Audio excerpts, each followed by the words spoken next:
Tandadas, hyenas, scuba dogs learn from Scuba Steve. What's criminating, y'all?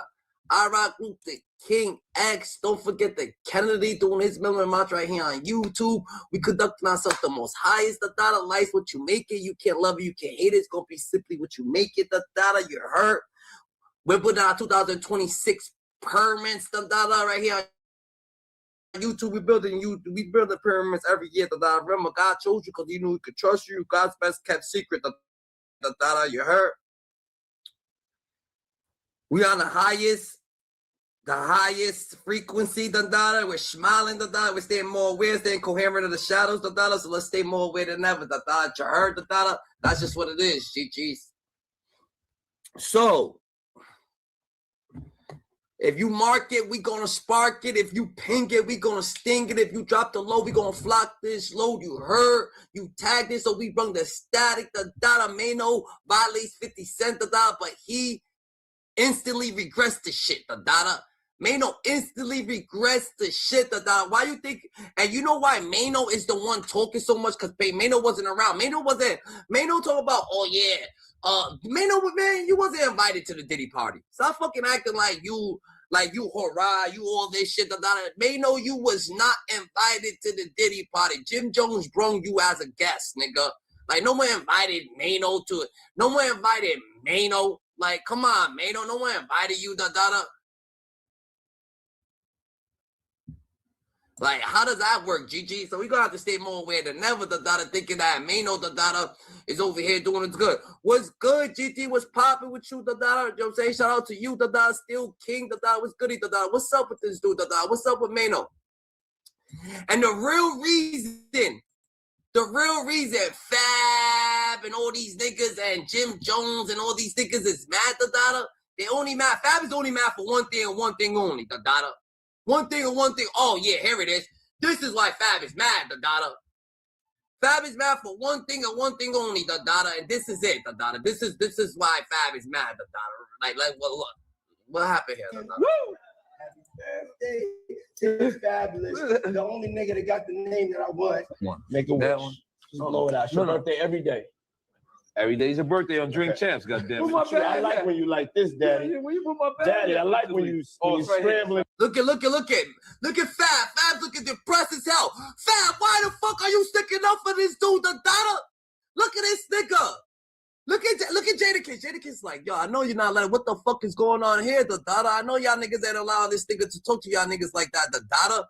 Fabulous over here talking. Don't tell me Fab, the data. They put Fab under the wing, the data. Did he have Fab under the wing, the data?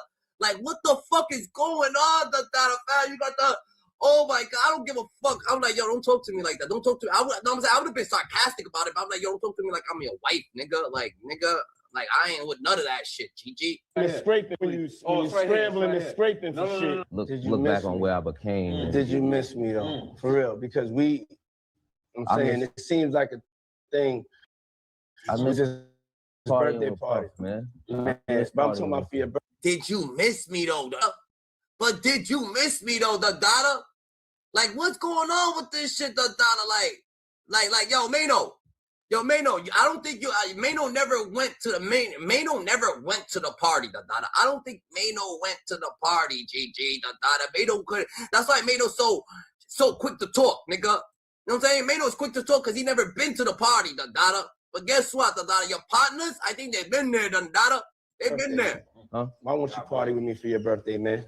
We partied for my birthday before. You came to my party. No, but me and you ain't never really party, you know what I'm saying? So check this out. It's me, Tyrese, Ray J, and F. Gary Gray. You saying I like different. Hey, your boy Fab said, but we ain't really never party, nigga. Look at Fab, the data. Look at Fab, like, why the fuck am I here, the data? Like, why am I here, bro? Fab, you stay cool how you do, the data. You stay cool how you do, the data. We ain't never really party. What does that mean, the data? You came to my party for my birthday. We ain't never really party, nigga. Personality. So I was like, I never knew they would become what they are today. But you know what I'm saying? They're like, you know, that sounded like the type of night I want to have in Vegas. You understand what I'm saying? Okay. So Ray J is like just really like feeling like Ray J right now. Bro, my shit running. Diddy took my ass. Where we hanging out and what we doing, we can't really disclose. Diddy took his ass, nigga. Diddy took his ass. So this is like, well, I just don't get it. I don't get it, Dada. I don't get it. So it goes from that to them, I guess, sticking up for him. You know what I'm saying?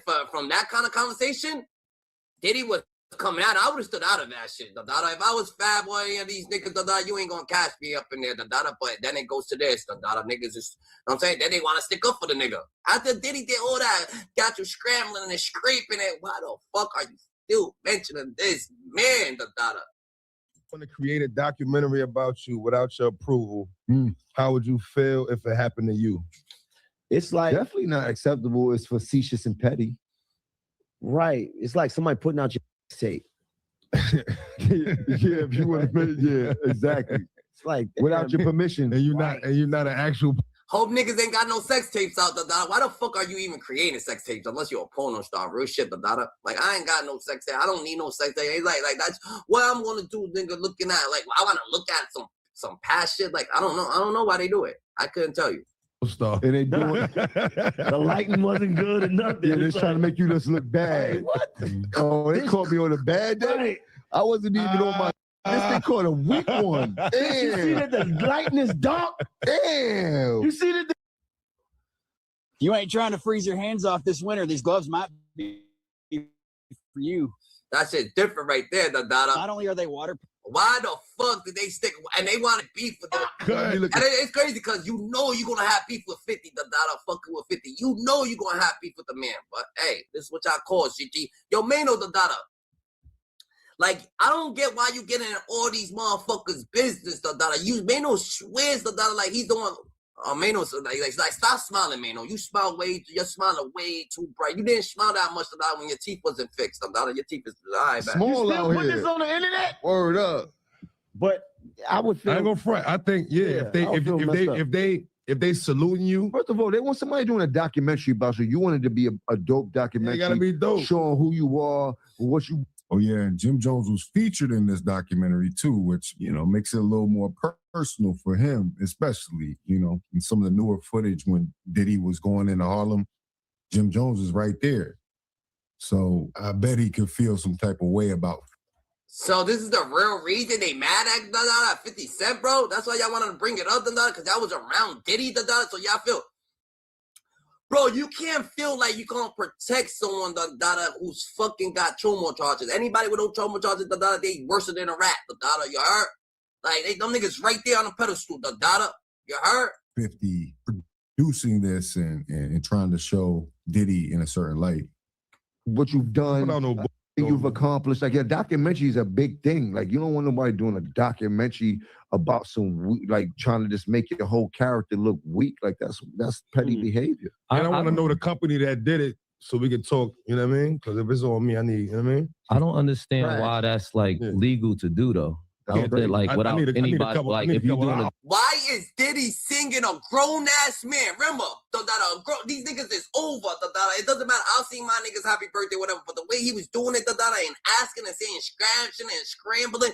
Bro, you know what the fuck he was talking about? That's like, what is scratching and scrambling? Why you know what I'm saying? I love it when you're doing that scratching. No Diddy done that. Like, what the fuck are you talking about? Happy birthday. I want your name, fam. Oh my God, why can't I party with you on your birthday? We partied before, Diddy. No, like, really, really party. Like, what the fuck are you saying, Dada? Now you're disrespecting Dada. Like, what's really party, nigga? Like, matter of fact, explain right now.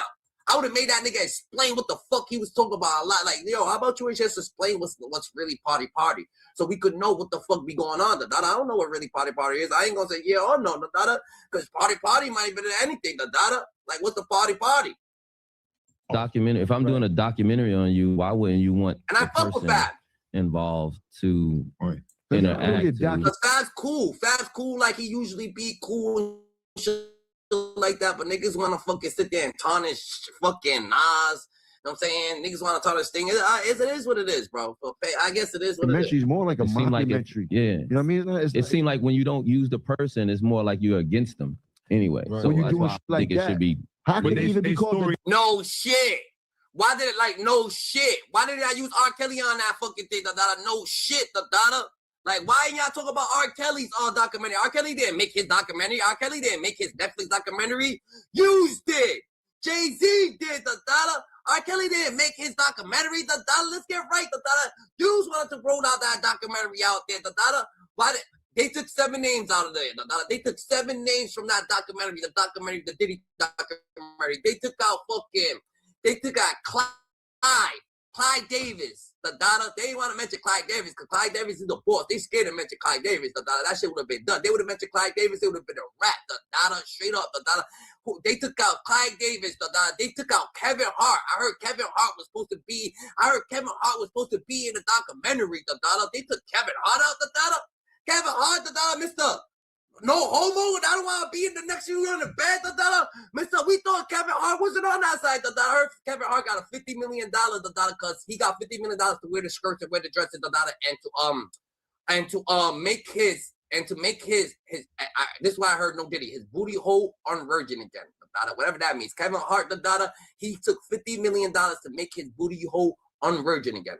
You know what I'm saying? And we got Orlando Brown said that before, but it's going around now that I don't even know how you do that, because you can't go back and change the past. So I don't even know how you do that. But Cat Williams told us about this. Remember Cat Williams on the Shay Shay Club? On the Shay Shay Club, Cat Williams said there's 7 people. And I was thinking what the fuck? 7 people, So we got Clyde Davis. We got fucking Kevin Hart, We got Snoop Doggy Dogg. Mr. Snoop Doggy Dogg himself. Snoop Doggy Dogg, the third one, Who the fuck Snoop Doggy Dogg? I heard Snoop Doggy Dogg, that nigga is untouchable, I heard no one could even mention Snoop Doggy Dogg, I heard Snoop Doggy Dogg got so much power, they can't even mention him, Like this, everybody saying that Snoop Doggy Dogg, he been doing his 1, 2, You know what I'm saying?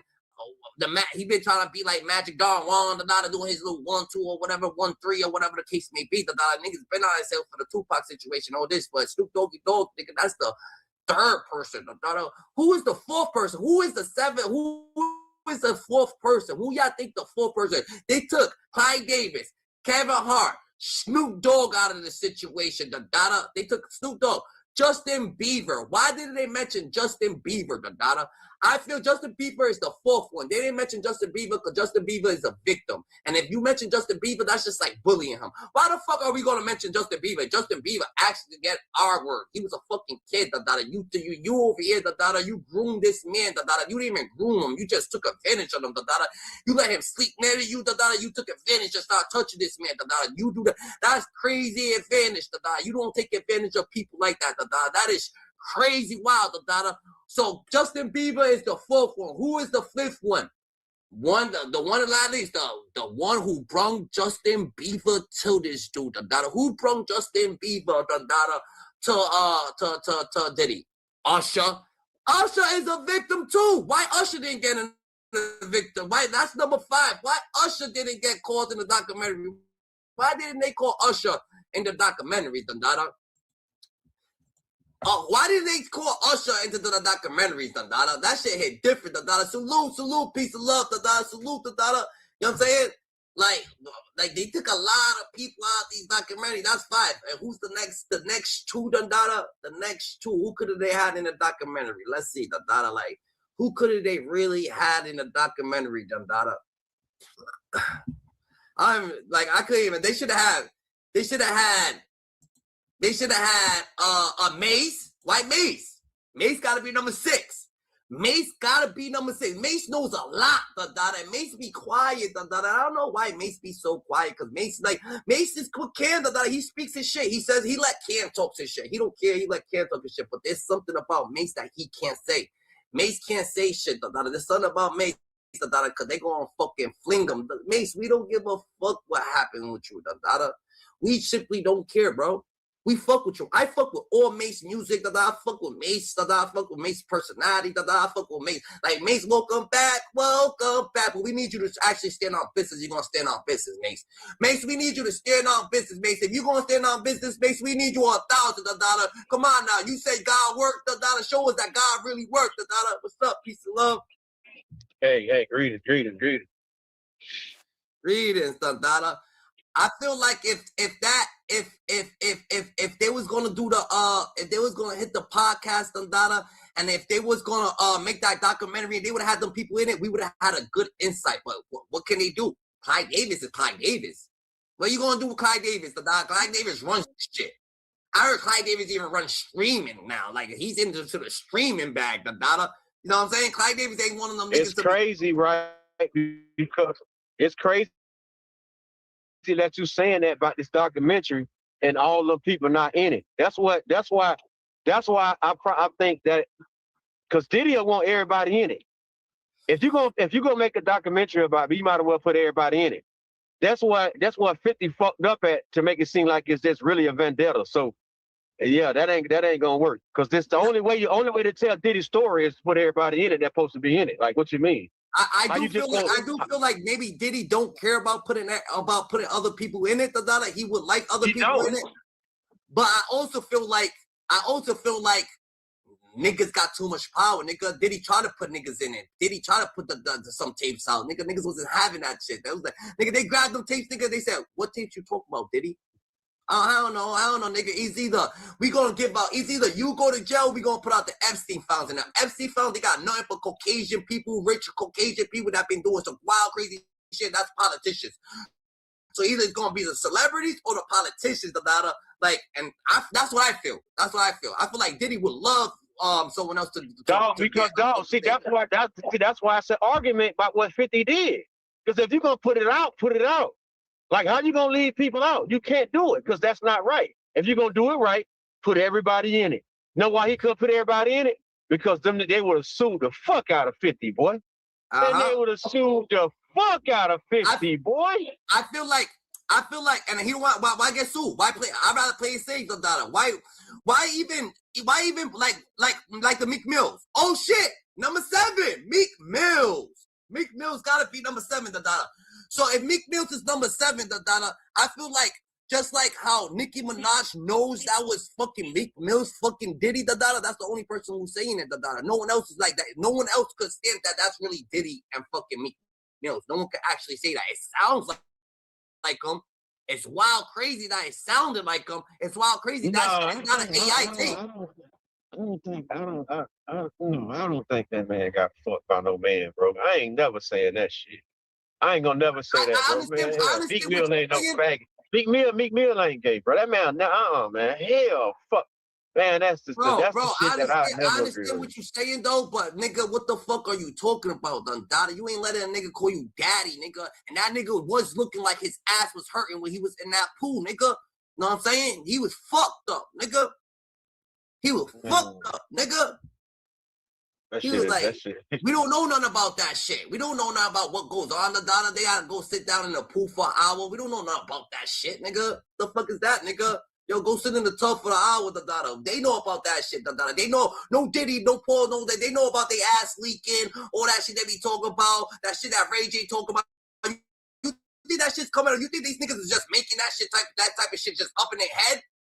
Fictionally? Man, imagine that was imagination. Ray J and Meek Mill, two different people, bro. Ray J might try that shit. He just weird. Like the fuck, man. Ray J is weird. Period, bro. That guy's on dope he be on hella dope, bro. He can't even handle his dope. Bro. I bet. So if that's the case, Dada, why you think Nicki Minaj is just automatically blatantly just want to come at this nigga like that? Man, that bitch do hating shit. Damn right. That's the hoe be doing hating. She ain't no righteous bitch. That bitch be hating. I'm not saying she's righteous. Hating ass bitch. That bitch a hating bitch too, bro. Man, that bitch be hating. I said she be hating and lying. Damn right. The fuck lie. Every girl can hate and lie, Dada. But you know what I'm saying? Matching shirts, matching outfits, being there, and then coming at the nigga, Dada. If that was, I feel like if Meek Mills didn't fuck Diddy, Dada, he would have never been saying no Diddy. Like, so listen, right? So this is what I'm trying to understand. So it's this I'm trying to understand. Did Diddy have boyfriends? That's what I'm trying to. Did that come to the light that Diddy had boyfriends? Cause I don't know. He had boyfriends? Bet. Boom. I mean, Little Rod said he was around him for 2 years. Is that a boyfriend? There's a man telling you that he was with Diddy for 2 years having sexual altercations with him. Nigga, like, what the fuck come to light? Like, what do you about to come to light? Like, no, he did not get charged for doing shit with men in court. I mean, that's not illegal. But Diddy got charged. So he did. So he did have male boyfriend. I guess, nigga, what do you call that? I don't know. That's his boyfriend. I don't know what he was doing with that man, nigga. I don't know what he was doing with No. I'm trying to understand. Was it proven that Diddy was with niggas? I don't know. I'm trying to figure out. I mean, when you as a straight man have other people ejaculate and play with they come. No, I ain't saying. Now I'm talking about because listen, no, we talking about the fact that this boy got fucked in his ass, McMill. So I'm trying to understand was Diddy the one to do Diddy? Was Diddy proved to be fucking dudes in the ass? I don't know. And my acknowledgement, I'm gonna say my acknowledgement. And my acknowledgement, I'm gonna say yes. Cause boom, this is why I'm gonna say yes. Why? I'm not just gonna say yeah. They asked Justin Bieber, "Oh yeah, how do you feel about the Diddy documentary?" He said, don't ask me nothing about that dude. I'm happy it's all coming to light." Like, why would Justin Bieber have anything? Like, why would Justin Bieber just say some shit like that? Because he turned Justin Bieber out on coke, bro. On drugs. That's why. They thought Justin Bieber on dick, nigga. What the fuck you talking about? Nigga, stop trying to go like that'd be different, Dada. Listen, I don't know. I don't know that he fucked Justin Bieber. I don't know that. What are you talking about? I know. But I'm telling you that Justin Bieber saying it. This is what Justin Bieber saying. Who researches that he turned Justin Bieber out on coke? Not nigga, that he did him dirty while he was still a kid. He said, "I was just a kid." Justin Bieber says, "Yo, I was just a kid, Dada, and I'm happy it's all coming to light." You know what I'm saying? Like, you get what I'm saying?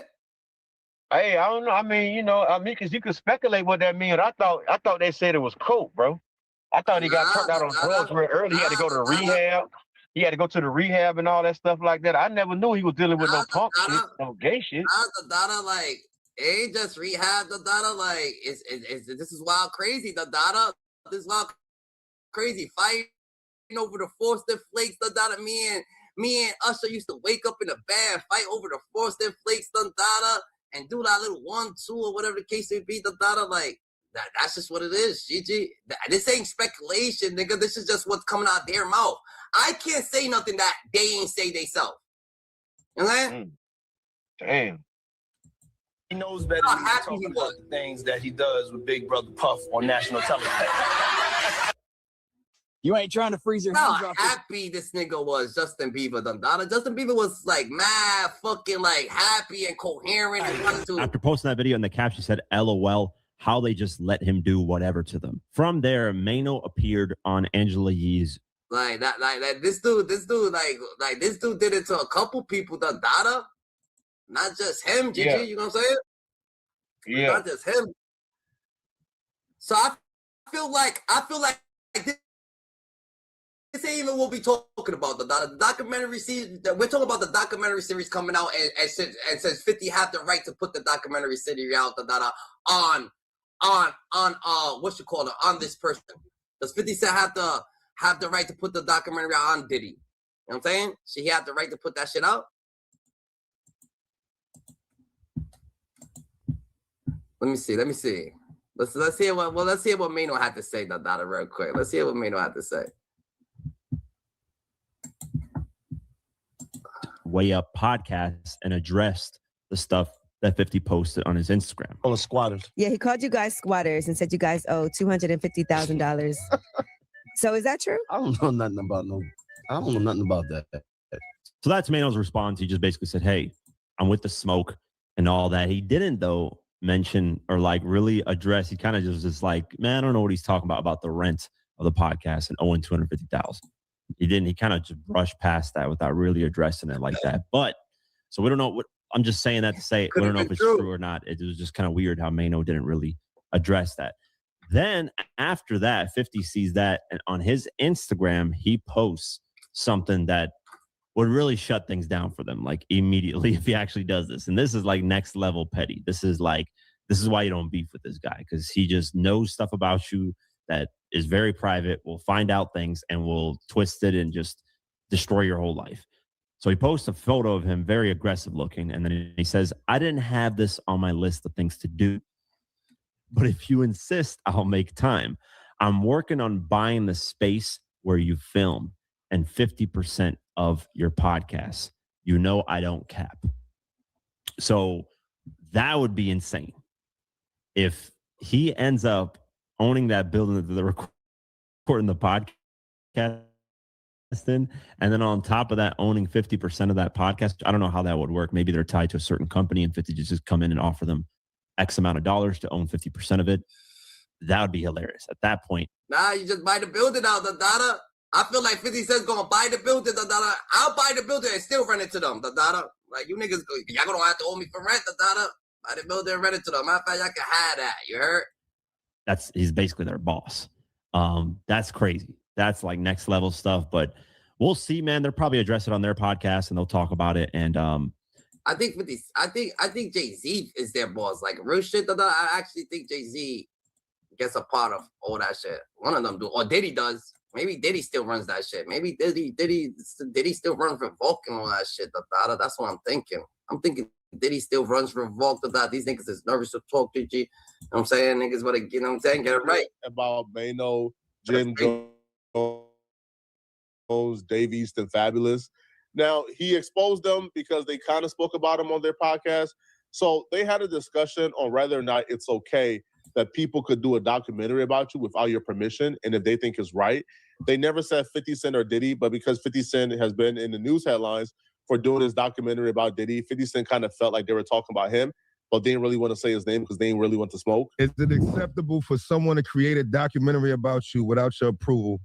How would you feel if it happened to you? It's like definitely not acceptable. It's facetious and petty. I would feel. I ain't gonna front. I think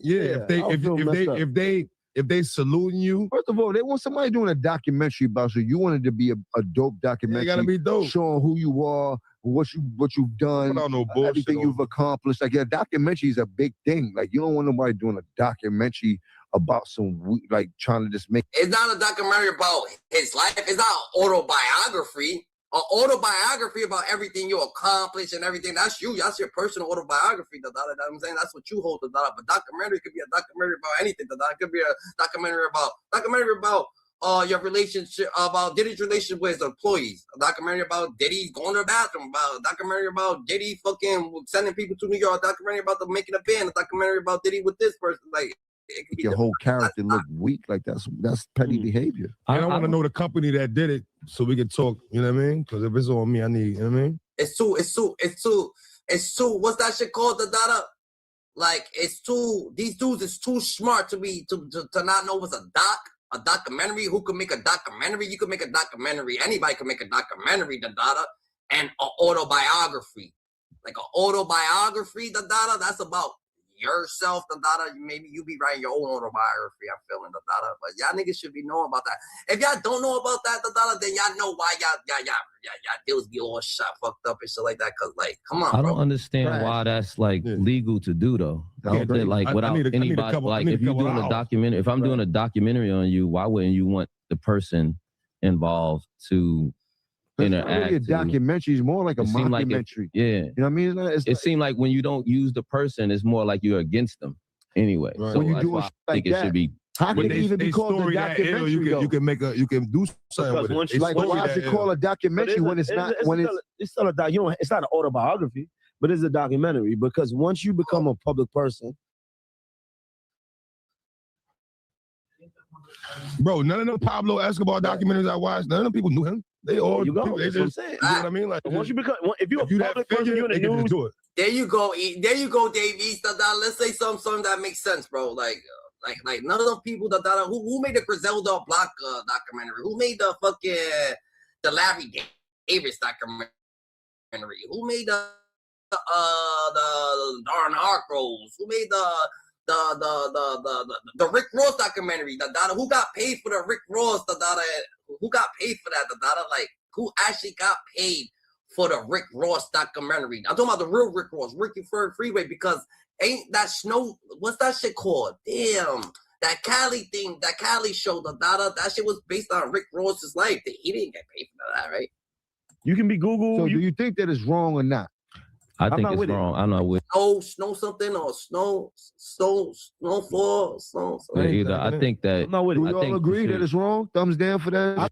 The only people who think what 50 Cent did is wrong are probably celebrities who understand they probably did some dirt in the industry. They did some very bad things as well, and they don't want somebody making a documentary on them.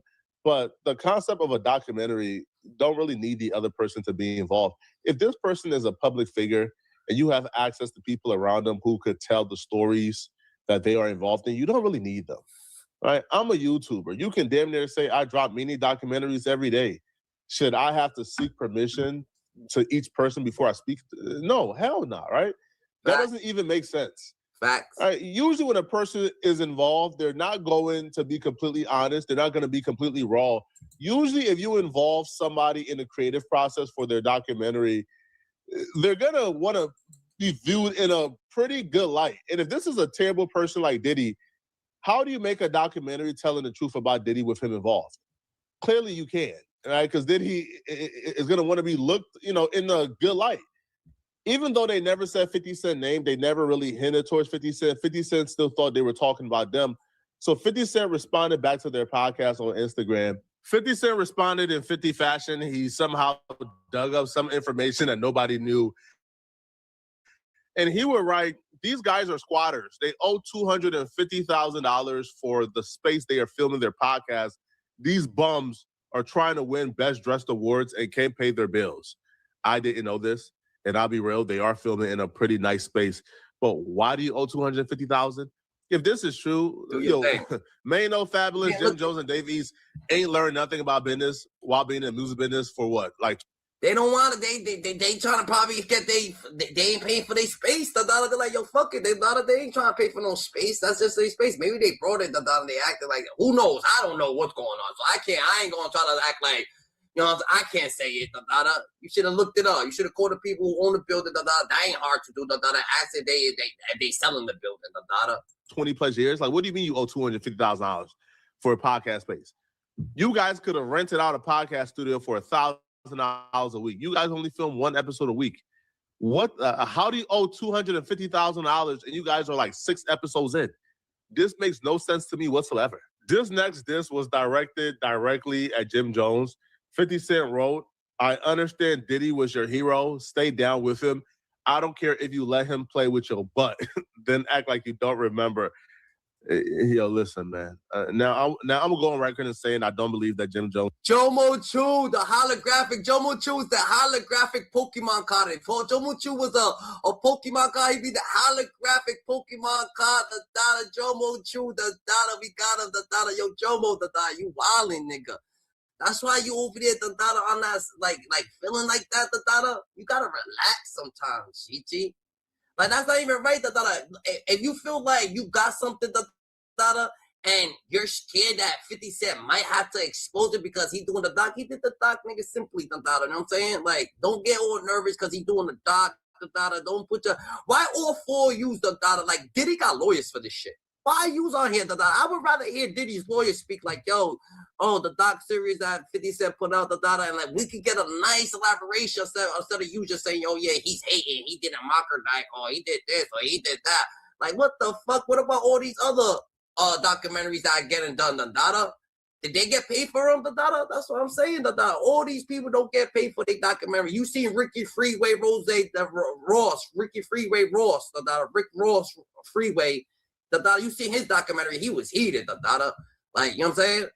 Like, the real Rick Ross I'm talking about.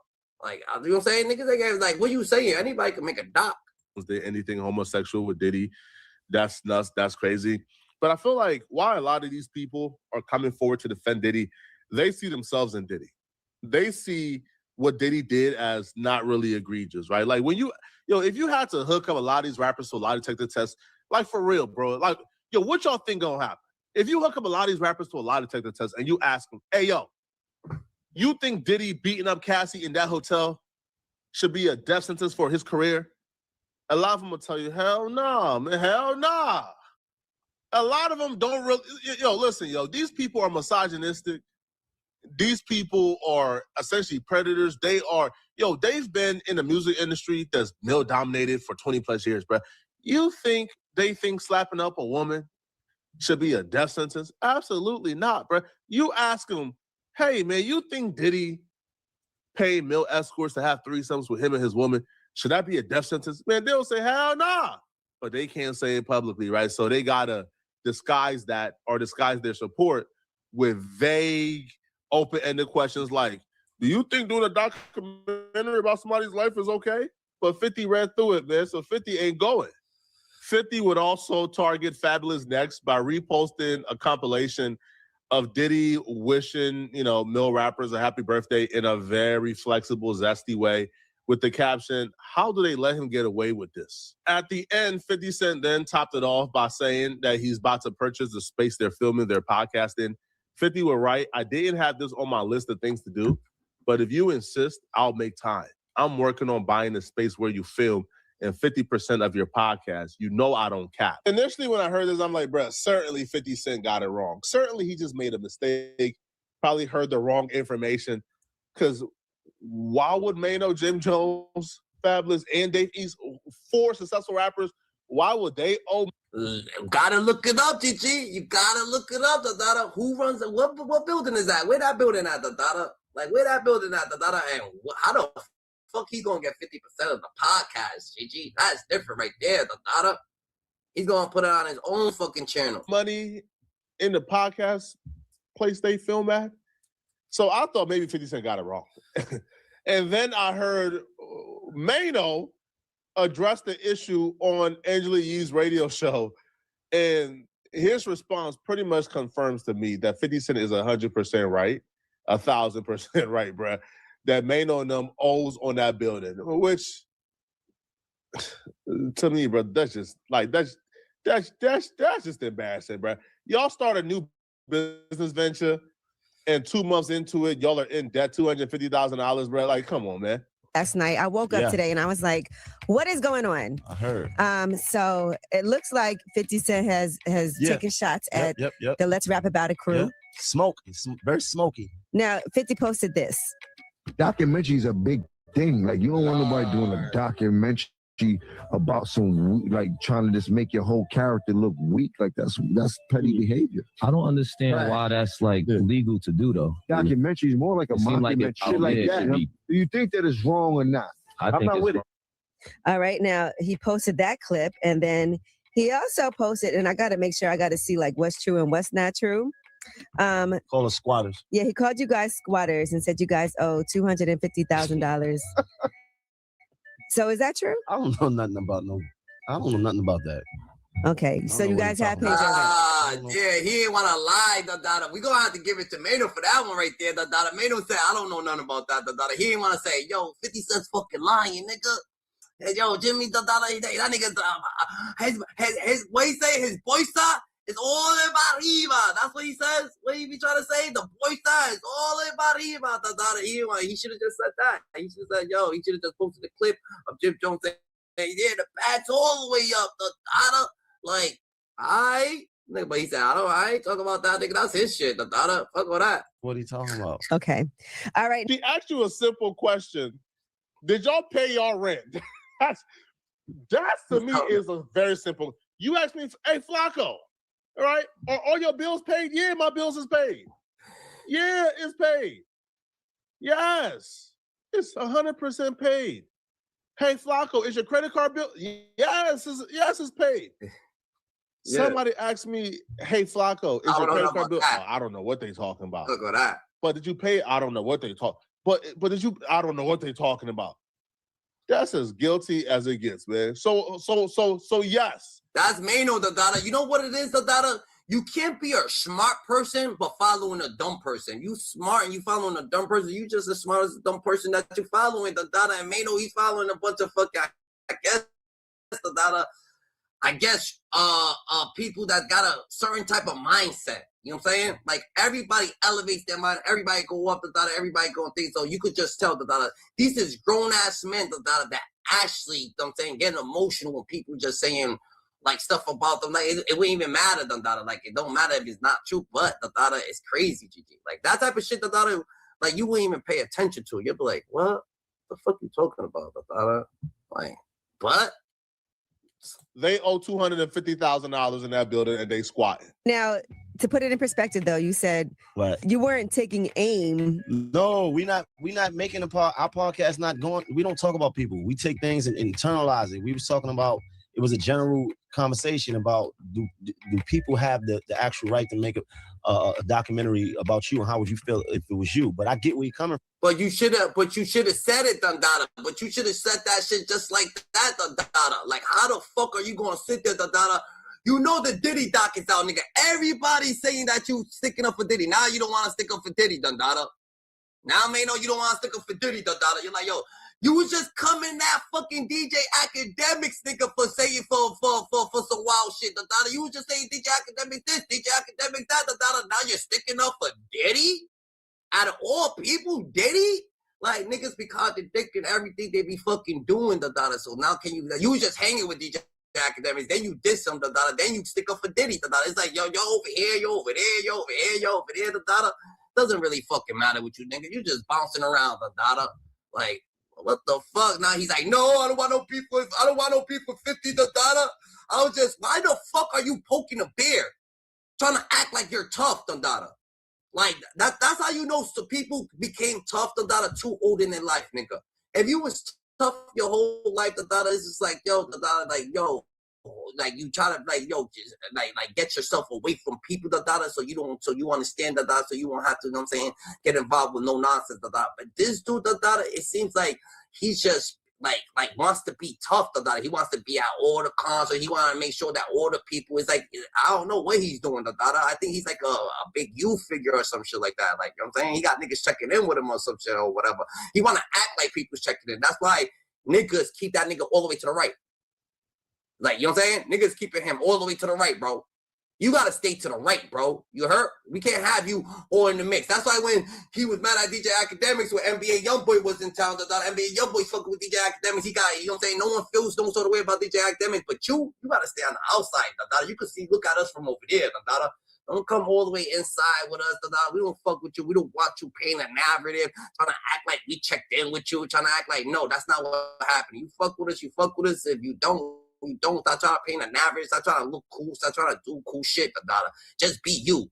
Whatever you do is going to be cool. If you're cool. You know what I'm saying? Or you're going to look foolish like this. You're going to talk shit, then take it back. But at the same time, I'm not trying to walk nothing down. Like, if it's smoke, it's smoke.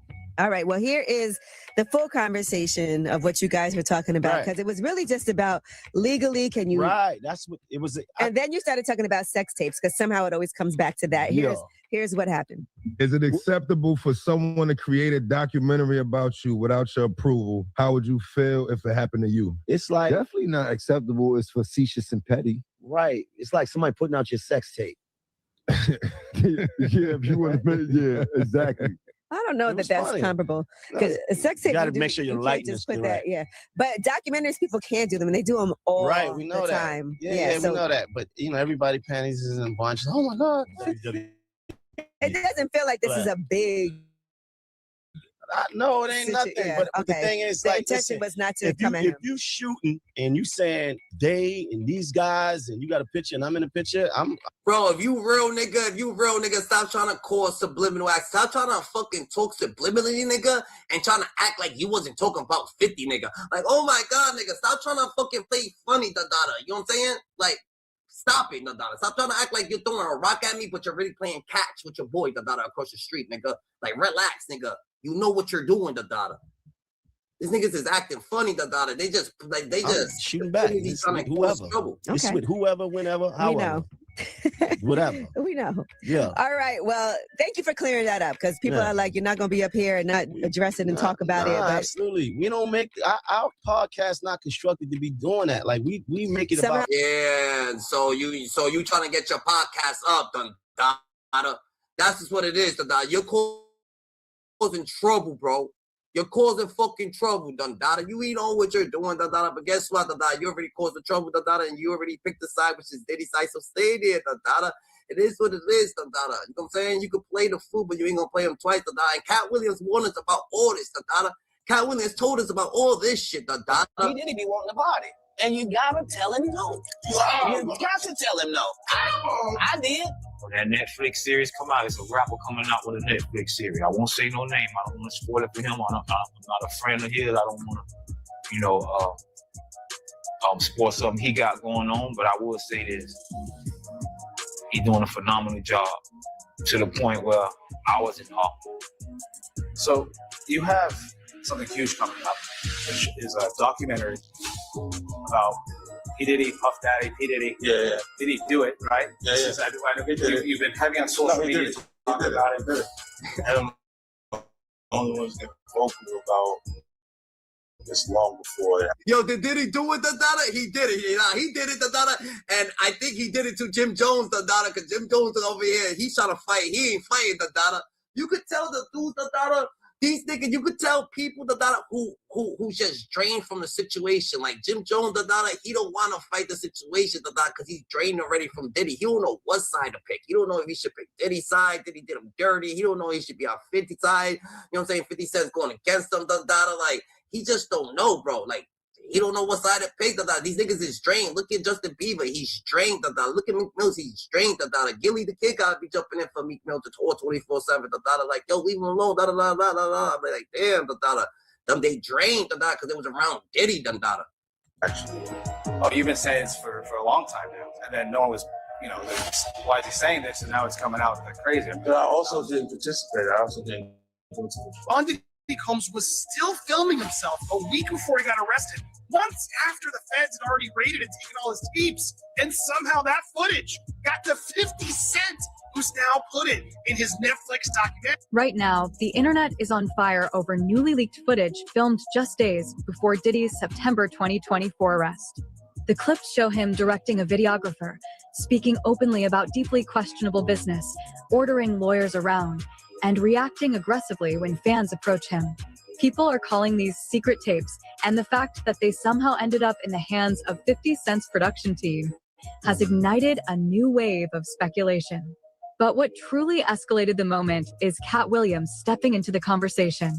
When Cat speaks, it usually means the truth he warned about years ago is finally catching up.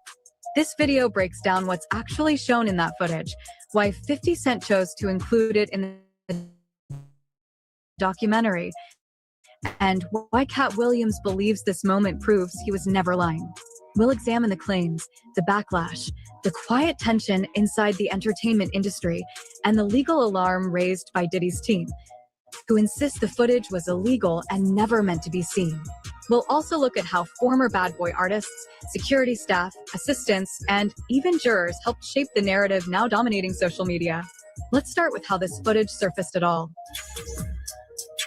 It's hard to say because I don't want to spoil what's coming up. You know what I'm saying? I just want to say this. Like I said, it gets deeper and deeper. And the more that come out, the more intriguing the story gonna be. All I want to tell people is when that Netflix series come out, it's a rapper coming out with a Netflix series. I won't say no name. I don't want to spoil it for him. I'm not a friend of his. I don't want to, spoil something he got going on. But I will say this. He's doing a phenomenal job to the point. Months after the feds had already raided his tapes, and somehow that footage got to 50 Cent, who's now put it in his Netflix documentary. Needless to say, Sean Diddy Combs' lawyers are not too happy. Well, we got the clips. You're going to want to watch them before they might get pulled elsewhere. I don't know if this footage was legally obtained. I'm not sure. I'm going to give you my speculation as well as my shock that somehow all this footage Sean Diddy Combs was filming before he got arrested after the raids got into the hands of 50 Cent, one of his arch nemesis. And now 50 has put the footage in his Netflix documentary. The mogul spokesman, Diddy spokesman, said they're deeply concerned that video shot days before the arrest is in this new documentary produced by his rival. How on earth did 50 Cent get a hold of footage of his lawyers? That one could say, isn't that privilege? How is this footage allowed? Now, you could also argue because someone's... I feel like obviously the nigga who was recording, who was the dude recording? Like, someone got the camera in their hand. filming, there's other people there, you lose privilege. I've learned that in my appeals case. I have not filmed any of my legal meetings on purpose because if you film it, well, then it gives up your privilege in a way. So I'm assuming that's how they're getting away with this, because he's filming conversations with his lawyers, whether they knew or not. That footage, now that it's gotten in the wrong hands, or I guess different hands, is it no longer privilege? I want to get a lawyer on it to confirm. The clips show Diddy pacing with visible tension, speaking to his lawyers on speakerphone, demanding hand sanitizer after greeting fans, and complaining that his team was losing ground.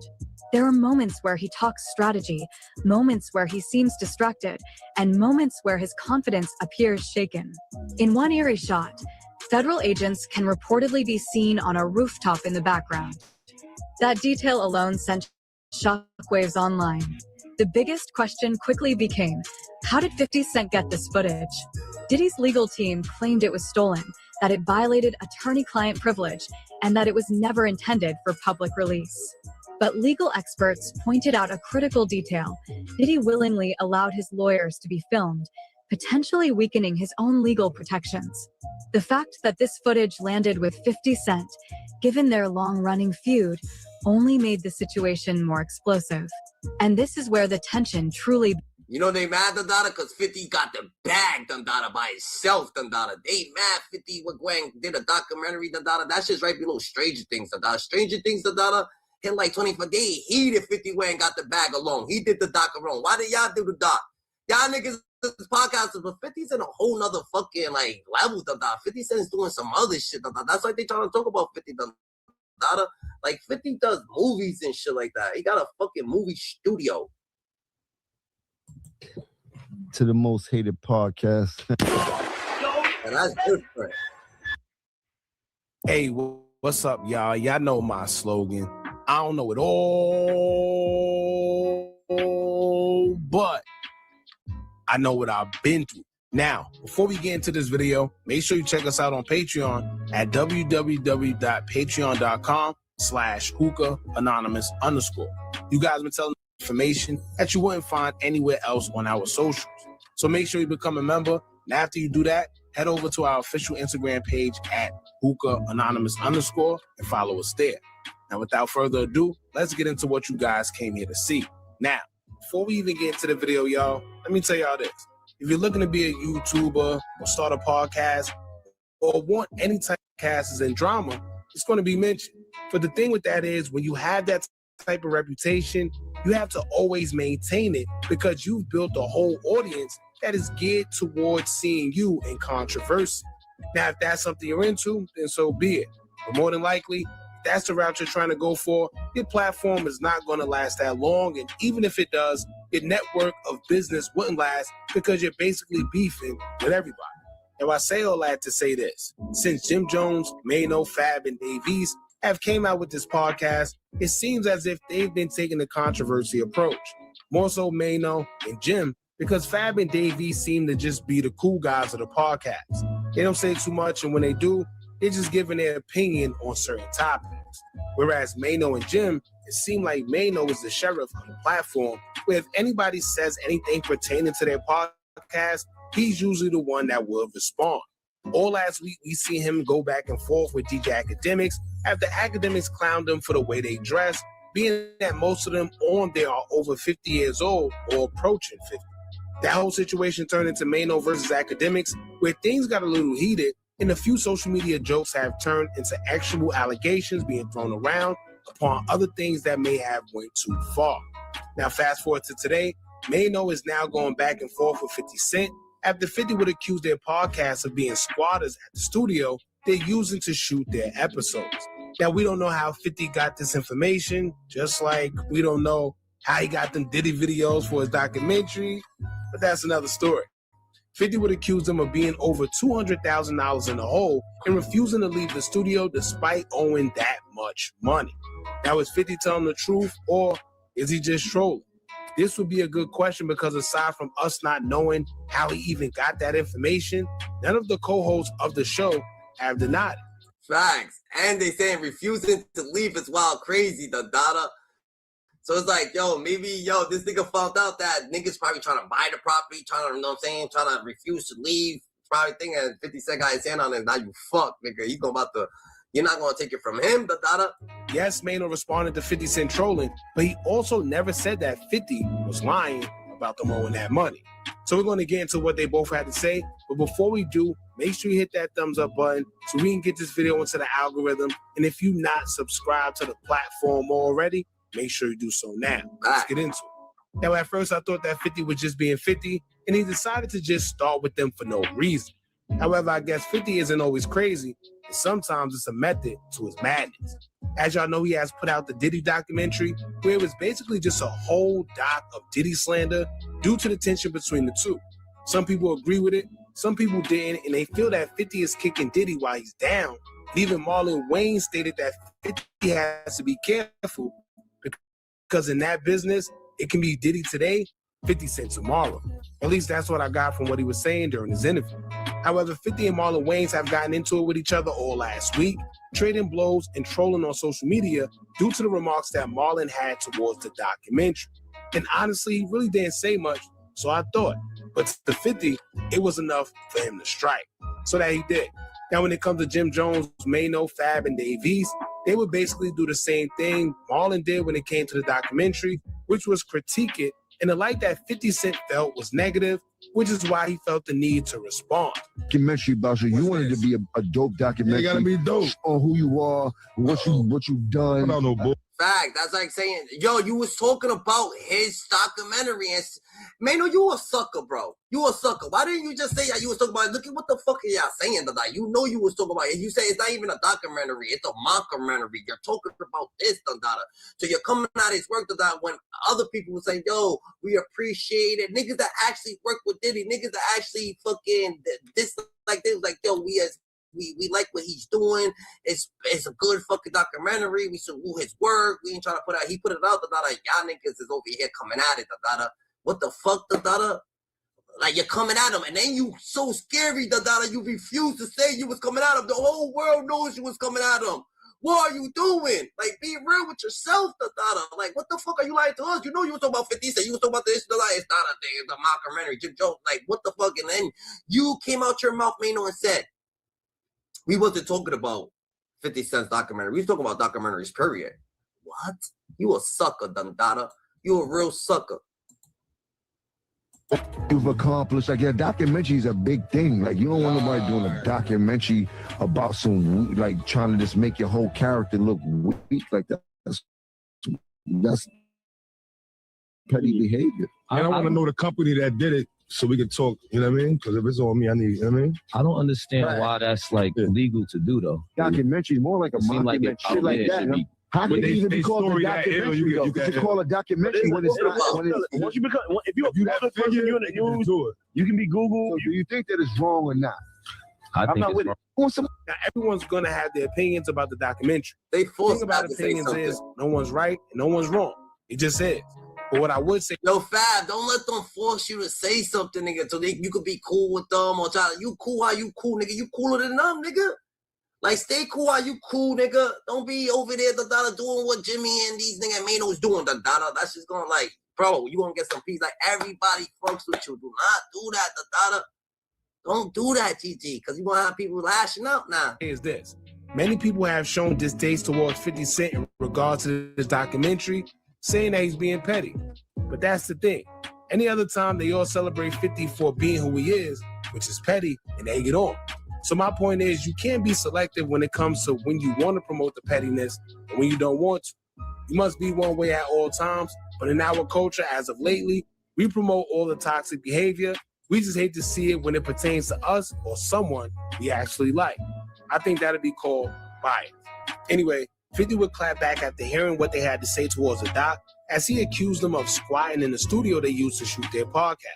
50 would take to a post showing the definition of squatters and captioning, saying, quote, "These guys are squatters. They owe $250,000 for the space they are filming their podcast. These bums are trying to win the Best Dress Awards and can't pay their bill."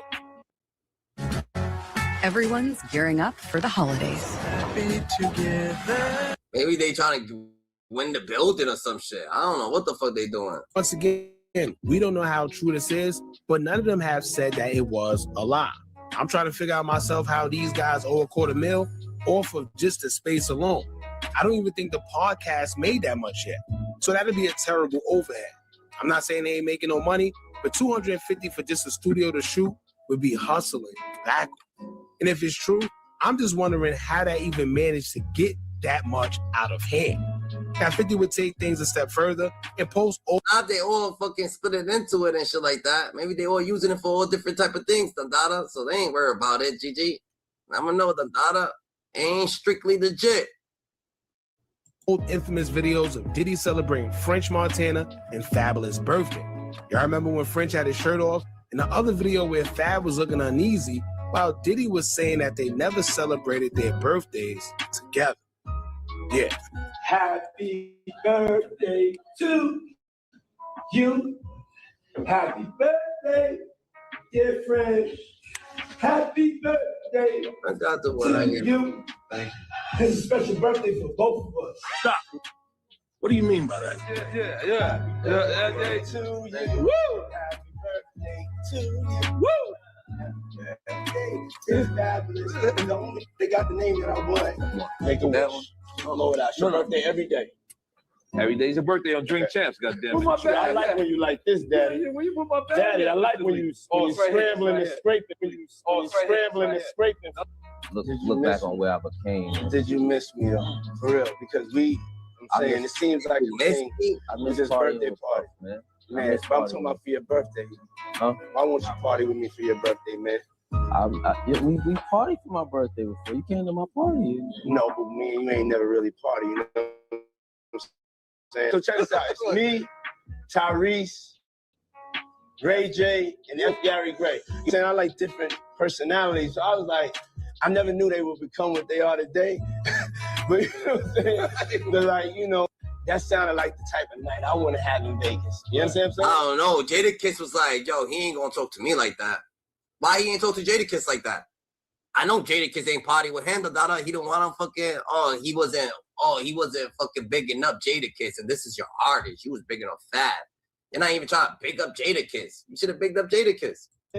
So Ray J is like just really like feeling like Ray J right now. Now, I guess Maino wasn't going to let his boy go out like that, as he would clap back at 50 himself. He took it light, didn't say much, but he would post a picture of 50 in the wig, and he captioned this. Fab should be happy after he disrespected him right there, on national television, whatever the case may be, Fab should be happy, Jadakiss is a victim, Get out of here. You feel Jadakiss is a victim, That's wild, crazy, What are you saying, GG? You feel Jadakiss is a what? He didn't even come out for Jadakiss. He got burned. They did him dirty. They wasn't a shiny shoes. What are you saying, Whoa, we gonna have to get right, GG. We gonna have to get real right, That shit hit different, GG. You heard? All them niggas, is victims, Maze, Jadakiss. That's why they quiet down. But Jadakiss is real. Jadakiss still be elaborating on shit. Like, Jadakiss went over there with the bats, the lock style speed. All them niggas, they went over there, they was swinging shit, They got beef with this nigga, I don't think them niggas was fucking. I don't think them niggas was at the party, You think, I don't think them niggas was at the party, We gonna have to get you up here, We gonna have to get you elaborated on some of this shit, you know what I'm saying? Because I don't know, GG. I doubt Jadakiss, but Jadakiss didn't say like but he didn't come at Jadakiss, bro. He showed Jadakiss respect, That tough shit was all cat, GG. That's wild, crazy. I'm not saying the tough shit, nigga. Like, I'm not a nigga that you could fool, Dada. So I'm not saying the tough shit. I'm just saying Jadakiss, he didn't come at Jadakiss right there, sitting there. He didn't say shit to Jadakiss. He didn't come at him. He wasn't playing around with him. He didn't probably make eye contact. Jadakiss was just saying that, like, cool. Like, I don't know, Dada. That's a wild allegation, GG. Staying quote. Meet Curly Killer, ladies and gentlemen. He helped me get my record deal before, so I'm always be grateful. So it's gonna hurt me to drag this ninja to hell. F is the problem, Curtis. What has your G and the G string in a bunch, ninja? Is it the chick or the diabetes? But let's rap about it. So now I guess Maino was alleging that 50 is suffering from diabetes and also insinuating that 50 may be still mad that Diddy took his baby mother. Who knows? But I'm sure we'll hear about it from these guys when they do their podcast. Jada was nervous. He seen it before. Nah, Jada didn't look like he was nervous. Jada was looking like, yeah, nigga. Like Fab looked like he was a little nervous, and Jada was looking like, yeah, that nigga know not to play with me. I feel like that's how he was looking. He was giving a little like, he know not to play with me. Jada Kiss didn't look a little. I don't think Jada Kiss looked nervous, nigga. Fab was a little like, yo, you came to my party. What you talking about? This nigga was about to say some wild shit. Fab was looking a little. And then he said scrambling and scraping to Norby, and Norby, he don't care. He's like, nigga, what the fuck, nigga? I mean, Norby wants to go to the party. Norby's like, I was never even invited to the party. Shit, they gonna allow me to go. I'm blowing out the candles. But I think he was saying that because that's what he said probably to Fab before or some shit, and he was trying to make him nervous. But that's why Fab was like, when he tell Fab was like, what? Or maybe Fab was just saying, what, nigga? Like, what the fuck? But nah, I don't think them niggas. Nah, they ain't playing. He said it, nigga. He said, you never party with me, nigga. He never party. He said it. So we gonna give it out to Diddy's mouth. Like he said he never party with him. But I don't know them niggas. I don't feel like maybe could they be victims about taking advantage of a record deal or some shit like that. But I doubt Diddy took advantage of them like that. Hell fucking no. Like I said before, I thought 50 just came out of nowhere due to his distaste for Jimmy, but clearly he's reaching the way he is due to the fact that these guys had something negative to say about the Diddy documentary. 50 gonna be 50 regardless, but I don't think he's gonna be able to come at everybody that don't like the documentary.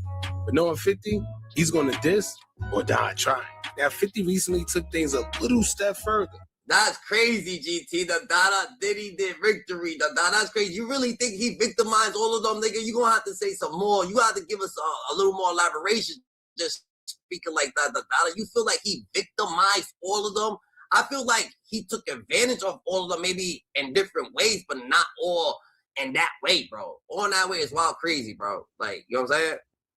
Like, he took advantage of them, probably trying to take their money, probably tried 360 deal, probably not trying to get them out, probably just trying to be around. Who knows, but the game was around him for 2 years, I heard. Like, yo, it's like, that's just different. He started talking boss talk and would let it be known that being at their studios up for grabs because they can't seem to pay the bill, he plans on doing so himself.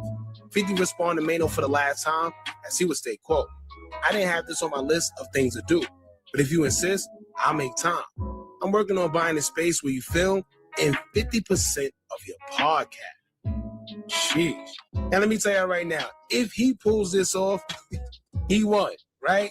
Big money take little money every time. And for y'all YouTubers out there, if you're thinking about starting a podcast, I see a lot of people make this mistake in which they get into this type of situation all the time. Because what happens is they sell their rights, they sell everything. I wonder how, facts, I wonder how old was Diddy when he met them. Y'all want, cause I'm saying, I wonder how old was Diddy when he met, how old was they when they met Diddy or something like that, but they seem like they was in the streets to me, You know what I'm saying? Where Maino come from, Why made so you feel like, why these niggas got his back? I don't understand why these niggas is protecting Diddy, like, oh yeah, coming at 50, and then you could tell they emotional, they sensitive, because if I was coming at 50, I'm like, yo, 50, why did 50 do that doc? But they don't want to say it, they ain't say 50's name, even when he went on Maino went on the Al-Jalil show, he didn't want to say 50's name there, though, either, saying, he absolutely said, I was to talk about them. We knew you was talking about them. You say it was a mockery right there. You was saying all this shit, like, that shit crazy. The game's a move, too. Male strippers are moves. He's too. You feel like all male strippers is moves, because on some real shit, like, I'll do private parties, nigga. I ain't never do a private party, but I'll do a private party with a bunch of shorties, nigga. What you talking about, nigga? I'll strip for some shorties about to throw some ones, so you feel like strippers is mooks, all strippers is mooks, that's crazy allegation. How do you feel? Do females feel that way, Men be in the audience. Nah, fuck all that. I ain't ain't no man in the audience. I don't know about all that. Ain't no man in the audience unless it's the bodyguard over there. One of my bodyguards over there, or bodyguard over there, not looking this way, looking outside. But nah, that's yeah. I feel like they once you start doing that, maybe you start getting a looser mind. So you're looser mind. You just want money thrown at you, and then you won't care where the money comes from. It's just money. You just feel like, oh shit, and then you start doing shit for the money, you start losing things. Who knows? Who knows, man? You're right. You completely right. There's not a man in the audience wild crazy. Fuck with that. Approval. How would you feel if it happened to you? It's like definitely not acceptable. It's facetious and petty. Right. It's like somebody putting out your sex tape. Yeah, if you want to, yeah, exactly. That's how you know the data. And I ain't saying there's anything wrong with a sex tape, because there ain't nothing wrong with a sex tape. You can have a sex tape. I don't care if y'all got sex tapes. I don't care if you making sex tape. That's not just mine. That's not my MO. I'm not with none of that. Sex tapes wild crazy. You know what I'm saying? Like, unless I'm actually going to do a porn scene for a company or something like that. Like, I ain't saying I ain't, but that's wild crazy.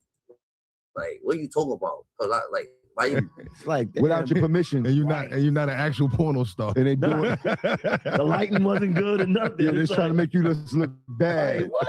Oh, they caught me on a bad day. Right. I wasn't even on my shit. This thing caught a. Oh boy, here we go, y'all. 50 Cent is absolutely not playing when it comes to any negative talk about his Diddy documentary. Over the last week, you've watched 50 go straight at anyone who's dared to criticize him. He took shots at Dame Dash. He even got into it recently with Marlon Wayans. And now he's aiming at Jim Jones, Fab, Maino, and Dave East for throwing shade and slick disses over the Diddy doc. Now listen, every single day for the past few days, 50 wakes up, hops on Instagram, and lets it be known like, yo, my Netflix Diddy documentary is #1 in multiple countries. And if that bothers you, well, he's basically saying that's your problem. The man is clearly proud of this documentary and has zero intention of letting anyone tear it down. Now, on their most recent... Yo, let's clap for Curtis Jackson and his documentary. He just talked about his film skills and his theater skills, and he's happy he made it off the charts on Netflix. Like, his shit went kaboom. That shit crazy. Food for thought. It's a bait traction for 50's behalf to see if Diddy replies with all the gossip and throws other under the bus. Nah, I feel like Diddy wants to throw more under the bus. He just can't. Diddy can't throw more people under the bus. Episode of Let's Rap About It, the crew found a clever way to discuss the situation without ever directly naming 50. And after breaking it all down, they all came to the same conclusion about making a documentary on someone. Here's what they had to say. A documentary about you without your approval, how would you feel if it happened to you? It's like definitely not acceptable. It's facetious and petty. Right. It's like somebody putting out your sex tape. Yeah, if you want to, yeah, exactly. It's like without your permission, and you're not an actual porno star. And they do it. The lighting wasn't good enough. Yeah, they're trying to make you look bad. What? Oh, they caught me on a bad day. Right. I wasn't even on my shit. This thing caught a weak one. Damn. You see that the lighting is dark? Damn. You see that the fucking lighting is dark? Good. You looking small you still out put here. This on the internet? Word up. But I would feel. I ain't gonna front. I think if they saluting you. First of all, they want somebody doing a documentary about you. You wanted to be a dope documentary. It gotta be dope. Showing who you are, what you've done, everything you've accomplished. Like, a documentary is a big thing. Like, you don't want nobody doing a documentary about like trying to just make your whole character look weak. Like, that's petty behavior. And I want to know the company that did it so we can talk, you know what I mean? Because if it's on me, I need, you know what I mean? I don't understand why that's like legal to do though. Like without anybody, like if you're doing a documentary, if I'm doing a documentary on you, why wouldn't you want the person involved to interact? Really a documentary is more like a mockumentary. Yeah. You know what I mean? It seemed like when you... It seems like they want their podcast to be controversy. They want controversy to be flowing through their podcast. They want to be fucking, you know what I'm saying, coming at people. Now you're going to come at 50. You got to be coming at more people. And the more people you come at, the more people is going to antagonize you. You know what I'm saying? Karma works two ways. You ain't going to be belligerent towards others and antagonize other people, and people ain't going to come and do it. You know what I'm saying? So that's the type of fucking energy you want. You don't want no positivity. Remember, God chooses you because he knew he could trust you. We God's best kept secret. So we got to stay in the elevator. Who's elevator? God's elevator. But you playing with fire, hey, they're going to play back. That's what y'all want to do. And that's you sticking up for Diddy out of all people. Don't use the person. It's more like you're against them anyway. Right. So when you that's doing why I shit don't like think that, it should be... how can it even be called that ill, you can make you can do something Because with it. Like, why is it called a documentary when it's not? It's still a you know, it's not an autobiography, but it's a documentary. Because once you become a public person, bro, none of them Pablo Escobar documentaries I watched, none of them people knew him. They all That's they what I'm just, saying. you get what I mean? Like, you can once just, you become, if you're a that public person, figure, you're in the they can just news, do it. you can be Google. So do you think that it's wrong or not? I think not it's with it. wrong. I'm not with it either. I think that. I'm not with it. Do we I all think agree you that should- it's wrong? Thumbs down for that I don't shit? want nobody putting out my sex tape. You're right. I mean, if they slandering you or they violating, I think it's I don't wrong. want to You know talk what I about mean? sex tapes with this nigga. This if they saluting you, it come with who you became. Saluting you is different. I mean, yeah. Would you rather raise a bully or your? I wish you could give us a real train of thought. Like, yo, don't like back in the day, when the old folks used to give us a real like, yo, mind your own fucking business. It really fucking doesn't matter. You get into the back, let him do his thing, like. The documentary didn't mention you in it, right, Dada? So be it, Dada. Let 50 Cent do what 50 Cent do. 50 Cent's on his own page, Dada, but they don't got that. Why these grown-ass men is always trying to be like, yo, no, don't do this or don't do that. No one really gives a fuck, Dada. No one gave a fuck, no one gives a fuck. We need some stern individuals, Dada, some stern heterosexual people, unemotional, Dada, people who ain't saying they feet hurt. You know what I'm saying? Some real heterosexual men that got clarity of mind, got a vision, that got their literature up, you know what I'm saying? Reading the right philosophy, that's just what it is, These people is just different, Oh, why he did the, you know why, you know why. You want 50 Cent on your hill. 50 Cent's gonna treat you how the person who, like 50 Cent's gonna treat you just like the person who shot him, Like, that's how 50 Cent looks at his enemies, He looks at them like enemies, like, oh shit, this person trying to take me out, because everybody try to take him out, so he can't really trust people, and he gets back into that mindset, into that mind mentality, and I guess like that. It's gonna get like that, Child to. Now, maybe it's just me, but I didn't hear anything crazy in what they said. I didn't think they crossed the line. I didn't hear anything disrespectful toward 50. I didn't think any of it was out of. Didn't? You didn't hear, yo, it's a mockery. Yo, this is whack. Thumbs down. What thumbs down means? What the hell thumbs down means? Jim Jones actually was in the documentary. He was smoking with Diddy and Hollow, which was weird of him. He was in the documentary. He was chilling, Jim Jones mad. Oh, that's why Jim Jones mad, because they got him in the documentary type shit, and he ain't getting no money from it, You know what I'm saying? That's why Dave East said. Oh, if my name was in it, I'll be seeing who think, but you can't find who actually made it, who's paying out the checks, Like, what? Y'all niggas wasn't gonna get no check from that. 50 said allow you niggas to eat off that. That's his footage, bro.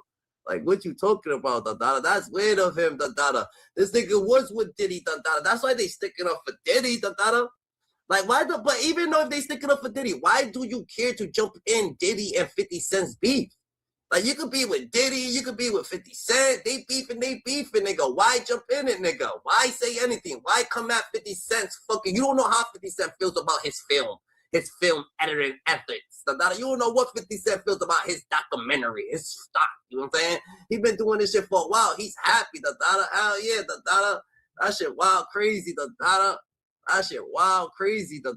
Nasty work. You right, GG.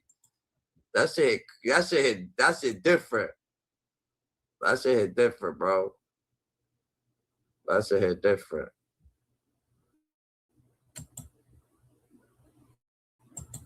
This nigga different, bro. Going live. We got to get right into this one, man, because the Diddy doc, I ain't going to hold you. Got the whole New York City, the whole industry, the rap industry in an uproar. And 50 Cent is the reason for that because he's the executive producer of this film, of this doc series. It's a 4-part series. If you haven't checked it out, make sure y'all go check it out because I ain't going to hold you. This joint reveals a whole lot. And to keep it all the way told, y'all, a lot of people have spoken out on it. Yeah, from the Ja Rules to the Marlon Waynes. Like, we've seen a lot of people speak out against it. And 50 Cent is sending shots their way. Until recently, Yo, why is everybody? That's what I don't get, the data. Why are these people, the data, sticking up for him, the data? I want to know. Why is everybody, the data, sticking up for this dude, the data? Like, that don't make no fucking sense for him to stick up for him, the data. Why is Marlon Wayne sticking up? Marlon Wayne went to college with Diddy, Dundada. Why you sticking? What the fuck Diddy got on you, Marlon Wayne? We thought we was fucking with you, Dundada. You was cool, Dundada. Now that we ain't fuck with you, I fuck with you. Like, yo, 6 Men is one of my favorite movies, Dundada, of all time, Dundada. Real shit of all time, Dundada. The 6 Men, nigga, with Marlon Wayne's, fuck the cat, fuck the rest. I don't care. Now, give me 6 Men, nigga, we good, Dundada. When he got his brother, Dundada, and one of them passed away, Dundada, he turns to the ghost. Dundada, but damn, Dundada.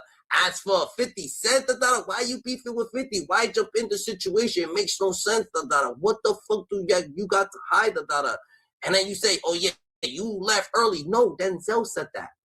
Everybody stop quoting Denzel when niggas ask you what happened. Denzel kept it thorough. He said, yeah, I'll leave early, Dundada. And you could tell he leaves early, Dundada, because look at Denzel, Dundada. Denzel stay out the fucking loophole, Dundada.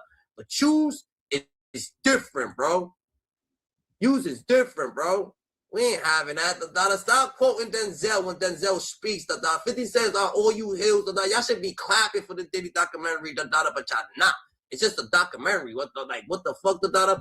Biggie Smalls, Dada. What happened to Biggie Smalls, Dada, is in there, Dada. What happened to Tupac is in there, Dada. Like, let's get it right, GG. You heard? Like, comment, subscribe, hit the notification bell to get acquainted with us on a daily, Dada. Let's hit the like button. Let's subscribe, Dada. Let's hit, you know what I'm saying? Let's come here on daily, Dada. You heard? Let's get acquainted. Basically saying, let's rap about it. Yeah, those are the, hey, the war has begun. 50 Cent versus the Lobby Boys. Let's call it what it is, y'all. We know the tension between 50 Cent and Jim Jones over the past few years. These guys have been sending shots back and forth at each other. It's nothing new. It's nothing new. All the way trickling down to, we also seen the back and forth with Maino and 50 Cent back in the days. Let's call it what it is, to the point where we all know 50 Cent is the reason. Yeah, 50 Cent is the reason Maino actually got his first deal. Yeah, I got to call it down the line, y'all. So there is a form of respect there, but at the end of the day, a lot of these men ain't going to take disrespect. Yeah, they going to holler back. Let me play for y'all what exactly happened that led up to 50 Cent sending them shots. Because I always tell y'all, if you're not tuned in, you're tuned out. Pay attention to what's going on out here, y'all. Doing a doc. Denzel, yo, I'm telling you, Dada. Denzel Washington, Dada, he's like this, Dada. Denzel Washington, Dada, he's like this, Dada. The way he sits, Dada, if he was the Dada nigga, he's gonna feel a nigga way fuck with him, Dada. Y'all, I'm out of here, Dada. But you could tell who stays there longer and who leaves, Dada, because they don't get too much. Denzel's his own thing. Look at Denzel just faded out. He's doing his own thing, Dada. You know what I'm saying? But Denzel's a real ass nigga, Dada. Shout out to Denzel Washington, Dada. Salute to Denzel Washington, Dada, for, you know what I'm saying, for leaving early, Dada. And everybody want to quote him. Bro, we know you ain't leave early by Marlon Wayne's, Dada. You went to college with him. You was part of his frat. He had pictures of you, Dada, since college days, Dada. It's okay, Dada, but it ain't like you sticking up for him like, oh my God, Diddy parties, they so cool. We're not trying to tarnish Diddy, Dada, for his parties, nigga. We just want to know why you beefing with 50 for this shit, Dada. Like, that's not even your lane, bro. But hey, do your comedian thing. Now, Cat Williams gonna get on your ass. Why ain't you get at Cat Williams? Cat Williams gonna get on your ass now due to another comedian, Dada. Cat Williams has been cutting Diddy in the ass since, but come get that cat. Get that cat. Documentary about you. You wanted to be a dope documentary. You gotta be dope. Showing who you are, what you've done. I don't know, boy. You've accomplished. Like, a documentary is a big thing. Like, you don't want nobody doing a documentary about some, like, trying to just make your whole character look weak. Like, that's. You see, and they immediately, see, it's pretty smart to me if you ask me. It's pretty smart because they know 50 got this shit on Smash right now. Why wouldn't you talk about the nigga that got it on Smash? But you might want to be careful. That's petty behavior. And I want to know the company that did it so we could talk, you know what I mean? Because if it's on me, I need, you know what I mean? I don't understand why that. Man, I'm being, 50, what's goody, 50, Dada? You want to do my documentary, Dada? Why ain't none of these niggas just like, try to fuck with 50, the Dada. He does the movie deals, the Dada. He's over here, you know what I'm saying? He got the film station, the Dada, in Louisiana, the Dada. He's doing his 1, 2, the Dada. You know what I'm saying? Why the fuck don't y'all want to fuck with 50? When y'all want to act? Don't y'all want to act? Don't y'all want to be in movies? Don't y'all want to, you know what I'm saying? Do other things, the Dada, be in shows, TV shows, you know what I'm saying? I can't say that he could plug you in. I'm not saying that, but it's a step. It's a step right there. It's a step forward. You know the right direction. You know what I'm saying? You know where you're moving right. You know what I'm saying? That's like legal to do though. Documentary is more like a mockumentary, shit like that. How can it even be called a documentary though? Is it called a documentary when it's not? Once you become, if you're a public person, you're in the news, you can be Google. It's called a mockumentary. It's not a documentary. Who the fuck is Jim Jones talking about right there? Who is he talking about? What documentary is he talking about? What other docs been coming out? Who you talking about? We want to know the Dada, but they scared the Dada. They nervous. They ain't trying to mention 50. This nigga Maino went on the show and said, "Oh, we wasn't talking about 50. We wasn't. You know, the fuck he was. Look, who the fuck are y'all talking about, bro? This is some childish stuff, the Dada. These niggas is wild. You think that is wrong or not? I think it's wrong. I'm not with it either. I think that. I'm not with it. Do y'all agree that it's wrong? Thumbs down. Thumbs down. I explained to y'all vividly. I showed y'all in one of my videos, one of my last videos. Go back and check it out. I'll make sure I put it at the end of this video. I explained to y'all, Fabulous should have been the one that went against this and say, hey, I don't care if he put that out, because we seen it on Drink Champs, what he actually did to Fabulous. It had him very uncomfortable. Yes, did he have Fab very uncomfortable?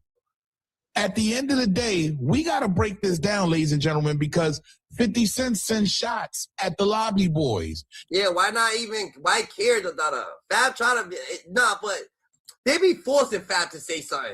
They actually be forcing Fab to say something. Like, what do you think? Is it good? Is it right or is it wrong? Okay, would you want it done to you?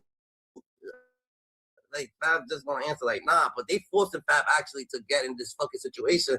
So since they forced Fab to get in a situation, you got to be in a situation, nigga. So it's just like, you know what I'm saying? My mistake, the Dada, you know what I'm saying? My mistake, the Dada. It's going to be his mistake. It's our mistake because you're just sitting by there, the Dada. So when 50 spraying the shots over there, pop, pop, pop, you might get hit by mistake, you know what I'm saying? Yeah, and let's rap about it. The show consisting of Dave East, Fabulous, Maino, and Jim Jones. He sent shots immediately at these guys. And I tell you what, 50 Cent was not playing, y'all. These guys are squatters. They owe $250K for the space they are filming their podcast. These bums are trying to win Best Dressed Award and can't pay their bills. Yeah, 50 Cent is calling them out, y'all. He's calling them bums. And he's saying the building that they actually renting out, they can't even afford it. Hey, 50 Cent sets it off right away. I ain't gonna call them bums, Dada. I don't know what they doing. You know what I'm saying? They we can't call them bums, Dada. Everybody got their cribs, everybody got their family, everybody doing their thing, Dada. So they family good, then they good, Dada. Doesn't matter where they at, Dada. They doing their thing, Dada. They got their cribs, they got their thing. But damn, but what he's trying to say is, Dada, they just don't got their business shit, you know what I'm saying, intact, probably. You know what I'm saying? And 50's on a whole different level, Dada. When you're on a different stratosphere to 50 Cent, they acting like that, Dada. They're not too smart, Dada. They mediocre at what they do. That's what 50 Cent's saying. Hey, yeah, he sends the first shots out at these guys, and he posted this. He posted exactly what they said, and that was his caption, basically, letting them know these guys are squatters, man. Y'all owing $250K for the building, so did 50 Cent do his homework? I'm just saying, did 50 Cent go back and do his homework on these guys? Let's see exactly what a squatter means, because 50 actually posted this also. Squatters are individuals who occupy a property without legal title, permission, or lease, often in vacant or abandoned buildings, differing from trespassers by intending to reside there long term, while squatting is illegal. He also posts a bunch of pictures of Jim Jones taking sneak shots of other rappers, y'all, just being cool at the Diddy parties. Look, this is at the Diddy. Damn,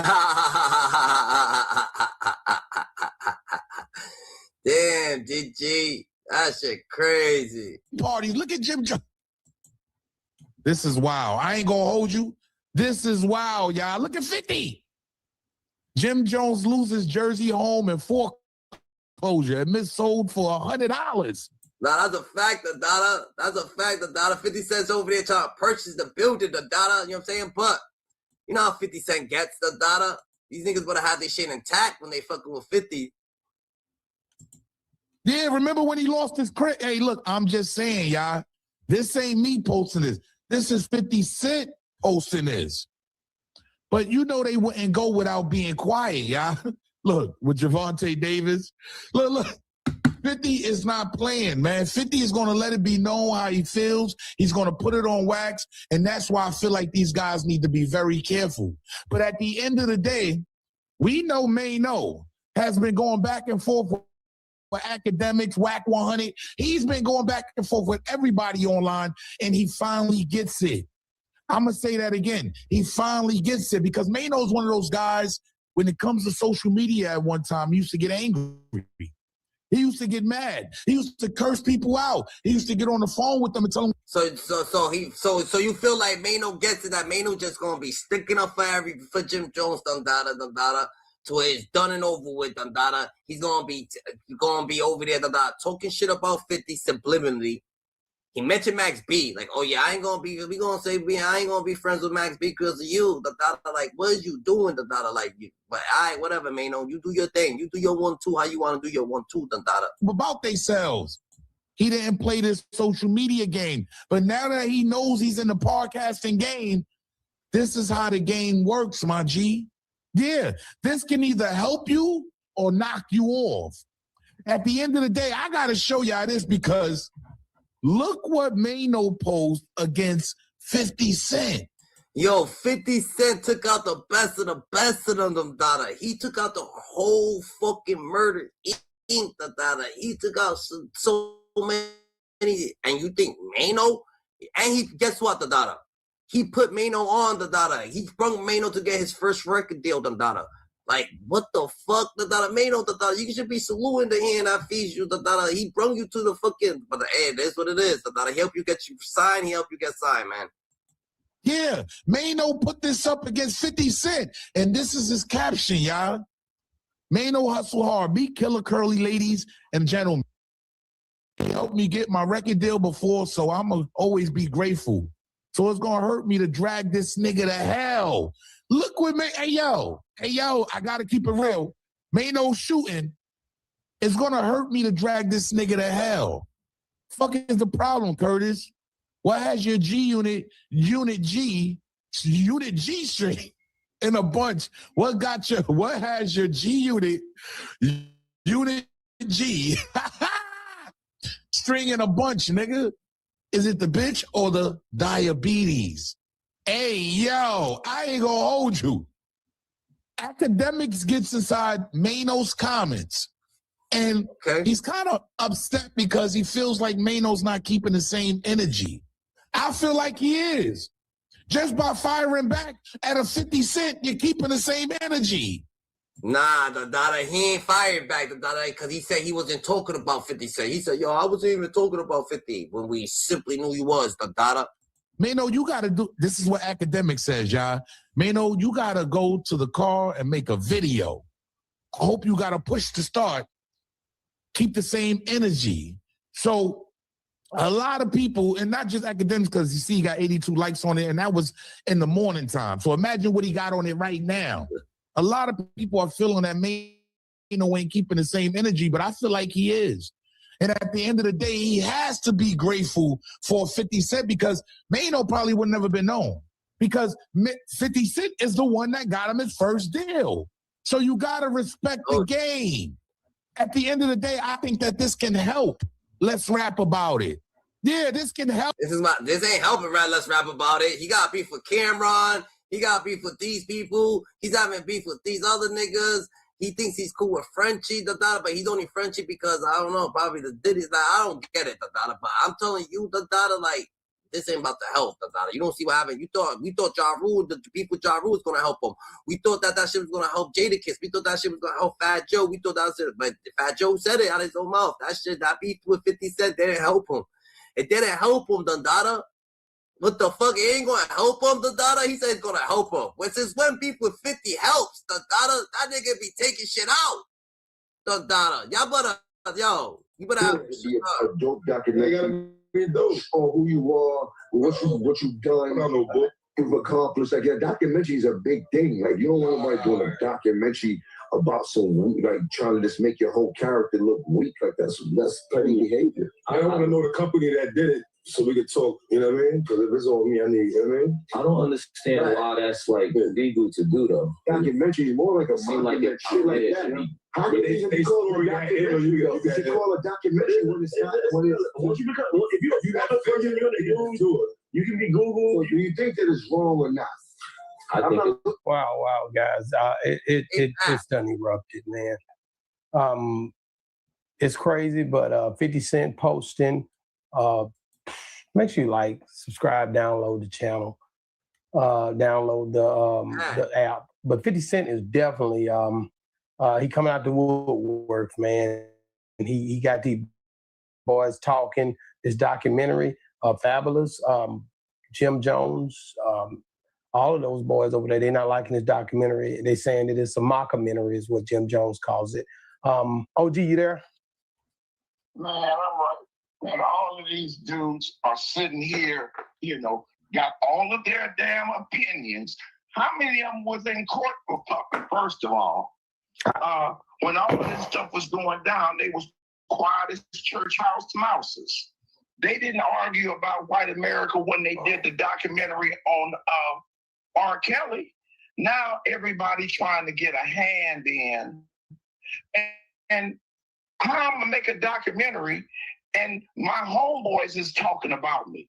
So if you done made your circle where your own people turn against you, the people that you hired to make them, 50 just didn't get the evidence and all the put on this documentary. Man, people are saying some weird stuff, bro.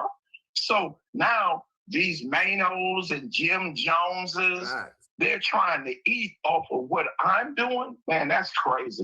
These Negroes, ain't you got a bigger battle to fight? Fight white America sometimes. Well, these guys are definitely trying to stay in the game, man, doing things to try to stay reputable in the situation. They want to mention Nas, want to mention Cameron, want to mention, nigga, you can mention yourself, nigga, just give us a Diddy story, da-da. Jim Jones, you give us a fucking Diddy story, da-da. The first time you went to the Diddy party, da-da, you got loose as a goose, and they don't get me started, nigga.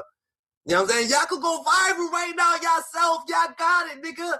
Y'all hold all the fucking keys y'all got. Y'all want a podcast about yourself, da-da. Tell us about BMF chasing your ass, da-da. BMF chase your ass all the way. I think talk about it, da-da. Let's have some real conversation. That will go super duper rival, da-da.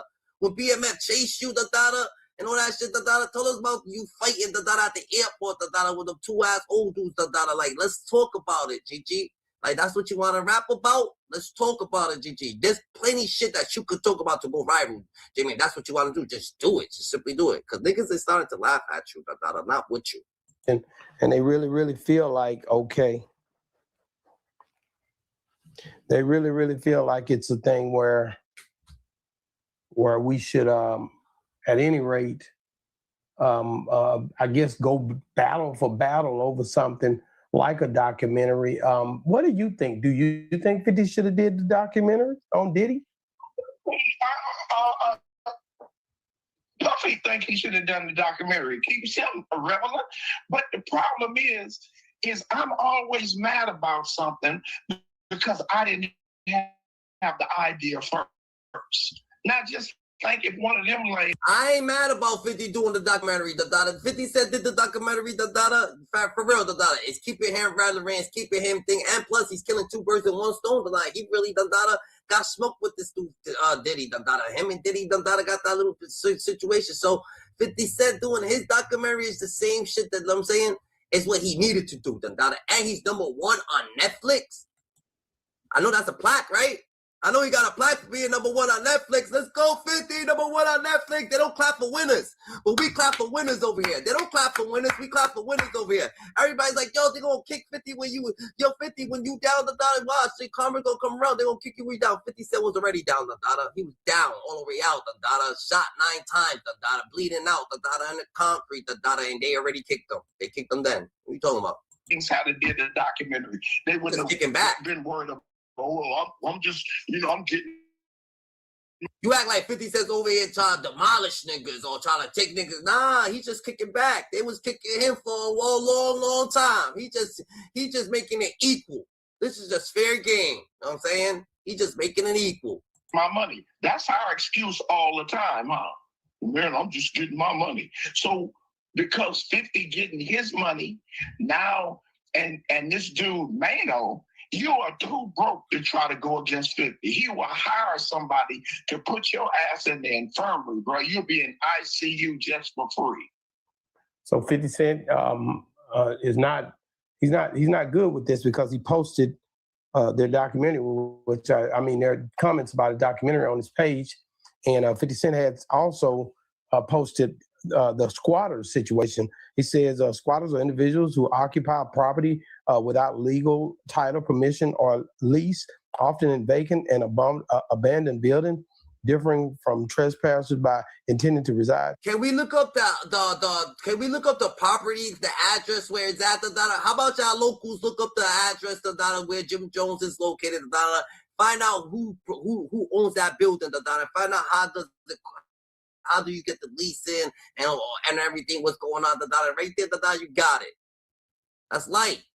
There are a long time while squatting is illegal. And then he wrote in the description, 50 Cent said these guys are squatters. They owe $250K for the space they are filming their podcast. These GG's, let's hit the like button. Let's like the channel, like, comment, subscribe, hit the notification bell to get acquainted with us on a daily, you heard. Let's like this to get in the algorithm, Let's get it, bums are trying to win Best Dress Award and can't even pay their bills. And then he posted, some stuff with Diddy. He posted some stuff with Fabulous. He posted some stuff with Jim Jones, where Jim Jones seemingly is taking selfies with every celebrity behind him.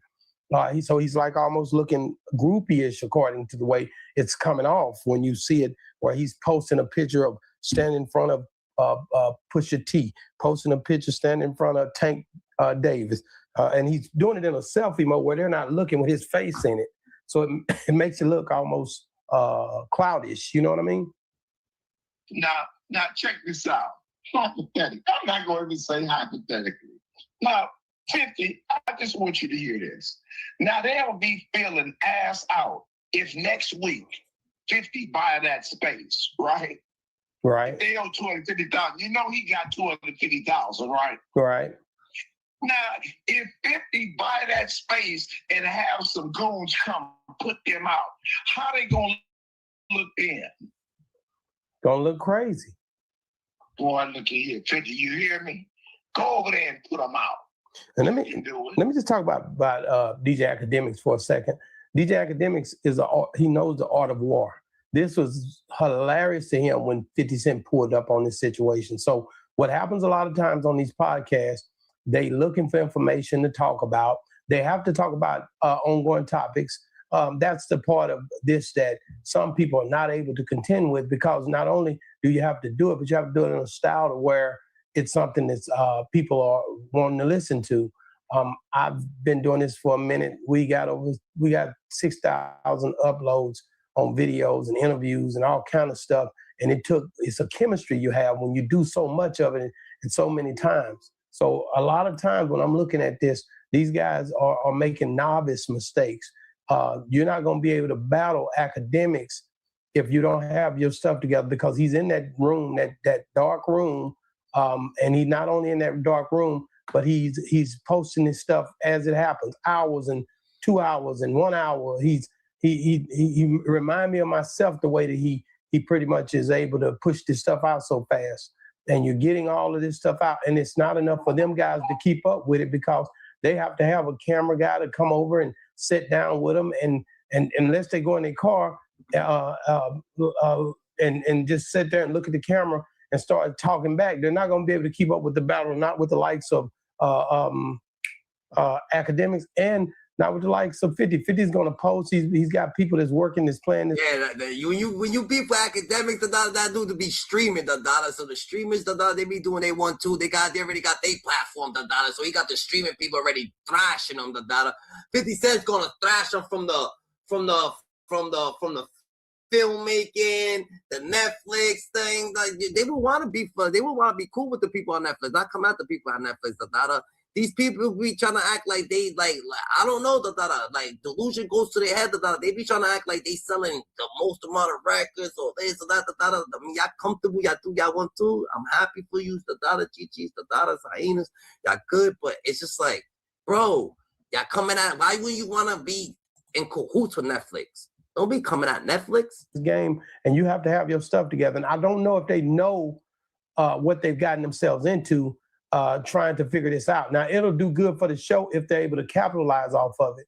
And that means they have to be posting. That means they have to be confrontational. That means Fabulous got to talk more. Jim Jones, he got to step up and do a live. These guys not going to win this battle by sitting back, letting a massive brand like 50 Cent post on them. And then you got a nigga like DJ Academic who is all day, every day, calling people, putting people on the phone, challenging what's being said, watching and he's also assessing the battle between now 50 Cent and Jim Jones and Maino and Fabulous.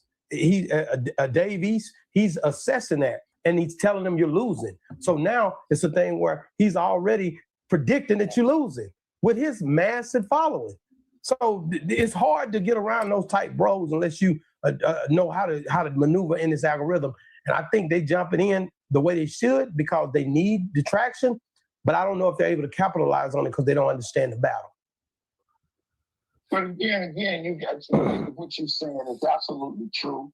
And they got beef with Nas. They got beef with what Mace and Cameron and Gilly put Mace and Cameron on the dollar. So he's, you know what I'm saying, and they be having beef and the Jay-Z situation and everything like that. Yo, these dudes got beef with mad people. You're not in on the wrong side to understanding the significance. Dealing with this documentary, I done watched all 4 episodes, right? Right. And in those episodes, it was some things that I didn't even realize that was going on that was described by people in Puffy's camp, right?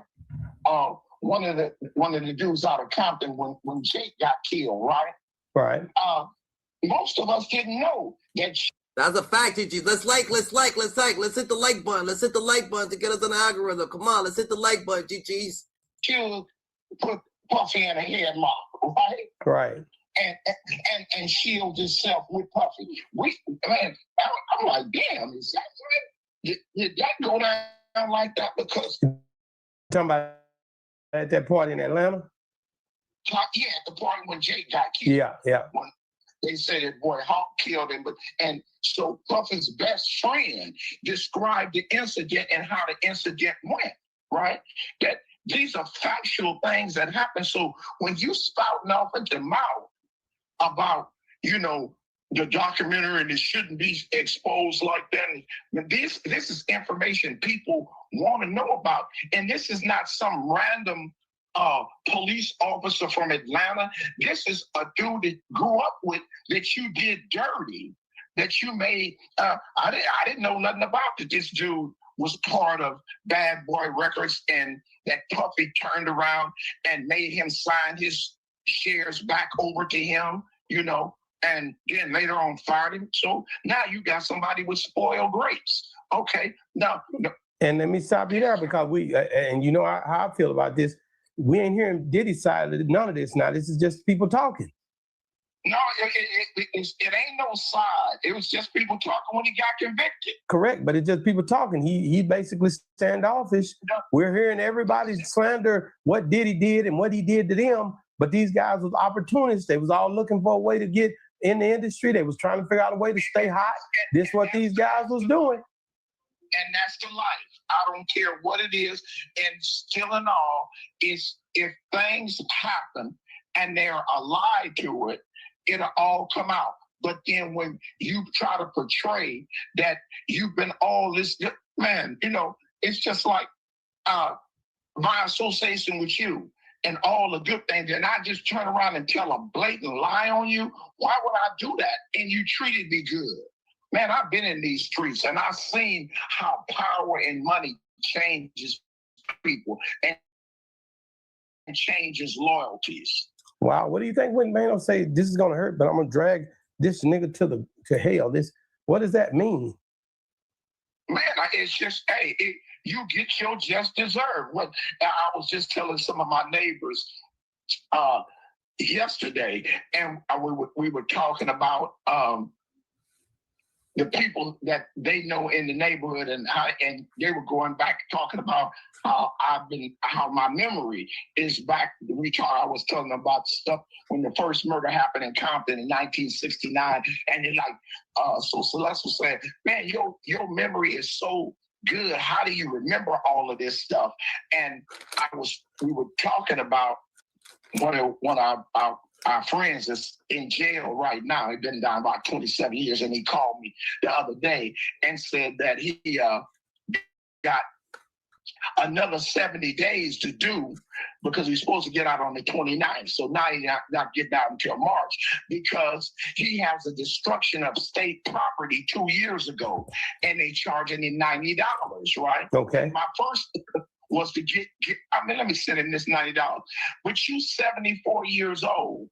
So in your 70s, you still tearing up state property. So I said, well, Joe, you just need to do the 70 days, bro. You ain't got $90. I don't give a damn. Right. You ain't learned your lesson this long. Now he may say, well, more man wouldn't give me $90. But bro, you destroyed state property 2 years ago. And they wait till you get out and say $90 sound like a con to me, right? Right. So I was accepting to them that me and you was discussing about some people going to prison, innocent people that they didn't go for the crime that they went for, right? Right. But God. But Diddy did, Dada. But Diddy did, Gigi. We can't put Diddy in that category, Dada. 50 Cent, Diddy been had the beef, Dada, since they been fucking thing, Dada. Like, you know what I'm saying? Like, you can't say that. And the documentaries, it's like Diddy didn't get knocked for the shit that he didn't do, Dada. But who knows what you see what the doc says about the Biggie Smalls and the Tupacs and this and that. There's just so much to it, bro. So much. And can't pay their bills, all right? This is to let you know he's exactly talking about the Let's Rap About It podcast, uploading some images of Jim. Again, these are articles. But, once 50 gets started, listen, he's a habitual line stepper. So here we go. Okay, just last week, we had Marlon. Now we got the whole Let's Rap About It podcast. So, of course, not long after, Maino would respond back to 50 in his post. And as you can see here on the screen, this is what... And look at Maino. 50 Cent had beef with Ebro in the morning. I ain't saying that 50 Cent got anything to do with Ebro in the morning, but look what happened with Ebro in the morning now. 50 Cent got beef with 50 Cent be having beef with these people now. Look at what be happening to these people after a while, Dada. You gotta think about it, bro. Cause you gotta think about it, bro. You on the side, Dada, where people taking advantage of you, Dada. 50 Cent ain't taking advantage of you, Dada. 50 Cent is fucking, you're beefing with 50. So you're beefing with 50 and you're on the side where people take advantage of you. It's gonna become a day, Dada, that you gonna not want to get taken advantage of, Dada. And then you're like, yo, what the hell, Dada? Oh, hell no, Dada. And whose side you gonna be? You gonna be on no side. They both gonna be trashing you, Dada. Them and you, Dada. So it's easier for them to get you. Maino had to say late last night. He tells 50, meet Killer Curly, ladies and gentlemen. He helped me get my record deal before, so I'll always be grateful. So it's gonna hurt me to drag this nigga to hell. Fuck is the problem, Curtis? What has your G-Unit G-string in a bunch, nigga? Is it the bitch or the diabetes? But let's rap about it, all right? Now, of course, you see Jim Jones. He down here with the eye emoji. You get what I mean? Like I said, this happened late last night, and here we are this morning. They still going back and forth. Now, of course, 50 Cent, he responded, and you know, 50 Cent, man. He listen, you got to choose your opponents wisely because with 50, he's diabolical, as they would say. And he's trying to get y'all up out of here because not long after this post, 50 Cent will respond back at Maino. And this is what 50 had to say, man. 50 says, let me make sure I can zoom in for y'all so y'all can check that out. Hold on. Let me see if y'all can see that. All right. 50 tells Maino, I didn't have this on my list of things to do, but if you insist, I'll make time. I'm working on buying a space where you film in 50% of your podcast, okay? You know I don't cap. So let me read this again. I didn't have this on my list of things to do, but if you insist, I'll make time. I'm working on buying a space where you film your podcast, okay? Well, it says 50% of your podcast, and you know I don't cap. So you got Cam over here, you know what I mean, with homie from The Wire, the meme, you feel me? I was going to say emoji, but, you know, all the same shit. But listen, man, 50 not playing. He trying to shut it down, okay? He's trying to buy the podcast and officially end their podcasting career. This is why. But again, we're talking about 50 Cent. This is why you have to choose your opponents wisely. Considering right now, you know, with his name, right, in the headlines, thanks to this Diddy Netflix docuseries, let's leave 50 alone because right now he will make a campaign out your ass. And he got his attention on the Let's Rap About It podcast. Now, of course, Maino will respond to 50 threatening to buy the podcast in which they filmed this Let's Rap About It podcast. And in Maino's response, he tells 50, listen, why buy half the podcast when you can buy the entire thing and make it a full 100%, okay? Listen, Jim Jones was right there in agreement, basically saying, come on, cash this out for this whole location, okay? Since you want to talk big money, don't just buy half. I think he just, misread what 50 said, but also. He ain't playing the data, and Jim Jones put 100 the data. We gonna buy. Why buy half if you want to buy it? Why don't you just buy a full 100 cent? Because he's 50 cent the data. So he's not even trying to say that. Why buy half the data if he's gonna buy the data? Like, what is he like? Like he trying to troll, but 50's like, I bet that I'm gonna buy the building, but I put you on. Remember, I brought you there, the data. I brought you to the record labels to put you on. You gonna see the data. You gonna see. Look, he was beefing with Ebro. Ebro in the morning. Ebro saying that 50 Cent got him fired. Yeah, you got 50 threatening to purchase the location in which they filmed their podcast, just to, pack them up and shut down this whole podcast run that they've been on for these past several months. This is 50 being petty as usual. But listen, man, y'all let me know. What are your thoughts on 50 threatening to pull the plug after this back and forth with Maino? And, again, after hearing the comments made about documentaries. Now, again, listen, is it possible? According to Maino, he said, he wasn't talking about 50 specifically. Again, for those who didn't hear what Maino had to say earlier today on All the Way Up with Yee, let's play all this clip so y'all can hear exactly what was said by Maino when Angela Yee brought up 50 sending shots early this morning. Let's check this out right quick. Hold on. Please say it again. Threaten me. But say it in a way that people believe. Me. That's right. I'm ready to get in there. That's crazy, Gigi. Like 50 Cent has Maino's gonna sit here. Maino's gonna sit here and lie right here. This is where Maino's gonna sit here and lie, act like he was talking about. is taking shots at the Let's Rap About It crew. Smoky, very smoky. Now, 50 posted this. Documentary is a big thing. Like, you don't want nobody doing a documentary about some, like, trying to just make your whole character look weak. Like, that's petty behavior. I don't understand why that's like legal to do though. Documentary is more like a mockumentary, shit like that. Do you think that is wrong or not? I'm not with it. All right, now he posted that clip, and then he also posted, and I got to make sure I got to see like what's true and what's not true. Call us squatters. Yeah, he called you guys squatters and said you guys owe $250,000. So is that true? I don't know nothing about that. Okay, so you guys have paid your rent. I don't know what he's talking about. Okay. All right, now, to put it in perspective, though, you said you weren't taking aim. No, we not making our podcast not going. We don't talk about people. We take things and internalize it. We was talking about, it was a general conversation about do people have the actual right to make a documentary about you, and how would you feel if it was you? But I get where you're coming from. But at the same time, I'm not trying to walk nothing down. Like, if it's smoke, it's smoke. All right, well, here is.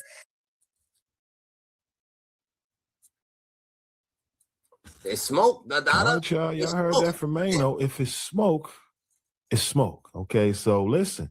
After hearing what Maino said, you got 50 now threatening to buy the whole podcast, the whole Let's Rap About It podcast. And of course, according to Maino, he said, look, you might as well just purchase the whole damn thing. Because again, like I said, man, this is interesting that all of this, because everyone giving their reaction to the latest Diddy Netflix docuseries titled The Reckoning. Again, I don't think it's nothing personal between 50. He's just smart when it comes to marketing, understanding that, you know what, the more people who speak on this project that I'm invested in with Netflix, the more people are tuned in, right? Which means next go around, they're going to have to pay. This is how 50's looking at it, like business. So anyone who's speaking about any documentary, he going at your neck, okay? It's one person who also has something to say about 50. That's Dr. Umar. So listen, like I said, if I'm Doc, listen, you better get your affairs in order, because messing with 50, he might buy that damn school. Doc, I'm gonna be real. 50, he ain't playing right now. Like I said, he's on a crazy run when it comes to just going at anyone who got something to say about him and his brand. And right now, 50's brand is looking real bulletproof. All right, pun intended for those who played the game back in the day. But y'all let me know, man. What are your thoughts on this back and forth between 50 Cent and the Let's Rap About It podcast? I feel like Maino's gonna end up like this, Dandada. Maino, Jim Jones, and all them, Dandada. Maino, Jim Jones. Yo, there's a bunch of trolls in the and the thing, Dandada. There's a bunch of trolls up in the chat, Dandada. That's not a Dandada, but yeah, Dandada. This Maino's gonna end up like this. That's what Maino's gonna end up. Maino and them gonna end up like this, Dandada. Oh snap, GG. Maino's gonna end up like this.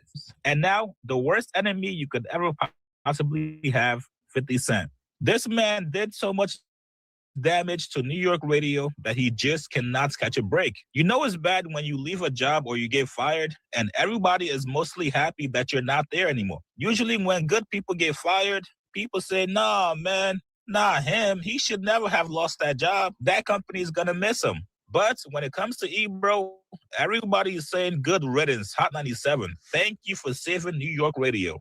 Now, yesterday, Ebro and Rosenberg were having a conversation about who exactly it was that ruined New York hip-hop. I know, it's crazy, guys. The radio gatekeepers don't think radio gatekeeping is the reason why New York hip-hop was ruined. Imagine somebody that's been gang-banging their whole life, that just went on a whole shootout last month and killed people, come out and...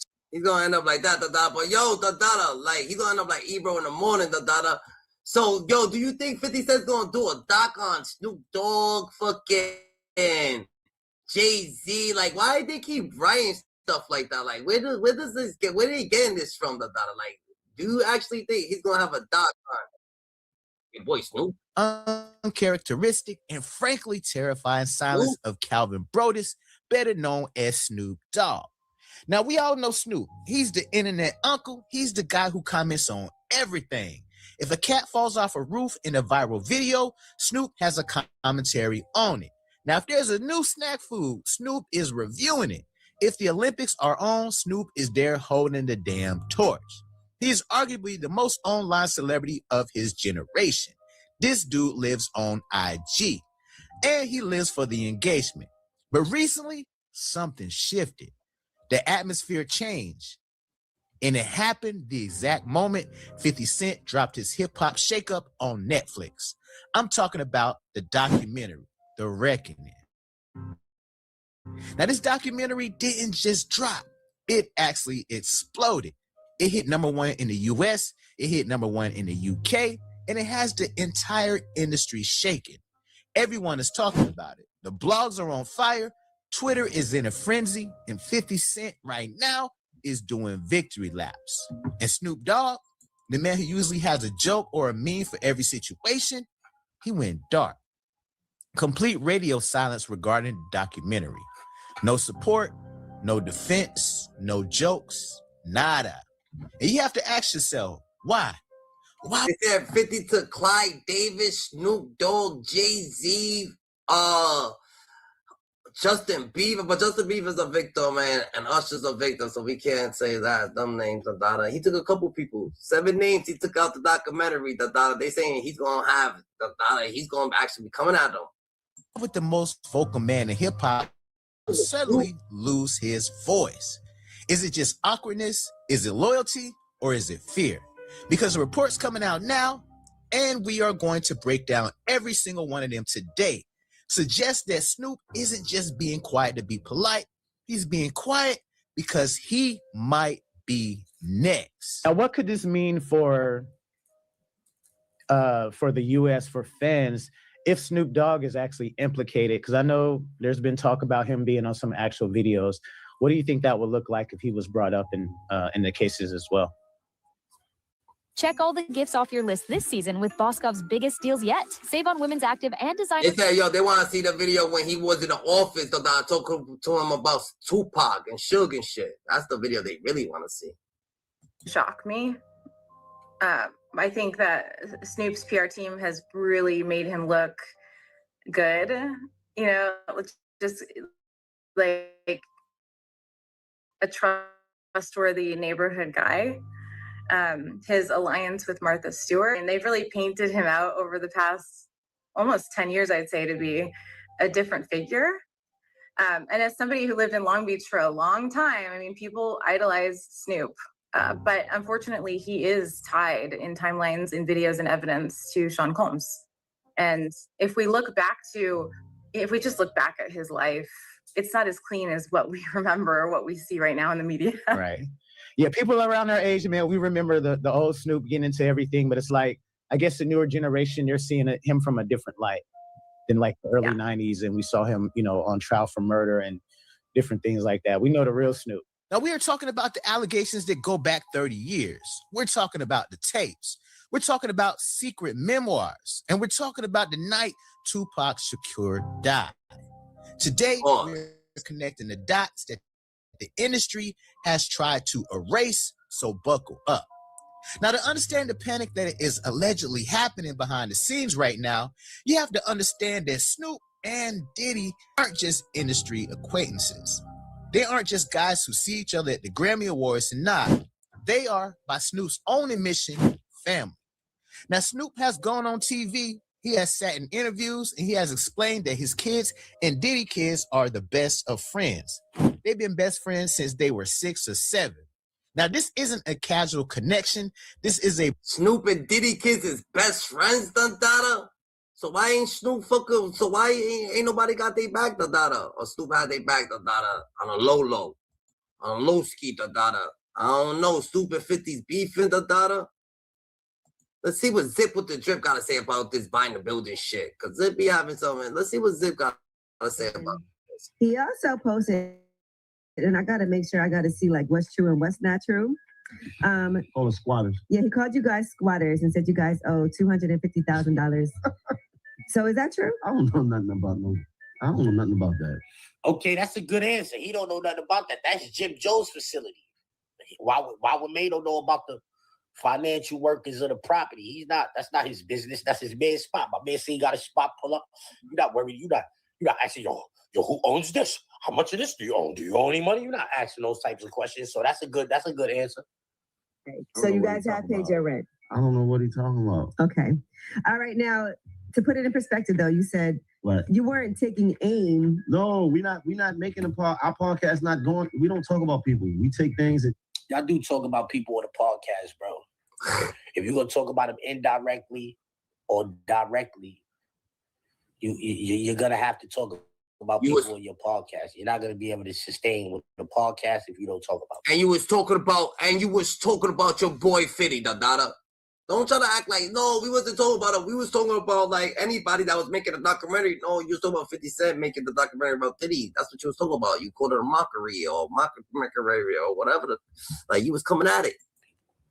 Analyze it. And when y'all talking about the doc, and you said thumbs down. Can we say thumbs down on the documentary? You was talking about thumb. The Diddy documentary, like whether you directly talking about him or indirectly talking about him, you're talking about 50 Cent.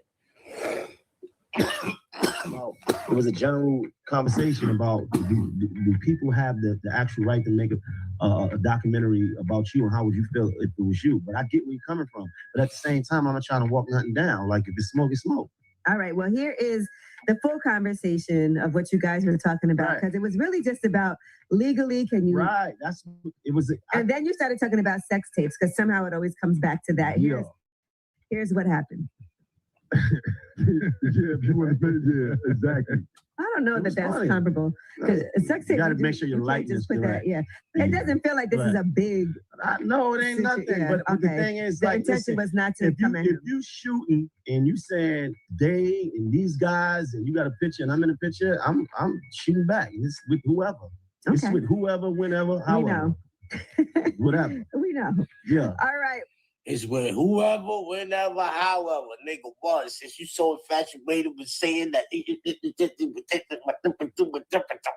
What? Maino looking for action. I said that last night when 50 put that up and he was saying these guys. If you keep scrolling, he only got pictures of Jimmy up, really. You know what I'm saying? He had the picture of all four of them up. That's what Maino had to say today. 50 Cent had to say.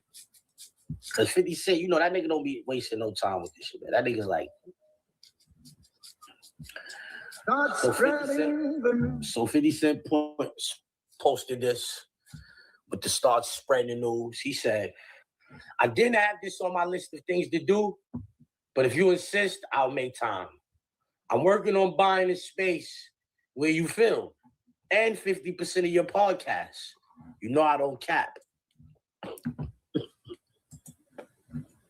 You know I don't cap. Why was it? Imagine that. That's like you can't do that. Yo, chill out. Because what if he buy the building? What if he buy the building and say, Uncle Murder, yo, y'all niggas go in there, turn that shit into a boxing gym or something. Yeah, you'll go in there and turn it into a boxing gym for the kids in Hunts Point. Yeah, what if he do that? He turn your podcast space into a boxing joint, change the locks on the joint. More 50% of this, y'all gotta film it somewhere else. 50% is creative control. That's majority ownership, basically. You own 50% of a nigga podcast, who owns the other 50%? Yeah. You 3 niggas? Or you 4 niggas own the other 50%? Y'all is minority owners. That's like 12 and a half, 12 or some shit like that. 25. Ah, for real. 50 Cent. Yo, this nigga said, yo, the dollar, that's different right there, GG. How that shit go? 50%. 4 ways. Like 12 and a half, 12 and a half, 12 and a half, 12 and a half, right? And he got 50. Imagine 50 owning 50% of your shit. And he don't like you. You going on the shelf. Yeah. Nigga hitting you with copyright strikes and all that. When you put a podcast out, they hit you with the copyright strike.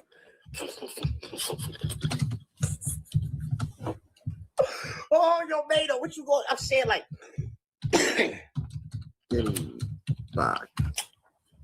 what you gonna do? That's he said he gonna buy the spot. Y'all niggas just gonna wait and see if he buy the spot.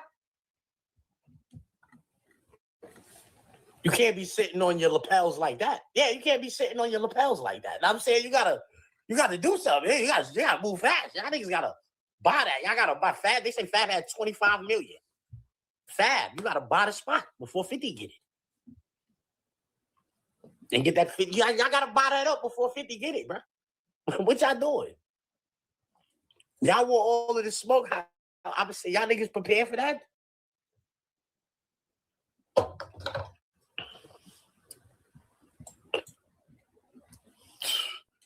Yo, man, I ain't gonna lie.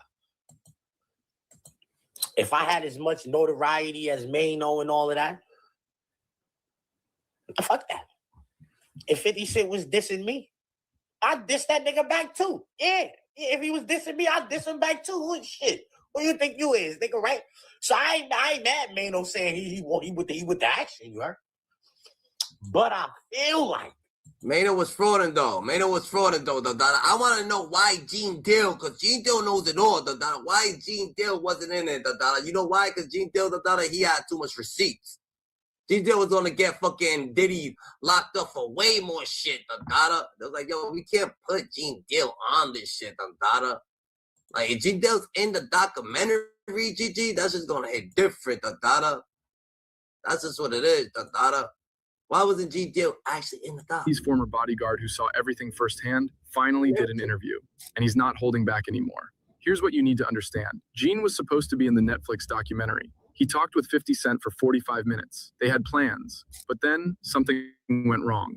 The director disrespected him, and Gene walked away. Now he's revealing all the stories that didn't make the cut. You're going to discover the real story behind the City College tragedy, the truth about Anthony Wolf Jones, what really happened with Kim Porter, and why A-list celebrities paid to stay out of this documentary. Everything 50 Cent couldn't show you is about to be revealed right here, right now. So let's get into it. All right, before we dive into the leaked information, you need to understand what happened behind the scenes, because this is wild. 50 Cent and Netflix just released this documentary called Sean Combs, The Reckoning. It hit #1 on Netflix immediately. Everyone's watching it, everyone's talking about it. But here's what they're not telling you. This documentary left out some of the most important stories. Gene Deal was Diddy's bodyguard for years. This man witnessed everything. The parties, the violence, the business deals, the tragedies, everything. He's been collecting footage and evidence for years, just waiting for the right moment to tell the truth. Now, why didn't he put out the doc though? I know he always, because he couldn't put out the doc because his shit's gonna open up more cases and shit like that. People don't want a documentary that's gonna open up like a whole wide fucking world, like all these fucking theories and all this shit that they're about to put out. He don't want to open up that right now. That's crazy. The Tupac case, the Biggie case, this case, you gonna open up some shit, Gene Deal. But you should have put it on YouTube. Now, Gene initially wanted to be part of 50 Cent's documentary. He believed in the project. He thought this was finally going to be the moment where the real story came out. But then he met with the director, a woman named Alex Stapleton. And let me tell you, that meeting did not go well. It don't even sound. I want to put her on blast because she was telling me, she was saying to me that what I was asking for was crazy, and they wasn't spending money like that. I'm talking about you got footage, you got clothing, you got. I was doing footage. I had pictures, all the stuff that I had. You could figure out a way to pay them, brother, and stuff like that. And then I was telling her about some prices that I've already received, and I had the invoice to show it. And then she was calling me like I was lying. I'm like, yo, who do you think you talking to? You know what I'm saying? And she was talking. Why did you have to show invoices though? That's what I'm saying. He said you have to show the invoices to prove it, but why did you probably made the invoices up or something? You think that he made the invoices up or some shit? Like, why didn't he have G-Deal? G-Deal was trying to get too much money from it? Like what was happening? G-Deal, you still gonna have to put your documentary out. We need that doc out.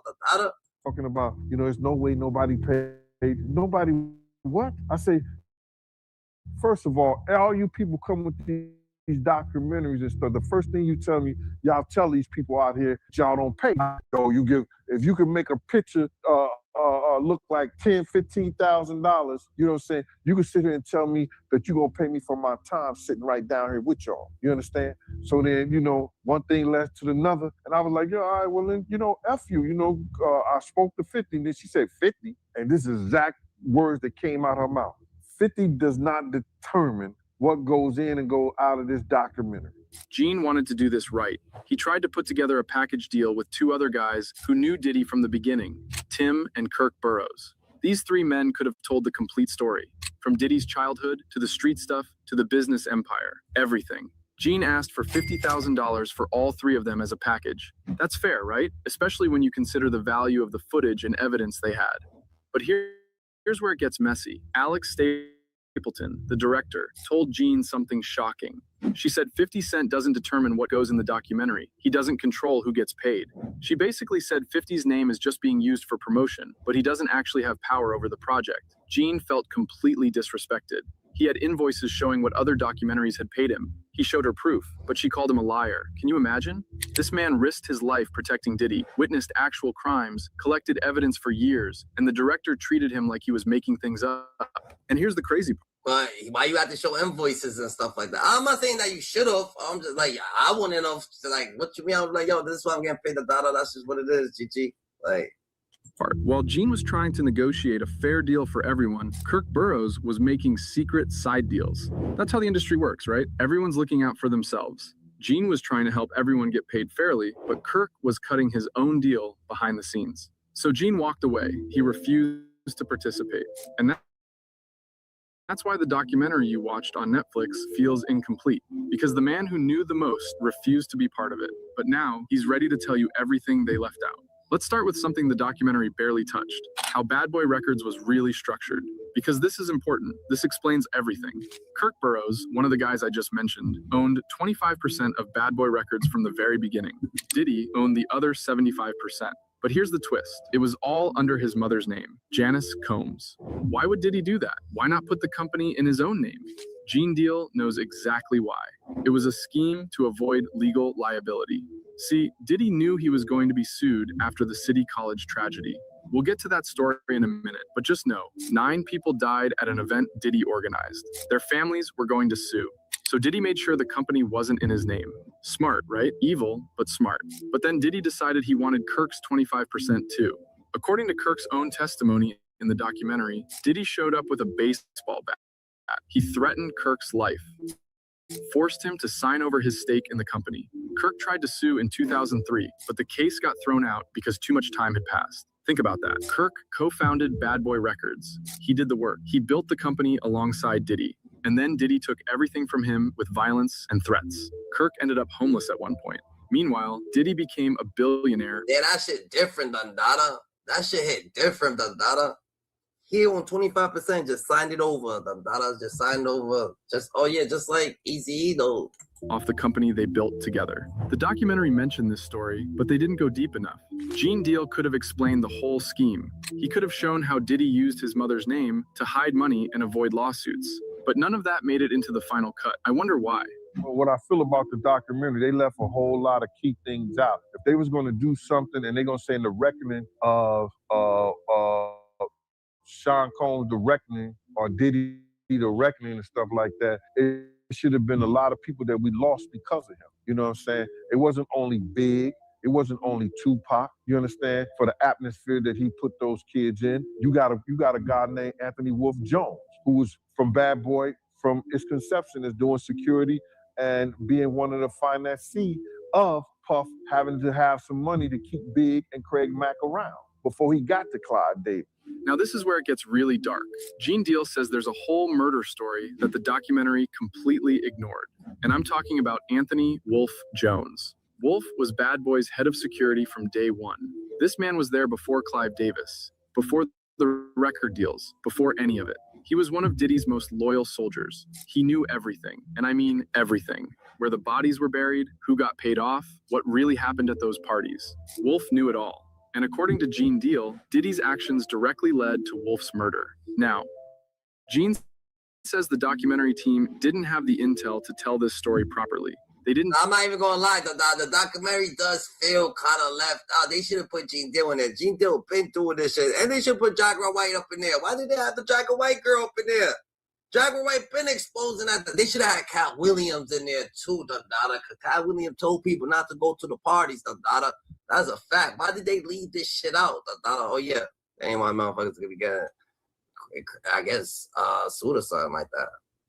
Do the investigation. They didn't have the evidence. Or maybe they did, and they chose not to use it. Wolf was killed by someone associated with BMF. That's Black Mafia Family, one of the biggest criminal organizations in hip-hop history.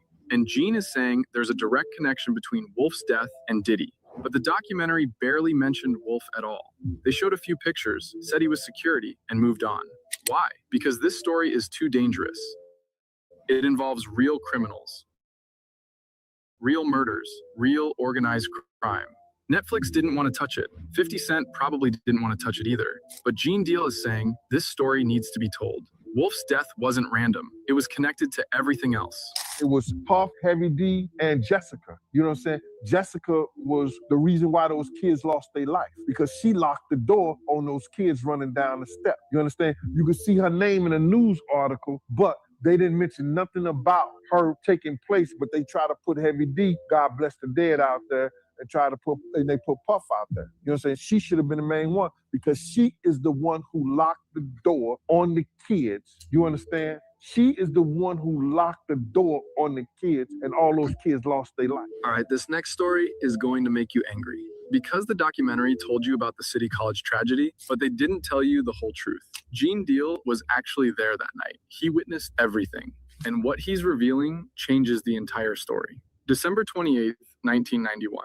Diddy organized this celebrity basketball game at City College in New York. It was supposed to... Yo, that's fucking crazy, Dundada. How did 9 people die from getting tramped over? Just people stampeding over you, Dundada. A crowd of people, Dundada.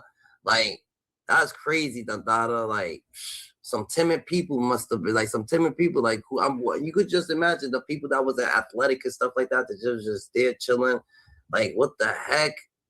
Be this huge charity event. Heavy D was involved. All the big celebrities were coming. Mike Tyson, LL Cool J, everyone. The place was packed. Now, Gene Deal's security team was originally hired to handle the outside. He had 18 men ready to go. They had dogs, Rottweilers, pit bulls. They had gates set up. They had a whole system to control the crowd. Gene knew how people get in Harlem when celebrities show up. He was prepared. But the day before the event, Diddy came to Gene and said Heavy D didn't want his security team there anymore. They were fired, just like that. No outside security. So the night of the event, chaos broke out. Thousands of people were trying to get in. When Mike Tyson and LL Cool J walked through the front door instead of the back, the crowd went crazy. They rushed the entrance. People were being crushed in the stairwell. Now here's the part the documentary didn't tell you.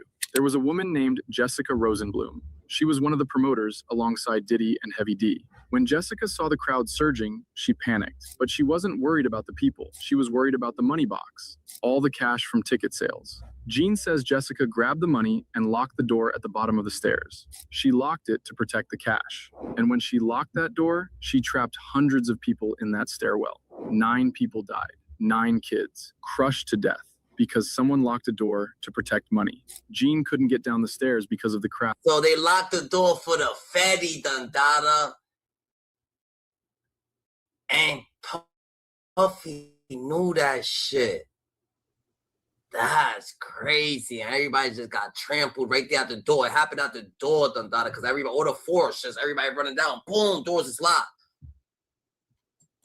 He had to run around the entire gymnasium, come in from another entrance, and start opening doors from the inside. By the time he got there, kids were already dead. He performed CPR on a 17-year-old boy. The kid died anyway. The boy's older brother was there, crying, saying, "This is the first time I ever took my little brother anywhere. My mama's gonna kill me." Gene Deal witnessed all of this. He knows exactly what happened. He knows who locked that door. But Jessica Rosenblum was never held accountable. Her name appears in old news articles, but that's it. No charges, no consequences, nothing. The documentary mentioned the City College tragedy, but they focused on Diddy and Heavy D. They never talked about Jessica. They never explained why Gene's security team was fired. They never told you that someone locked a door to protect cash while 9 people died. Gene could have told this story in the documentary. He tried to, but it didn't make the cut. And you have to ask yourself, let's talk about why Gene really walked away from this documentary. Because the drama behind the scenes is just as crazy as the stories he's trying to tell. Gene set up this whole package deal, right? Him, Tim, and Kirk Burroughs. 3 guys who knew Diddy from different angles. Tim knew about the childhood and the early years. Kirk knew about the business side.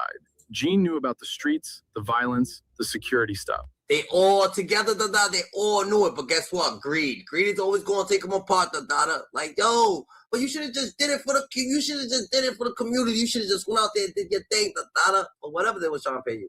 Together, they could have told the complete story. But then Alex Stapleton, the director, started acting strange. She told Gene that what he was asking for was crazy money. She said they weren't spending that kind of budget. Gene showed her invoices from other documentaries that had paid him similar amounts. He had proof, but she dismissed it. Then she said something that really bothered Gene. She told him that 50 Cent doesn't determine what goes in the documentary. 50 doesn't control who gets paid. She made it clear that 50's name was just being used for promotion, but he didn't actually have creative control. Now think about that. They're marketing this as 50 Cent's documentary about Diddy. They're using his rivalry with Diddy to promote the show. But behind the scenes, 50 doesn't actually control what gets included. That's wild. Gene felt disrespected. He's been telling these stories for years on his own platform. He has actual evidence, footage, pictures, documents. And this director... I'm saying, what they trying to say, you think that 50 Cent's lying, or 50 Cent just did that so he could have a seat back? It's like, yo, I ain't got nothing to do with that. They just using my name, the dada. How Ciroc use your face, the dada. They just using my face for the Diddy documentary, the dada. Is treating him like he's not important. Meanwhile, Kirk Burroughs was making his own side deals. He was calling Gene, trying to pressure him to take less money. But Gene found out Kirk was negotiating his own separate contract behind everyone's back. That's the industry, man. Everyone's out for themselves. So Gene told them all to forget it. He walked away.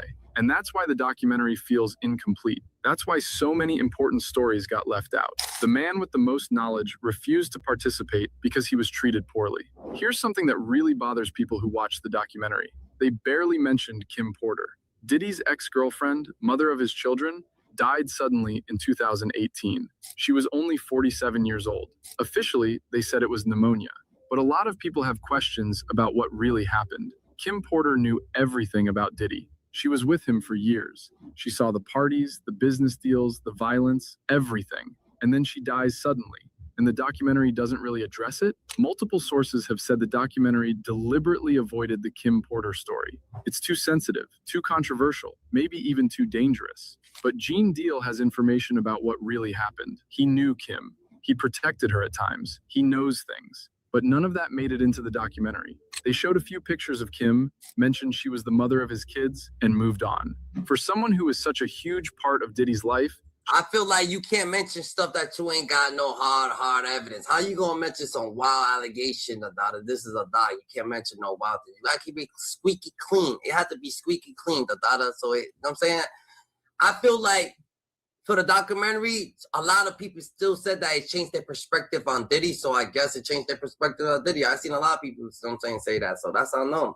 she deserved more attention. Unless there's a reason they wanted to avoid that story. Let's talk about something suspicious. Diddy threw parties for decades. Huge parties with A-list celebrities. Actors, musicians, athletes, politicians. Everyone went to Diddy's parties. That was the whole thing about him. He knew everyone. He had connections everywhere. So why doesn't the documentary show any of these celebrities? Why aren't there stories about what happened at those parties? You're telling me Diddy hosted hundreds of freak-offs and not a single celebrity was ever involved? Come on. Gene Deal believes that A-list celebrities paid 50 Cent to keep them out of the documentary. Think about it. These people have careers to protect, families, reputations. If their names got attached to Diddy's crimes, their lives would be ruined. So they paid. And 50 Cent took the money. Because at the end of the day, 50 is a businessman. He's not trying to destroy other people's careers. He just wanted to expose Diddy. But that means the documentary isn't telling the whole story. It's telling a sanitized version, a version that protects powerful people while throwing Diddy under the bus. And Gene sees right through it. Martin, have you seen that the documentary, the 50 Cent? No, I haven't seen it yet. For Diddy? I haven't seen it. Oh, man, you worked Everybody hard. telling me you got to see it. Yeah. I haven't seen it. Yeah. Part of me don't want to see it. You probably don't. Because it's all skewed, man. Like when you put stuff together, you create whatever narratives you want to. And at the end of the day, everybody being programmed. You know, right now the man's serving time. Right. He went before the court. The court said this and everything is God. But God said this is what he got to do. He got to do 5 years in pen. Let him do his 5 years. Speaking of celebrities staying quiet, check out what Marlon Wayans said about the documentary. Someone asked him if he'd watched it, and his response was very interesting.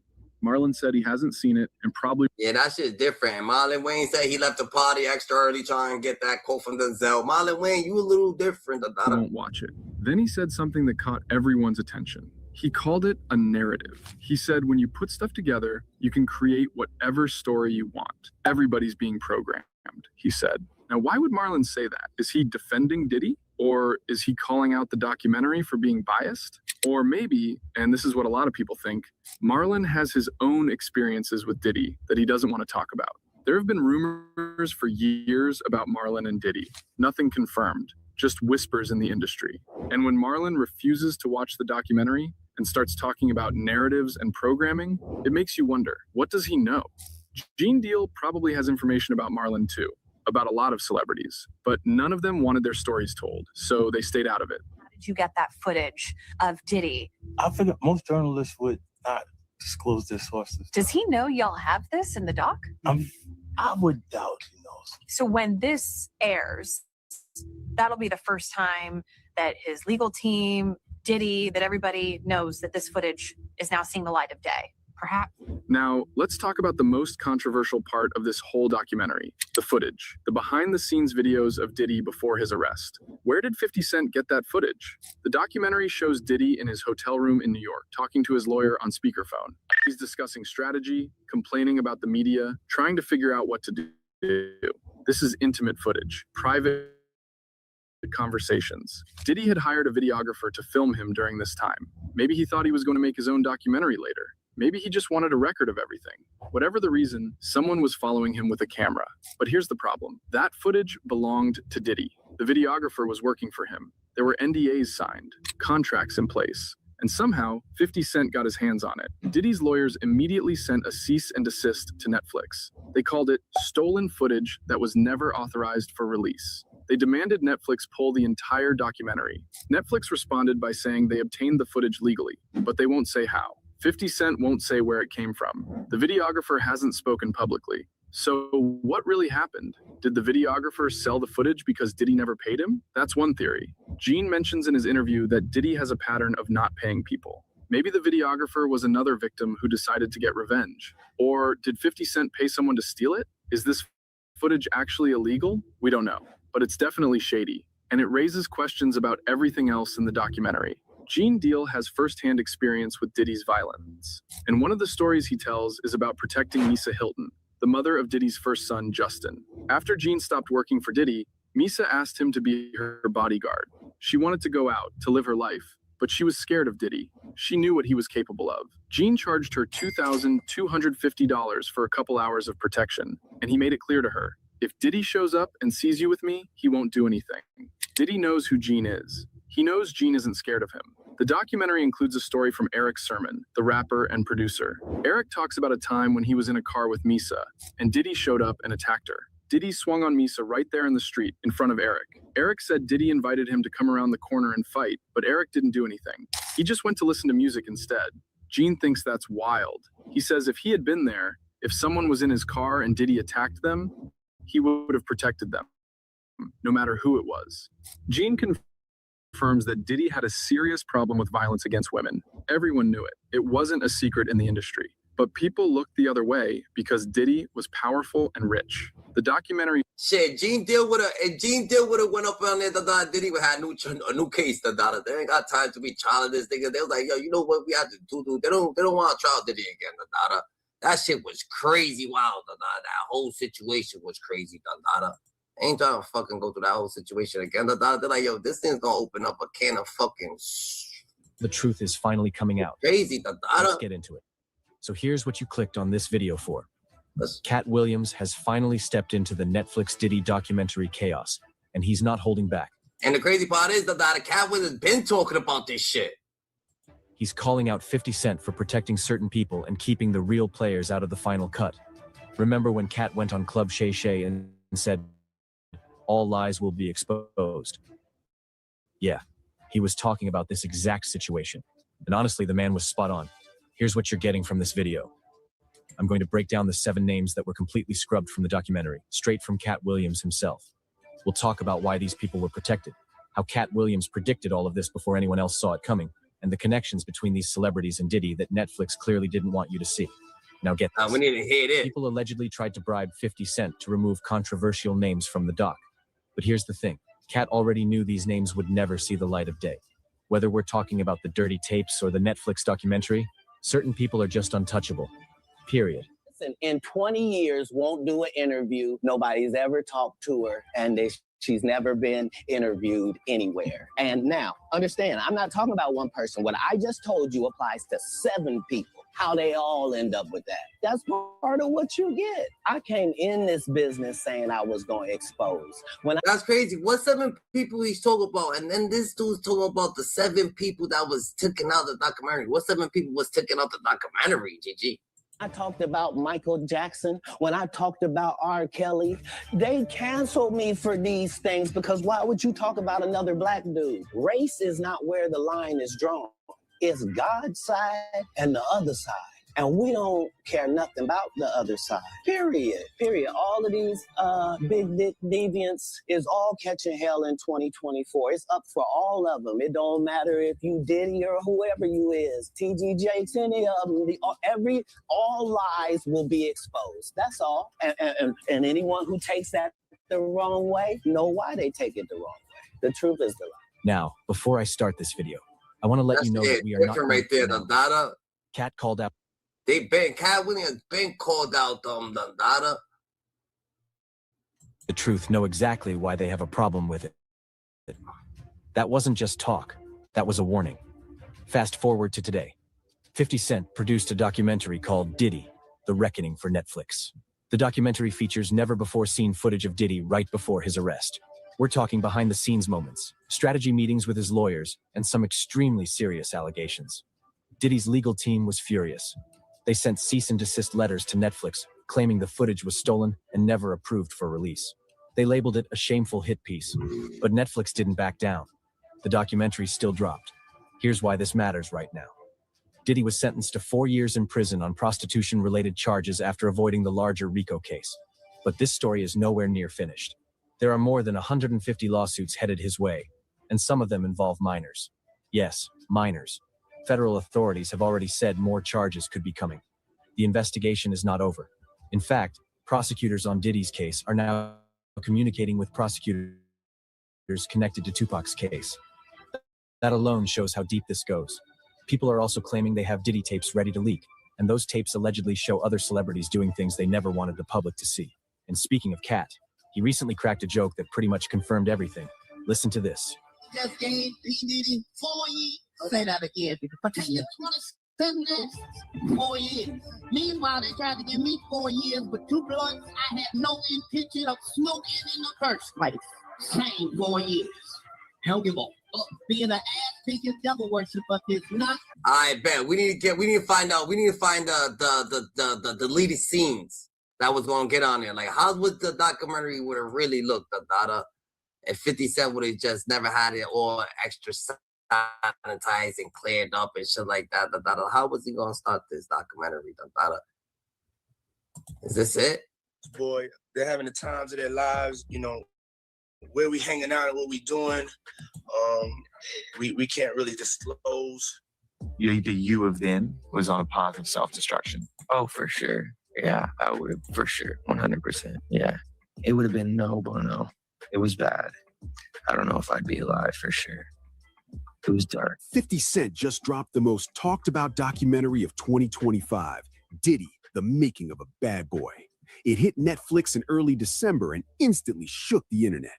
The footage was wild, the claims were intense, and with Diddy sitting in a Brooklyn jail cell waiting for trial, the timing felt almost unreal. 50 Cent has been working on this documentary for almost 2 years. The footage he has is insane. The people he got speaking about Diddy is But here's the twist. Netflix didn't show everything. Some stories were just too tangled, some witnesses were way too risky, and new allegations started flooding the internet the moment the documentary went live. Did they talk about the man who nutted on his nipples? I didn't hear the nut on the nipples. 50 was not about to put that. Did not talk about the nut on nipples, but they do have jurors in there that You talk should have about. put that after the sanitizer. So today, we're diving into the unseen scenes Netflix left out, the ones that raised questions too high. They should have made an uncut one. They should have made an uncut version, Dundada. But they got Jeffrey Dahmer, all that shit left, so. Hot for them to handle. Let's rewind the clock. March 9th, 1997, Los Angeles. Biggie had made the journey from Brooklyn streets to rap royalty, but LA was tense. The city was still reeling from Tupac's murder just 6 months before. Rumors spread fast, threats were in the air, and everyone in the hip-hop world knew LA wasn't safe. Biggie was in town promoting Life After Death, his second album. He had interviews, parties, and public appearances lined up. His career was racing forward. That night, despite the tension, he still showed up at a Vibe magazine party at the Peterson Automotive Museum. Some said it was about pride, others said it was business, but either way, he pulled up. Then it happened. On the way back to his hotel, Biggie's SUV was ambushed at the corner of Wilshire and South Fairfax. 4 shots were fired. One hit ended it all. Biggie was gone before the city could even process what had happened. Another legend lost, another page in the East Coast versus West Coast feud written in pain. This morning in Los Angeles, the 24-year-old rapper whose real name is Christopher Wallace lived in Raleigh in the 1980s. They're looking for a man they say could. Both communities are mourning the death of the rapper known as Notorious B.I.G. But here's the piece Netflix didn't dare touch. A side story from that same night involving Mace. While Biggie's death dominated headlines, Mace was reportedly holed up in a hotel room surrounded by nearly 70 people linked to a major crew. Trapped in a hotel. It was about probably like 70 or so bloods in the hallway. I couldn't even leave my room. What really went down that night still has fans asking questions. No exaggeration, Mace was stuck and scared that night. Some people even whispered that he might have been a secondary target. Why? Because Mace supposedly had proof, private info about how things really worked behind the scenes at Bad Boy, stuff nobody wanted out in the open. He couldn't just walk away, couldn't call. So why wouldn't people be happy that the documentary is more sanitary than Dada? Like, I don't like that. Like, it's more. Call anyone for help, and no one from the crew showed up to check on him. It was pure chaos, every person fending for themselves. Eventually, former Bad Boy security guard Gene Deal had to make his way through all that madness to get Mace out safely. What a wild night. When Puff had got on a plane and left Mace, we went and got him and let him meet some dudes from Black Hands. We went and got Mace. Mace came down, went to his car, and he got. But that night left a mark on Mace forever. He realized loyalty in that world could vanish in seconds.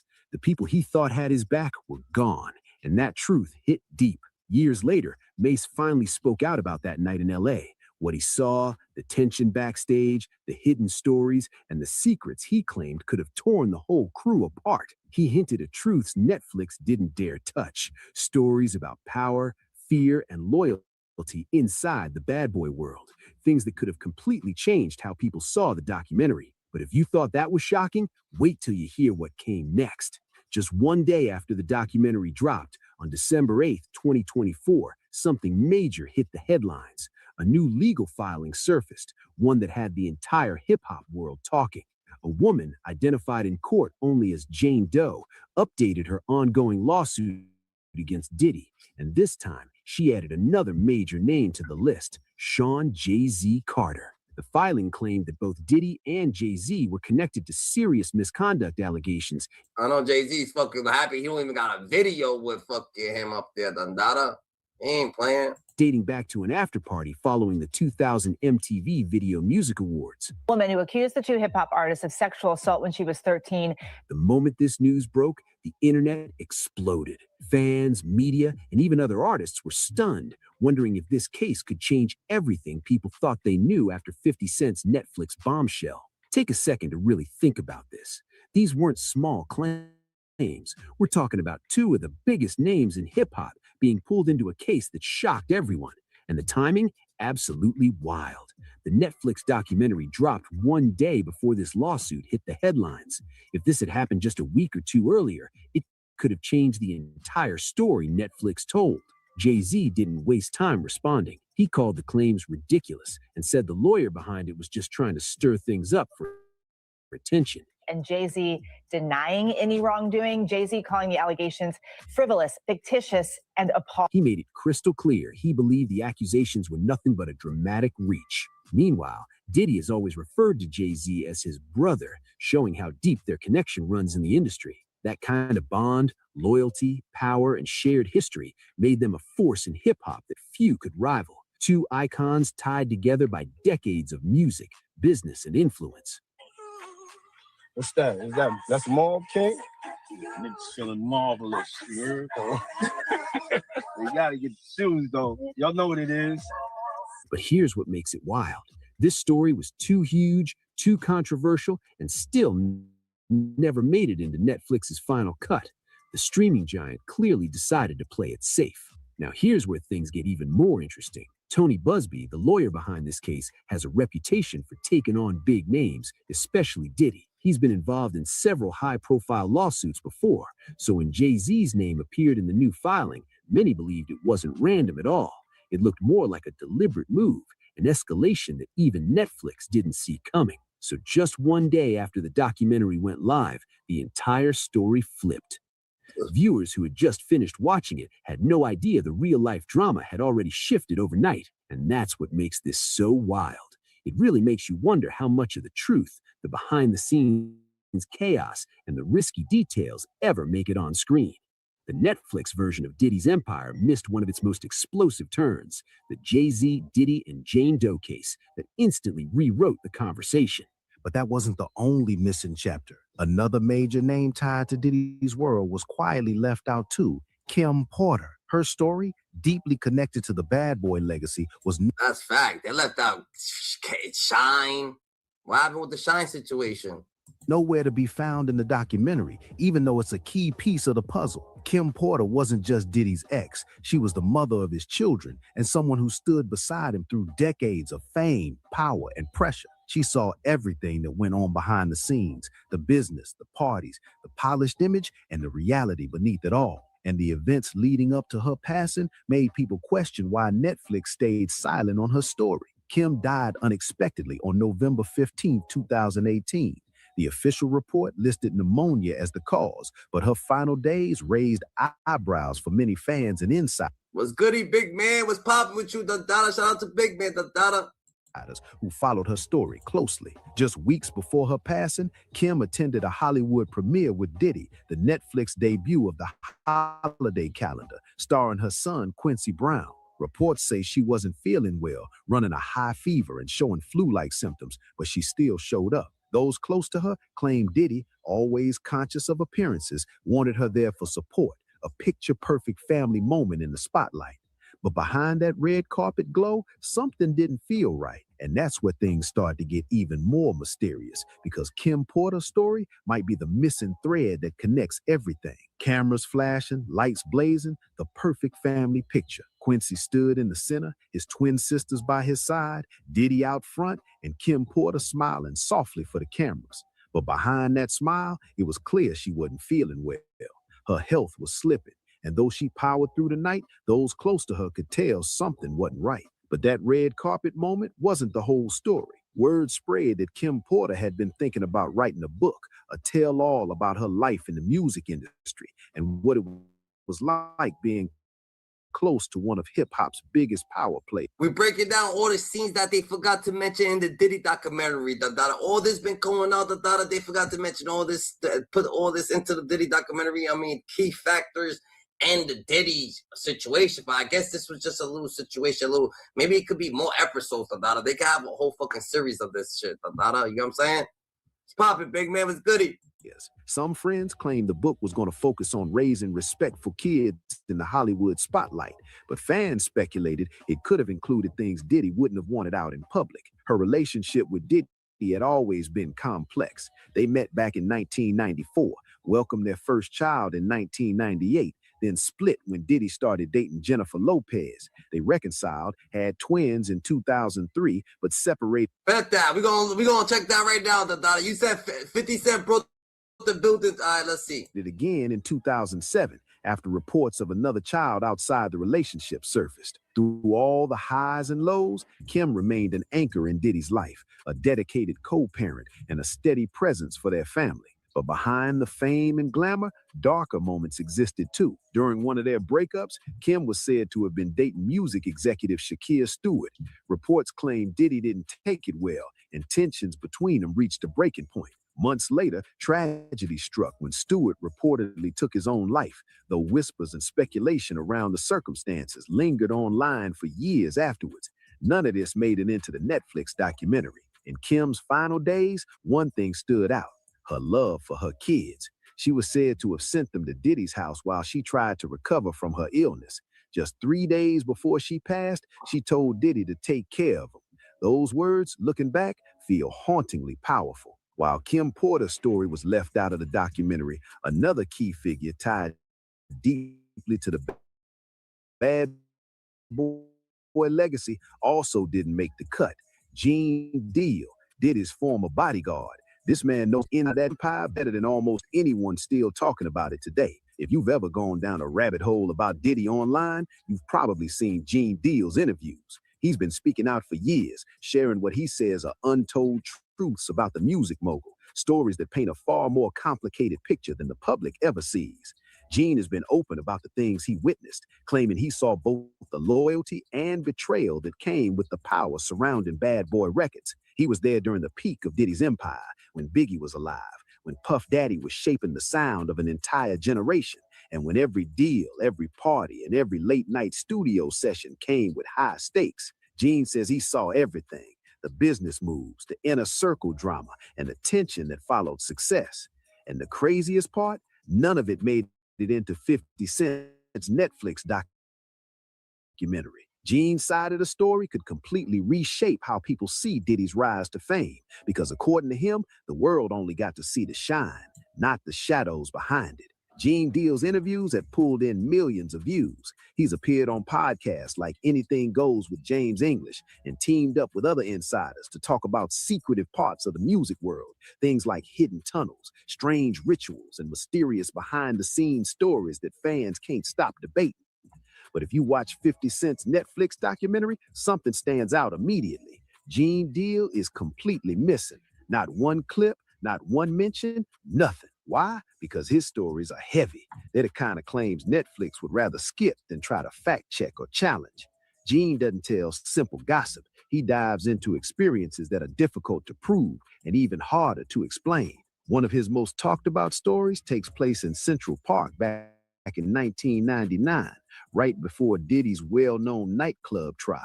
According to Gene, Diddy was under major stress and believed he needed spiritual guidance to stay strong before facing court. Gene says Diddy asked him to come along to meet a man in Central Park who performed what Gene described as a ritual. What happened next, according to him, felt straight out of a movie. He says Diddy got down on his knees while the man burned something that looked like sage and waved smoke around him. Then, Gene recalls the man brought out a white bird in a cage as part of the ceremony. Gene claimed the man told Diddy that this was a symbolic act meant to bring him protection before his court appearance. Afterwards, they went straight to the courthouse for the verdict. Believe it or not, Gene has shared this same story for years. Same details, same timeline. He even remembers what Diddy was wearing that day. To Gene, it's not some dramatic rumor. It's something he insists he personally witnessed, but still struggles to fully understand. That's different, Dada. But yo, at the end of the day, Dada, why the fuck did Maino and Jim Jones jump in the... Maino and Jim Jones, I'm gonna tell you this, Dada. Y'all better cut it out before he ends your podcast career. Like, this is like, you better chill out, Dada. 50 Cent's gonna end y'all podcast career, Dada. He's gonna have y'all niggas looking dumb, Dada. Y'all thought... I'm trying to tell you, Dada, he got bigger fish to fry, Dada. You gonna be looking sorry, Dada. Like, chill out before you start looking sorry, Dada. Why you protecting Diddy? Like, what is it? Without your permission, and you're not an actual star. And they doing the lighting wasn't good enough. Yeah, they're trying to make you just look bad. Like, Wanted to be a dope documentary. You gotta be dope. On who you are, what you've done. I don't know, boy. You've accomplished. Like, a documentary is a big thing. Like, you don't want nobody doing a documentary about. Talking like this gonna be a crazy ass thing, Dada. 50 Cent's gonna be on your heels, Dada. He's gonna buy you out, Dada. He's gonna buy your thing out, Dada. He's gonna go crazy, Dada. So we gotta stay more righteous, GG. You don't want, like, you gotta relax when you come to 50, Dada. You've been poking at 50, Dada. Like, relax, Jimmy Jones, Dada. But you jumping in for Diddy now? I bet. Some like trying to just make your whole character look weak. Like, that's petty behavior. And I want to know the company that did it so we could talk, you know what I mean? Because if it's on me, I need, you know what I mean? I don't understand why that's like legal to do though. Documentary is more like a mockumentary. How can it even be called a documentary? You can call a documentary when it's not. Once you become, if you're a public person, you're in the news, you can be Google. So do you think that is wrong or not? I think it's why wouldn't you want the person involved to interact? You can make you can do something with it. Like, why is it called a documentary when it's not? It's still a doc. It's not an autobiography, but it's a documentary because once you become a public person, Bro, none of them Pablo Escobar documentaries I watched, none of them people knew him. They all You go. people, That's what I'm saying. you get what I mean? Like you So can once just, you become, if you're a that public person, figure, you're in the they can just news, do it. you can be Google. So do you think that it's wrong or not? I I'm think not it's with it. wrong. I'm not with I it ain't either. I thinking think that I'm not with it. Do we I all think agree that it's wrong? Thumbs down for that? Ain't nobody putting out my sex tape. You're right. I mean, if they slandering you or they violating, I think it's wrong. We're You know what I talking mean? about sex tapes with this nigga. This if they saluting you, it come with who you became. Salute was different. You know what I mean, yeah. I got to see like what's true and what's not true. Call us squatters. Yeah, he called you guys squatters and said you guys owe $250,000. So is that true? I don't know nothing about that. Okay, so you guys have paid your rent. I don't know what he's talking about. Okay, all right. Now to put it in perspective, though, you said What? you weren't taking aim. No, we not making our podcast not going. We don't talk about people. We take things and internalize it. We was talking about, it was a general conversation about. He tried to sit there and say, we were not talking about people. You was talking about 50 Cent. You said thumbs down on the documentary, da-da-da. You ain't fuck with it, da-da-da. It's a mockery, da-da-da. He's not actually standing up. So you was talking about 50, da-da-da. Subliminally talk about him. You acting mad. Like, I don't get, where you getting off this, Maino? People have the actual right to make a documentary about you and how would you feel if it was you. But I get where you're coming from. But at the same time, I'm not trying to walk nothing down. Like, if it's smoke, it's smoke. We All know right, that. time. Yeah, so you know that. But, everybody panties a bunch. Oh, my God. it doesn't feel like this is a big. No, it ain't nothing. Yeah, But okay. The thing is, The like, intention was not to come in. if you shooting and you saying they and these guys and you got a picture and I'm in the picture, I'm shooting back. And it's with whoever. It's with whoever, whenever, how. We know. Whatever. Yo, it's Big Ant, the spokesman, man. We back. Another edition of Urban Politicians TV, UPTV. Make sure you stay on your pivot at all times, man. Had to come tap in as 50 Cent has added 4 new people to his list with issues and connections and comments regarding his new documentary about Diddy on Netflix. And I had a link in the description where you can watch the clips to the beginning in full from episode 10 of the Let's Rep About It podcast that dropped the other day, where they had spoke on that documentaries being done, Autobot. They were just speaking in general, but everybody know it was in reference to the doc, because, I mean, that's the hottest conversation on the internet right now. And they was giving their perspective on it, and I actually missed that. So I didn't see that they had said that in reference to the doc. I didn't see it get put all over the blogs because they wasn't really speaking down. They didn't say 50 names, so it wasn't really not too much to throw up. Bro, they was talking about 50, bro. Like, I don't get what everybody saying. They say, he said they talking about 50, bro. Everybody in my know they was talking about it. But when 50 Cent called it, because I didn't catch that. He just went to the gram yesterday and turned up first and said that they were squatters, put up several posts. It said these guys are squatters. They owe $250K for the space they are filming their podcast. These bums are trying to win Best Dressed Award and can't pay their bills. Then he came back with another post and said, hey, I understand Diddy was your hero. Stay down with him. I don't care if you let me play with your butt. Then act like you don't remember. And put that up there as well. And then Maino came back last night with his response and said, meet Killer Curtis, ladies and gentlemen. He helped me get my record deal before, so I'ma always be grateful. So it's gonna hurt me to drag this nigga to hell. F is the problem, Curtis. What has your G unit, G string in a bunch, nigga? Is it the B or the diabetes? But let's rap about it. And he came with his response direct last night. And I missed that first part at first because 50 just jumped out there. He didn't put the video or the clip up until a little bit after that. And I had already shot my video, so I went on ahead and released it. So I was a little behind. I didn't catch that part at first right there. But 50 felt like, hey, y'all spoke on the documentary. So I'm going to go at y'all now, too. I already got the issues going back and forth from Marlon Wayne. I think he said he passed that one. Dame Dash has been vocal about not liking it, not being down with it, doesn't think it's cool and stuff. So everybody giving their different perspectives and opinions on it. And 50 like, hey, if you a figure, you got a name, you say something I don't like, I will go at you with it and things like that. Now, when it comes to the them squatting, I don't know. I don't know if they didn't really got that spot, if they really just found the open, abandoned location and said, hey, we can turn it up. Who knows? Maino said he don't know what 50 talking about and that. And I think that is Jim Jones' space, because Jim Jones recently opened up a studio and a whole place where you can do all type of sets he's supposed to have there. Barbershop, think it's recording, podcast, just a creator space as a whole. Jim Jones keep fucking around. He ain't gonna have no space no more, Dundada. He gonna buy him out, Dundada. Your boy 50, Dundada, keep messing with 50, Dundada. 50 Cent, Dundada. He be taking these dudes out, Dundada. No Diddy, Dundada. Y'all keep playing with him, Maino. I don't know, Maino. You different. I don't think you can actually, I don't know, Maino. It's high hater, but I don't know, man. High hater ain't gonna cut it right here, Dundada. High hater ain't gonna cut it, Dundada. Real shit, Dundada. Like 50 Cent's about to buy the building out, Dundada. Clapping, clap. I don't think y'all really know what clapping means. Y'all don't know nothing about that. So let's just leave that out of the terminology of the internet. And it reads from hotnewhiphop.com, 50 Cent is certainly no stranger to taking shots at his peers on social media, and this week has been no exception. Last night, the mogul hopped on Instagram to diss Jim Jones and Maino, alleging that the two of them are in some serious debt. These guys are squatters. They owe $250K for the space they're filming their podcast. These bums are trying to win Best Dress Award and can't pay their bills, he alleged. Damn. It didn't take long for Fifth to get a response, as about an hour later, Maino took this Instagram with a post of his own. His post featured a doctored image of 50 Cent with long curly hair.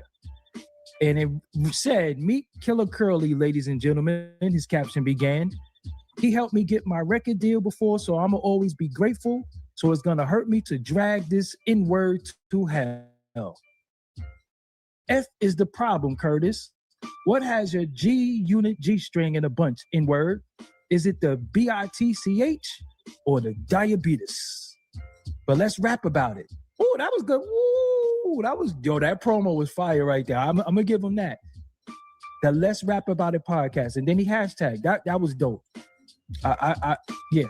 So this is what 50 Cent called them squatters, and this is from his IG. And it said he defines squatters.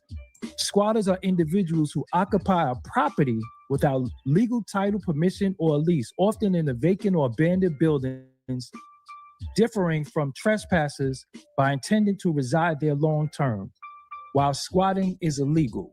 And he put all of them up. This is good promo for their podcast, though. Then he put Jim Jones loses his Jersey home in foreclosure. Everybody be thinking it's good promo, Dundada. Fat Joe on his podcast, he said it best. He said, yo, when I was beefing with 50 Cent, Dundada, it was no good promo about that shit, Dundada. No one wanted to fuck with him, Dundada. Like, and he ain't saying that, but 50's standing on business, Dundada. And it was sold for $100. Then he put all these pictures up of Jim Jones. He just don't like Jim Jones. I don't know what his problem is with Jim Jones, but I didn't mean to click that right there. Let's get up out of here. Let's go back here. He just got it out for Jim Jones. I keep doing it. Jim Jones is gonna have to be on. Keep mentioning Cameron. Keep mentioning 50. Keep mentioning these people. These people, they doing their thing. You know what I'm saying? He doing his thing in the podcast situation. 50 Cent doing his thing wherever he's doing his thing at making movies, doing this, and they still making they thing, you know what I'm saying? So we're gonna go there. And then Maino, like I said, this might be fake though. I thought this might have been from the Pimpin' Curly days. But that was good promo, that right there. Hold on. What else did Maino put? Okay. I'm surprised Maino responded. The drama didn't stop there, however. 50 then posted a clip of Jones calling his new docuseries, Sean Combs The Reckoning, a mockumentary, in his caption. He made his thoughts on... I feel bad for Maino answering Dundada. I feel bad for Maino answering Dundada. I feel bad for everybody that just gotta have to just, you know what I'm saying, feel that flame Dundada right there. GG, y'all playing around, y'all playing with fire. The matter, crystal clear. I don't understand. Diddy was your hero. Stay down with him. I don't care if he let you play. All right, we gonna chill. All right, this is my thing on this, right? It's a few things that I want to talk about. No. 50 responded again, if I'm not mistaken. Yes, 50 responded again. And his latest response was, he said, I didn't have this on my list of things to do, but if you insist, I'll make times. I'm working on buying the space where you film and 50% of your podcast. You know I don't cap. I don't know what that means. Because if you buy 50% of their podcast, do you own it or?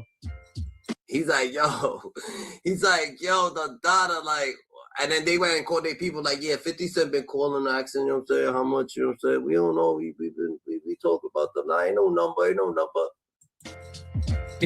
I don't know.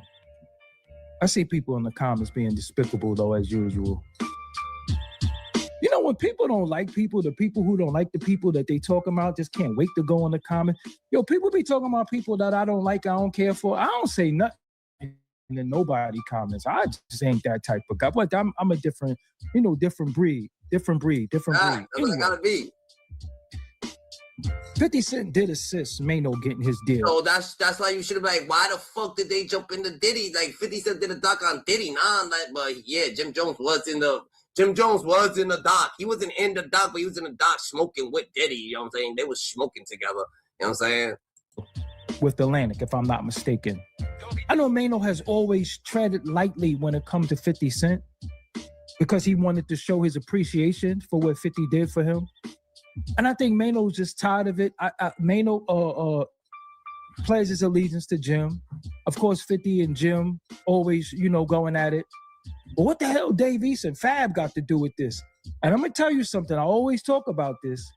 Y'all dudes with this fly and all this getting dressed and y'all sitting around a bunch of men and trying to get dressed for dudes, it's going to start to look a little weird and funny, and dudes going to start, talking about y'all because a lot of y'all be, do be trying to get fly on some sausage party stuff. Like, niggas don't care about your clothes, fam. But once the Chinese people expose that a lot of this stuff is cap, it don't even matter no more. You can have on some Zubilee Zoos. You can have on a Weebach outfit. As long as you smell clean and you wet. Man, you know what, your boy Boozy chimes in on it. Mr. Boozy Boo chimes in on this. I think Boozy Boo said the same shit. Boozy ain't playing. He said the same shit. He said, y'all niggas better stop playing with 50. He said, stop playing with 50. Now he's going at Jim Jones, Maino, and Fabulous after they spoke about him in that recent podcast clip. He even said he's buying the building where they film and half the podcast. What's your take on that? Man, here y'all go poking the bear again. Come on, dog. Man, Maino ain't on nothing. Maino been beefing with Troy Ave for the longest time. He ran into him. He was posting his chain, doing all this shit. Ran into Troy Ave. And they dapped up and went about their business. Like, all right, so what? Like, but 50 messing with 50 is gonna hurt your pockets. Not y'all, not Fab, not Jim, not Maino. Y'all my people. I rock with y'all heavy. Y'all just seen what 50 did to Marlon Wayans? Had that man in a bathtub full of rainbow balls. Like he just left Chuck E. Cheese without the token. Man, 50 don't play fair. That man is Thanos with Wi-Fi. He got all the time, unlimited data, and a PhD in pettiness. And now y'all done talked about him on a podcast. Like he ain't got alerts set up on his name. You know he got Google alerts. Y'all gonna be sitting in the studio one day talking about lyrics. Next thing you know, the building got new locks. And the Wi-Fi changed to G-Unit on you. Man said he buying the building. And y'all think he bluffing. 50 the same dude that ended the show just cause Lil Meech posted with Rick Ross. He was making millions and shut it down. This man did a full Diddy documentary just to prove he wasn't capping. I thought it was a joke too. It's like, this some Instagram gas. Man, next week he had a trailer, narration, edits, BT slot, all that. He's serious, y'all. I don't want to see y'all go out like this. Y'all legends. Y'all OGs. Y'all don't need this type of stress in your life. 50 is not just gonna clap back. He gonna make your podcast his intro on Power Book 7 Petty Wars. Y'all don't understand. This man do background checks like Narwhal with a grudge. He'll find out what middle school your barber went to and why he left. He'll post a picture of you from 2004 with the caption, "This you?" and shut your whole rollout down. Different, Adada. That's different. Y'all fucking with the wrong nigga, Gigi. He said you gonna buy the building. The door's gonna be locked one day, Jim Jones. Adada. Boozy said the door's gonna be locked one day. Adada. The Wi-Fi's gonna say G Unit. He gonna go to the Wi-Fi. The Wi-Fi's gonna say G Unit. Adada. He said he's gonna have your podcast, nigga, for the intro. Adada. Power 7, nigga. Nah, he ain't give you that publicity. Adada. You crazy, Gigi? Y'all keep playing with this man. Keep playing with this dude, Gigi. Y'all bugging, Adada. This dude's gonna do you down. Yo, 50 gonna do you slime, Adada. And then you put Davies and Fab into it. Them, Adada, he don't care, Adada. They better be ready to get dirty, Adada. Fabulous better be ready to put on boots, Adada. Real shit. So when a new neighbor moved in without the usual sale, mortgage-paying homeowners had a few questions. What paperwork is it and how is it legally binding if he doesn't legally own the house? He just squats there. Lee Lowry and her husband told me the house down the street was in foreclosure for more than a year. The owner walked away. Then the mortgage company went out of business. They said this is what Jim Jones and fucking Jim Jones and they doing right there. They doing this right here. So they're gonna tell you what squatting is and how people be squatting. Apparently, that opened the door for someone to take advantage of the situation. Kenneth Robinson told us he's no squatter. He says he moved in on June 17th after months of research about a Texas law called adverse possession.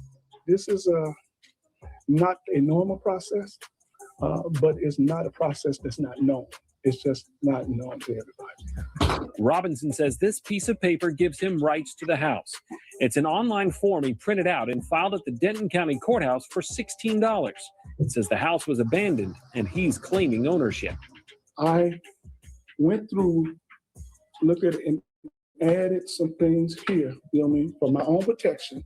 The house is virtually... I know Jim Jones didn't go in an abandoned building thinking that he was going to keep it. Now that he fixed it up, they like, yo, you got paid, Adada. Nah. Empty, just a few pieces of furniture, no running water or electricity. But Robinson says just by setting up camp in the living room, Texas law gives him exclusive negotiating rights with the original owner. If the owner wants him out, he would have to pay off his massive mortgage debt, and the bank would have to file a complicated lawsuit. Robinson believes neither is likely. So if he stays in the house, after 3 years, he can ask the court for the title. That's your goal eventually, is to have title.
because we're doing a podcast in this building and we're going to break you off the podcast. We're going to give you a percentage. Like, why would you do that, da-da? These niggas don't even think, nigga. They not used to being independent. They trying to make people fucking be their fucking hand up. Like, yo, da-da, I'll give you 50% of the podcast. Just let me podcast here. What the fuck is your podcast, nigga?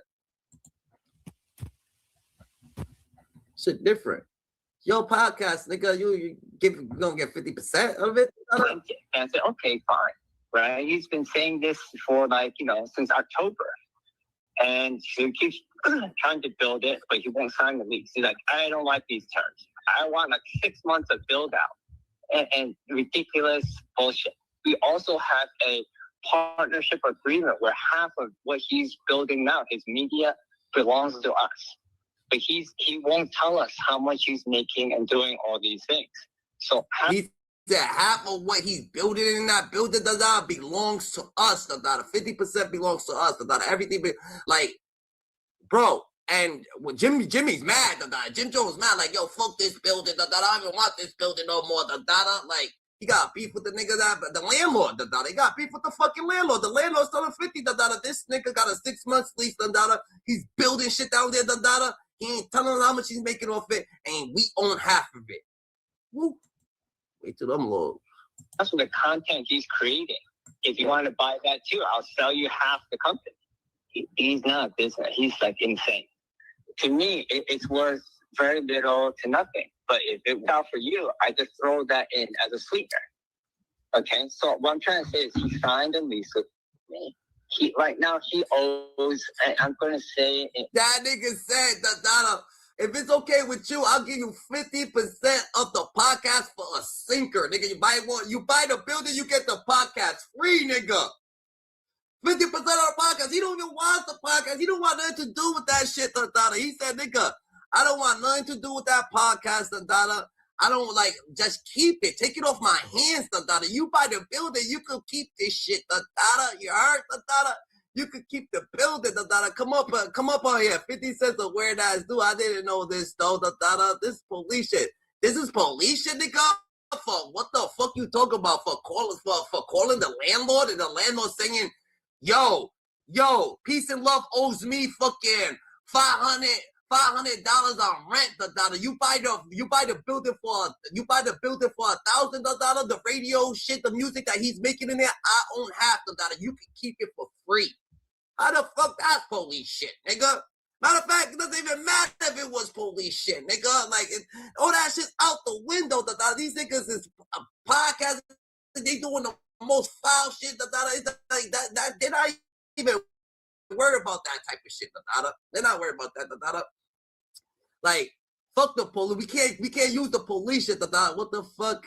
He's in on our business. Yeah, The dude let Jim Jones rent out the building. So the dude let Jim Jones rent out the building. So when Jim Jones rent out the building, he signed a contract with the dude saying that he's going to give him 50% of whatever the podcast is, So the dude owns 50% of the podcast, I guess, or whatever the case may be, I don't know how it works, It's a 6 month contract, So he's saying, if you buy the building, we'll give you the 50% of the podcast. We'll throw that shit in there for free, nigga. Just buy the building. So Jim Jones gonna have to buy the building himself. Yo, let me buy this building myself. So what we working? So what we working? What you talking about? I don't know what they working for. He ain't telling. He said they didn't get.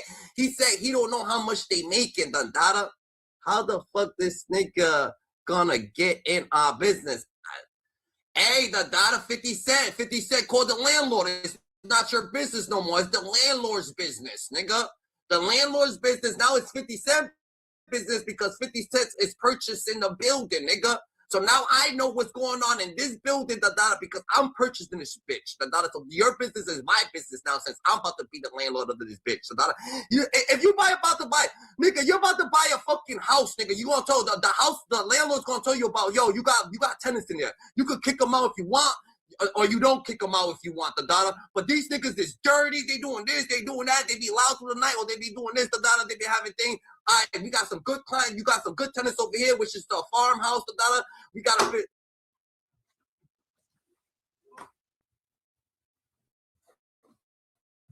We got a situation over here, the data. You know what I'm saying? Hold up.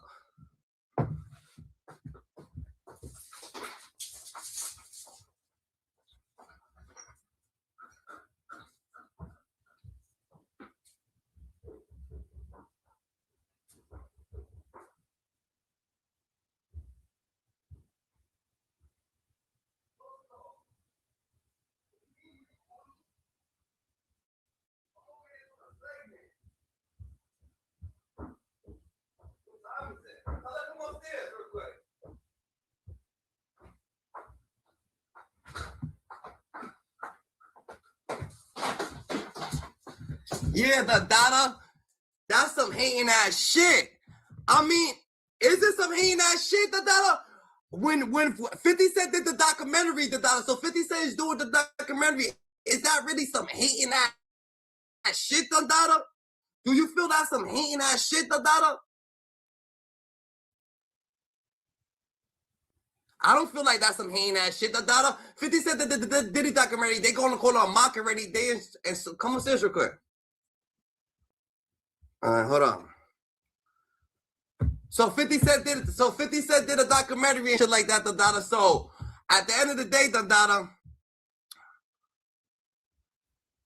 I don't feel like that's some hating ass shit, Gigi. I don't feel like that's some real hating ass shit, the data. I just feel like he got the ups on him, the data. He got the ups on him, the data. He's about to, you know what I'm saying, move along, the data. He's about to handle a situation. So that's just what it is, Gigi. You heard? I don't feel like that's some hating ass shit, the data. I'm about to buy the building. We gonna find out what's going on in here, the data. You know what I'm saying? Maino and shit never said, oh yeah, Diddy documentary is bad. That shit's a bad shit, the data. That shit's not good or whatever the case may be. You know what I'm saying? That shit's whack, the data. You know what I'm saying? That's just, it is what it is, bro. We can't say that shit's not no hating ass shit, Gigi. You know what I'm saying? That's a fact. Ain't shit. Yo, listen, we can have fun all day, but when it starts fucking with people, money is different. Then you saying that the Diddy documentary is a mockery, you coming at 50 Cent, you over here saying the shit first. They came at 50 Cent first. You see, that's what it is. Niggas want to sit there and say, oh yeah, these niggas they want to come at 50 Cent first. So they come at 50 Cent first, they want to come at this nigga first. And then they want to act like 50 Cent is coming at them, nigga. 50 Cent ain't coming at you, nigga. What the fuck, nigga? They came at 50 first, dada. They want to point fingers at 50, dada. You know what I'm saying? Yo, you know what I'm saying? It's not fun. I'm not having fun with you. I did a documentary. My documentary is #1. You say, you stick it up for Diddy, nigga, at that.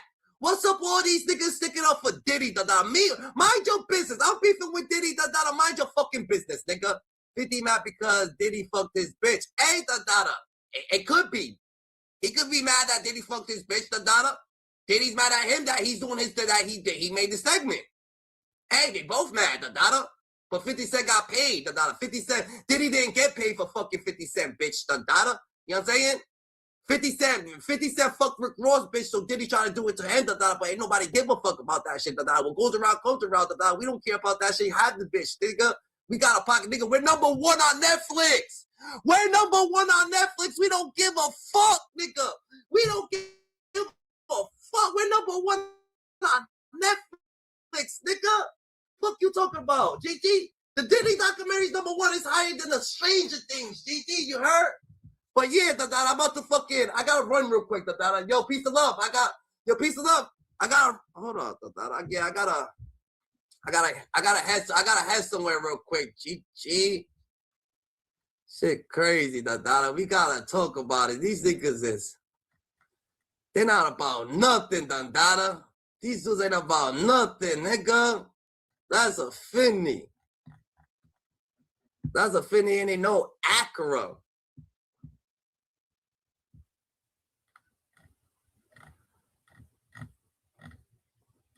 Hold up, Melly. Let me try something. Cause that's what's happening. These niggas ain't about nothing though.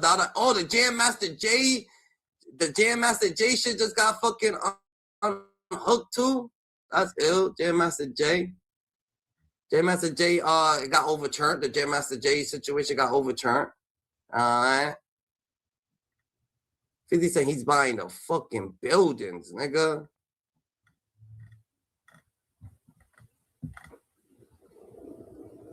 Let me see.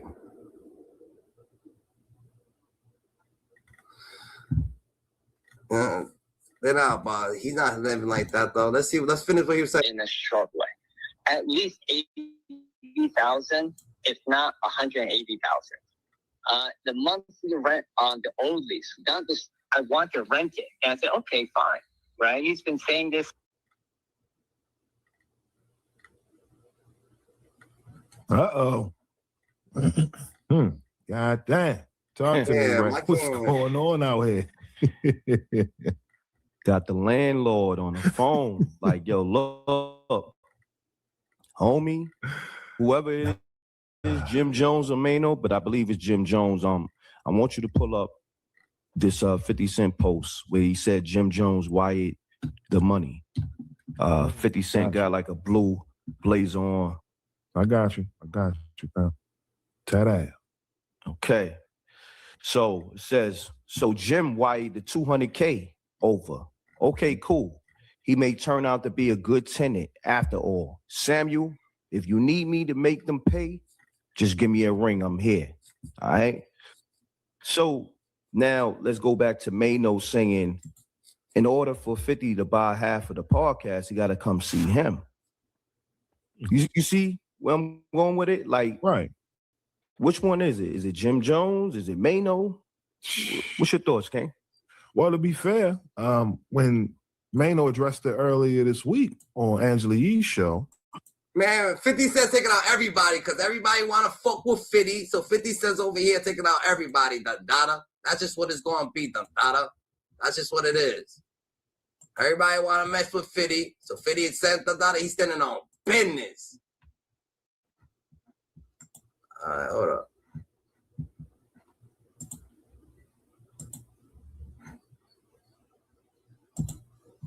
My boy 50 ain't playing. The man who turned rap beef into a business plan. He dissed rappers, moguls, drama queens, even real gangsters, and even his own flesh and blood.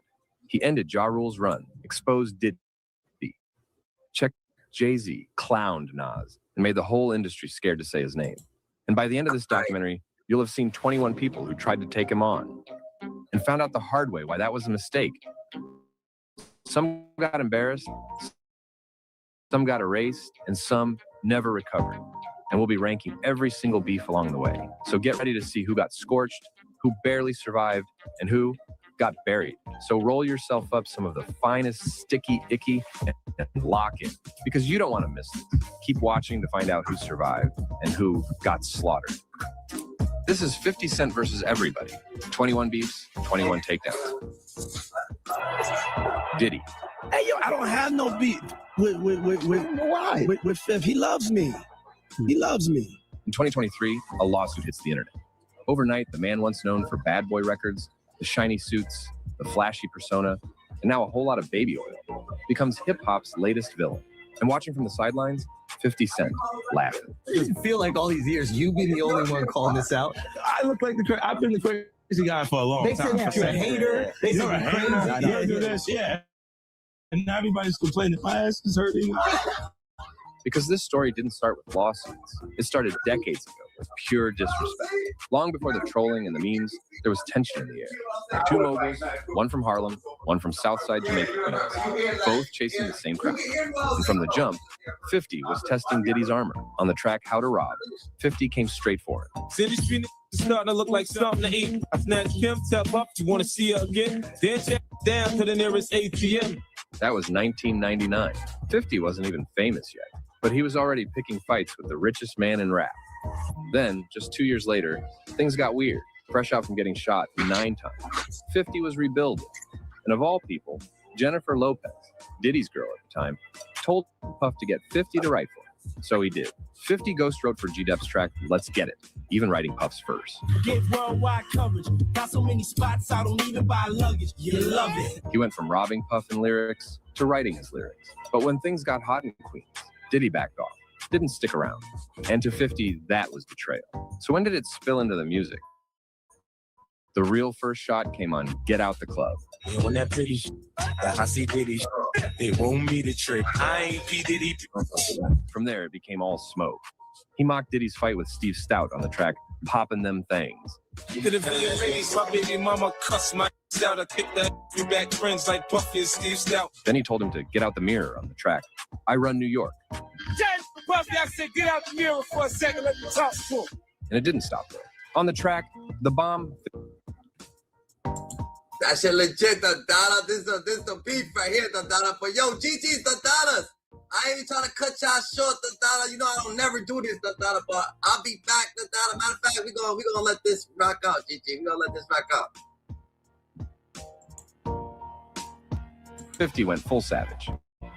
Who said Biggie Smalls? We don't get them, they gon' kill us all. Man, Puffy know who hit that, man, that is off. Saying Puffy knew who killed Biggie Smalls was crazy work. And by the mid-2000s, the battlefield moved online. Diddy had C-Rock, 50 had F and Vodka. And that's when the online beef hit overdrive. Puff hit 50 with the wildest offer in hip-hop history. He said he wanted to take him shopping. At Chris Knighty's wedding, he told me to take me shopping. I looked at him like, what'd you just say? You asked him to take him shopping? Yeah, I thought he needed some clothes. You got clothes when he offered to take you shopping. Yeah, you see, Amika's in the same shirt. He's out there in the same shirt. This is not And when Diddy's empire started to crack, like the Cassie lawsuit, federal raids, and all that baby oil, 50 saw karma coming full circle. He posted nonstop. He even offered to buy Revolt TV. It's wild when you think about it. The man who once wrote Diddy's verse ended up narrating his downfall, one meme at a time. And now, the story came full circle. Diddy, sentenced to 4 years in prison. The same man who gave us Ciroc, fur coats, and dance moves, now got a bunk and a barcode. And who was first to post about it? You already know, 50 Cent. And if you were wondering how it ended, here's the reality. Diddy's behind bars now, and 50 still isn't done. Because now he's executive produced a Netflix documentary about it. Sean Combs' The Reckoning. The whole story, the lawsuits, the victims, the cover-ups, laid out in the open. Because 50's not built different. He's built for this. He was trolling people before Wi-Fi. The internet just finally caught up. Beef rating 10 out of 10. Diddy brought the smoke, but 50 brought the frying pan. When your phone plan's as good as Visible, you've got to tell your people. Hey, I just switched to Visible. Unlimited data, $25 a month. What? You should join. Oh, I'm down. I can't share the picture. You should join Visible. It's only $25 a month. Look. Unlimited data and hotspot, all on Verizon, America's best 5G network for just $25 a month. It's the ultimate wireless hack for those in the know. A top-tier network at a budget-friendly cost. Now, for a limited time, get Visible for $19 a month for 26 months. Visible. Live in the know. We're challenging the standard of what comes standard with the next generation GMC Terrain Elevation. Current eligible lessees can get this low mileage lease on this Terrain Elevation for around $299 per month.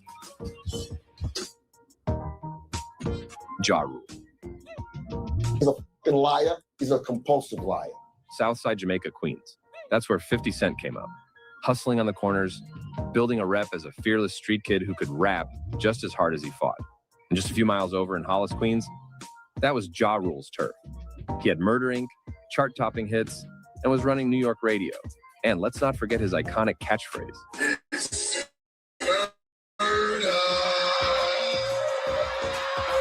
So how did it all start? Depends who you ask. Josh says 50 wanted a handshake on a video shoot and he curved it. I think it started with a video shoot that I did on Jamaica Avenue. 50 says it was payback after one of his boys robbed Ja. He see me kicking it with the robbed him, and he feel like, oh, I shouldn't speak to this dude because I know the kid robbed him. Ja denied it, of course.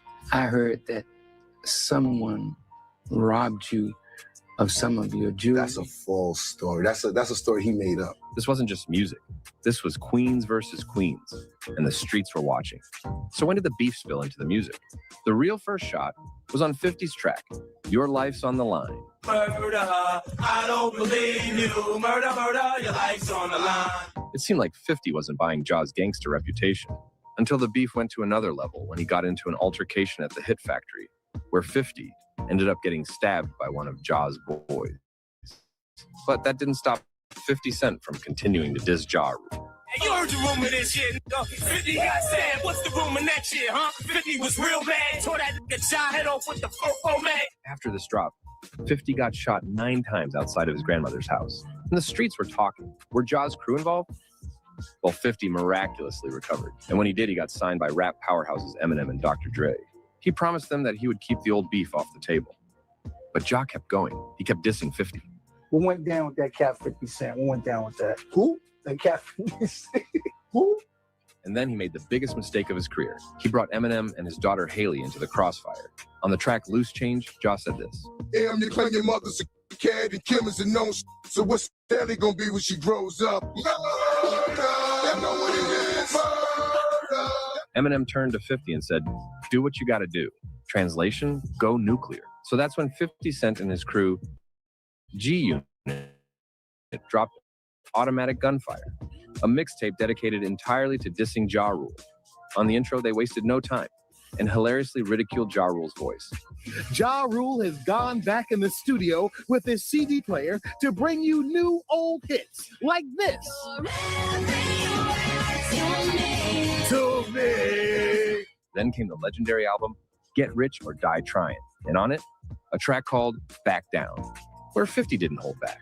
I'm back in the game, shawty, the rule and conquer. Sing for fools and sound like the Cookie Monster. That was disrespect on another level. 50 didn't just diss Ja, he turned him into a cartoon character. From Murdering Boss to Cookie Monster, all that's missing is Elmo in the background. But the fun didn't just stop there. G-Unit followed it up with a Beg for Mercy album, where one of the tracks called I Smell Pussy poked fun at Ja. I smell pussy. Is that you, Ja? I smell pussy. That was all it took to turn Ja Rule from Murder Inc.'s king of the charts into the joke of the streets. Because when 50 starts clowning you, forget it. You're finished. Ja Rule tried everything. He dropped the album Blood in My Eye, aiming at 50 and the whole shady Aftermath camp. But nobody cared. He tried to swing at them with a track called Clapback. The procedure with a gun in your face when you got one in your waist. Let's cock back. Your air This was Ja's big comeback line, but by then, it was too late. It's like showing up to a gunfight with a water pistol. Because the truth was obvious. Ja Rule was fighting alone. 50 had Eminem, Dr. Dre, G-Unit, Shady, and Aftermath behind him. Ja, he had nobody left. And by 2005, his career was flatlined. 2 decades later, Ja still throws subliminals online. Still does interviews explaining himself. I'm a real artist, and I'm a real... This is whack to me. I don't know. We're gonna talk about it. Let's talk about it. You know what I'm saying? And 50? Well, he keeps on just being himself. You had a beef with, or have a beef with Ja Rule? It's an old school. That's an old. But I understand that. But I understand in October you did something to get back at Ja Rule. Yeah. And please tell people what you did because this is. I bought like the first 4 rows in his concert. Who knew that 20 years later, 50 would buy out the first 4 rows of Ja Rule's concert just to keep the beef going? Everyone's gearing up for the holidays. Happy together. In a Chevy of their choice. And it all comes together in a Chevrolet. Chevrolet. Together, let's drive. They've shown me a vision I can't shake. New cabal, the Baron Imperial, sprung up out of nowhere across the system. That doesn't just happen. It's the 9. And I'm putting together a crew. Prove it. What do you say, women?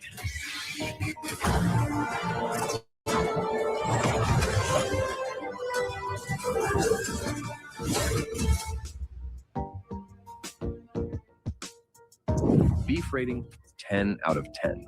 Ja lost the charts, he lost the streets, and he lost the war. The real question is, did Ja ever stand a chance? Kanye West. I said, let's just do 9/11. And he said, 50 got that date. I said, okay, let's go. So let's go! Go we shall! In 2007, hip-hop hit a crossroads. The Bulletproof Mogul versus the College Dropout. money versus creativity. Two worlds, two egos, and one release date that turned rap into a main event. Kanye had Graduation, 50 had Curtis, both dropping the exact same day. Two of the biggest rappers on the planet, going head-to-head in real time, and the industry had never seen hype like this before. What was your reaction when you heard Kanye's album was coming out? He moved it to your day. To be honest, I thought they would move the date. You know, I didn't think it was a good idea at first. And then I thought about it and I was like, yo, this is going to be good. So I started working towards it. Like, Kanye hasn't said anything disrespectful or expressed any discomfort to the success I've been having, so it's not actual beef. 50 didn't see a rival. He saw ratings. He even told the world, if Kanye outsells me, I'll stop making music. Classic 50. Talk wild, raise the stakes, and make sure win or lose, the spotlight never leaves you. When they walked out side by side on the 106 and Park set, the two biggest rappers in the world pretended to play nice. Then the host announced the #1 video. So today, the #1 video is both 50 Cent, I Get Money, and Kanye West, I Can't Tell Me Nothing. Y'all check out. That's politically correct. 50 couldn't believe they made it a draw. This wasn't friendly competition. This was rap's first marketing Super Bowl. Then came September 11th, the day hip-hop picked sides. Kanye wins.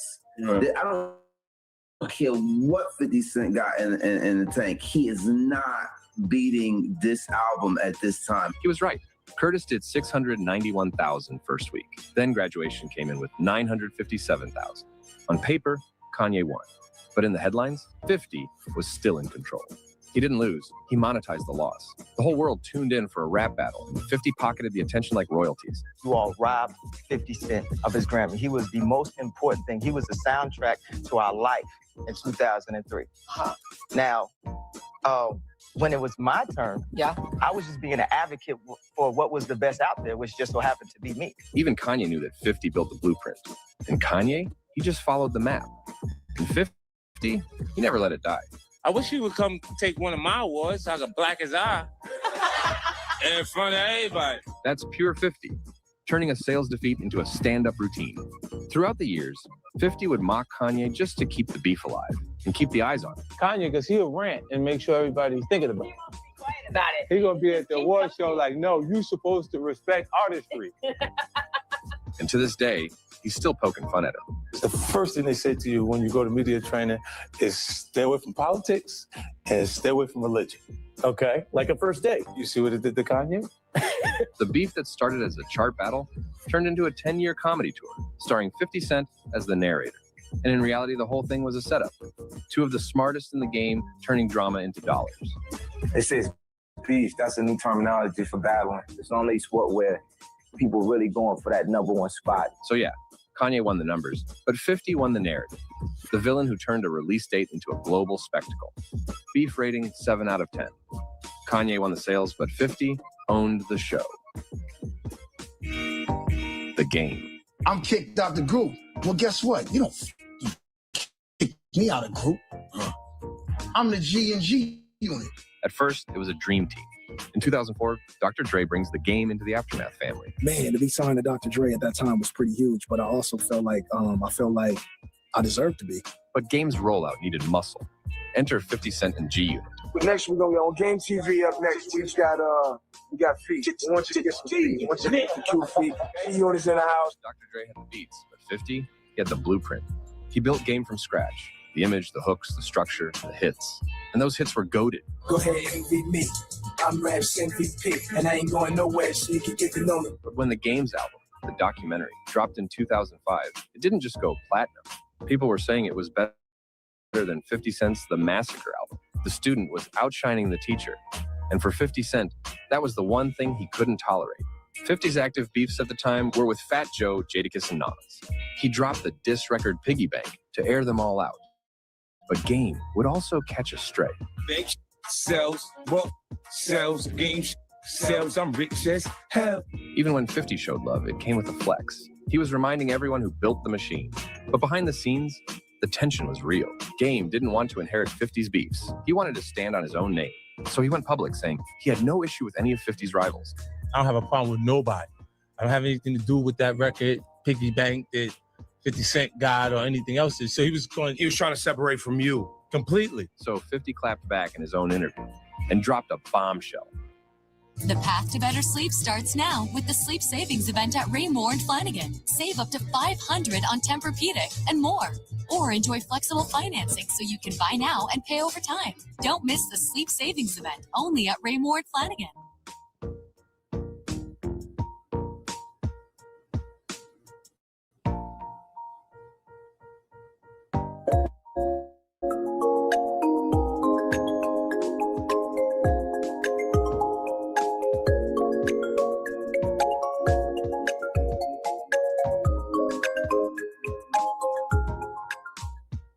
So where does he stand as far as G-Unit is concerned right now? Across the street or around the corner. He's not in my camp. Not at all. No way. I created the concept of those records and he rapped around it. And just like that, Game was cut from G-Unit and the beef was official. But when Game finally spoke on what sparked it, he flipped the whole story. What was the initial thing? What was the spark which lit the fire, which caused the fallout? People, the streets are saying that the documentary was better than the massacre, which it is. And 50 got jealous and kicked me out of G-Unit. And he thought that he could do what he did to Ja Rule to me. But I'm the people's champ, man. Raps MVP. You can't get rid of me, man. Then came the music war. Game fired first with a 15-minute lyrical onslaught on the track. 300 bars and running. When it's beef, we eat, we win, baloney, we pop. We sell records, but a G not. That one line flipped the culture. Overnight, G-Unit became G-U Not. And for the first time, the streets weren't chanting 50's name anymore. They were laughing at it. But 50 hit back with some classic 50 trolling. He dropped I'm Not Rich and Still Lying, mocking Game's voice and whole persona. G-U Not, I got my own shoe. Game that ain't gonna sell. Sold the ads in the magazines, nobody can tell. Good luck with your next album, man, I hope it does well. That was classic 50, petty as hell. He even nicknamed Game Mr. Potato Head, because every month he changed his story and his face. But check this out. The Game then literally went and got a G-U Not tattoo on his arm. Crazy, huh? Then he hit the booth and let off the track 120 bars. Guess my G-U Not tattoo is a smart move, because in the end you lost 100 mil to a cartoon. From there, the war never really ended. It just evolved into subtle shots online. I worked hard on that project, man. I recorded 6 records on that album. For him to come back and appear to be unappreciative was incredible to me. At one point or another, we were friends, and we made great music. He can't make great music with nobody else. He wasn't lying. The documentary was a hit. It debuted at #1 and went double platinum. But when the massacre dropped weeks later, 50 cleared $1 million in the first week and went 7 times platinum. Now that's a different weight class. The streets gave Game his respect, sure, but the numbers still belong to 50, because even when his proteges win, they're still playing in his shadow. Beef rating 9 out of 10. It was messy, personal, and legendary. But at the end of the day, 50 built him, broke him, and still won. If you haven't subscribed by now, you're probably watching this from Diddy's prison kiosk. Fix that. Jay-Z. Y'all got a chance right now, just flood it, put out a lot of music because 50 Cent is coming. Every king has challengers. And in 1999, Jay-Z was sitting on the throne. I want to thank the whole machine behind Jay-Z. But from Queens, New York, a hungry new rapper was already aiming shots at him. His name, 50 Cent. On his breakout track, How to Rob, 50 dissed everybody in the industry, and he saved one of the sharpest jabs for Jay. What you get this soul like? 4 million, got something to live for. Don't want to putting 4 through that Bentley coupe dope. Jay wasn't about to let that slide. Backstage at Summer Jam 99, he looked 50 dead in the eye and said, "You know I'm about to get you, right?" I ran into Jay at Summer Jam. So they're backstage, and Jay was like, Yo, I don't like that record you got. I love that record you got. the song was hot. 50 was like, good looking. He's like, but I gotta get you. I'm like, all right, do what you do. I didn't know he meant right then. Then he walked on stage in front of tens of thousands and dropped one of the coldest one-liners of his career. I'm about dollars. Who the f*** is 50? The crowd lost its mind. He said, I'm about $1. Who the f*** is 50 Cent? 50 had just been checked live on stage by the biggest rapper in the game. But Jay didn't stop there. On the Hova song intro, he said this. Now watch how quickly I drop 50. I don't like playing. This can't stick me. For a rapper still trying to drop his debut, 50 was suddenly toe-to-toe with the king of New York. And he wasn't backing down. He dropped the track Be a Gentleman, gunning at Hove. If I shoot you, I'm famous. If you shoot me, you're brainless. You said it yourself. After this, the war was on, but then everything froze. In May 2000, 50 was shot 9 times. And just like that, the noise went silent. But when he recovered, he came back swinging. He started calling Jay-Z commercial, claiming he was the one really running the streets. He became associated with Kanye and Rihanna. It was a major commercial upgrade. By then, 50 had signed with Eminem and Dr. Dre, who were both cool with Jay. So behind the scenes, they told them to chill. Some of those disses even got cut from 50's track Back Down. Instead of beef, Jay extended a hand. He and 50 hit the road together on the Rock the Mic tour. Jay saw what was happening up close. He saw how 50 dismantled Ja Rule and how the streets were shifting. And not long after, Jay-Z retired. The streets said that wasn't coincidence. Because when 50 got hot, even Hove took cover. 50 Cent is coming. 4 months later, and the club hit, and it was over. And it was just like, okay, now everybody got to sit on the sidelines and wait this tight to wave out. But the tension never really died. 50 signed Mobb Deep, longtime J rivals, to G-Unit. Then in 2009, after 50's Before I Self-Destruct album underperformed, Jay slipped in a line at the American Music Awards that everyone caught. Men lie, women lie, numbers don't. One-A-Day Women's multivitamins are formulated to support women's overall health, so you never miss a beat. Another email, no big deal. A quick yes, strength starts from within. Then it's apron on. You're making dinner with your little sous chef. You show up, and One-A-Day is here to support overall health, including immunity and energy. Shop today. One-A-Day, the one for you. 50 wasn't letting that slide. He shot back in interviews. Now, AMAs, couple men lie, women lie, numbers don't. Yeah. I mean, the largest selling album he's had internationally sold 430,000 copies. Hard Not Right. I sold 5 million twice. And who could forget how 50 used to flip that iconic Jay-Z bar? What the f is 50 cents?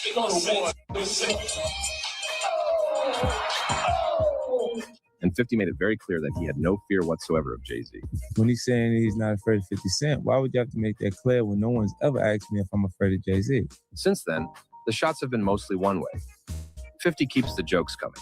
Jay rarely answers. When's the last time y'all spoke, if y'all have spoke? Jay? You and Jay. Oh, it's been a while. Because our businesses really, they don't cross paths. We're not after the same thing. Beef rating, 6 out of 10. It never exploded the way fans hoped. But 50 made Jay blink, maybe even retire. And honestly, how many rappers can say they rattled Hove? Lil' Kim. I was asked to dinner one day by Curtis. And unfortunately, I had a boyfriend at the time, and I couldn't go. And that might have been the most expensive dinner Lil' Kim ever skipped. Because that missed meal turned into one of the pettiest feuds in hip-hop. Back in the day, Lil' Kim was everywhere. Brooklyn-born, Biggie's protege and lover, the self-crowned queen of rap. 3 straight platinum albums, a #1 with Lady Marmalade, and a reputation for owning every room she walked into. Then in April 2003, she dropped Magic Stick with 50 Cent, and the record was an instant smash. #2 on Billboard, certified platinum. But for some reason, there was no music video. The song was huge. It was one of Kim's biggest songs in quite a while. 50 didn't want to do the music video. Kim believed it was because she turned him down for that dinner.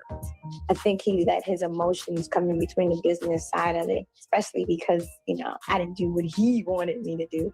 Kim's boyfriend at the time was Damian World Hardy, a feared Brooklyn figure with real street ties. And when 50 started making jokes about Kim, things got dangerous fast. G-Unit went on Funk Flex and did a freestyle. And 50 just went in. I wrote Magic Stick. I gave Kim a hit. Then I to the video, she threw a little fit. Got emotional and Now this I don't get. Why would I care about your emotions? You're not my. After that, things got crazy. As soon as 50 and G-Unit left Hot 97, shots rang out the moment they stepped out the car. No one was hit, but the message was clear. Word on the street, it was retaliation tied to World Hardy's crew. Lil' Kim was one of the realest gangsters in Brooklyn, right? World, right? Yeah. Was 50 scared? No.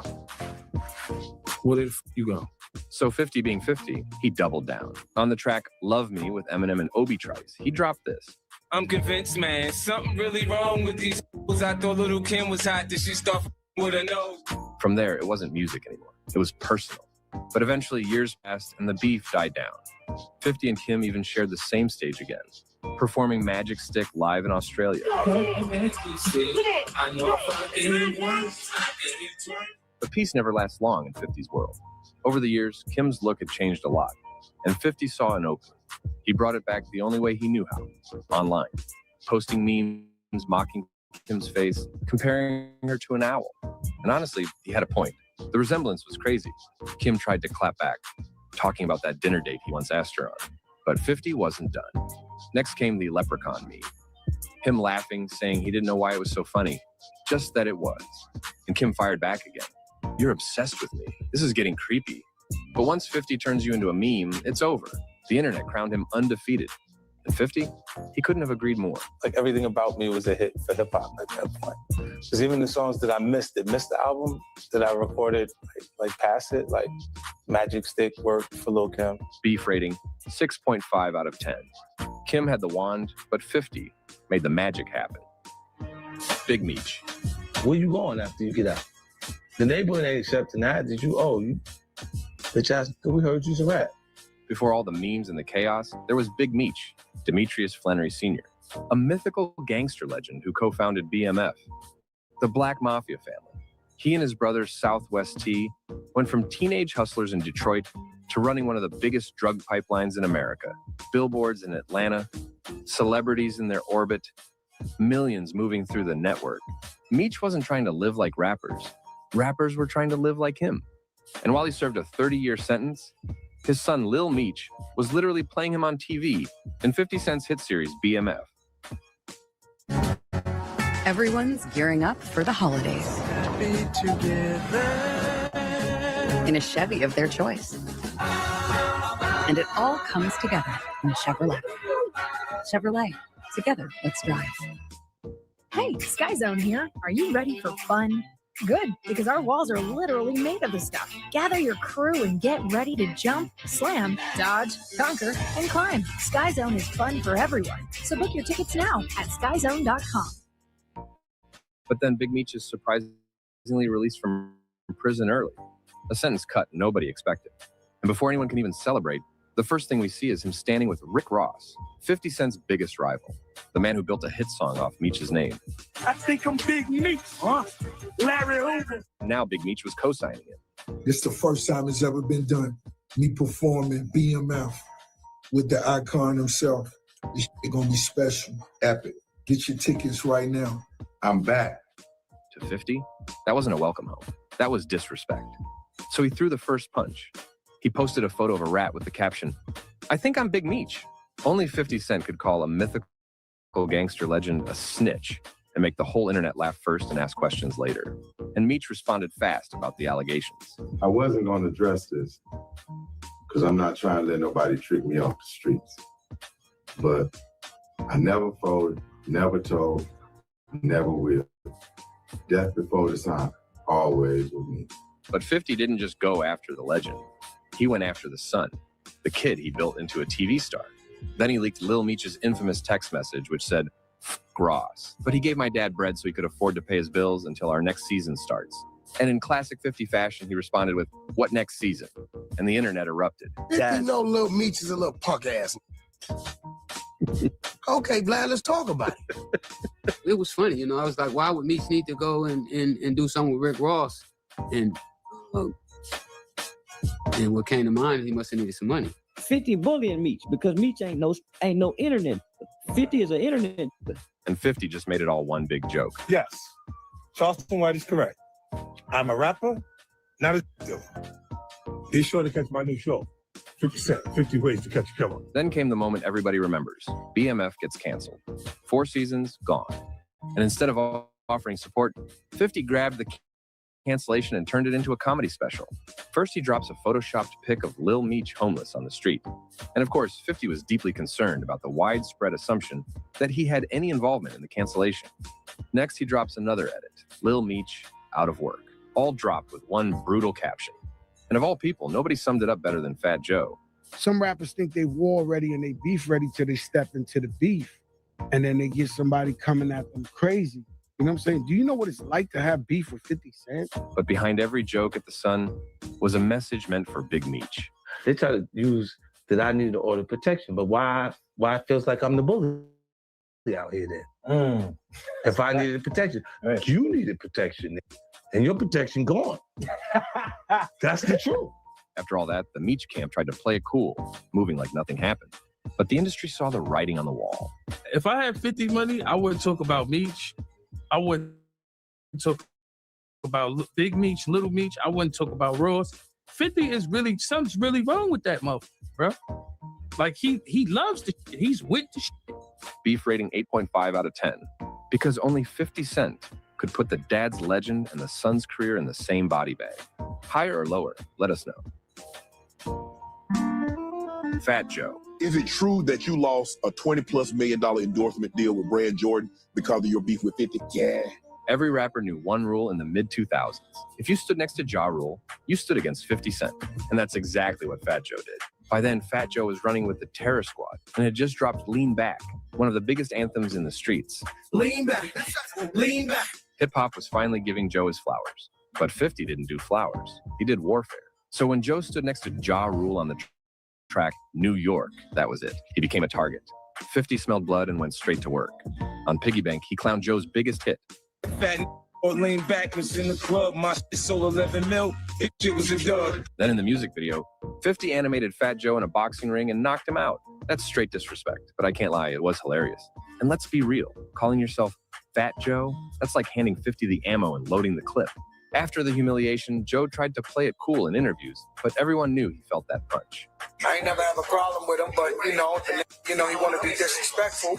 Yeah. So I'ma see him, and if you want to see me on the streets, but you never do see this, you know what I'm saying? Just holla at me. But the pressure kept rising, so Joe came back swinging with the track My Fofo, a full-on diss track aimed straight at 50 and G-Unit. This lean back, sip a shit with your dad. Now tell me, have you ever seen him up in the club? No. Well, 50 didn't do quiet beef. He did public humiliation, which Joe found out when he took the stage at the 2005 MTV VMAs, where he tried to diss 50 Cent and G-Unit. I like to tell the people home, I feel so safe tonight with all this police protection courtesy of G-Unit.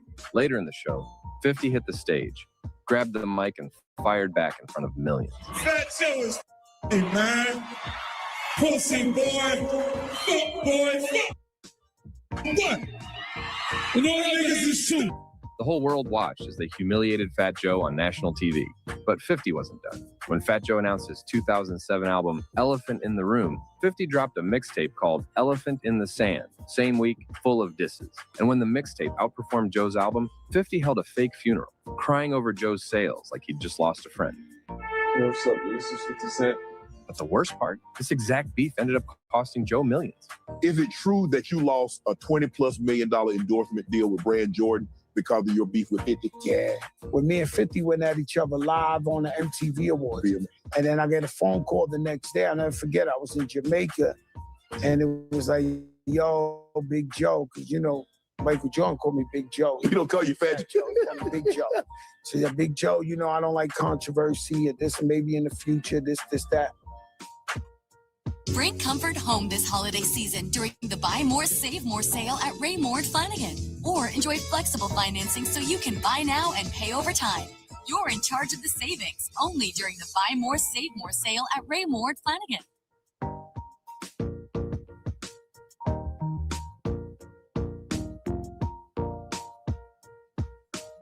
Let's run in here. For what? Well, there's kitchen cleaning, home decor, rugs and carpets, even floors, food and candy, toys and games, health and beauty, household names, patio and garden deals, outdoor arts and crafts or steals, all things sporting here and more, even electronics and stores. Show color, pet some love, and your car could use a lift. Home improvement, Janet Beckham, take your pick, seasonal deals, and by now you get my drift. That was fun. Save up to 70% off fancy store prices on the brands you love. Ollie's good stuff, cheap. 50 didn't just diss him. He messed up his bag and ego all in one swing. Eventually, time and tragedy cooled it off. After the death of their friend Chris Lighty, the two finally squashed the beef. They even shared the same stage at the BET Awards.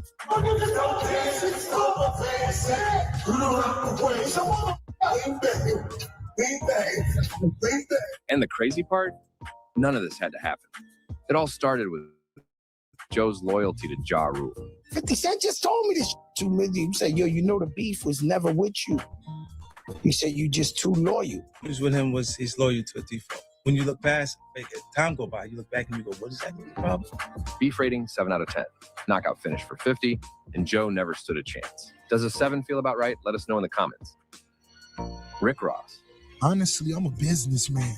If 50 Cent still had value, I may have been done it. But not being funny, homie just ain't, he ain't that dude no more. Rick Ross, the self-proclaimed boss, built his whole image off luxury, loyalty, and street credibility. But the streets always remembered something the industry forgot. Before the Maybachs, before Port of Miami, Rick Ross was a correctional officer. And in 50's eyes, that made him the easiest target in the game. It started subtle. He was clowning Fat Joe in an interview when he slipped in this comment. Ricky Ross, the boss is out there looking real good, coming in there. His #1 album, right there. He's in that same little pocket out there in Miami, but he should stand next to that fat piece of shit. Because you know how I get. You know how I get, right? Ross could have ignored it. But instead, he did the one thing you never do with 50. He brought family into it. On the track Mafia Music, Ross fired his first real shot.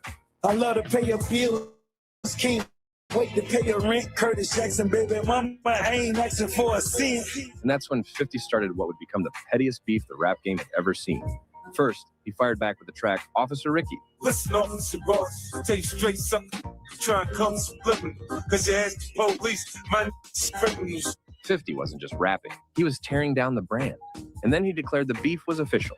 I'm deciding to f your life up. Rick, well, I'm gonna f your life up. He meant every word. Next came the cartoon.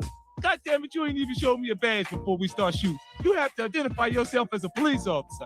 I need legal representation. Officer Ricky? This wasn't just funny, it was legendary. The kind of pettiness that only 50 Cent himself could provide. Then came the real bombshell. 50 introduced Ross's baby mother, Tia Kemp, on camera. I want to introduce you to everybody. Say hi. Hello, hi, I'm Tia, the mother of Rick Ross's son. Here I am, here's my story. And she confirmed what the streets already suspected. He was a correction officer. So we're clear he was a correctional officer. Yes, he was. And just to twist the knife even deeper, 50 dropped a full track about it called Tia Told Me. You won't believe what Tia told me. You ain't gonna believe this.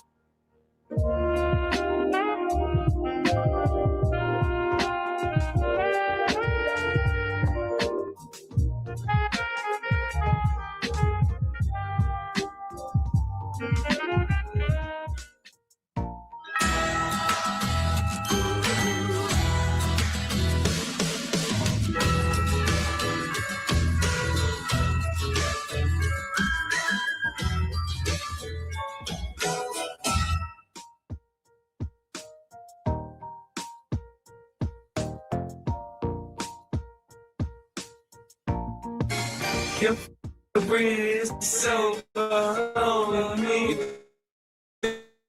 It's a rap. It's a rap. That's hilarious.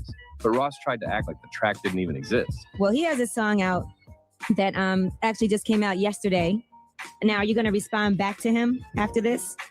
Oh, I heard that, but I was positive that couldn't be the response. After the humiliation, Ross tried to fire back on the track, What Goes Around Comes Around, even name-dropping 50's son, Marquise. Slam ball won't speak a Tia. Look at me playing Wii with Marquise and Mia. So what does 50 do? He actually goes and hangs out with Ross's kids, laughing, smiling, and making it go viral. I got the boys with me. Say hi, man. Say hi. Sup?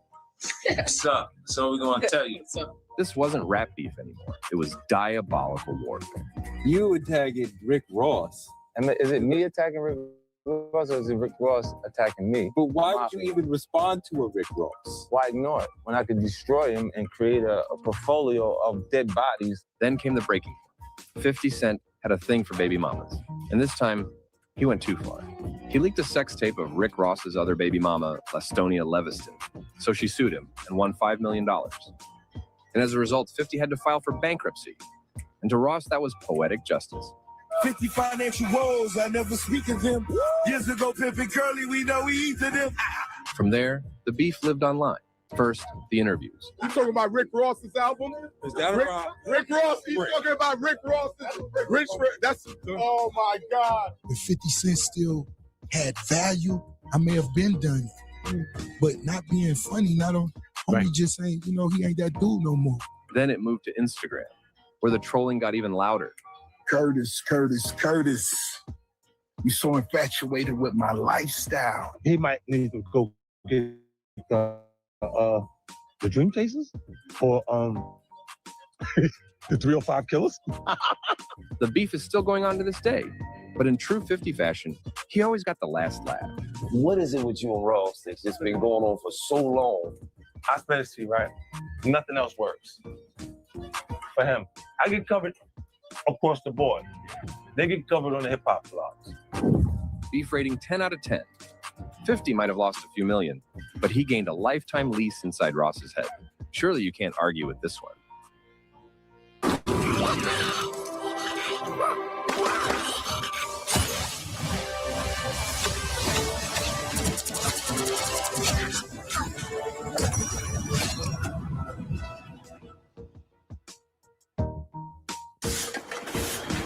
Is this the last of it? Should be. We're ringing in the new year with up to 70% off year-end clearance savings in all departments. Parties offers the largest selection of furniture and mattresses, and for a limited time, save up to 70% off floor sample clearance closeouts or get year-end savings on non-clearance purchases with no interest financing. It's clearance time. You're gonna need a warmer sweater. Lil Wayne. Mixtapes? Shit, you wouldn't even be making a mixtape because I invented that. In 2007, hip-hop was in a mixtape war. 50 had already turned mixtapes into money and changed the game. But then came Lil Wayne, using 50's formula to flood the game with his own releases. Soon, Wayne was on everything. Every remix, every feature, every hook. And 50 Cent had enough. On Funkmaster Flex, he called Wayne the whore of rap. I feel like a sleeps with whoever will pay him. Okay. So we got to call him a. Then, as if the universe wanted to turn up the petty, a photo surfaced. Lil Wayne and Birdman kissing. For 50, that was an easy target. He saw a headline, turned it into a punchline on the track, Part-Time Lover. You make me want to kiss you like baby kiss Wayne, and make you call me daddy like baby do Wayne. That was 50 at his pettiest. Funny, disrespectful, and loud enough for the whole culture to hear it. At first, Wayne tried to play it cool on the track, Let's Talk Money. That up him called me before we left this. Told me keep doing your thing and don't tell 50. But eventually he snapped back on Louisiana. Harder and pounded by the dollar. 2 quarters. I pour syrup in that vitamin water. I hope you die ugly. That vitamin water line, a direct shot at 50's business empire, his multi-million-dollar deal with the brand that made him a mogul. And 50 couldn't let that slide. He popped back immediately on the track, Play This on the Radio. And I'm on your heels, Mr. Carter. You want me to die ugly? Okay, don't end up on the list. This is Then doubled down on the track, Officer Ricky. Where you at, Wayne? Beautiful cross meal, Wayne. You awfully quiet. That was 50's signature move. He'd clown you, corner you, and control the narrative. But Wayne didn't take the bait. He pivoted to rock music, skinny jeans, and skateboards. And 50 mocked that too on the track Love, Hate, Love. Confused, acting like a white boy bored. Now you want to jump a flight of stairs on a skateboard. Why the f*** your pants so tight? It was funny, petty, and oddly respectful. 2 alphas testing each other's reach. But it never went nuclear, and the beef slowly died down. And now, 50's even narrated the Welcome to Collygrove album, the joint album from Lil Wayne and 2 Chainz, talking about Wayne like family. Let me tell you a story about these 2 guys that eventually became brothers. You got this kid named Tone. Tunchi, some shit like that. From clowning him to co-signing him, that's full circle. 50 Cent style, beef rating, 7 out of 10. Petty, profitable, and poetic. Because even when the smoke cleared, 50 still found a way to get the last word. Nas. There is spankings that I could do. You know what I'm saying? Like lyrical, verbal assaults that I could do. Before the platinum plaque,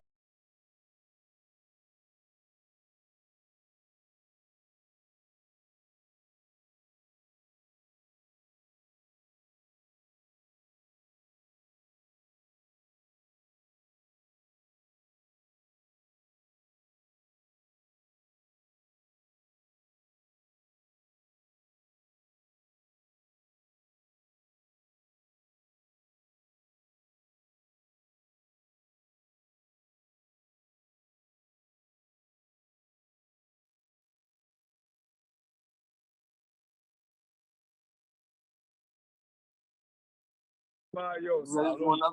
Hold up. Hold on. Let me put my shorty a shot. Hold on. She ready too.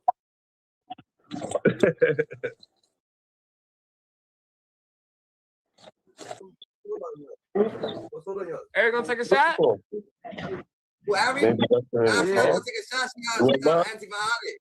You want mine? Bet. Y'all ready? Come on, baby.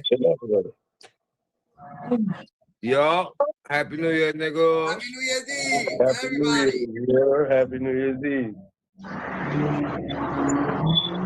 What y'all niggas doing though? Drinking. Nigga said drinking. What's that you drinking? Corona? Heineken. Heineken? Yes, sir. Yeah, cheers. Salud. Yo. Let's take another shot. Salud, arriba. No, sir, nigga. I gotta be a responsible adult tonight. I can't drink that much right now. Hell yeah, I'm pasting my shit. This nigga trying. This nigga's trying to I'm have not me. don't even drink though. That nigga don't even drink though. That nigga trying to get sauced out. I got him drinking again. Hey, look, that nigga not even gonna make it to 12 o'clock. Yeah, that's so much. I'm gonna make it. Nah, I'm talking about Avok guys. Avok gonna be out of there. That nigga Nah, don't I know. That's the way they trying to drink. Hell yeah, niggas ain't gonna make it. Nitty. If I drink heavy, nigga, you know I'm up all the way to the I'm like. saying though, niggas is not young, bro. We can't do that shit no more like that. Nigga, we need one more. This nigga's Yo, we lit. Y'all all drinking beer. Y'all all Yeah, drinking beer. nigga. Get you a beer, it. nigga. You wouldn't want no more right now. Look, hey, your man's gonna drink with you though. We chasing. Yeah, now we all gonna turn up. Yeah. Yo, if you hear him popping in the background, I mean, disclaimer, it's a shooting range down the street. You feel me? Yeah. That's me. Yo, Happy New Year's, y'all. Happy New Year's, to the world. Happy New Year's to you. To the world. We got Wavy, that's so Wavy, salute to that's so Wavy been in the building, I know what's up. East New York, we both come from the same place, nigga. From the same hood. We from the same hood. Yo, down the street, bro. Yo, Dez. 5 blocks. What you feeling about the 50 Cent? I got a question for you. What you feel about the 50 Cent and Maino shit? What do you think was gonna happen with that shit? Bro, to be truthful, I don't even know. Just your opinion. Bro, it's just the idol, bro. It's just for fame and publicity, bro. That shit ain't about shit. Man. Niggas not gonna die behind that shit, bro. Not yet. Niggas not dying behind that shit, bro. No, it's not 30. It's still early. Niggas not dying behind that shit, bro. Niggas not dying, bro. How the fuck that nigga 50 be trolling, bro? That nigga beef with everybody. That nigga got mad bread though. Can't nobody fuck with that nigga as far as all the niggas beefing with that nigga. They ain't got enough money to fuck with 50, bro. That's just what it is. They might as well beef with him though to get a little bit more clout. But other than that, ain't shit jumping. They win and beef with him. Yeah, bro. They beefing winning with this nigga. Sprinkles. That nigga 50 different, bro. Yeah, he's a different breed, the Dada. Me personally, I don't give a fuck about that nigga. I never smoke with that nigga. I ain't never drink with that nigga. I don't even care. Yeah, but we gotta keep it 1,000. That's a fact. You think, like in reality, you think niggas actually fucking glazing 50, nigga? No, nigga. The truth, though. Yeah, But you can't. But Iraq, what do you always say? You can't clean dirt with dirt. Nah, fact. So what did that mean? You just adding to it. Yeah, he's trying to clean dirt with dirt. My nigga, he got money to clean dirt with dirt. He got money to clean dirt with dirt. You gotta be super rich. You underneath the dirt, and then you become the richest motherfucker. Niggas gonna joke, nigga. You gotta understand that niggas joking. He said y'all niggas didn't pay. Hey, bro. Hey, Avok, look up that nigga Maino net worth and look up 50 net worth. It ain't even, you know what I'm saying? That shit don't even, that shit really even matter, bro. Yo, Maino's on the bus. Like he's like Maino's like an hour level. Word, that nigga probably got that nigga network probably like 50,000, nigga. That nigga shit like regular nigga in the hood. That's it. We might be high, Maino. Fuck you talking about, nigga. Yeah, Well, that like, nigga Maino, like where you right from? on that Where you from? Where you from in the town though? Who you talking about, me? Nah, Maino. He's from Brooklyn. He's from Nah, Brooklyn. what part though? That don't matter, nigga. He's from Bed-Stuy. He's from Bed-Stuy. Yeah, he might be worth the mill. You know, Brooklyn niggas. You know, New York niggas, bro. I'm get that mill. I'm looking up right quick. How many songs he got, bro? Hold on. Maino? Maino? Nigga, hey, he's basically a one-hit wonder, bro. Yeah, Maino? Maino was more popping when he was doing mixtapes and he was beefing with that dude Bunky Essay out of the Bronx. That's when Maino was popping on World Star. Yo, bro, but they was fucking really beat the dog shit out of him. Yo, bro, only New York niggas know about that shit though. And look, they said his net worth like $4 million. Get the fuck out of here. Yo, my thing is no, never mind. Hold on. Yo, my thing. Nah, it say 1 million. It say 1 million. The recent update is 1 million. 1 million? Yo, but you gotta look at it this way though. It's not about the money. It was the only popping song. Yo, but it's not about the money though, because at the end of the day, let's rap about it. All them motherfuckers is good. They millionaires. They all got money. It's not like 50 Cent's gonna stop them from getting money that they already have. Broski, time out. You're not understanding that. Regardless of what, like them going 50 Cent mentioning them niggas and beefing with them niggas, whatever, and them niggas answering back. Hey, look. I'm gonna leave it with this, bro. What's gonna turn them up? I'm gonna leave it with this. That nigga 50 worth 150 million, nigga. Yo, my nigga. That nigga 50 can spend $1 million, nigga, every day, nigga, for a year, nigga, and still be good. Yo, my nigga, I feel like Maino can spend $1 million and he broke. He got more money than all them niggas put together, I think. Yeah, but I feel like what did we say here? Hold on. Fab, I don't know though. Fab got that bread though too though. He been around. Fab got bread, bro, but his bread is more. He's more in debt. Yo, but this shit's gonna give him more promotion to the show, so they're gonna get more views. Happy New Year, y'all. What do we say, Nitty, over here? Bad promotion, still good promotion. How you doing? Good, you're a good boy, right, boy? Good girl, you're a good girl. Pretty girl too, very pretty. Happy New Year. Hey, look. Hey, that nigga Fab only worth $8 million. Yeah, have a great night. Nigga 50 got Then and Thieves, nigga. He made Power, nigga. He made the P. Diddy documentary, the Reckoning, that shit got. Bro, the Reckoning, that's just number 2 on Netflix, bro. Hold on. Hey, look, so hey, that nigga Jim Jones only worth that nigga ain't worth a $500,000, nigga. $500,000, nigga. Nigga, that should say 400,000, nigga. Yeah. Hey, niggas in the hood got that, bro. Yeah, we close to you, nigga. We definitely close to Jimmy Jones. That's crazy. That's crazy, bro. That's a fact. How the fuck you close to Jim Jones, nigga? Jim Jones, nigga, we on your ass, nigga. I ain't gonna front though. I believe that nigga got old money though. Hey, babe, yeah, like this. Hell yeah, he's still getting residual. He's still getting the residual. Everybody. PG, that's what happens when you're part of a fucking gang, nigga. It's not busy at all, right?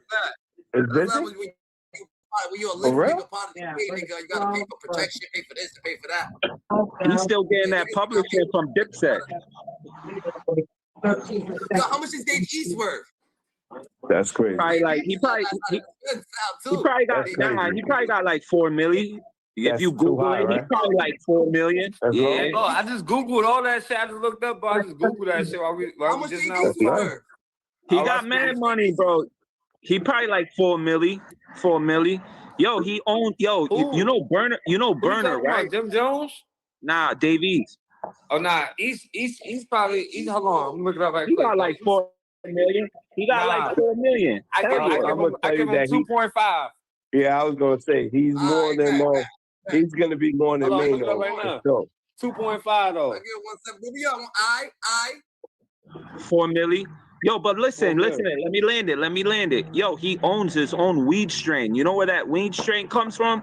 Cookies, Burner. Hey, look, they say it ranges from 2 to 5 mil, bro. Yeah, he's making money. He got his own weed strain from Burner, like the cookies. He made his own strain. look up fabulous shit real quick. I looked it up. I told you. He was worth 8 mil. 8 mil. Bro, 50 Cent has got all of them niggas, bro. Together. That's what I said. Like, look up how much 50 Cent sold vitamin water for. Like come on. Like 100 million, right? It was like the biggest.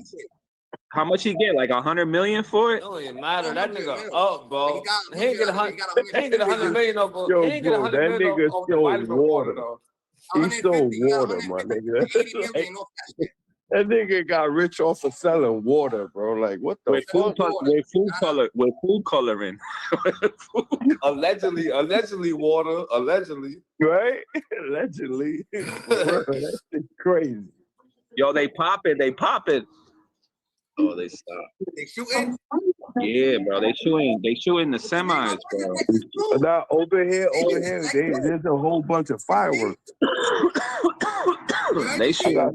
I got some fireworks ready. I got some fireworks. Oh, nigga, baby's in Texas, bro. I got some fireworks. Whereabouts? I'm in the valley, dog. Oh, I'm in the valley. I don't know what the fuck that is. What's the valley? In the hood where the black people at. Ain't no black people where you at. Yeah, there is. It's Texas. Black people.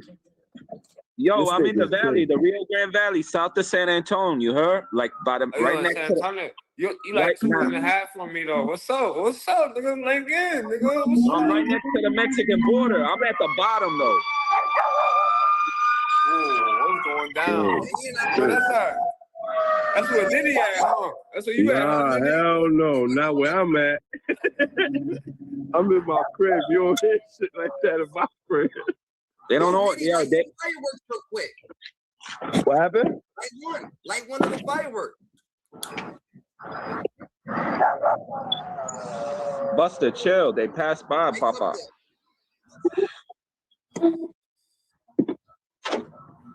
We're about to have a fucking early fireworks show real quick. A little side something real quick.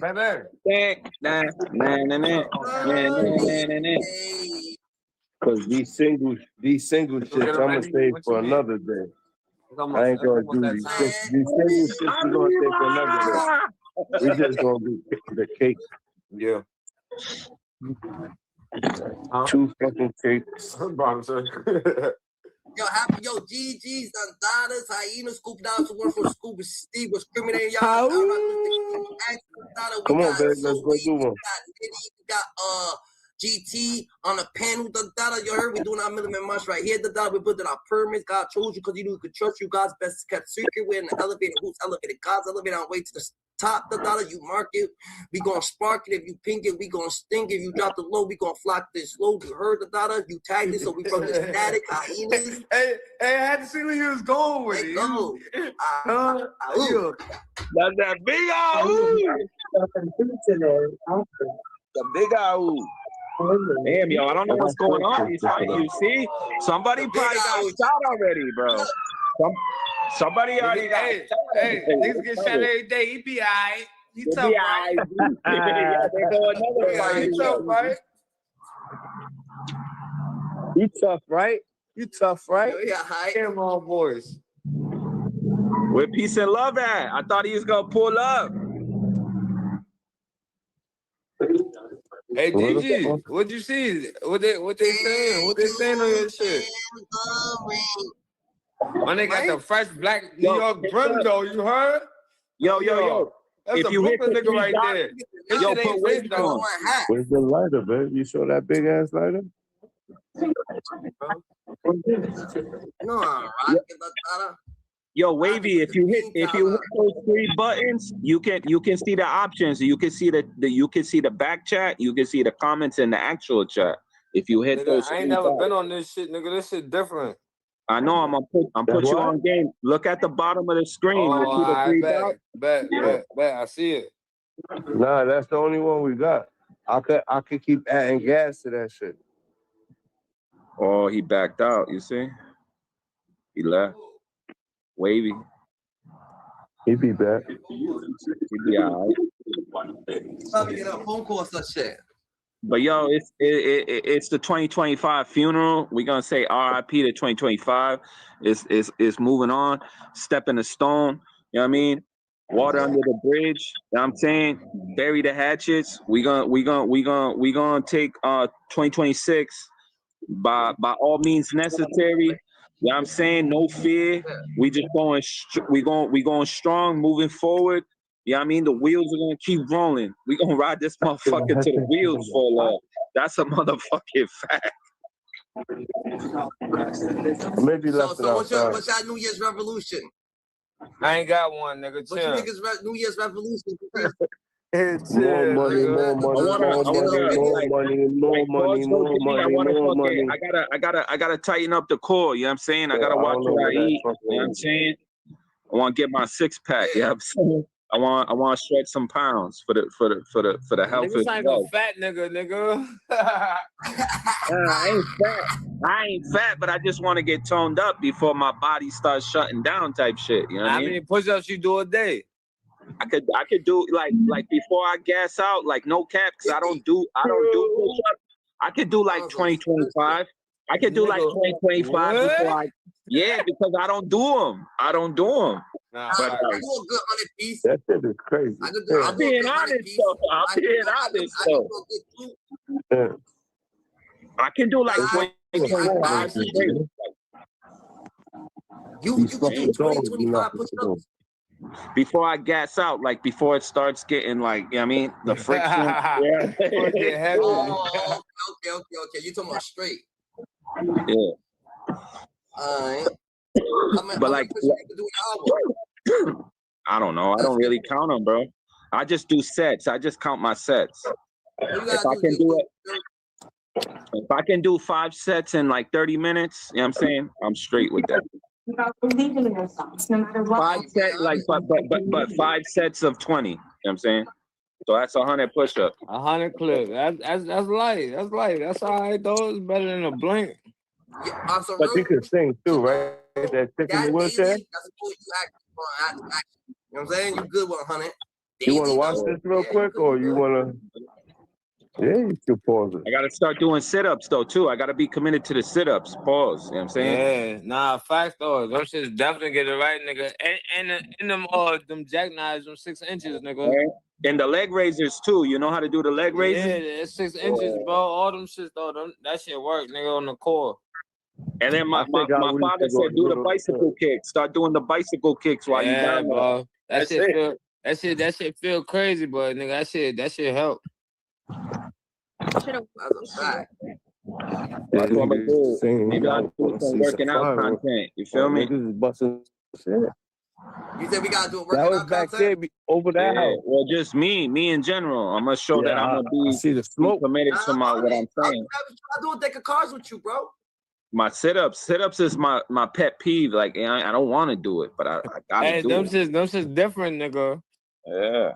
Them shit's different. Gotta be committed and no bullshit. Nigga, I'd rather use the machine. The machine is so easy to do sit-ups with, nigga. That shit fuck you. You don't see me? But you're actually lifting your body weight off the ground, so you get more. Yeah, but I'm talking about the machine. The machine done that, nigga. I'm talking about Hey, yo, y'all hear me? Yo, y'all hear me? Yeah. All right, I'm just. All right, cause I'm gonna Oh, you gonna light the fireworks? Everybody light them shits off? Yeah. Hell yeah.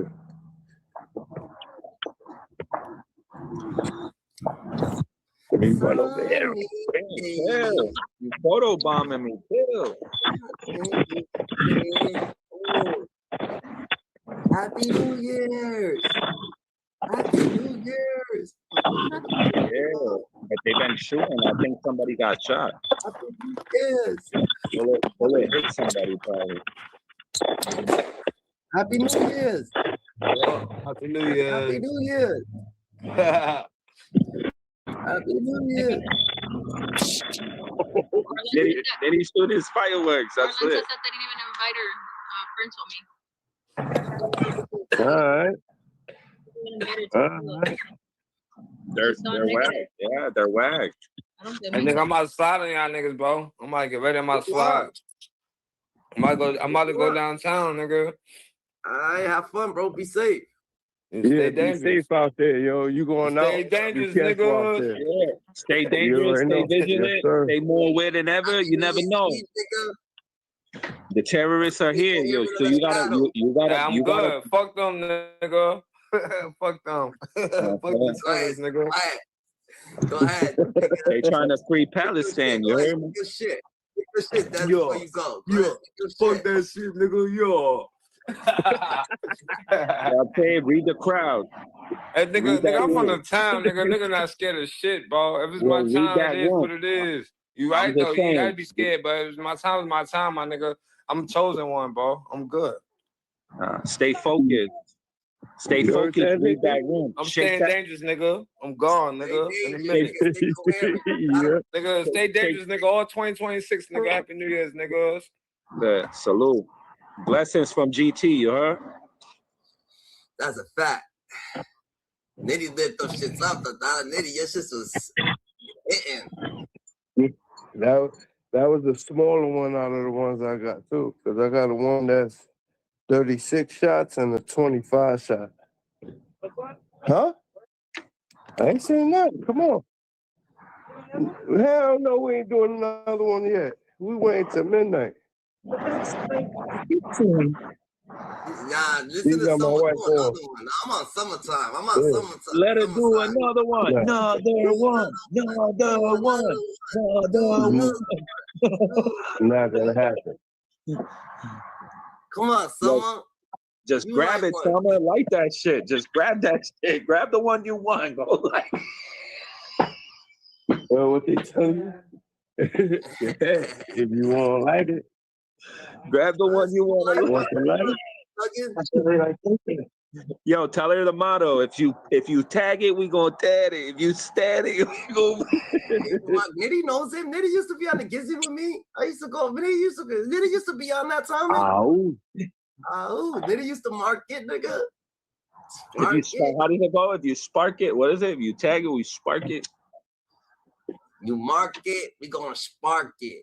You ping it, we gonna sting it. You drop the load, we gonna flock this load. You heard? You tagged it, we're bringing the static. Let go. Hot us. That's the first. That was the first one right there. Oh yeah. First this nigga, go. First this one was nigga, go. Let go. Let go.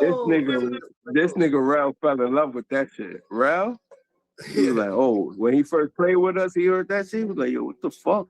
He was like, yo, that was like a war cry. I was like, yeah, exactly. Damn, like a war cry. You'll hear it. You'll hear it. Y'all are gonna hear it. Closer we get to midnight, they start going fucking reckless, bro. I'm telling you. My nigga, I understand that. My nigga, I'm older. I used to get reckless with it. My nigga, 4th of July, I'm outside letting off clips. But it's aggressive. It's too. Yo, there ain't no need. But listen, but there ain't no need. Yo, there ain't no need pulling out the chopper for New Year's. You ain't gonna you fucking Rambo. When we was young, nigga, nobody could tell me nah. I was like, what? Nigga? I gotta nigga, say all of us used to, nigga, I start letting off, get everybody else that was there hype, they start letting off after they were like, yo, this as soon nigga's as you empty that clip, somebody could just come up. Bah! Yeah, bro, we used to, yo, my nigga. Nigga, in the BX, we used to do it. I did that shit out here. My wife was like, yo, they gonna call police on y'all. What the fuck? Chill out. But the difference then up there and down here, up north, they shoot it in the air. They actually go up in the air. Down here, they fucking go to the ground. There's a difference. Yeah. He said they shoot an AK on the ground. He said they shoot AKs to the ground. Fucking No, to the air. You said in the air? You know that shit falls. Yeah, what goes up? Yeah, that's what happens. That's what I'm telling you. It happens down here every year. Someone gets hit when it comes back down. Yeah, for real. You gotta be even in the house, right? It goes to the roof. Yeah, it can. And then how the velocity. You need a refill. Why ain't they shooting fireworks? You got to put ice cube. Yo, they think they fucking narcos. They think they're active Jackson, but they're not. Watch, you'll hear it. You're gonna hear it. They've been doing it. The data. It's a war zone. Yo, and then my wife wants to go to her sister's house, and that's more fucking active Jackson where she lives. So that's what I'm saying. You're gonna actually hear it because we're going towards that area where they're shooting towards the east. Go there? What's that, Champagne? Yeah. Yeah, Wife, it's probably like wife is drinking already. She already probably like popped up 5 miles away. Like 5 miles away up. So some will be on her sitting on a pop a bottle for New Year's. Sipping. Taking it light. Okay, Summer, go ahead, Summer. Dandara.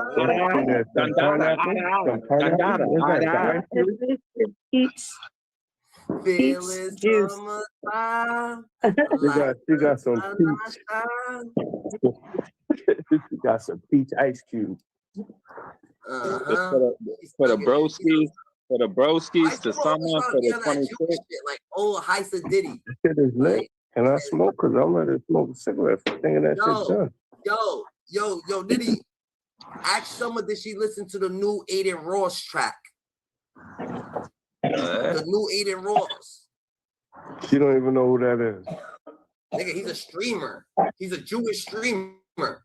That don't mean that don't. I know who the fuck Aiden Ross is. My wife. Summer, you know who's Aiden Ross? He gets that bag from Kid. I'm asking. You know who he is? She probably don't. You know who I fuck with out of all of them? Phantom. Out of all of them, I fuck with Phantom. You don't know who he is? I'm telling you. Bro, I know my wife, my nigga. She don't be on that YouTube shit like that. Yeah, look. She just looked his ass up. A lot of people don't. I guess. You seen him before? You ever heard his album? What album? He sings or rap? He don't got an album. He's not a rapper. I know. So what you just said. He put out ask my wife what? Did she hear his new song? But she don't know who he is, so she didn't. Damn, bro. I hate my nigga. My aunt is calling me from New York and she in the hospital. I'll call you right back. All right, back. What you on Nitty? I mean GT. Damn. When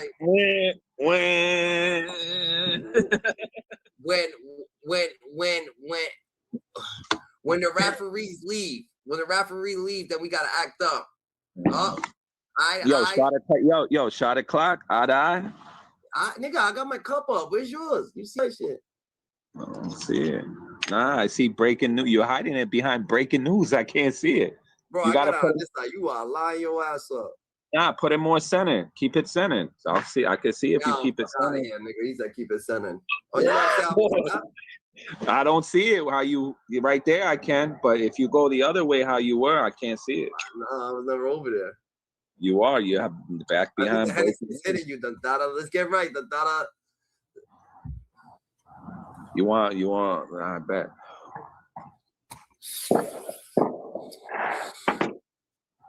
Shit, crazy. So what do you think? I don't know. I'm sipping. Nigga. You want to give it a review?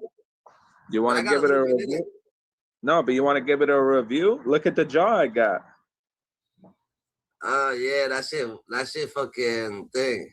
I must save it. That's ill. Airtight. Yeah. I would have never brought that shit. Why? It's a baby jar. They don't got the thing. They don't got the clamps, like the clamp one. But $25 for that shit, nigga. That shit crazy. That's a 50 thing, Izzy. So what we on? What's the New Year revolution? What we standing No, on? I already said it. I'm gonna watch what I eat. I'm gonna drink more water. I'm gonna cut soda. You know what I'm saying? But like I said, my resolution is being committed to the sit-ups. I just got to do my sit-ups. I want to, you know what I mean? I want to get my core in order. That's all. All right, so go ahead, tell me about what you was about to say about the Davies nigga. You said Davies the only nigga that, what you were saying about Davies? Like, he's the only one that I have a deep regard for. Pause. Yeah, you said that, but you actually Like, feel like I actually, but listen, I actually know his, like, upbringing. You know what I mean? I kind of relate being a baller, but then the streets get in the way, or like your upbringing gets it in between being an athlete, so your time gets cut short, type shit. You know what I'm saying? What you trying to say? You used to play basketball? Like being kicked off the team type shit. Yeah. You used to play basketball. Facts. Nice. No, I wasn't nice. I was decent. I was average. Nothing. No, but I was right there in Springfield, bro. That's where basketball started. Facts. I'm from the place basketball started, so I know the game. I know the rules. I know how to play. I'm saying. You know the rules of that, but Davies don't got, just because Davies was a basketball player doesn't give him no deep regard to anything. Nah, he got caught. He got caught on campus at Townsend with a Glock. They kicked him off the team, but he was already beefing. He was already beefing with the coach. Yeah. So then, like the coach, yeah, they caught him, but then after, like his time on the court was limited, type shit. And then he felt some type of way, and then that's when he tried to holler at the coach, and then they got at it, and this dude he punched him, he hit him. Cool. He hit the coach. Davies hit the coach. And he got locked up for that? He got kicked off the team, but he got charges for a Glock on campus. You know that. That's I don't know that. Yeah, that doesn't matter what college. It doesn't matter what college you at. Yeah, if you have a gun on campus in college, like that's charges, bro.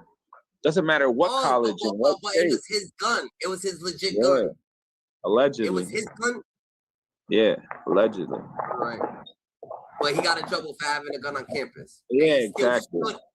But he still stood on that campus. So that's what makes him real. That's where he got his realness from. You thinking that's real, nigga? The nigga was in college. Because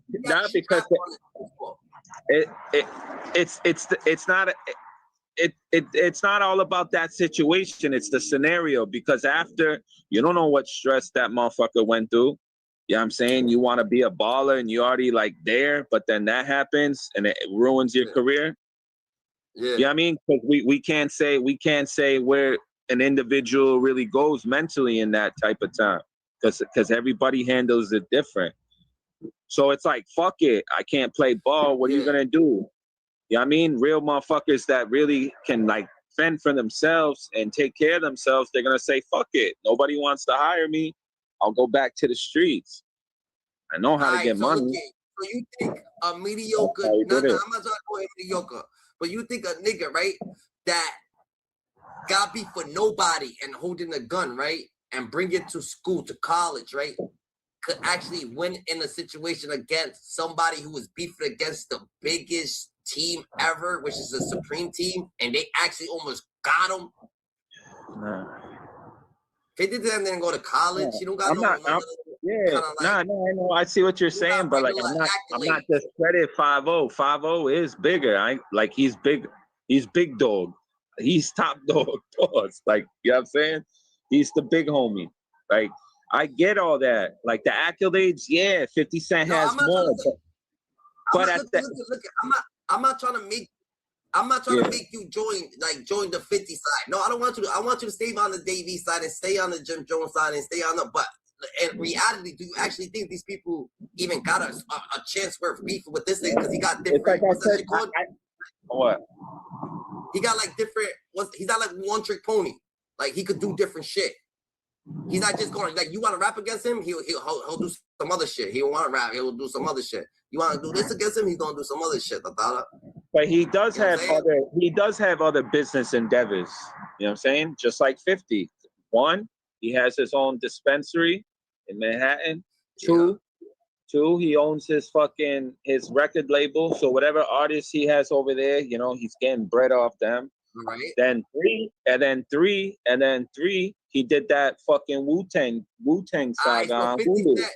So he's been acting. Right? He gets money. All right, look at that street. So let me name three things that 50 Cent did. 50 Cent went diamond. I mean, 50 Cent went diamond. 50 Cent got the whole G Unit platinum. You know what I'm saying?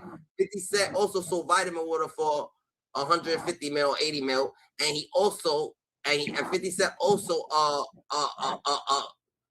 the Den of Thieves movie. Den of Thieves. Forget Den of Thieves.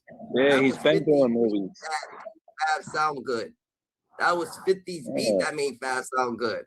Damn. I mean, network, yeah, he wins. Like, I'll give him that, but like, I'm not my debate. It's not about the money. I'm just saying about the creativity. You can't say he's fucking. No, I'm not trying to bring in no money. Boom. Yeah. Him selling water, that's smart. Him going to movies, that's smart. Like, that's just another way. I'm not fuck to talk about the money. Yeah. You know what I'm saying? But he went and made a movie. He's doing movies. All right, boom. He got TV series. Series. Power. All this other shit. Series. He got stars, right? He had stars. I mean, he got scripted that he produced. He had stars wrapped around his finger. Because he told Stars, like, I'm taking Power to another channel. They're like, what? You can't just switch up the broadcast. Like, but he was fucking with them. Remember that? And then Stars was like, "We're gonna give you more money for you to keep Power here on Stars." It was like the record. It was history what he got paid from Stars. What about 50's Get Rich or Die Trying the movie? Yeah, that's like he's still getting paid off that. Yeah, that's a good movie. The Dada. And then the what do they call it? The publishing from Get Rich and Die Trying alone. He's still getting checks for that. Ready? Yeah, the Dada. Yeah, the publishing off Get Rich or Die Trying. Because it was a time where they put the CD, but they also put the DVD when DVDs first came out. You remember that? It was a CD. And then it had a DVD, like it was the bonus one for that CD album. It was lit. It was ill. So it was like, it was the CD, but it was actually like a 50 Cent movie with the CD. And they were limited, they only published so many. So if you didn't buy like the $5 more version, you ain't getting the DVD, you know what I'm saying? What about Bulletproof? What about Bulletproof? The game. This nigga had a fucking game. Like, we gotta get righteous. Oh yeah. The PlayStation 2 game. Yeah, that's a fact. He did. I would like to hear Fab say something again. I bet the Dada. We would love for Fab to say something again, but this is what it is. Fab, he was cool. You know what I'm saying? Fab gotta be cool. How Fab be cool? The Dada. He inserting himself in some heavy situations. The Dada. This ain't like Fab gotta stick to what Fab does, which is just like being fly, designer, being cool. Him jumping into wanting to be for 50, of course, is gonna get him known right now. So fuck it, do what you do, but I don't know if it's gonna end well. But yeah, we wanna see Fab, you know what I'm saying, come harder than that. We wanna see him because look at 50's gonna treat you like you try to end his career. So you might as well just came at him hard, nigga. Don't be mediocre with it, nigga. You gonna come at the nigga hard body. Like, if you want to come at him hard body. He's still going to come at you, bro. He's still going to try to wipe your nose. He's still going to. So y'all niggas should have got y'all PR how y'all should have. Don't be mediocre. Don't try to say, this and that. Nigga, y'all mentioning too much shit. And guess what? 50 Cent probably don't even give a fuck about the shit. And now, niggas ain't on nobody's side, bro, because we can't be on nobody's side. We just being like trying to put out the analysis, and the accolades and shit and whatnot. That's offending. Yeah. What's good, the Dada? Happy New Year's Eve, the Dada. What happened, GT? What it do, the Dada? We coolin'. Oh, y'all showing each other love on thing. Get a room for that shit though. Like this is YouTube. This ain't a room. This ain't no fucking Holiday Inn. Now we play with you.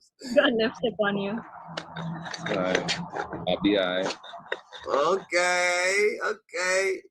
He love you. Fucking the boy is mine over here. The boy is mine over here. You know, I see you over there blushing like a motherfucker. That's ill, nigga. You over there like, ooh, going blushing and shit. You got you blushing. How you might get you blushing? Mr. Love don't cost a thing over here. Fucking the boy is mine over there. Remember that song? The boy is mine. But I don't know, bro. I don't know. Like these people, I don't know. They East all them people, I don't know, man. Yo, but I'm just saying this. I'm just saying this, yo. I fuck with 50. I grew up to 50. I was a 50 fan. Like I went to his fucking concerts. Like I was there. Like I had front row. Like I worked my ass off for those tickets. But I went. Yeah. I went to the Rock the Mic tour. I went to the Anger Management tour. So I saw 50 Cent's biggest performances in his upbringing of his career at the hype of his career type shit. Because he only had like I know once they started doing tours overseas, like Europe, of course, like I ain't got bread to go see him over there. But that's where the money is at. They stayed on tour, you know what I mean? They on the go. So I was grateful, is what I'm trying to say, to go to those concerts. I saw Jay-Z when they were like neck and neck, when they both had that deal with Reebok. Remember, they had the G-Unit sneakers and then they had the S-Stock Carters. Man, you don't remember that era when it was the G-Unit sneakers and the S-Stock Carters? I gotta fuck with the G-Unit sneakers a little dumb. I had a What about the S-Dots? The S-Dots look more like a formal, like a Steve Madden, like a Skippy shoe, like a I don't know. It was like a knockoff Shell Toe type shit, like a knockoff Adidas. Yeah, it was like yeah. I didn't like them. I feel like the G-Unit sneakers were better. I ain't gonna lie. The G-Unit sneakers were ill, but they were like, you know what I mean? If they would have stayed with their shoe, bro, they already had hype. Like them shits were selling out. I did fuck with it. I don't know what I wonder what ever happened with that shit. Nah, you know what it was? It's because he started putting the fucking elephant print and Jordan felt some type of way. Like Nike told him to stop doing that. The elephant print? Yeah, because it looked like the Jordan 3, the Jordan 4. Oh, the stripe? No, like on the tip of the tip of the where your toes are, the tip of the shoe. The elephant print. That's what they said. Like it resembled the Jordan 4. So they felt some type of way. They told him, or it resembled, the Jordan 3, the Jordan 4. So they told him to stop. But then, so they told him to stop making the whole shoe completely. Type shit, yeah. Oh, shit. That's why he started. That's why he started making like low tops, like low cuts and shit, but they weren't selling. So it costed Reebok more. You know what I mean? It cost Reebok more just to make the shoes. So he wasn't making money. So he didn't stay all in. Like, fuck it, Does Jim Jones got shoes? No. Jim Jones don't got no pair of shoes? I thought he did. I don't know. Not that I know. I thought Jim Jones had. Let me see if Jim Jones got a pair of shoes. He didn't. He made that purple scissor fucking fake ass Hypnotic with Cameron. That's the only shit he had. Yeah, Cameron got most of the credentials of that. It was like a fake purple Hypnotic. Shit was disgusting.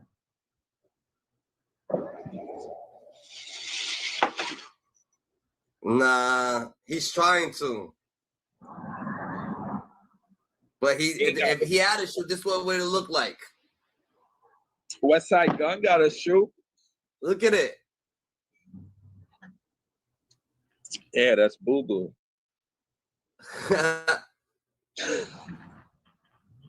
Flavor Aid. Like Kool-Aid. Yeah. Jim Jones A sneakers. You want to see them?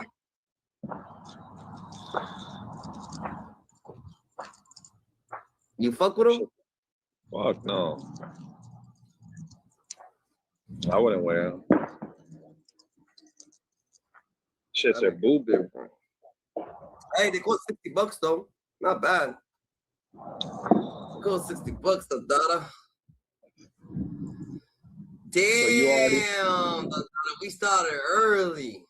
So you already know he fucking. So you already know he fucking paid probably like $18 for the material type shit. You know what I'm saying?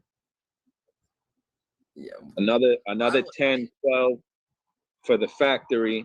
Why you talking about? So you break it so cool. So they're like you gonna break the so you fucking with another Jim Jones $8 for shipping. But yo, with the niggas or you're not, nigga. Let me just fucking shoot my fucking free throws on him. Like I said, I got a deep regard pause for Davies. Like out of all of them, I only fuck with him. Like I don't care if he's wrong or right. I'm still gonna fuck with him. Like when it comes to Jim Jones, nah. Like when it comes to Fabulous, maybe. When it comes to Maino, I don't care. Don't care about Maino. Yeah, I'm saying I put Jimmy and Maino in the same category. If the out of the three of the four, I would fuck with Fab because I grew up on Fabulous. Like I heard his Fab got some good hits. Nah, Fab is actually nice though. Yeah, I seen his mixtape era, but then I seen his mainstream era too, and he still held it down. Like he still made his money. He got like better, bro. He got better for the mixtape. Yeah. The mainstream, he just got the money. But then he probably knew the game. Once they know the game, they want more, and then mainstream doesn't want to fuck with them because they want to be independent. That's what it is. They want their masters. They want all their publishing. You know what I mean? They start putting in a fucking show. They start throwing a temper tantrum with the labels. Yeah. Jim Jones, I don't know, man. Jim Jones was like the cheerleader, like, oh, I was the hype man, but then the alpha don't fuck with me, so I'm not the hype man no more. I'm still Jimmy, but it's not the same. It's not the same frequency with Cameron not being on the side no more. I'll say that. I recognize that. Cause you gotta understand, it's on the decline side, if that makes sense. Nah, you gotta understand that you are who you are, Dada, and Jim Jones is always gonna be Jim Jones, and what Jim Jones needs is Cameron, Dada. Cameron, Jim Jones came from under Cameron, Dada. Like you need Cameron's validation in some type of way, Dada. Like, cause it's like you're not Cameron, you're Jim Jones. But if Cameron came in his life right now, you don't you don't think everyone's like, oh, he'll blow. He'll blow, yeah. He'll blow. He'll go up. He'll go more up. If Cameron came in his life. If he was fucking with Cameron and fucking me, nigga, we know he'll be all the way up, but he's not. That nigga, and they're not gonna validate what he got going on, Gigi. I don't think they will, Dada, because he did too much flaky shit. But Cameron always I feel like Cameron and Mace will fall out again because they already fell out before. Cameron and Mace. They already too grown, nigga. They fell out for nothing, nigga. They fell out because of Jim Jones. It is what it is. Only time will tell. It is what it is. Nigga, you not, nigga. I'm not saying I want it to happen, but if it happens, I'm not gonna be surprised, if that makes sense. Because I already know how Cameron is. He's an asshole. Cameron's a fucking asshole, bro. He's gonna catch him on his bad day, and Cameron's gonna fucking be like, "Yo, Mace, pack it up. I don't need you no more. I'm on the phone with Belichick. I'm on the phone with Belichick." What Fab shit was AI? What Fab shit was AI, Dada? Fab was on Drink Champs getting roasted by Diddy too. He was getting fucking harassed by Diddy on Drink Champs. That's a fucking fact. That's harassment, nigga. And he stayed quiet. And Jadakiss was sitting there right there laughing and smirking because he already knows what type of fucking. What is going on with these people? You can easily ask AI to put your bar together for you in a better form. Yo, this nigga, whoever this person is right here is fucking tripping the data. Why would so Fab actually got lyrics though? So you want niggas to be like Fab ain't a lyricist? Just fucking. Yo, he does. Fab's a lyricist, bro. Like he is. Fabulous has bars. Maino ain't no lyricist. Yeah, he had a song with fucking Nate Dogg. I can't deny. You know what I'm up with. They've been that was an LB. Bro, even if that shit was put together, it wouldn't matter. We're not taking nothing from Fab. We're trying to say that we're not saying Maino got bars. We're not saying Jim Jones got bars. No, hell no. Maino got bars. I mean, Fabulous got bars, and he fucks with Dave East. You know what Dave East got bars. Dave East, body. He got bars, but AI is a different level that all rapper use. Yo, are you hearing that? Everybody must use AI then. If he's using AI, everybody might as well be using AI. Like, yo, fuck AI. It's artificial intelligence. If you scared of AI, you soft because you're the master. You can end the software. Create an antivirus to block certain shit, and that's it. It's called programming. That's it. Light shit. Your utility is way gonna be. The AI ain't gonna do a better song than what a person's gonna come up with. That's just all. It's not robot takeover. Fuck no. It's man-made. Man-made. Mankind. We can create it. We can end it. The fuck you mean? It's up to the scientist. If he doesn't get his bread, then yeah, he's probably gonna play hardball. Yo, I don't fear no evil and I don't fear no robot. You heard? That nigga's probably don't know. Yo, but what happens if like in 10 years rappers use it? There's robots in public, and what happens if the robots attack? You see like the robot running a fade with a pedestrian, robot beating someone's ass.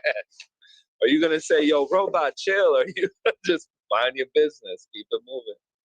I think I'll just mind older now. It's not I'm gonna mind my business. I would mind my business.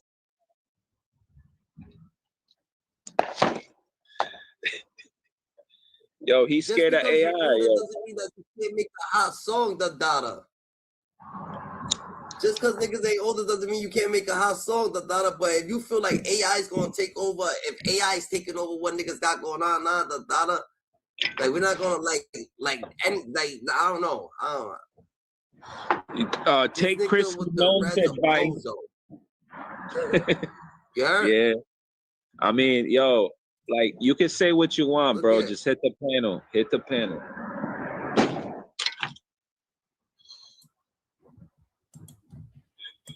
But now, what you thinking?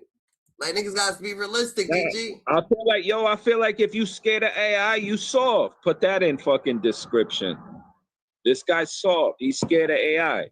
So you scared of your dreams. Fuck out of here. You can't tell it's a dream. If that was AI, was that hard? If AI did that, was them bars actually hard though? If AI made faster. But if AI's trolling me, I already know it's AI trolling me. I don't care. Catch me in the street, AI. Let's run the fade, AI. It ain't gonna happen. Because real eyes see real eyes. Tell him, I rock. I'm just saying, at the end of the day, his opinion is his opinion. He's entitled to that. But I'm just saying I'm not afraid of AI. If you afraid of AI, you soft. Because it's just software.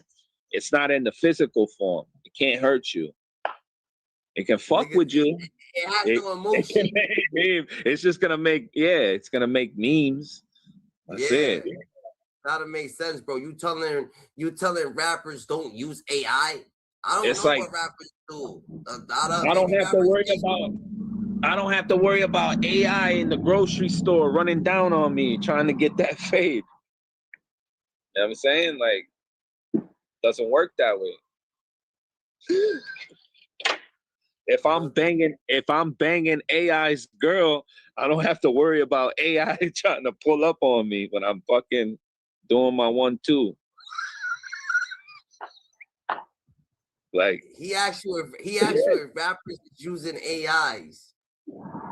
Yo, they just use AI. They use AI for ideas, nothing more.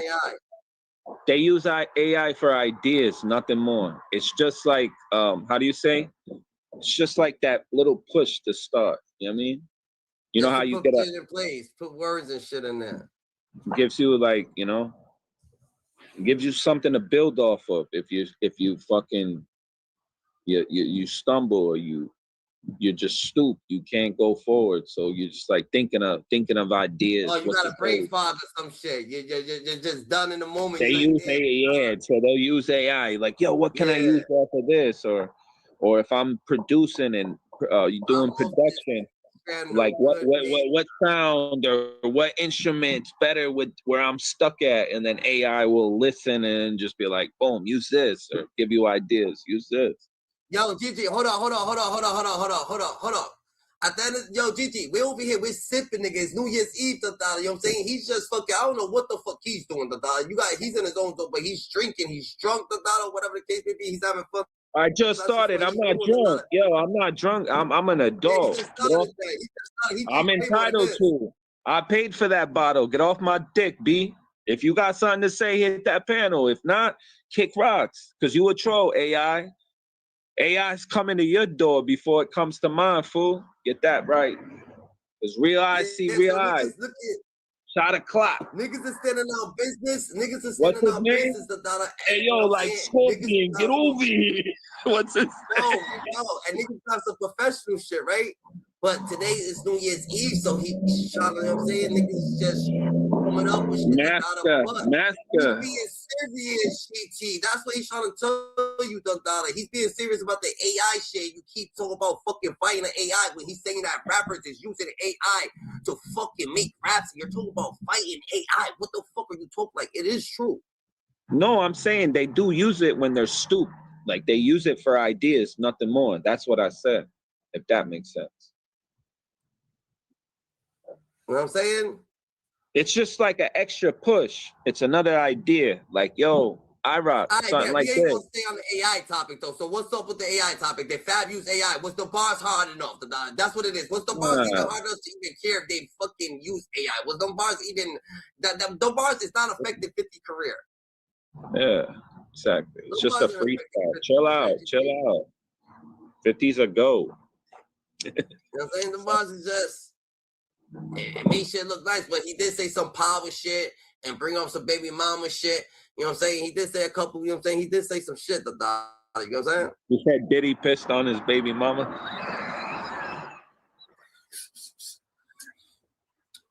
And the baby mama is who? Marquise's mom, or like, because 50 got mad baby mamas? Which one?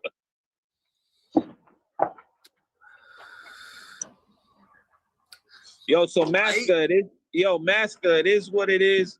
If you really want to be positive and put your narrative and speak your opinion on this panel, you can. Just hit the link. Come up. Just stop with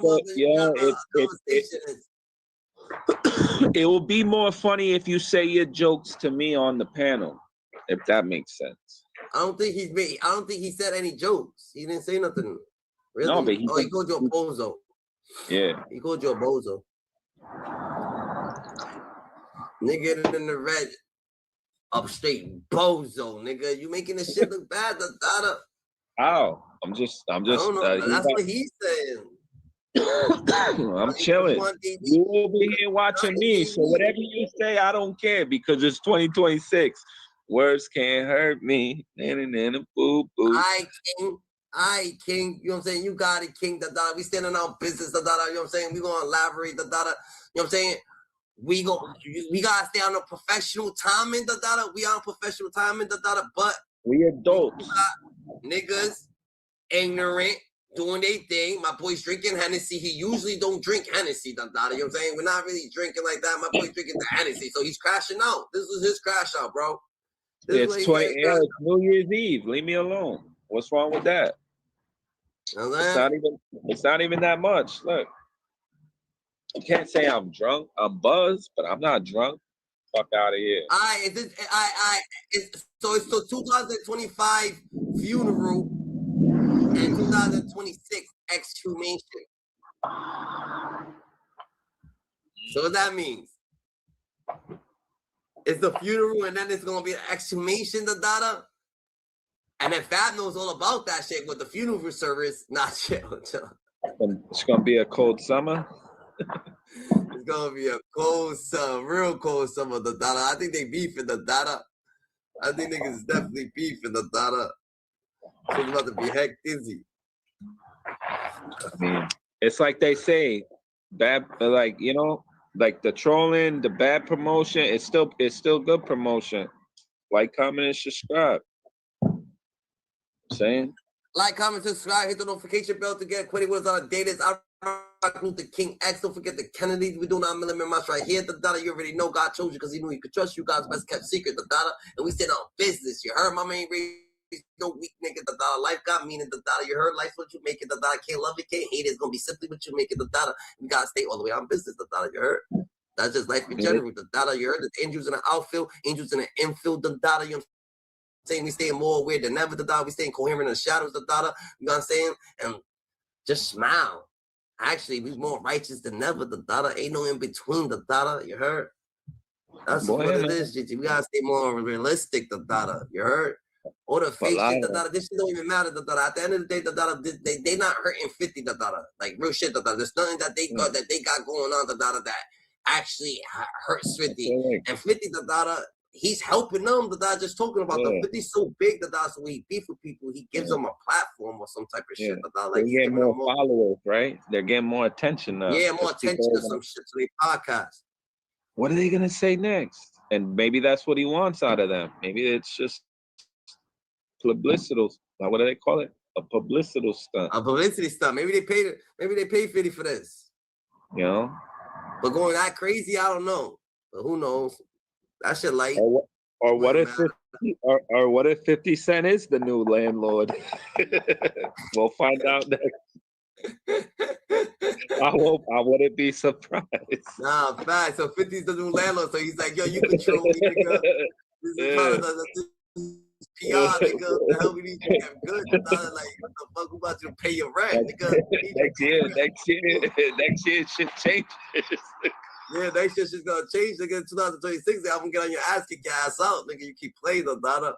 So he told him he could troll him the data for a while, so he could get his shit popping. You heard? That's a fucking Fendi Indian Noisy. You heard? That's a fact. It's New Year's Eve. The data. Niggas don't really drink. I don't really drink the data. I don't drink at all. But you know what I'm saying? We sipping. You know what I'm saying? We turning up. Matter of fact, it's light shit. It's light shit. Got a little bit in there.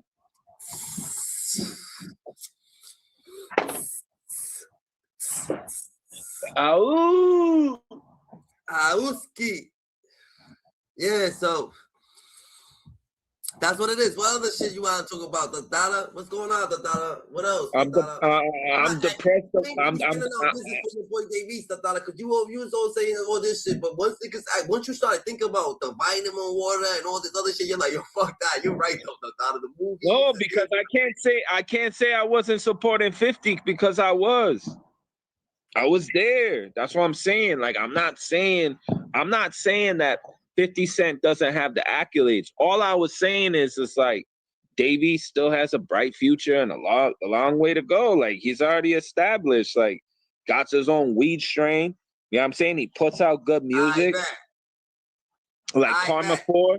If you listen to all the Karma series, there's Karma 4. There's 4 of them.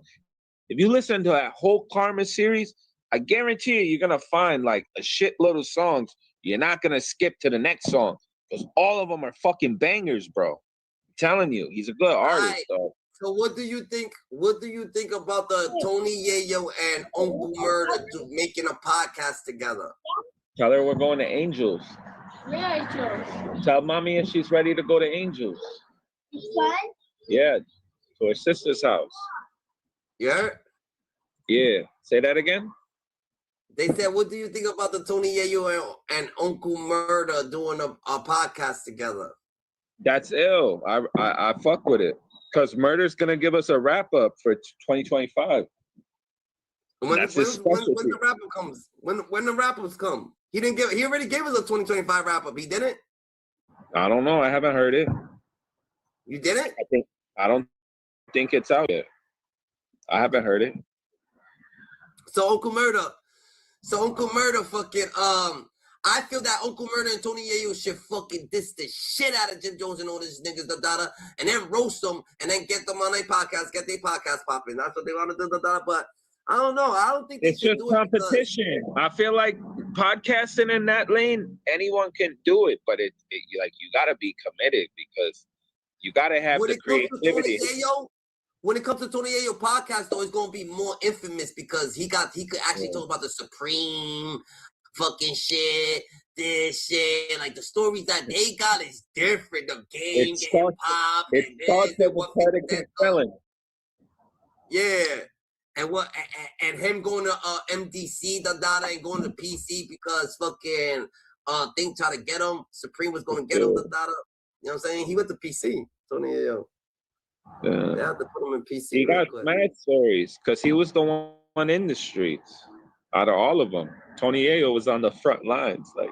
Yeah, all that shit, all them stories that once he starts telling them right there, them shit's gonna hit. Just the Supreme, him going to PC and Supreme, them trying to get at him, all that shit, just right there, just gonna hit. Boom, boom, boom. What? You know what I'm saying? You just gotta, you know what I'm saying, tell the story truthfully. Be honest sometimes. Honesty is just what it is, You know what it was? So I do fuck with Uncle Murder and the podcast. And Yayo was there in the beef with Henchman. IROC on deck. You heard? Yayo was in that front line with the beef with Henchman. Henchman's son, that's a viral story, nigga. No, Jim Jones don't got no story like that. Smacking crazy ass dude's son, Because he's like, I didn't give a fuck. If I'm beefing with his father, I'm beefing with the whole family. Yeah, that nigga almost got him, bro, for that one. That shit caused a domino effect, but it took him out of his atmosphere, and it got him. Yo, I should walk over there so you can hear this shit. I should walk over there. Where y'all niggas headed? Y'all niggas out? I don't know. We're supposed to go to his sister's house. So you headed there? What's up? I don't know. They invited us, but I don't know. She hasn't said like, "Yo, let's go." She's not ready, so I don't know. Nigga. That's why she was coming outside, giving you a hug, charming you up, buttering you up. Maybe y'all niggas got to go somewhere. I don't know. Only time will tell. Nah, but that's a fact, Gigi. That's a fact, Adana. So yeah. Tony Yayo and Uncle Murder's fucking podcast will go crazy, Adana. We just need fucking niggas on board, nigga, to actually some loyal niggas that's gonna thrash some niggas. I'll support it. They got my support if they do it. You know, if it pops off. Yeah, that's a fact. Yeah, niggas want some real acknowledgement, nigga. All right, tell her to get ready. Tell her I'm ready when she's ready. Get pretty. 50, all 50 gotta do. All 50 gotta do is just get fucking on some real shit, just nigga. Sometimes you gotta give a little to get a little. Go on the Cameron podcast, nigga. How Cameron be doing them little fucking disses and shit like that. You do your little shit right there, and that shit will go super duper viral just because it's on his shit, nigga. That shit be ill. That shit, you gotta think outside the box sometimes, nigga. Sometimes you just gotta think outside of the box. Get Mace the ad-libbing, laughing and shit. Get the popcorn ready. Get the cam to sit there, you know what I'm saying? It is what it is. No, but it is what it is was ill because they had O.J. Simpson over there. That was Unc.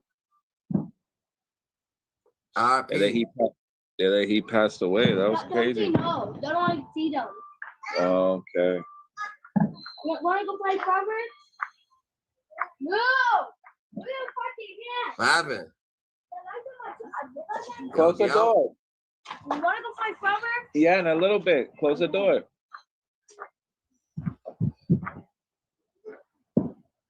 The kids want fireworks. Nah, I don't think she wants to go. That's what my daughter told me. That she doesn't want to go to her sister's house. So I guess I'm staying home. Fuck it. That's fucking lame, Dada. Nah, because her sister called her like, yo, come over, come eat menudo. Nobody want to fucking meet menudo though. That's facts, nigga. Like, ain't none of that shit popping off. Like, I hate shit like that, Dada. Was that supposed to be a new nigga? Don't ever call me and say, let me meet a new nigga, Dada. Real shit, Dada. You just eventually just start meeting the new nigga. Like, you know what I'm saying? Like, oh, this nigga you around, and you just start going around them and shit like that, Dada. It's like I said, bro. GT ain't a newbie. I really fuck with Irizzy Rock. You know what I'm saying? AKA X Luther. Don't forget the Kennedy. We're not on the other. Nigga, I just looked up, nigga. We actually on my channel, nigga. We're on my professional channel. That's what niggas is actually talking about. You can't get mad at them, nigga. Just say you apologize, nigga. Say, yeah, I'm not on my shit right now. Cause you not, nigga. You're not on 100, nigga. We chilling, nigga. We groovy. It's New Year's Eve. Why are you judging us? It's YouTube. We was on my main page, though. We on my main page. You know what I'm saying? Yeah. I'm trying to get. Disclaimer, it's New Year's Eve. I'm an adult. I'm having a few shots. I'm having alcohol. I'm sorry. If I'm having a pufferoo, I'm sorry. But you know what? I deserve that pufferoo and that shot because it's New Year's Eve. Salute.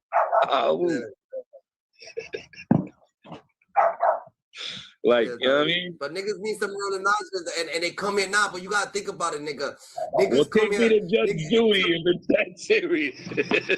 Nah, look it. It's not that serious, but look at this is what it is. Niggas, it's not serious. It's not that serious for us, but it's that serious probably for other people because they come in here, right? And they want the angels in the outfield to guide them. So they 50, so that could be 50 his niggas will be like, damn nigga, I'm over here talking to IROC about the AI shit. This nigga IROC keeps about it. This nigga cutting me off. And between what IROC's gonna say, nigga, talk about AI this, I'm fighting AI. IROC's about to tell me. He came in calling me up. God chose me because he knew could trust me.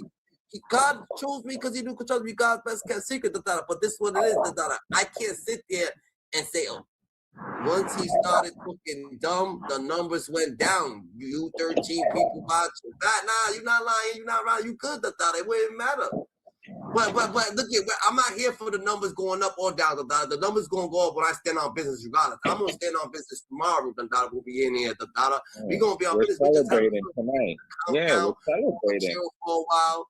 You know what I'm saying? Just talk them, dog. Ask them questions. We're gonna vibrate. You're gonna get the frequency. Just tell them to hit the panel. Just dummies. The effort he's typing his fingers, he could be talking to. It's on the panel. Right, you absolutely right. What?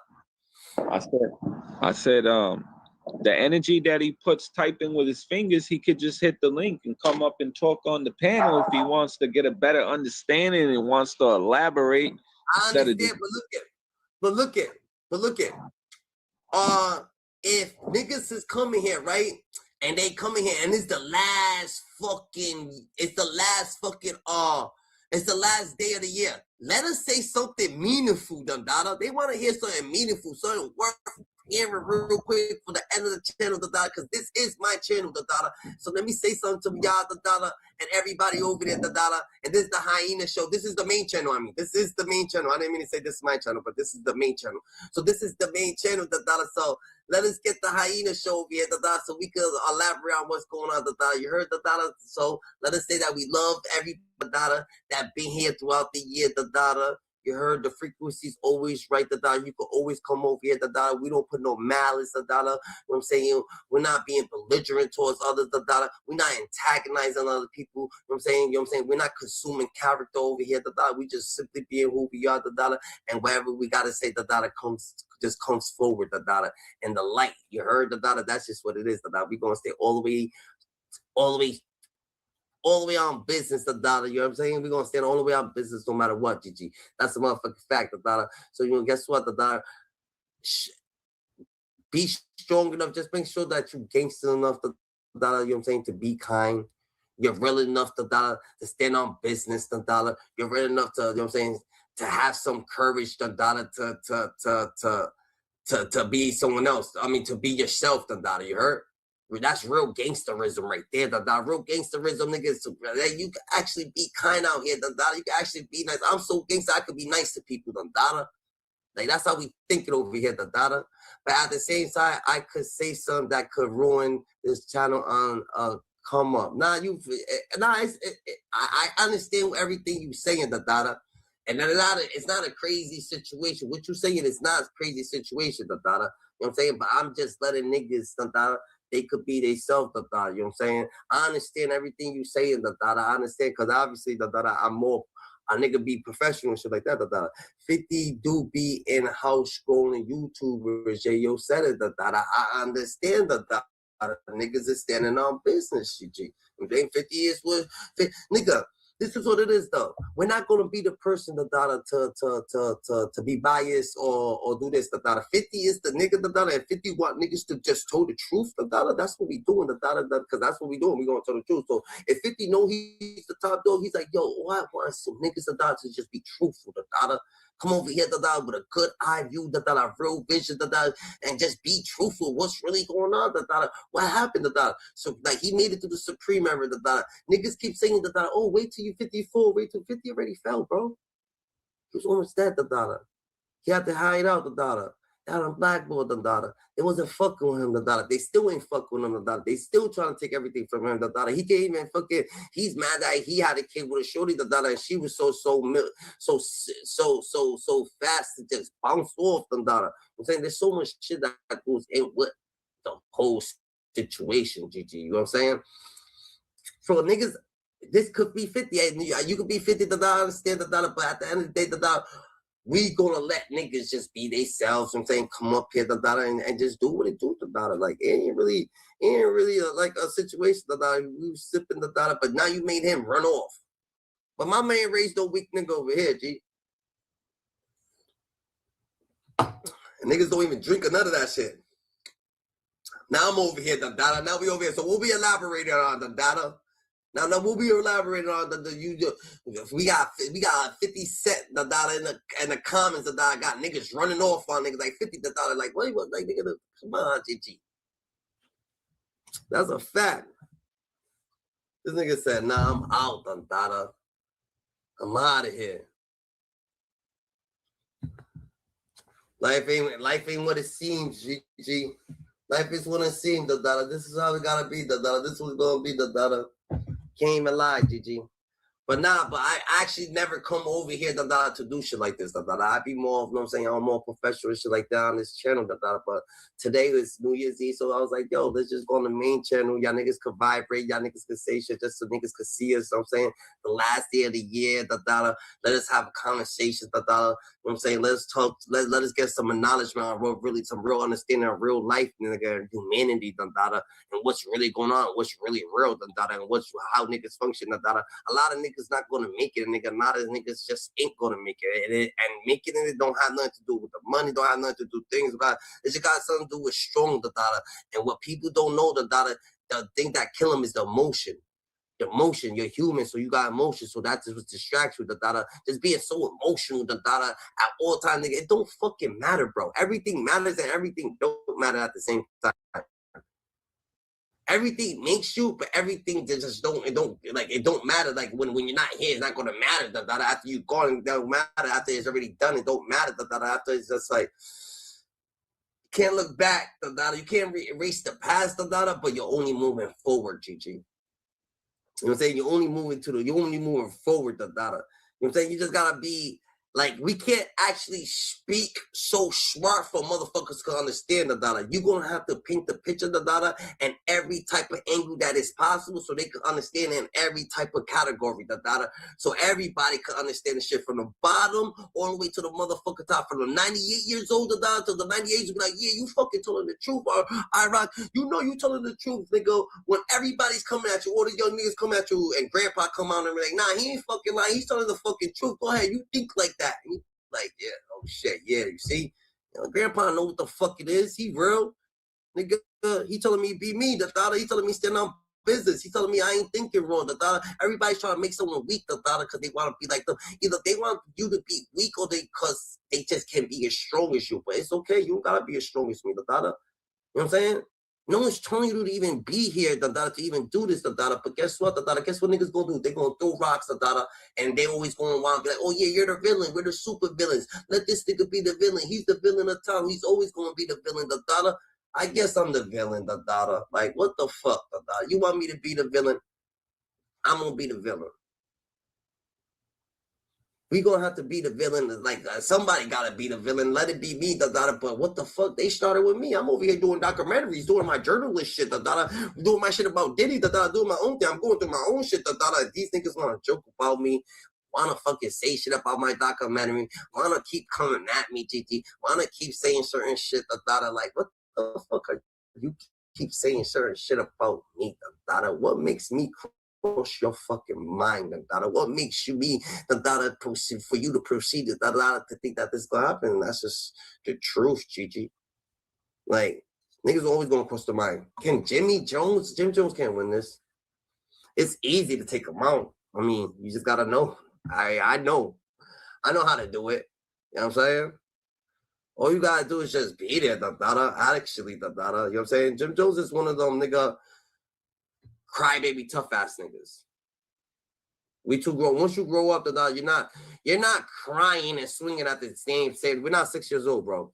You're not crying and swinging at the same time, nigga. You get mad, you start crying and swinging, emotional, to hurt. That's a motherfucking feeling. Too emotional, Gigi. That's a fact.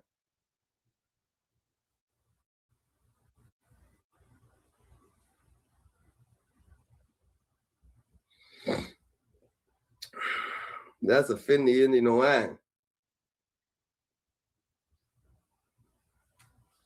You know what I'm saying?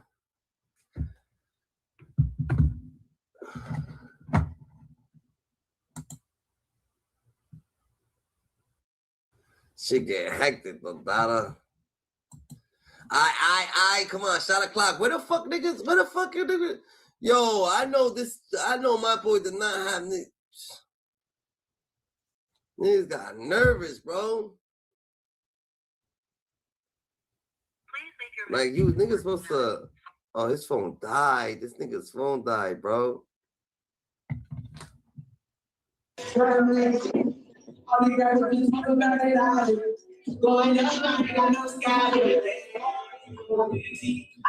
the gang at, nigga? It's not loud in there.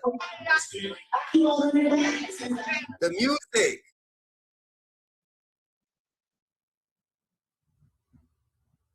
You see?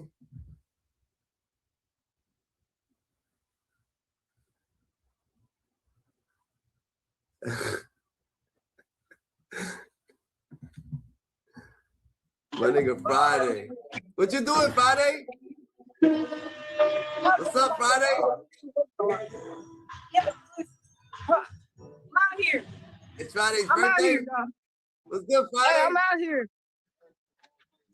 Yo, what's that, going your birthday on, y'all? party? Yo, what's going on, you two? What's going on tonight, y'all? What up, That's OG? your birthday party, did you? Yeah, I'm just out here chilling. I'm chilling. You know, I'm up here on the tube. Oh, I feel it. Everybody say, hey, Who Cole. you with, GG? Who's out there with you? You out there in the Hey. you in the family with them hitters? You in the Yeah, family with I'm on them hitters? YouTube. I'm on YouTube. What up, brother? Good, Happy New you Year, got bro. Dada? I ain't forgot your Happy New your Year's merch, Eve, man. GG. Yeah. Nah, for sure. Yeah. For sure, GG. So Take a shot. Hey, I'm gonna go in there and give me a shot right now. Hold on. Let me go get me a shot real quick. All right, go get a shot. Bring it back outside.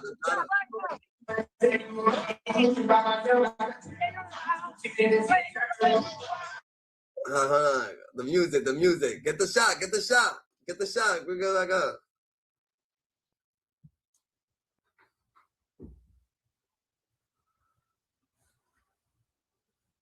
Get the shot.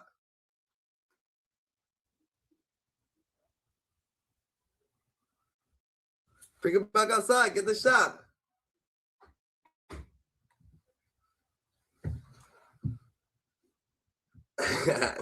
He's listening to a little baby right now.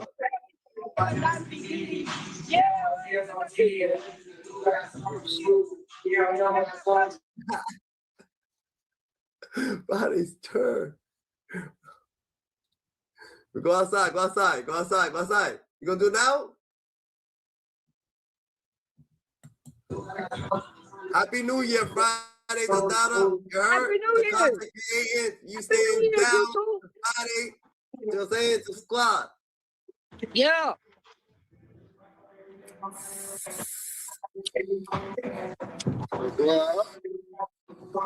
Woo.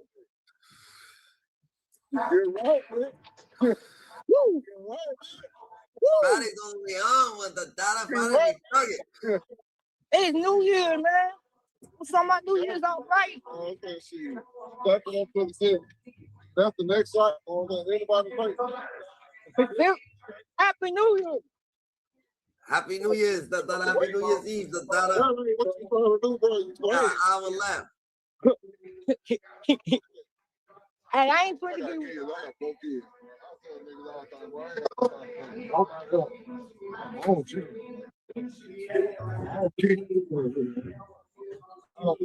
What you on Friday? What's popping? Say so. What you doing?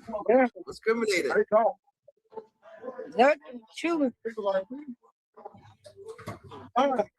Yeah. Over this outside chilling. What up, bro? Got them cute. You with the gang? Let me see, nigga. Let me see what's popping. They don't like to be on camera. They don't like to be on camera. They don't like to be on camera, you too. I can't show the thing. Oh, they don't want to be on camera? Nah, I ain't bad. Fuck it. I'm just up here making my money. I ain't stunned the other YouTubers. I'm up here making my bread. I ain't stunned the rest of them. Yeah, you doing your one too, Dada. So how you think about to end out? Yeah, nigga, when you gonna come out here, Dada was good. I ain't doing nothing. That's how to just show my head outside. Where you at, nigga? What's that? A party. All right then. So what's popping? It's the New Year's Eve party. It's good. It's chilling. It's New Year's. That's all I'm doing. So you active, nigga? Or no? Yeah, I'm active. All right then. So what? So where the shorty? Hey, bro, you trying to get me killed? Nigga, what the hell? You outside, nigga? You better fucking enjoy your time outside, nigga. No, bro, I'm about to get out this shit, man. I just had to come up here real quick. Nigga. Outside. Yeah, ain't nothing popping over there, nigga. You ain't got nobody going over there, nigga. You chilling with your cousin, nigga. Hey, cool. With your cousin. Yeah. You already know, nigga. You outside thugging, bro. Spend 30 days, 30 nights. Don't say it's about to be a whole new year. Hey, we ready? I said we made it since last year. You feel me? What is it right now, nigga? Yo, Friday, this is 2025 funeral, nigga. This is 2025 funeral right here. Yeah. This is a funeral This service my for second. 2025. This is my second shot to do safe. I already had the first shot when I got here. You already had your first shot? Yeah. Oh, have mercy. You better not be. You better not be sipping on that dirty, nigga. Yes, bro. Yeah, yes is lead. Yeah, you feeling nice, Tata. You feeling nice, Tata. I'm about to get off. All right, bad nigga. Hit me, Tata. Hit me when the wheels Hold stop. on. Put me back on mute real quick. Put me back on mute. Go ahead. Ain't that, Tata? My boy outside. Okay. Okay, Friday's thugging. Friday's thugging.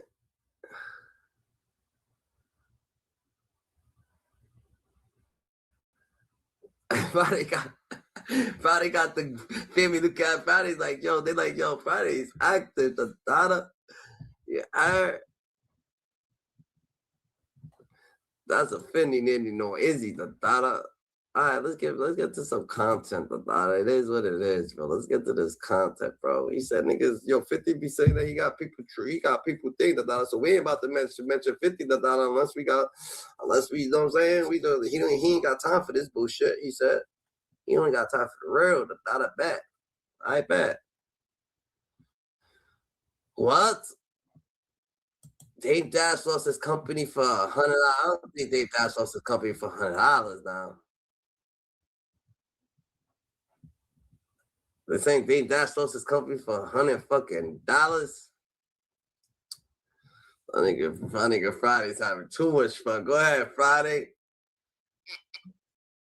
Go ahead, Friday.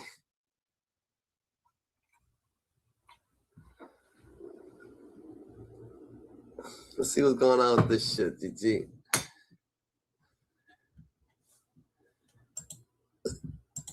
I think Friday's active. Let's see what's going on.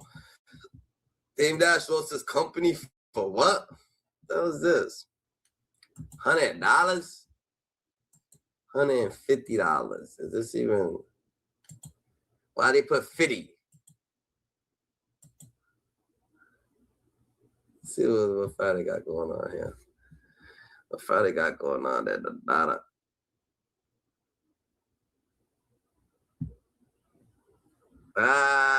This nigga Friday. We need to hit some music too.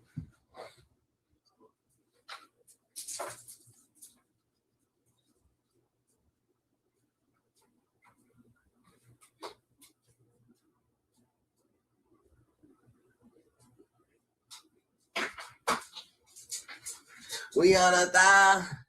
We on a.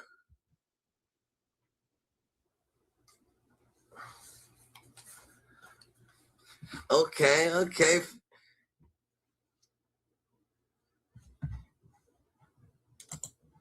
Let's see what's this on.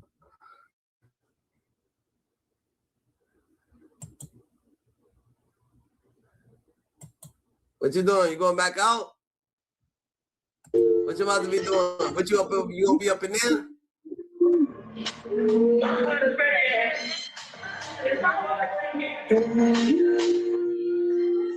I just think it's over here.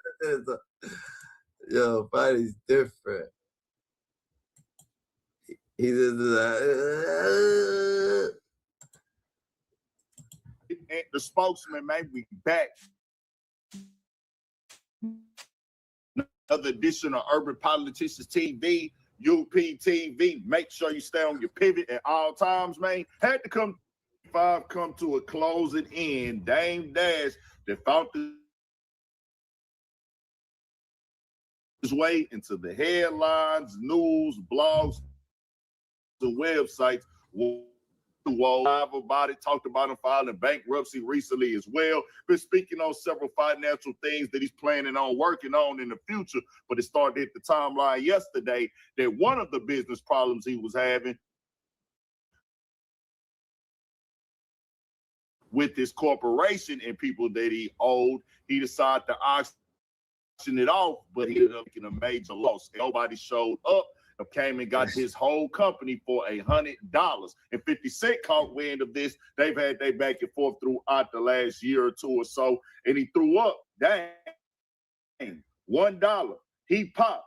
They took his whole ish. When I first got on, he said a meal was nothing at Brands and Cognac. And 50 Cent and him been having these little back and forths. At first, it felt like 50 Cent was just joking with him and then actually was throwing him an alley-oop to promote. Hey, go promote your American New Network and things like that. But then we seen him recently go at 50 for the Diddy doc. So he felt the way about that happening. Dame Dash and him started trading shots back and forth on that moment.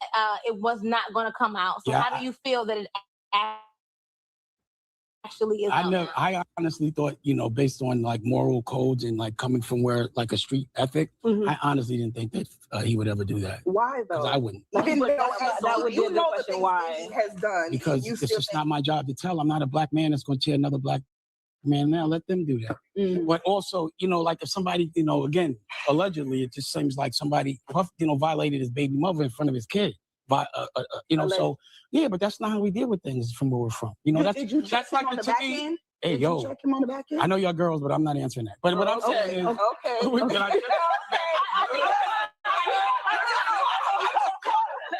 But them referencing back in the day, he was talking about the $1 million deal at that time when you get signed and how $1 million can go quickly if you were a new rapper. CD automatic How many did he give you for that first deal? I got $1 million. Cash, after taxes. The only person that pointed out that $1 million was no money was Damon Dash, and he has no money now. If I only felt that. Change and look out. But I feel like Dame put that in you. He like, yo, that ain't no money. Once you buy your watch, your chain and shit like that. And then 50 was like, yo, he got it in perspective, like, yo, it really ain't nothing. I'm talking, but he's like, yo, it's something that is something to me, nigga. What the fuck you talking about? Like, I'm good, nigga. But he's just like, Dame tried to stun on him, man. He took it and made him, you know what I'm saying? Probably made him stack up. I can't say made him stack up. I could just say maybe put a little bit more. What's that shit called? Enthusiasm, like to stack up a little bit more fucking thing to stack up. Like maybe, you know what I'm saying? Everything helps. So a couple more, like, oh shit, this nigga just said some shit. Hold up, nigga. I really gotta stack up. Hold up. Not that it hit him, but he was like, yo, hold up. Let me stack up some moves. So I can't be playing around with this shit. Easy, this. Nothing for it. I most definitely agree with Dame Dash in that aspect, and that's even today. $1 will go very, very quickly because you got to reinvent yourself and things like that. But when it comes to this situation with the auction, it says this. Dame Dash has been going through it in the legal department. He filed for bankruptcy back in September, owing millions of dollars in various debts, taxes, child support, and lawsuits. Since then, he's had to make desperate moves to try to make up for his financial woes. For instance, he sold his Rockefeller and has transparently attempted to sue anyone and everyone, doing anything to clear his money problem. However, one move that could have netted most people a ton of cash backfired in a serious way. Recently, the New York Post reported that Dame Dash held an auction for Poppington LLC. The production company holds all of his film catalog, including his most well-known work, On or Up. The film starred Dash, Stacey Dash, and Cameron. However, the plan completely backfires. One person appeared at the auction and they bought the property for $100.50. CEO of Muddy Water Motion Pictures, Mike Montaser, shrugged at the whole affair after winning the abrupt bid. Ultimately, he said he felt the sense of secondhand embarrassment on behalf of the hip-hop mogul. I think he's a fool, man, he calls Dame Dash. Immediately, Montaser said this was his way of getting back at Dame Dash for past issues. Apparently, the former Rockefeller head deserved a jab after making the Muddy Waters CEO sit through years of litigation issues. All he wanted was for Dame Dash to handle the differences like grown adults. But he went through the courts as he's done in the past. He's just a problem. He has an ego. I think he's just bitter coming from where he was. And he just blames everybody else and doesn't look at himself in the mirror. For him being on the big stage with others. Now, with Dame Dash, we can all see that he most definitely has a major ego. Dame Dash do be wrong a lot of the times. At times he do be correct. But I can see clearly Dame Dash would be somebody that would be hard to get along with on the day-to-day, especially in business, especially if you're working for him. But I will say this on the other side, I won't tear down Dame Dash's, like what he contributed to this culture, his mindset, the game plan, the strategy, and the goals that he was ushering. They most definitely were needed. You didn't even heard Jay-Z give him his credit in the role he played in building Rockefeller. They had took that down off the internet as well when Jay-Z got inducted into the Rock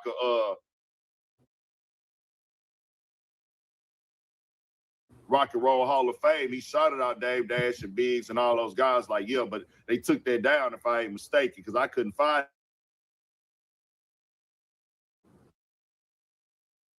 it nowhere.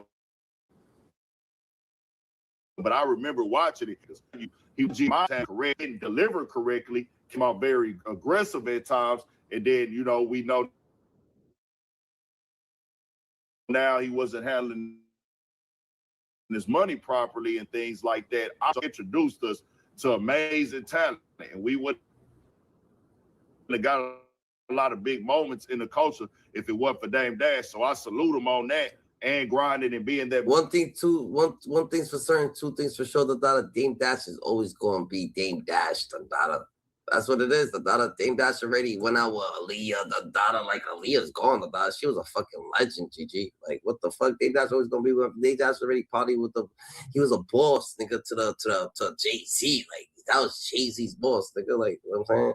Like, let's get right. So you can't go back. You can't change the past, for sure. You can't go back. So can you time travel back? You can't time. You can time travel to the future. You ain't time travel to the past. You know what I'm saying? Dame Dash, his shit going for $150. That shit type different though. That's a Fendi Indie Izzy the Dada. That is a Fendi Indie act the Dada. Like 150 the Dada.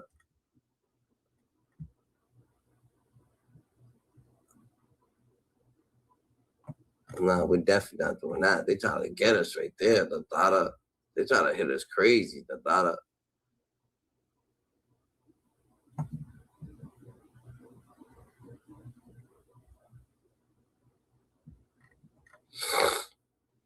We need people who gonna speak the truth. The Dada, we ain't scared to speak the truth. Why everybody?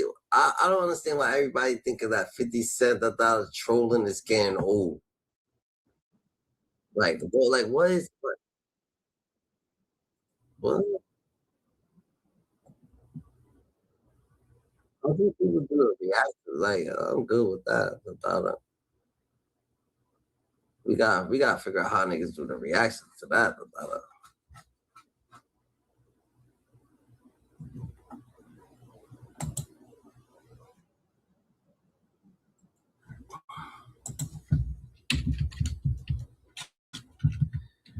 That's crazy.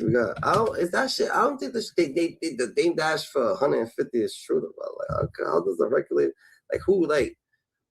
who auctioned it? Who's at the record label? The studios. This shit's fake. Gotta be fake, bro.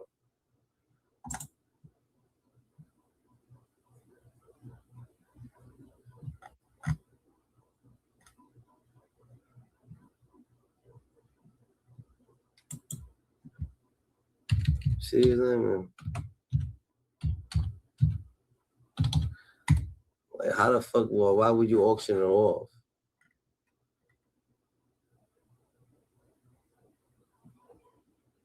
Oh, all right, bro. Let's see what's.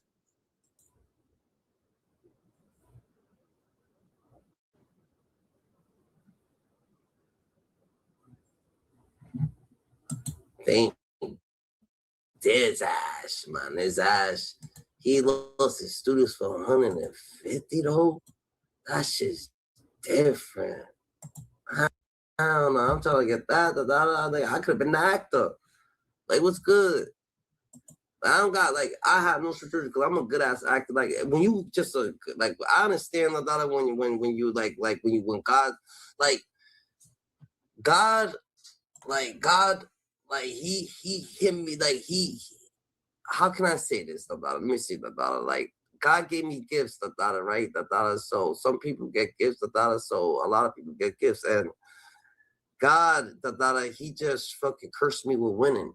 He cursed me with winning, you know what I'm saying? Some people get cursed with other things, and I'm cursed with winning. And it's not good to always be a winner, because people, you know what I'm saying? Everything you do, people think it comes easy. People think that you're always winning. People think that it's always, like, it don't come easy, bro, It's just that we actually understand that if we do this shit enough, and we have up and just do it enough, that we're going to get the vibe going, you know what I'm saying? Shit might be tedious, but once you be so fucking consistent, you understand that the vibe's gonna come, you understand that certain shit's just gonna start happening, and it's just always gonna happen. It's always like that, So whatever it is, you just like, but it's not like you'll keep doing the same thing. No, you get better while you're doing the same thing. Better. You learn better. It's like watching the same movie over and over and over. It's not a bad thing to watch the same movie. You're going to learn all the things, you, like real shit during the thing, So at the end of the day, we got to stand on our business, you know what I'm saying? Some people's curse with winning. Some people's curse with things. So people always just automatically think that it's okay for them for people to come at them because they don't got no emotions because they hide their emotions because you think that 50 don't got no emotions. That nigga got emotions, You know what I'm saying? He felt betrayal. That shit hurt, When niggas like he felt that shit hurt, but niggas don't show that shit because how can we? And y'all think it's like, okay, so Jim Jones is over here crying all the damn time, so you won't feel bad for it. Like, oh, shit, 50, nigga, just leave him alone, nigga. You ain't never crying, nigga, so just leave the nigga alone. You got shot 9 times, you ain't crying then. You got like, what the fuck, nigga? What you talking about, bro? Like, all right then. So, but that's what it is. So everybody's going. You gotta understand that since people's used to him crying, Jim Jones crying and thing, they're gonna always sympathize it. Like, yo, 50, just leave him alone. Nigga, my mom used to tell me that. My boys would do something. My boys would do something to me. I'm her fucking son. You know what I'm saying? She's like, oh, leave him alone. Leave him alone. Like, what you mean, leave him the fuck alone, nigga? Like, what you talking about? Leave him alone. Just leave him alone. And I didn't even do nothing. Like, I'm over here, like, he took fucking $20 from me, like, who told her to leave him alone? And it gets like that, So you always get to the point to that niggas is just gonna be like, yo, oh yeah, just leave him alone, just leave him alone. We're not the villain, he's not the villain, 50's not the villain, you know what I'm saying? Dame Dash. I can't say Dame Dash is not the villain. I feel like Dame Dash is so blunt when he tells you something, it is what it is. You can't get mad at him for telling you something that's kind of like truthful, you know what I'm saying? But at the end of the day, some people don't take their own advice. And it happens to me all the time. Sometimes I be so smart, nigga, but whatever the case may be, I don't even take my own fucking advice sometimes. Oh, hold up, take your own advice, nigga, sometimes. Nigga, I bet I gotta take my own advice. So I'm like, says Dame Dash, nigga, he is smash muscle, but you know what I'm saying? He's living life, and sometimes you just don't take your own advice.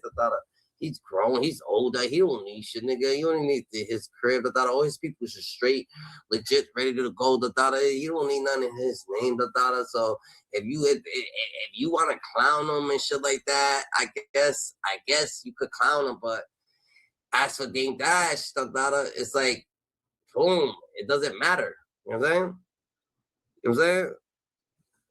But 50 Cent's gonna be the villain no matter what. But out of these two, who's the villain? I don't know who's the villain out of Dame Dash and 50, but it doesn't really matter. 50 could be, I don't know, man. It's unfortunately, due to bad decisions by Dame and his ego, Dame is now in bankruptcy and he owes damn near September. He's in $25.3 million in multiple court violations that included tax bills, child supports, and of course, court judgments. Dame told the court, hey, big dog, I ain't got it. All I got right now is only $100 in cash and about $4,200 in assets, which half of that was in jewelry. And then just last year, in an attempt to settle some of his debt, Dame put up his stake in Rockefeller, which was actually bought by the state of New York for 5-6 M's. You guys remember last year, there were talks of people like Drake possibly coming in to buy it, which unfortunately for Dame still did not cover his $8.7 million that he owed in back taxes to New York. Now, this month, Dame owed about $1 million from a defamation lawsuit that he was supposed to pay off. So Dame put up his film company, Poppington LLC, and he was hoping to make a couple grand from the auction. You guys want to know how much the film company went for at the auction? A whopping $100, you guys. Oh, wait, what's that? My bad. Oh, okay. It was a little bit more, you guys. A whopping $100.50. That's right, you guys. And you guys want to know who went to the auction to go bid on it and actually won it? Mike Montaser, you guys. A guy that Dame Dash lost 3 civil lawsuits to, and he owes damn near $1 million to him. And yes, this was definitely revenge and a get back to Dame Dash. Mike did an interview with the New York Post at the auction, and he told them, yes, this purchase was a jab at Dame Dash. He blames Dame Dash for dragging him through years of litigation instead of just sitting down like grown men and resolving their differences. Mike also said that Dame is a problem. He has an ego.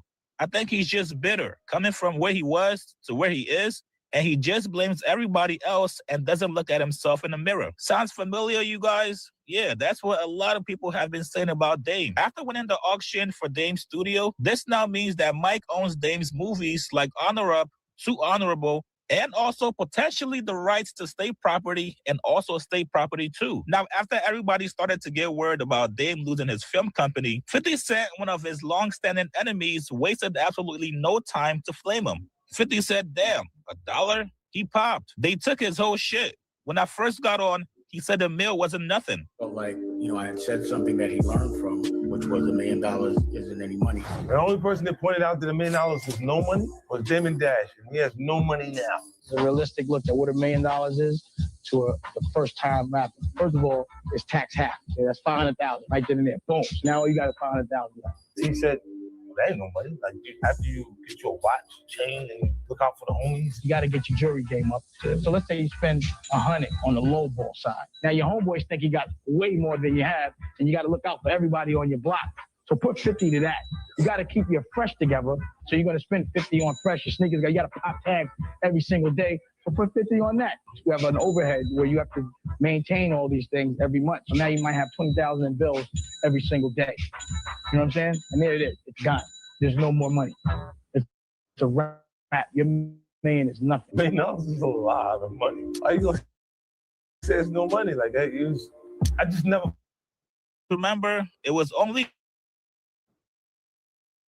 earlier this year when Dame was actually trying to have a film off with 50. Dame told 50, your shows, let's see who wins. So somebody definitely sent me that cute 50 said about me not having no money. And because of that, I feel like now me and 50 should have the battle. And, you know, that would be whack and corny for the culture. But he's in the television network business now. So if I was a rapper, I would be like, all right, I'm gonna make a diss record, you make a diss record. Now let's not do that. Let's do CEO war, right? You drop your television network today, you should be able to do that because you have power, you have the resources, and you know, you get money. And because I'm broke, this should be easy work. I'm gonna drop my network. And what I'm gonna do is I'm also gonna drop a new original American new movie. So I also challenge you to drop an original movie. Do it today. You should have it on deck. You're a CEO. You should be prepared for this, but I guarantee you you're not. So today I'm dropping American New. You type in America, you type in NU, you check out my network, go check out, what's the name of his network again? 50 Cent Action. Oh, hell no. You can check out 50 Cent Action. I'm promoting it. Go to 50 Cent Action, however you can go there. And go to American News, type in America, type in NU on any app store, download it, and tell me whose app is better. But I need you to show up for this battle, 50. You know what I'm saying? And also, I'm gonna drop a new movie, The Prince of Detroit. You see? You see, this is what's going to eventually happen to Fabulous Maino Davies. This is what's going to eventually happen to them right here. This would eventually happen to them. Fucking with 50 Cent. You know what I'm saying? They I don't know, it seems like this, like, everybody who fucks him at the end of that, they're going to regret it. And he didn't even have beef with 50 like that. I don't even know what happened, but it seems like it's American New Original, and produced by us, and we put it in theaters, and now I'm putting it on my own streaming service, you know, because I ain't got no money. And also, I'm gonna do a full interview, and I'm gonna put it on my network first, American New, and you'll be able to see that as well. And you know, again, let's just compare. Also, 50 was popping it. For what I heard, that, you know, we had that 12 million to buy Rockefeller and BJ's boss. But where you at? It's still for sale. The prices are up, but you know, they pushed the auction back. The starting price was 1.2, now it's 3 million. If you got it, like you say it, buy it. I challenge you. So that's different.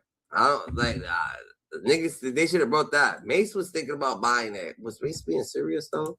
I wonder if Mace was being serious about buying that shit. You think Mace had to, like, Mace was actually about to stand on business and buy that shit? Like, this shit hit different. GG. Happy New Year's, Happy New Year's Eve, Yo, Philly, you gotta stand on business, You heard? These niggas, they mediocre, they go, like, fuck with you, because they can make money off it. They like, you get them to go up, but they don't understand that after this, it's a funeral. And after that, it's an exhumation, exhumation, nigga. Like I can't even, like, exhumation. There you go, exhumation. And after that, what you're doing is taking the body up and just saying it. You know what I'm saying?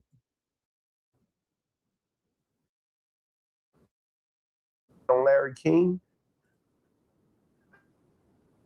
how a boss is supposed to respond, and how bosses, he's not going to ever be able to work for nobody. So now things are auctioning off, bankruptcy starts. This is a part of being a boss, and I think this is the process that you have to go through. Donald Trump. Sometimes, man, people, you can't just, if people's filing for bankruptcy, you gotta think about it. Some people filing for bankruptcy, then they put their money somewhere places, other places. Put my money over here, they pull out over there. Let me take care of everybody. Boom. If I go, then I go. And they go. Maybe he didn't want the shit. Bankruptcy. There's a lot of different entrepreneurs. I believe Ray Kroc with McDonald's at one point dropped down and lost everything he had, but he came back strong. So at the end of the day, you cannot compare Lame Dash with Donald Trump. Donald Trump filed bankruptcy with $1 billion. Lame Dash filed bankruptcy because he didn't have but $1. No. Dame, first of all, Dame Dash, who was with Rock Nation, was Rockefeller, helped establish that place. Also, friends with Kanye West and many others, has an absolute chance of coming back up if he aligned himself appropriately, because he has the knowledge. He's just been struggling with trying to figure out how to lay the bricks. And I think that's something that you have to understand when you're an entrepreneur. What are you going to do to spring forth your legs, bend your knees, and push forward to go back up to the top and get yourself where you need to be positioned in life to grow your brand? And I think that's something that he's focusing on now. And I think we're in for a treat to see how he try to come back up after all this has happened. Let me show you what he's focusing on as an old gray-headed man. He got on a podcast with some young boys, and he is so petty that he tried to sue him for saying he had dirty sneakers. Who gives a damn about your sneakers? That shows you how vain and shallow this man is. He will never be successful. Yo, it's crazy. You see how this nigga, you see how, first of all, he was already successful. If they saying that Dame Dash would never be successful, Dame Dash he's already successful, first of all. He's been successful before Dada, so he's gonna be successful. So we're not gonna say that. But Dada, you know what I'm saying? Being successful again, like he already established everything he needed to establish Dada for his being Dada. He's about to, you know what I'm saying? He's grown now, Dada. What the fuck? Anything that Jay-Z do, Dada, ex-Jay-Z's partner, Dame Dash, no, ex-Jay-Z's boss, nigga. Fuck you mean, Dada? That ain't make sense, Dada. He was his partner. Why he had to get up out of there? Yeah, they owned. Yeah, he was his partner. Yeah, he was. I guess he was. We can say he was. That was his partner too. Ex-Jay-Z partner. Is Dame Dash? Was Dame Dash Jay-Z? I thought Dame Dash put Jay-Z on, Dada. Like, can't change the past, Dada. That's why I help and get out the way, and I don't even want, like, yo, don't even, I don't need nothing back, out the way, help out the way, don't even see if they manage it or not, you gotta help, get out the way, Gigi. Just staying in the way, it just so it wouldn't even make sense. It don't make sense to me, help and just get out the way. No, nigga, we're not showing you, bro. Like, that's a Fendi Indy, no Izzy. No cat, Dada. That's crazy. Yeah, nah, like Tony Yayo gotta do the podcast right. And the first interview, he gotta get up there. Like, don't lie. The nigga who say he poured cereal on his head. Why not? Like, you guys do stuff like that, Dada, to come up, Dada. You see, you gotta do stuff like that to come up. Like, I know what's gonna make it come up because I know what I'm gonna look at. Like, I want to see that interview. You know what I'm saying? Because it's good to show the Dada, like what it is, the Dada. And you really like that, you'll go in front of someone you think, the Dada. Like, you know what I'm saying? People told me stories like, yo, like, he took his, you see his leg right there, right? His leg was blown off. Like, yo, yeah, his leg got blown off with a 4-4. Oh shit, the dude on the side of him did it. What the fuck? Why are they talking to each other? This is in Baltimore and shit. Like, you know what I'm saying? It's just so real there, Dada. What the fuck? That was back in the day, Dada. She's already done. Like, what the fuck? Oh shit. That's thorough shit, nigga. Like, I don't know if it's thorough, but that's insane, Dada. They both thorough as hell to even be just in front of each other, Dada. Like, that shit's type different, Dada. So, you know what I'm saying? We gotta stay more aware, Dada, of how shit actually stand on business, Dada. I don't understand why Fab this 50s like so crazy, Dada. I'm not saying so crazy. I'm just saying, like, why would you diss him if you, like, I don't get you, like, but it's all right, Dada. We all gotta stand on business one day. We all gotta stand on business one day, Dada. He wanted to stand on business. I don't know if this is gonna be the best look, because you gotta understand that 50's a little older. So now 50 like he's trying to end as much careers as possible now, Dada. Like, when you get older, Dada, you get used to, like, niggas is still fuck with me, nigga. I'm older, and he had problems with, like, you ain't Supreme, nigga. You know, fucking Jimmy Henchman, nigga. You're just a fucking you, nigga. Like, bro, you don't understand how this nigga wiped out fucking hoods, nigga.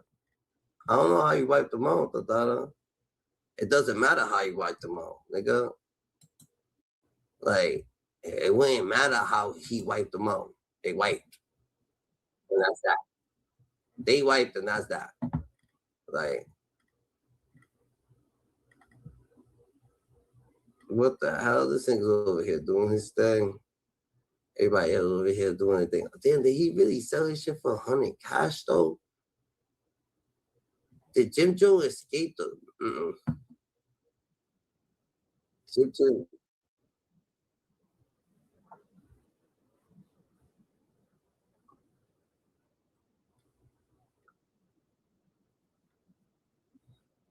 Yes,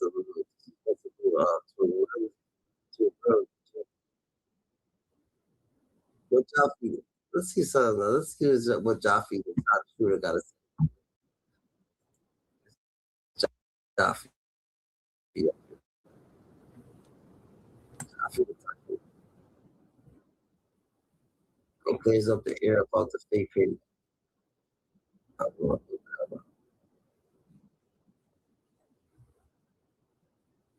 Top.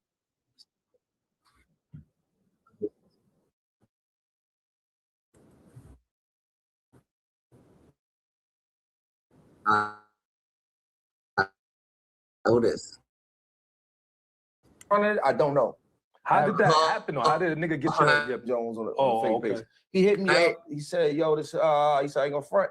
He said, "Your shit lit." I'm saying, and then you don't know how to market yourself, and the shit made sense. And then I'm like, "Damn, this nigga."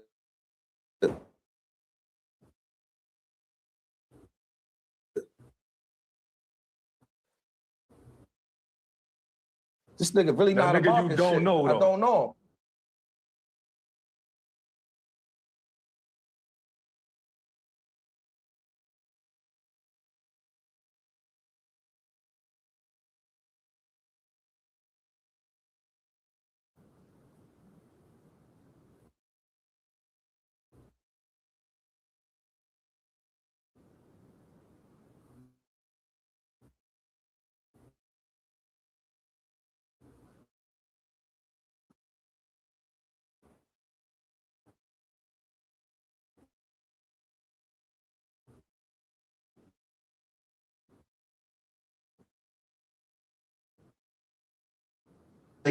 He's okay. I don't even my Instagram or my real. He running. He's out. This is blurry. What was the wildest video you saw on that page? That he said, yeah.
Damn, what the fuck? This shit keep on the algorithm, nigga, just shut me out, nigga. I gotta play it, cause why the fuck?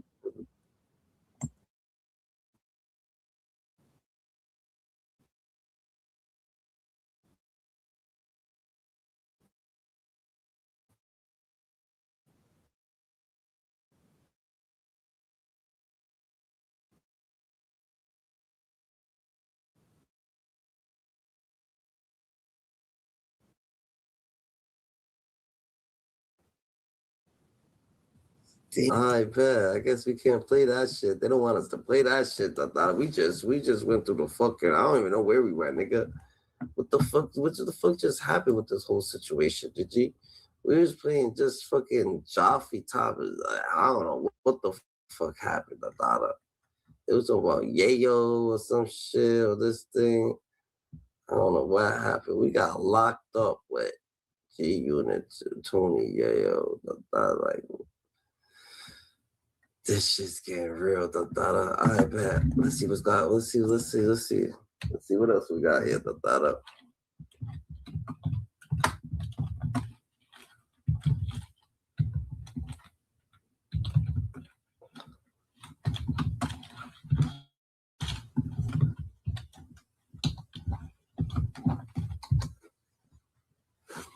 Yeah, her. Yo, Happy New Year's, DJ. Remember, God chose you because He knew He could trust you. God's best kept secret. We stay more aware than never, the thought. We standing out business, the thought. You heard? And it's just what it is, the thought. And it's just, it is what it is. So, yeah, this was going to be, the thought. Man, I really don't. And like, I don't know who this is accurate. I want to know whose side this dude got. I actually wonder whose side he actually got the thought. But it wouldn't even matter to me. But most likely he probably got it because he fucks with, who knows whose side this dude got. 50 Cent says a scary warning to Fabulous. The thought discussed it like, bro.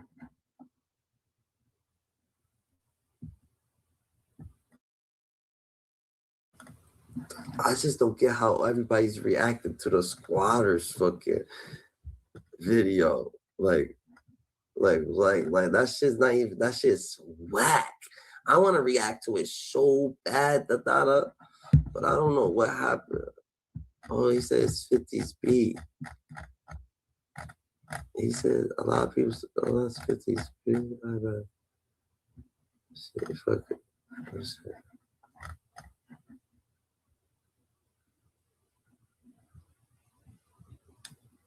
Yo, I just can't, bro. I just can't. The thought of 21. That shit's Maino's verse was fucking whack, nigga.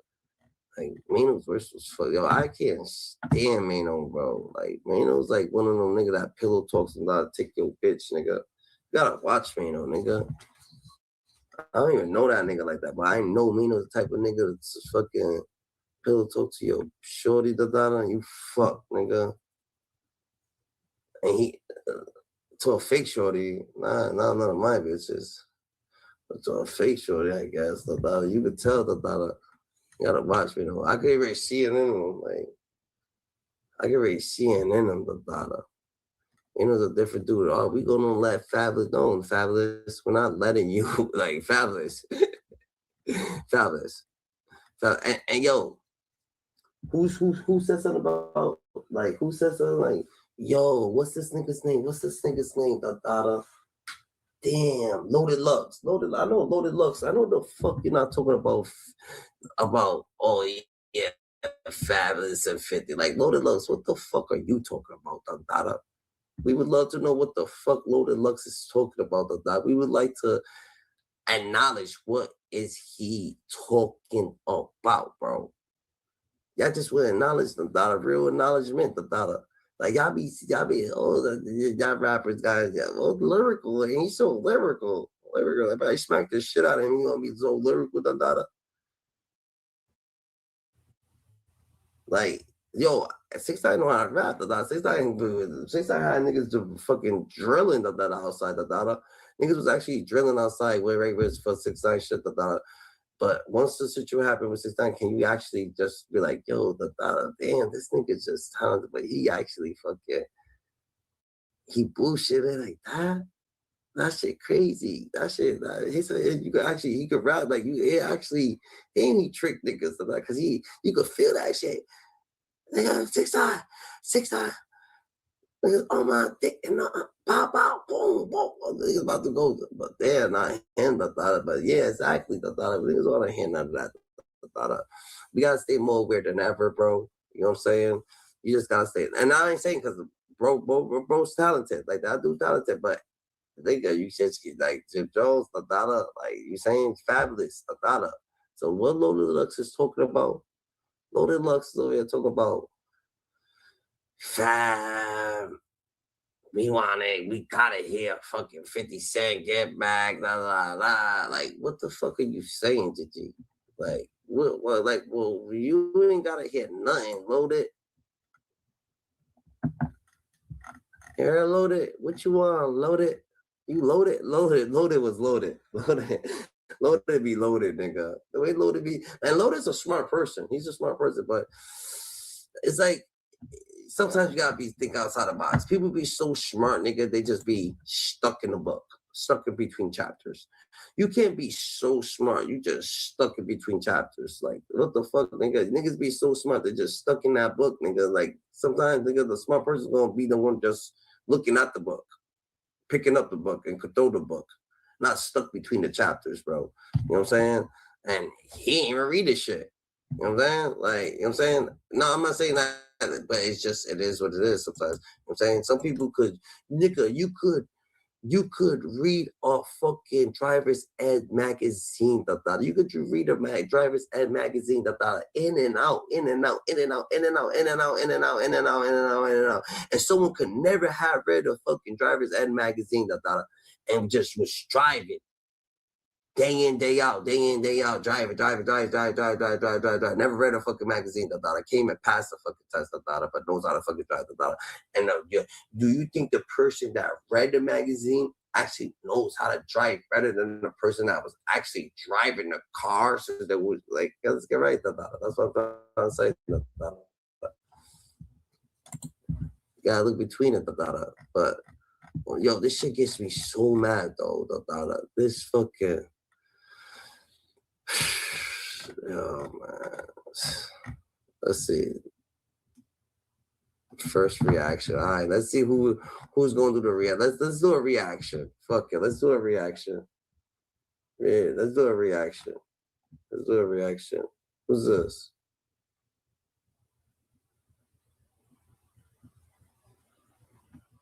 Let's see what my boy got to say.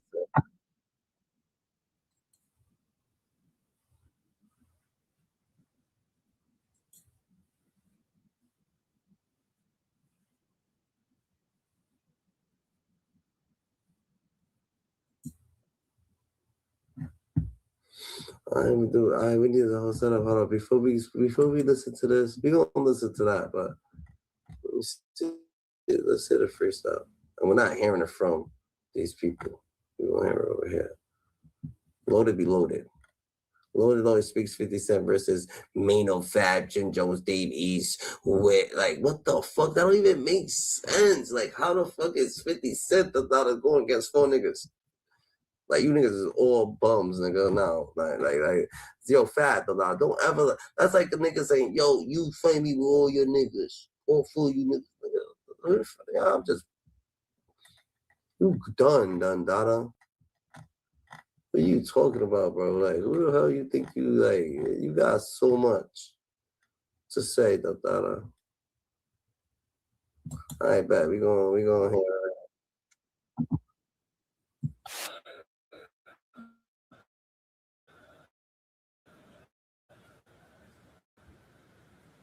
Was over there by the vending machine or bent over the fucking the pinball machine, just writing down.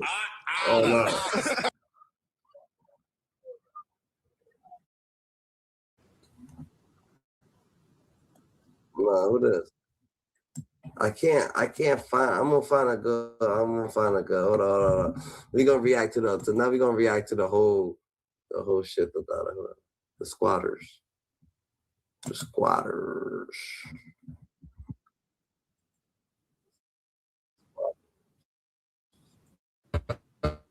Oh, we here with a reaction.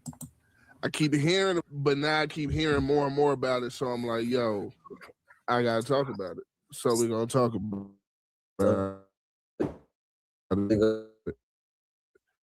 Don't make it react. Apparently, the OG's main artist, Dave East, that nigga ain't mine. They have a podcast. I knew about it. Let's rap about it. But they did a freestyle. Now, from what I've seen so far, I've seen 2 things.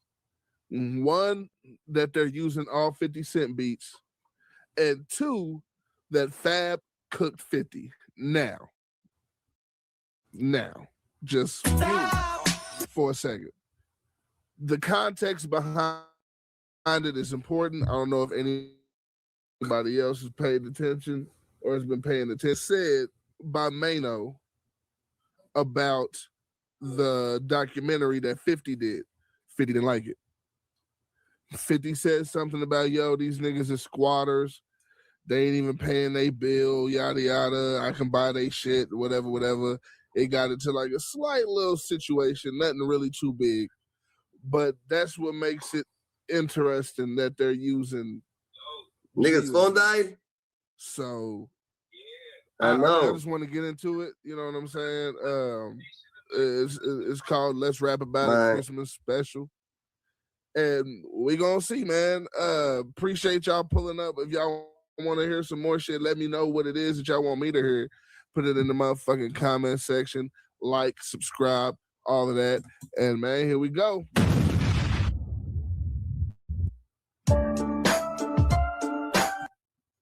What's good, Dada?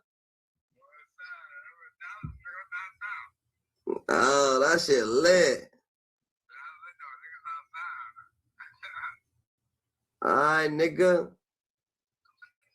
It's about to be New Year's. Huh? Nigga, I'm chilling. Nigga, what the fuck you mean? It's about to be New Year's right now. It's like 15 minutes. I'm about to count down. How many hours you got? How many hours you got to the board drop? How many hours you got to the board drop?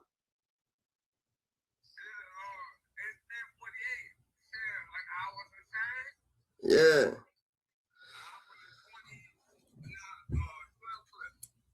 Alright, man, Dada, I'm just checking up on you, Dada, you heard? Nigga, Happy New Year's Eve, nigga, love, brother, you heard? You already know GG, nigga. Yo, I knew you for a minute, Dada, you heard? From the same hood. No, they stop fucking with you. Alright, GG. You already know. Alright, Dada. Sure.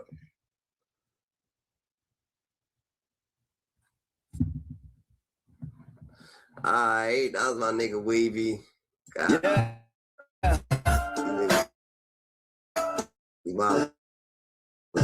Yeah. This is the back down. Yo, this shit whack. Beat 50 Cent from Get Rich or Die Trying, one of his famous beats. What up, TC? What up with you, man? Merry belated Christmas. It's I'm doing the freestyle, the squatter. Oh, okay, see, it didn't even say this what it's called on the thing. I'm doing the freestyle for the squatters' rights. I'm also doing reaction requests as well, brosif. So, yo, if you got time to chill, then that's what's up. You're doing a freestyle. But yeah, this is the back down beat. 50 eviscerated. Before I get my right shine, it's cool, cause real niggas outnumbered 99-1. I've been a savage way before I turned 21. Oh my God, they ain't put 50 Cent shit up there. This shit booty, bro. I can't even listen to it. I've been a savage ever since I've been 21. What's a fucking savage? I've been fighting people since I was 21. Like, you was a savage since you was yeah, you shouldn't have been changing your fucking life by 21, nigga. What time you hop off the porch, bro? There was never no porch to hop off. We ain't never have a porch to hop off. Some niggas that out to live a delusional life, nigga. Like, all right, bro, you been a savage ever since you was 21. What the fuck? This nigga been a savage ever since he was 21. Damn. 21, we changed our life, nigga. Me and my niggas done niggas started having kids and shit like that. At 21, like right before that, shit like that. Niggas is like, oh, like what the 21, nigga, you late. This nigga's soft, bro. Maino soft as fuck. So that I would probably die before I'm 21. Yeah. Why does he feel like he's saying some hard ass bars, bro? What did he say right here? Why would you even start it like this? Like, what did the fuck? What in the motherfucking fuck did this dude say? I rule on this beat. On Get Rich or Die Trying. Let's rap about it. Yeah, look, hey, real niggas outnumbered 99-1. I've I've been a savage way before I turned 21. They said that I would probably die before I'm 21. These young boys getting life before they 21.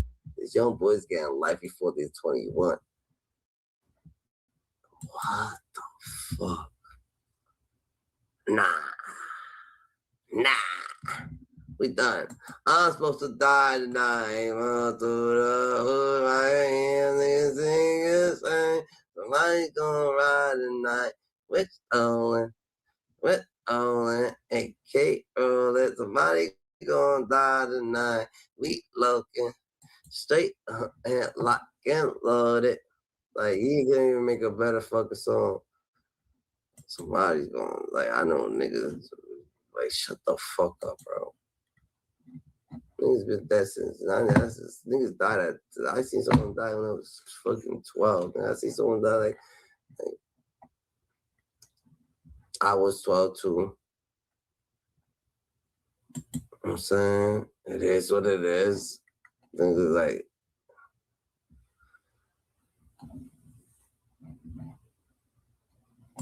but they ain't living like that. They is not living like that. Man, shut up. Jim Jones is a fucking softy. Oh, can I get along with soft niggas? I can, but soft niggas wouldn't like. They don't like niggas who just keep it straight. But like Dave East and Jim Jones and all them niggas, they wouldn't like because they who is this guy? Like who's this guy thinking? Like I don't know how not. But Dave East different because he actually went to Max B. I don't know, man. I couldn't. He fucked with Nas, but Jim Jones said something about Nas, but maybe he told him to say something about Nas. Who fucking knows? But Nas is the GOAT. I would never did a like Nas, man. If I was Nas, I would have never fucking did something with fucking Davies. What the fuck? He's just not like Nas, nigga.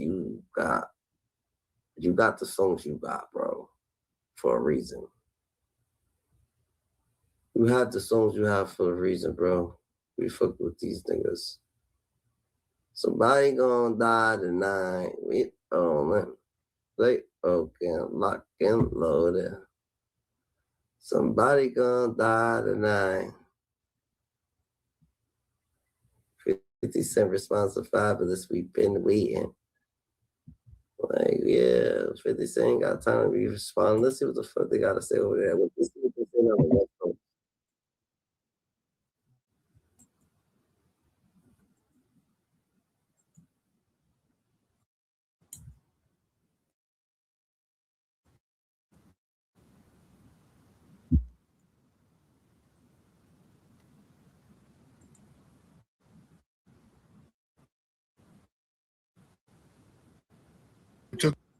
Why they always why play videos versus me? Yeah, that shit was trash.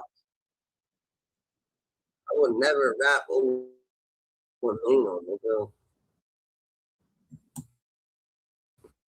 Never in my life I rap over. My life when I rap over Maino.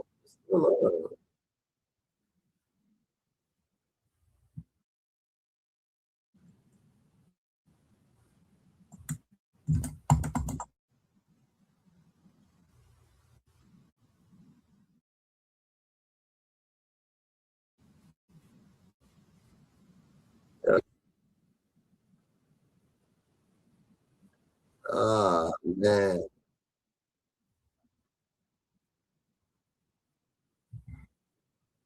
This shit is crazy.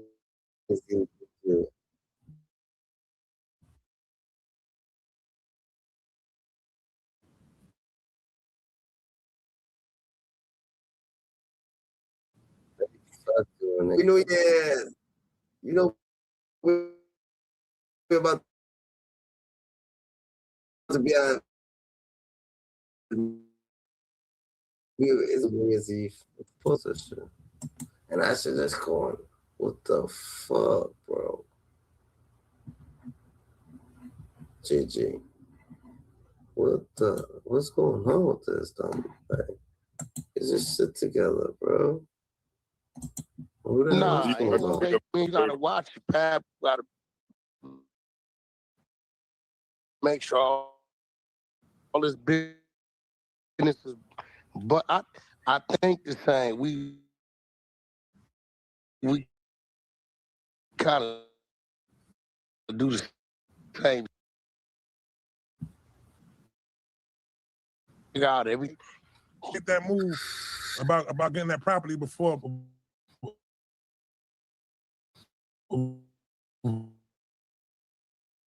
like I would thought you would do that and then be like, I bought y'all building. Shut up. But like for him to tell him, I think he still won. He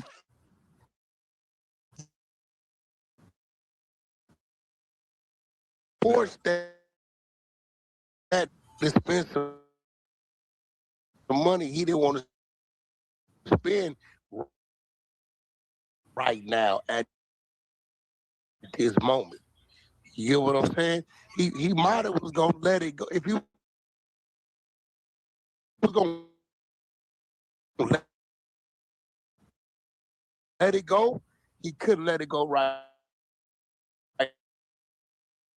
then because it was just been exposed.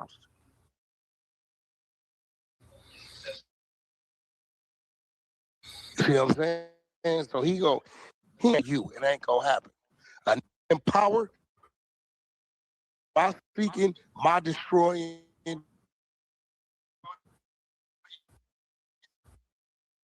and what I'm up to. I don't give a what a talking about. No matter. From that gonna come a fab project. It's gonna get him a fab, but he'll wait. He'll wait and wait and wait. And as soon as he slip, or as soon as he leave a door open, he gonna come in there and do something. But it ain't. Yo, fill up a shot. Everybody fill up a shot, because at 12 o'clock we taking a shot. Where everybody at? Where everybody at? 12 o'clock we gonna take a shot. 12 o'clock we gonna take a shot. You heard? Countdown. Oh, hold on. Countdown to New Year. Countdown to New Year. They want me to go crazy, but I ain't go crazy. I needed to go. That's a fact. Countdown to what? Yo, Charlie coming back 2026 if that circuit occur. Yo, that's Charlie. That's Erica Kirk for real?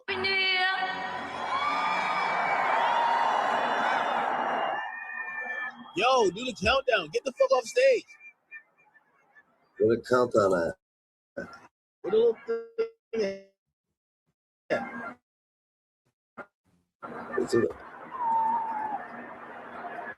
Oh, there we go. Ball by the drop 11:59. Hey, by the way, chat, we got the counter up there. We got to get to 1 million subscribers on King Academics tonight.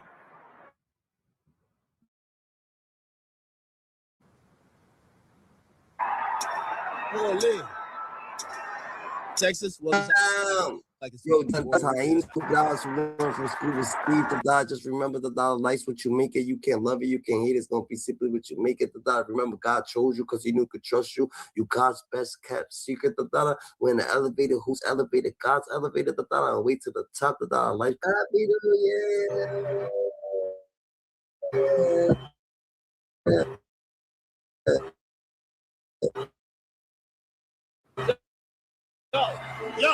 Yo, fire for that, fire for that. Yo, of course, what the?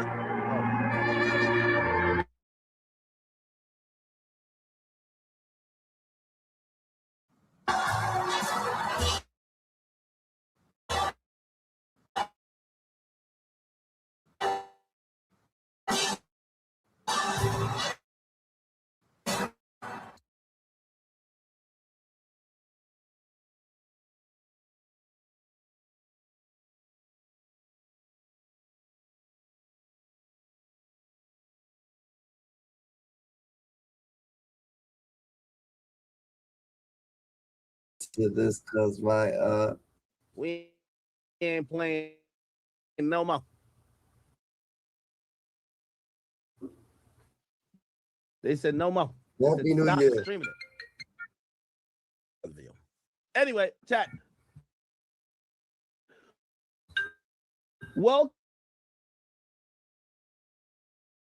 and excited to spend the New Year's. Happy New Year. Bless, I'm here. Let's take a shit about to go. I'm active, man. Actually excited. Fuck what you talking about? I'm active. Will be a good omen for the entire month of this.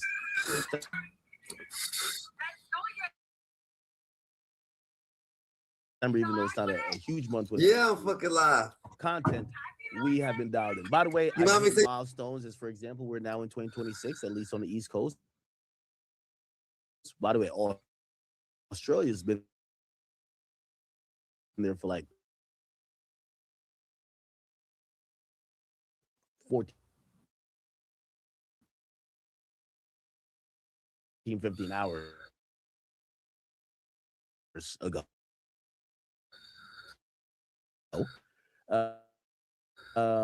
China's there. The UK they've been there. And the only places that's still not in 2020. So if there's any in about 3 hours, they'll be in 2026 as well. Please check in from wherever you guys are watching. This year I'm gonna be on business. This year I'm on business. You heard? This year I'm sitting on business. Where you guys are viewing this stream from, it's really important and actually impressive to me that you guys are spending, accomplish or went through, or really even planning for the next year. So if you guys are here watching, even passively, and maybe you're double Dutch and you're still around family and you're still kicking it with me, I appreciate you. Okay.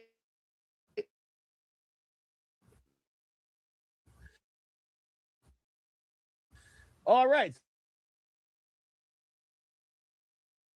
Somebody said, oh, it's 11:03 here in Houston, Texas, and Vegas. Okay, I like that. Listen, you guys got to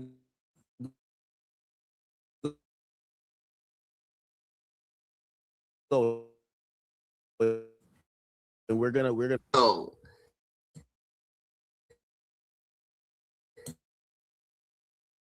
So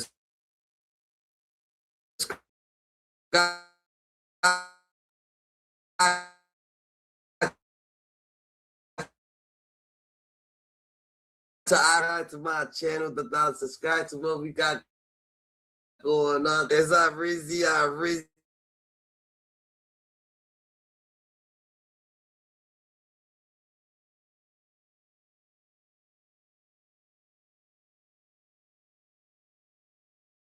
Shit, accent so slow. Like, this can't be real, bro. This actually can't be real. All right, yo, GG. Yo. Okay, what's good? Happy New Year. Happy New Year, GG. Happy New Year. What's good? What's good? What you want, the daughter? Take a shot the clock time. Yo, you're faking, bro. Like, you're not being on time in the doctor. I'll take a shot like this. All right, I'm gonna get a cup so you can see my shots. Happy New Year! What's good, Aaliyah? What's your New Year's resolution? My New Year's resolution. What's your New Year's resolution, Dada? My New Year's resolution is stop wasting on weed. Focus on yourself? I forgot to buy grapes. What your New You're Year's supposed to resolution? eat grapes under the table. You got grapes? What happened, Mama? Hi, my. Damn, I can't hear you. I can't hear you, Aaliyah. Really? What's going on? I can hear you now. What you saying? What's your New Year's resolution? Why you leave?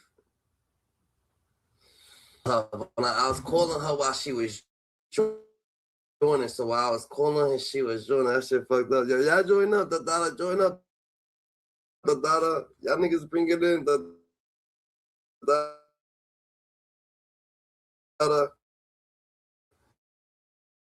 or the hyenas. I need the hyenas.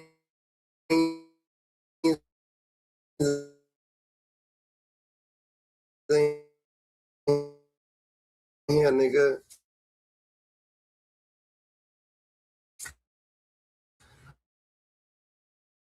Hyenas out.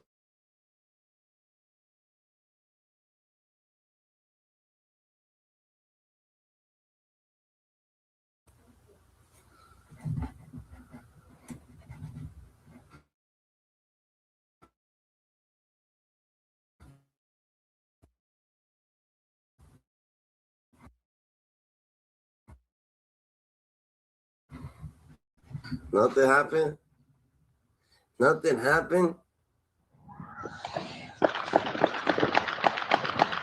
Happy New Year's. Happy New Year's. They shooting over here. You'll hear it. They buzzing.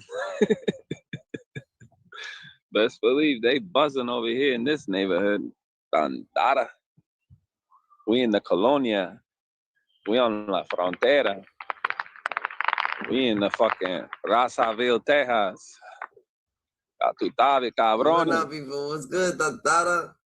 We chilling, we cooling, drinking and driving. Living life. Those are all gunshots.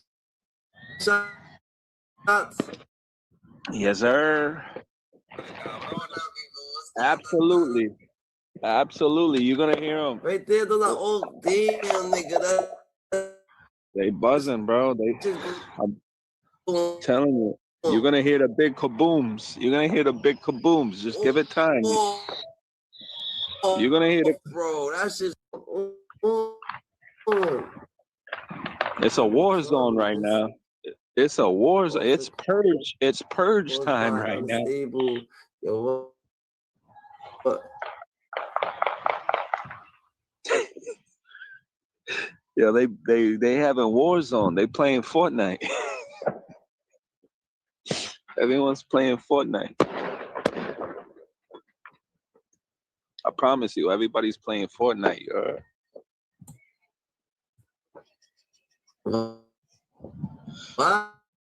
What happened, Iraq? You know how I rock, Rizzy, I rock.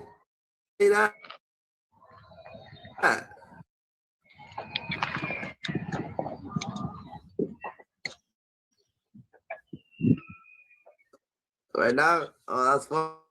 We on the south of the border. Happy New Year, motherfuckers. Let me see. You're gonna hear the big kabooms. Just give it time. You'll hear it. We right here in the war zone. Everyone's that playing. Shit going off, bro. Everyone, yo, you're gonna hear that. You're gonna hear that. Everyone's b-boying out here. Everyone drilling tonight. Look, I'm right on the block. Look, that's my shit. That's my brother-in-law's shit.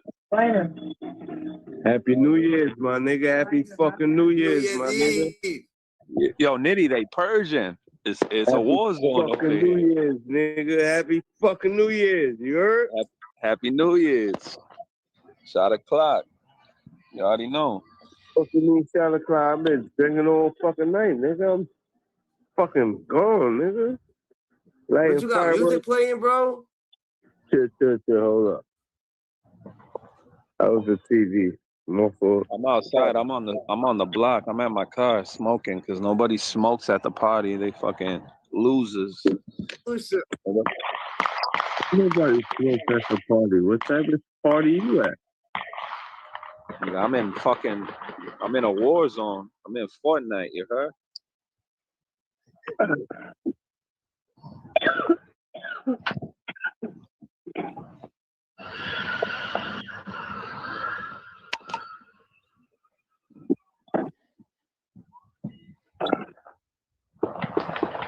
I rock, my nigga.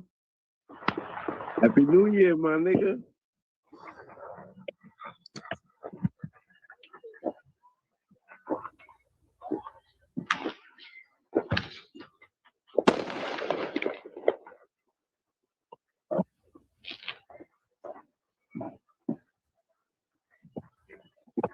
Huh? Video game?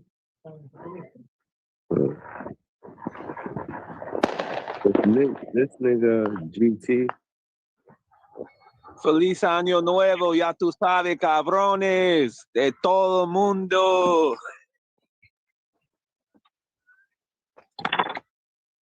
I rock, what's up, I rock?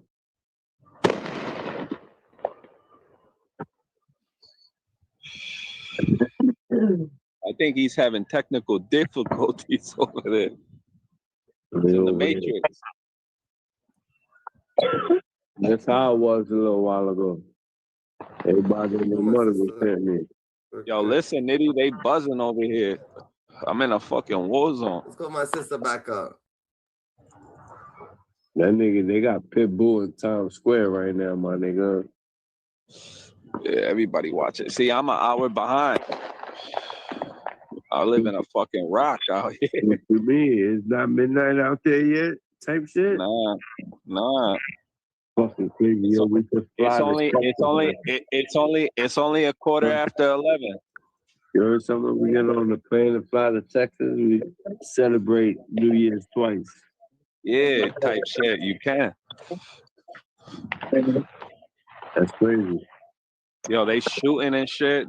Yo, everyone's fucking drilling tonight. Everyone's purging.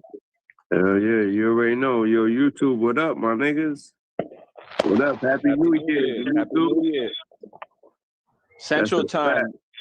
Central time. Yeah, metal, but East Coast time. Happy New Year. Salute to all my people. New York, Massachusetts. Like, comment, and subscribe. That's the fact. We on the block. Look, this GT shit. That's the GT. Look, that's the GT. You know what I'm saying? Yo, we can't see shit, nigga. All we see is light, nigga. It's dark as fuck. We outside, yo. Happy New Year's. Happy New Year's. Ta, ta, ta, ta, ta, ta, ta, ta, ta, ta, ta. Yo, Nitty. Yo, happy fucking New Year's, my nigga. How many times you gonna say that? Nitty, I'm calling you. Yo. Nitty. What up, Brody? Happy New Year's, Nitty. Happy fucking New Year's, my God. Happy fucking New Year's, my nigga. I love you too, my nigga. You already know. Hey, yo, y'all supposed to say that in the back chat. What y'all doing? What y'all doing? Fucking you, my nigga. That's my nigga, my nigga. You bugging. Hey, some shit in the back. Wow. Fuck. Nigga. What you talking about? This nigga said say in the back chat, nigga. He want niggas to be in the closet.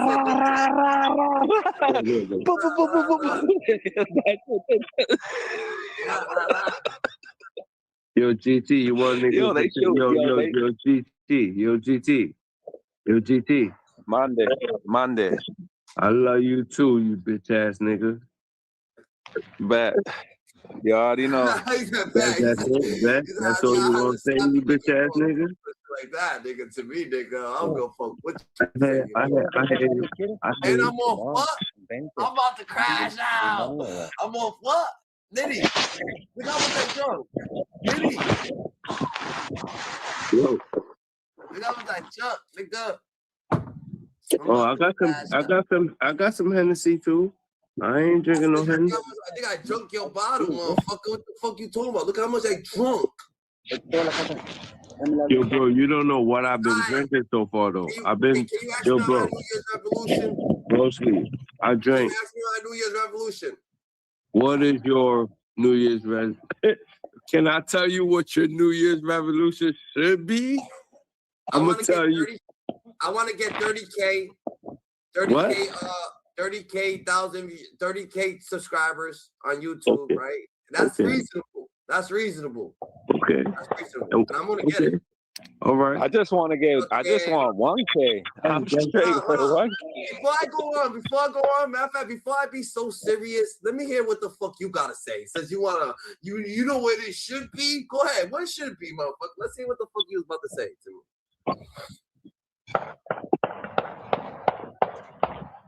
As I was blatantly interrupted. What my New Year's revolution should be? Tell me. Who are you talking to, me? You say, oh, you. I know what your New Year revolution should be. What should it be? It's all right. I got your phone number. It's all right. All right, bet. So, boom. So I want the 30K subscribers. I'm a real one. Yeah. I want the 30K subscribers. You fucking up, Dada. I'm sorry. Yo, where peace and love at? Peace and love. Happy New Year. What's goody? Happy New Year to all the hyenas. You heard? All of them. All the hyenas in the chat. You heard? All the hyenas in the chat. Happy New Year to all the hyenas chat. But yeah, Happy New Year to all the trolls. Hold on, GT. Can I land?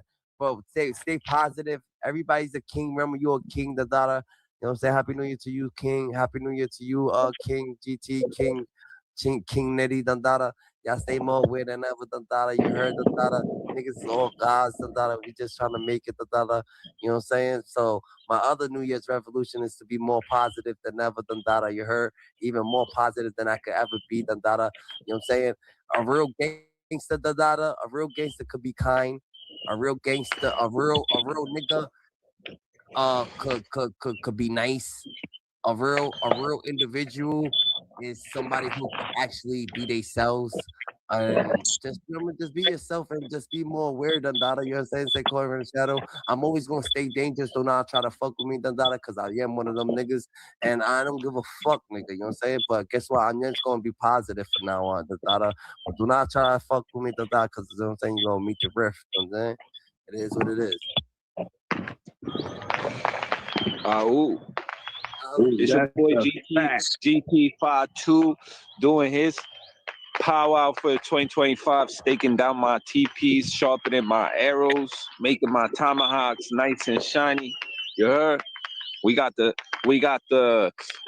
clear code on deck. You know what I'm saying? We out here just living life. We just living. Bro, New Year's revolution. Can I live? Your New Year's revolution. The resolution. I'm just gonna, you know what I mean? I'm gonna watch what I eat, watch my diet, you know what I'm saying? And get focused on those sit-ups, you heard? Facts. That's what I feel like I need to do. I got to do some sit-ups. Yo, hop on the bike path for average rock, nigga. You heard? Eat the apple every day in the morning. You know I eat an apple every day in the morning, right? I'm gonna buy a mountain bike. I'm gonna buy a mountain bike. I'm gonna tell you something that nobody knows. After I brush my teeth, right, I literally peel an apple. You know how you peel it with a pill? I peel my apple and eat it every morning. And guess what? Apple is made out of 60% air. Not water, but air. That's why it floats. But you know what I'm saying? So and what's the other 40%? Water. So this is what I'm gonna say. And sugar. So this is what I'm gonna say. I'm gonna say this, Dada. That GT your New Year revolution, my New Year's revolution to keep grinding, nigga, go even harder, put God in the rear view, and we all know that there is a God, cause you know what I'm saying, cause there is something that made everything, there is something that's programming something that God keeps us functional, and if there wasn't a God, we wouldn't think of God. So when we think of God, it's like a functional thing, like it's like a program, you know. If this computer, God is a good program, and if you a computer, the devil is like an error ever. Like, we're gonna have to fix this shit. So at the end of the day, hopefully you stay in good programming, you stand in our business, and we gonna be what it is. Oh my God, the president renamed Black Week on Tramorak Week. All right, this is what it is, so we gonna stay more. So my resolution is to keep going harder, even more, go daily, get my content together, even better. And the psychics and the angels in the outfield, they gonna relate the messages to you. I think I'm playing, you know what I'm saying? I got real angels, I'm talking about real angels that actually tell me what to do and tell me what to say, and they relate the messages to everybody. You know what I'm saying? Go back to my accolades and look at everything that happened before, and you will understand what I'm talking about. Everything that I ever said before, actually came to light. No, Nitty, what is your resolution? I apologize for talking too much. Just the Hennessy. Nitty, what's your resolution?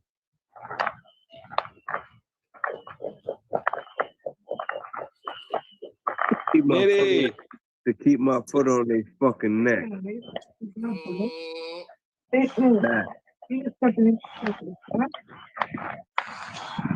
Hi, Summer. What's your resolution, Summer? Exactly, what's the resolution? Yeah. So I'd rather keep his foot on their neck. What? Live life. He said live life to the fullest. He always thinks everything about him. She said live life. She said live life to the fullest. Facts, Summer. What you say, GT? What you say, GT? Nah. You saw. You saw for fuck. All right, does anybody know what this says? The president renamed Black You could Week. turn it up. Control right there. I'm going outside. Black Week. I bet. Oh, you seen it? Oh, here, read it.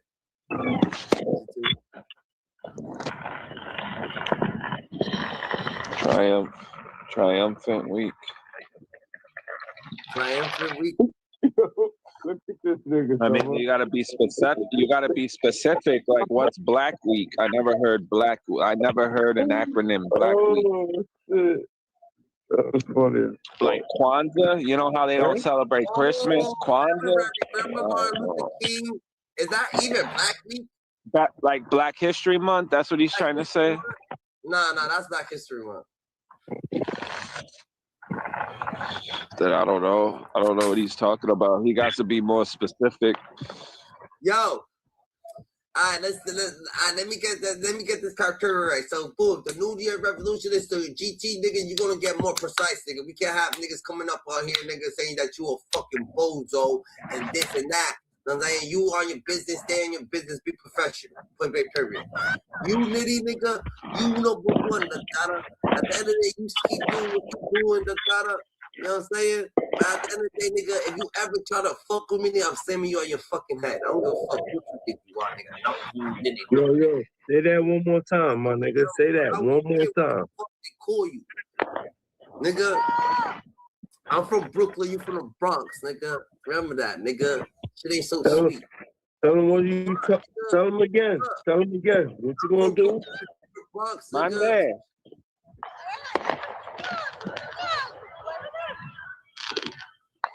No, espérate. Estoy fumando. Un momento, por favor. Métete para adentro. Ya, métete tú.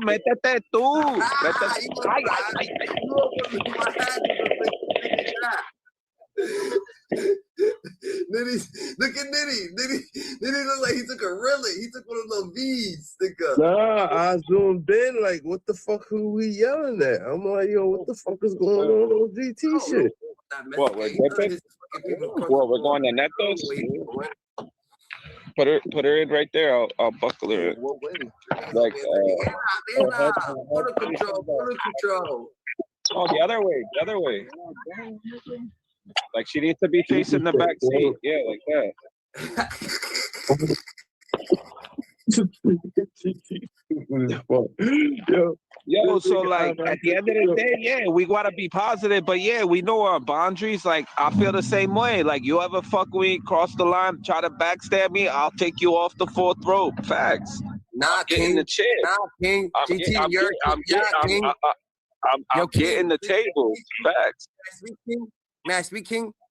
Man, it's 2026. I told you that I was gonna be. I told you that I was gonna be nice, and you said, "Let's see how long it's gonna last." You told me if I ever cross you, you're gonna fucking slap me on my head.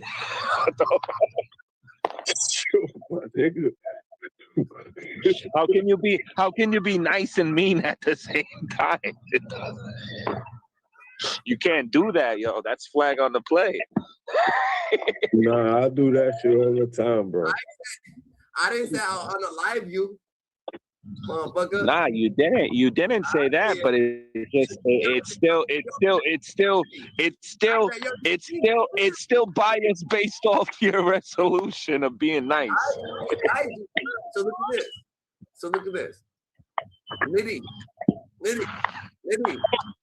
Yo, what the fuck, my nigga? You said my name that 5 times. Nigga, what's up? Yeah, that did he say it? Say it again. He wants to. Some of these arguments I used to have on Xbox Live, nigga. That what? The shit that I used to say on Xbox Live to niggas. Oh my God. I never talk about no fucking slap. I'll go way worse than that, Dada. Yeah. Please don't even for YouTube ears, nigga. Definitely. Yo, this time me and Iraq on Xbox used to go at it. I used to be like, yo, why the fuck am I arguing with this nigga? Like, for what reason? For no reason. It's because he started this shit, though. He's a big guy. So I was acting in it like, nigga, yo, fuck you.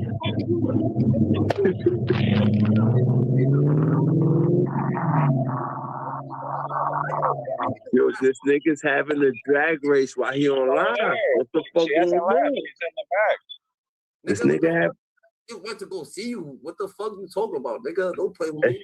That shit was loud as fuck, my nigga. This nigga's having a drag race in the background. Nah, that's my cuñado taking off. Yeah, we switching spots. You got my talking nonsense. I thought you said that. I don't know how I hear that. We out of here. Shit whack over here. But nah, nigga, when we used to go at it, I inserted you in it. Then he was a real nigga. He'd be like, yo, I ain't never locked him.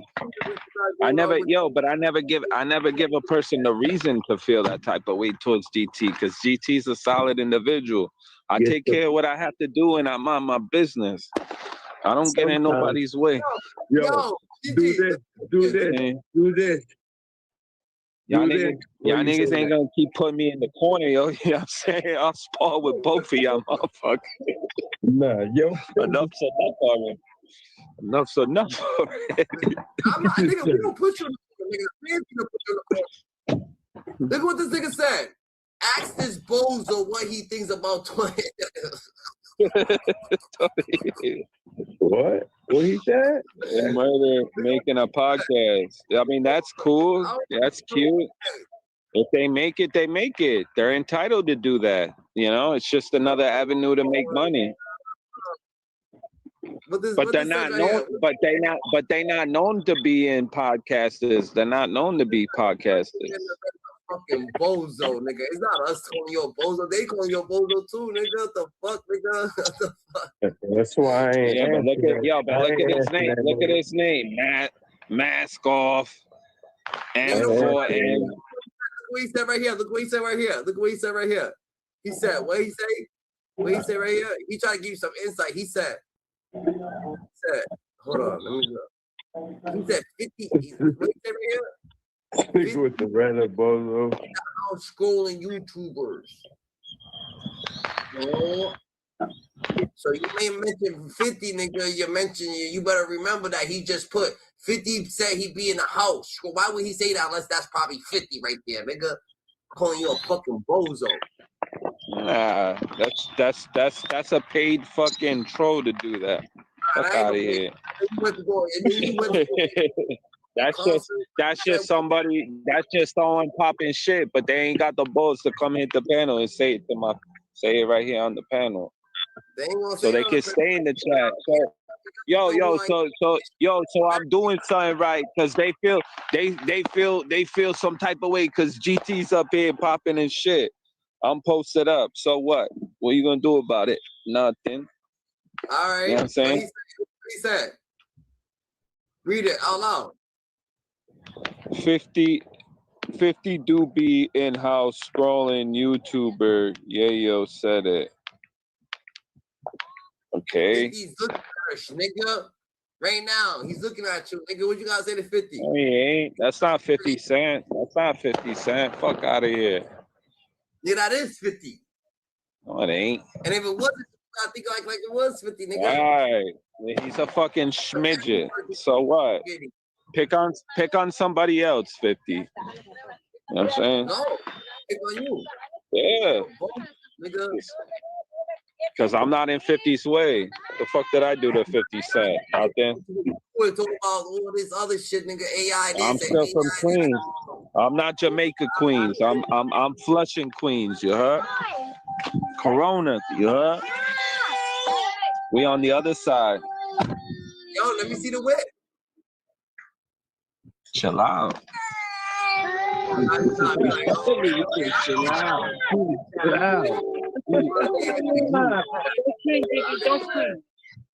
G.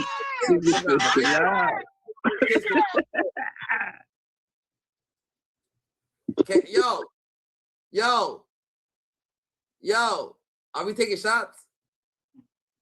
Liddy? What? Chicken in the bottle. Champagne. All right. What was that? Is that champagne? What? Look at this is alcohol. Alcohol. I got that too. I got that too. Let's take one. And I got some beer. I don't want. Are you going to take a fucking shot of the Hennessy? I'm taking Hennessy. You got Hennessy? Let's take a shot of Hennessy, please. I'm gonna take a shot of Hennessy. Let's take a shot of Hennessy. Like you lit, nigga. Take a fucking shot, nigga. I am ripped, nigga. I've been drinking since early, nigga, since I got out of work. What's wrong with you? I'm acting like you know me, nigga. Take a fucking shot. Yo, let me pour up, relax. Nigga. Relax. I'm pouring up. Relax. Look how much I drunk, nigga. I'm about to crash, nigga. You about to crash. Yo, bro. I've been drinking all type of shit.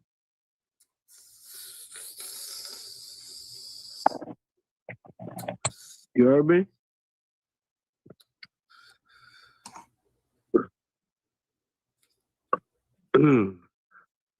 When I was at dinner, I was drinking Long Island and Modelo. Now I'm drinking Heineken, Hennessy, and fucking, what's this shit? You call it Hennessy, I call it Saturday. Where this bitch that nigga go? You know. Let's say one of IROC's. Let's say some one of IROC's. Let's say some IROC, like one of IROC's songs. Let's hear one of IROC's songs for Thursday today. And listen to the motherfucking bars, nigga.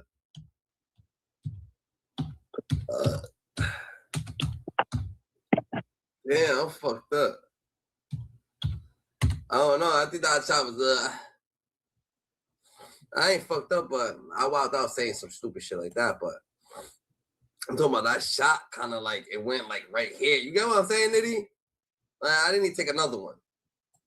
Nah, you take that shit by yourself. I'm drinking some fucking. Champagne. I'm drinking everything. Champagne. We just opened this bottle at midnight, so I got down that shit. I ain't letting this shit go to waste. Nigga, fuck you, Nitty. Come here, baby. Steady. Come here. Let me take that off. Nah, Nitty, you my nigga, Dandada. She left your jacket on. All right, you can go. So I will never say I love you, nigga. I'll smack the shit out of you before I say I love you. You crazy. I'll slam your ass on your neck. Yeah, all right. This niggas that we gotta smack out like niggas in this video. Yo, you gonna knock it over. Go. Nigga. Too big. Go. Nitty. Oh, I didn't even tell you about this shit, Nitty. About what? Yeah, bitch ass, dirty ass nigga that try to get tough, trying to get some clout, nigga. And he actually like I saved. I got I bet. Yeah, I'm gonna tell you. Like his dad's boom. His dad's a fiend. Like smoke crack. So when I was younger, boom, this nigga, boom, this is what happened. I used to go to school, and for some odd reason, I don't know why. For some odd reason, this nigga said, "Yo, I used to leave. I'm trying to Iraq. When you don't come to school, I don't want to come to school. But I don't know this nigga. Like, nigga, when I don't come to school, I'm in my hood, nigga. You can't come to my hood with me, nigga. Go to what the fuck?" He said, "But when you don't come to school, school's boring. So I want to chill with you." I'm like, nah. But one day I brought him to one of the trap houses. So when I brought him to one of the trap houses, niggas open the door there. So boom, so one day I go to the trap house after school. I mean, like during school, and the nigga's there. I'm like, yo, what the fuck this nigga doing here? Oh, he came in this morning. I'm like, what the fuck is this nigga doing here? I'm like, oh nah, this nigga fucking. He just came in this morning, nigga. What the fuck? You brought him here yesterday, so I opened the door. I'm like, nigga, why the fuck? So I'm like, yo, what the fuck you doing? He said, yo, school be boring, nigga. Why you hanging at my people's spot, nigga? So he's like, no. So the same nigga, that bitch ass, dirty ass nigga, same shit. Boom, he tried to hit me up, nigga, with like 5 niggas behind him, nigga. They all drunk, nigga, trying to hit me up and be like, yo, I rock. What's good, nigga? This is like last 2 weeks ago. What's good, nigga? I'm like, what's good, bitch? He's like, so I see niggas behind him. He's like, yo, you was talking shit about my sister? I'm like, yo, fuck you and your sister, nigga. What the fuck you talking about? This nigga goes, you hear niggas behind him. Oh, fuck you, where you at? Where you at? I'm like, but they sound drunk. I'm like, oh, shit. You thought you was gonna have me be nice to you. Wow, nigga, like, you know, nigga, I'm not a nice person. And he should know, like, you know me from, but this nigga knows me, like, from following, like, but I guess crack and alcohol, fucking, like, or maybe some people just don't have the vision to understand, like, nah, he knows better. He gotta know. He's a bum ass. He gotta know, nigga. Like, he bro, gotta know. So he knows. So boom. So he actually tried to get clout off me, bro. I'm about to get on his head, nigga.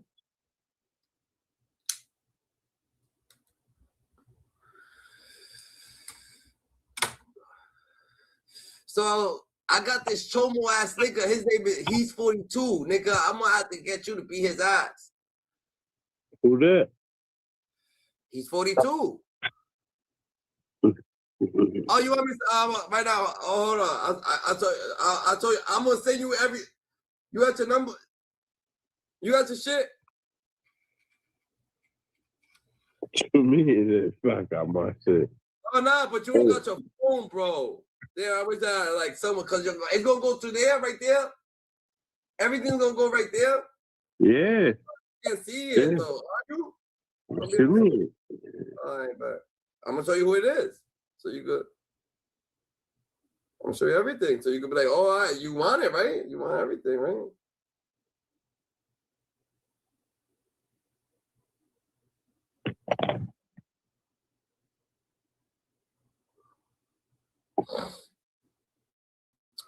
Address and all, the data, you know what I'm saying? Address and all, because they got to register and shit like that, the data. But yeah, he's a bitch ass nigga. I used to tuck him in bed and shit like that. So he's a pussy. But I just, sometimes you need a nigga to on his age to show what it is. And you know what I'm saying? You already know. Read the charge, read it. Go ahead, it said. Read the charge and everything you gonna see. I send you every order information. I seen you send me all that shit. All the information you need to know, the Dada. You heard?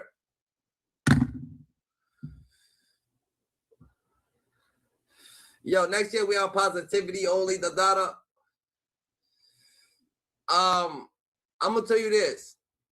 The hyenas, they deeper than ever. If you ever think that FTP and hyenas and all this shit is not together, it is together. It all starts from somewhere, so I can never relate. You know what I'm saying?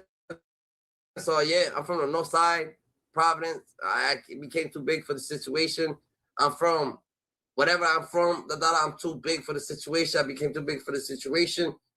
But at the end of the day, that is what I'm from. And it is what it is. Where is the nigga from? Down the street.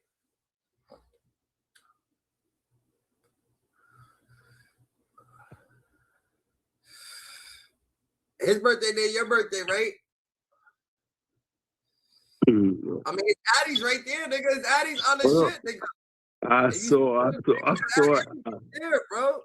I see it. Yeah. Right here. On this one right here.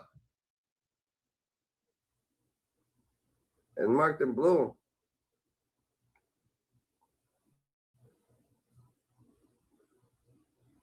Happy New Year. All right, let's get right, bro. Let's get right. Matter of fact, let's get right. Let's call some of the guys. The guys that's hitting me up right now. Let's call some of the guys. Let me call some of the guys. Let me see. Happy New Year. So many people hit me up. Mad people hit me up. I'm going to hit up my niggas. Hope they pick the fuck up. These niggas always never picking up, nigga. They always fucking. But they're gonna give me a happy New Year, Gleech, Big Dog. Happy New Year, boss. Happy New Year, Mr. High President. Pick the fuck up. Pick up.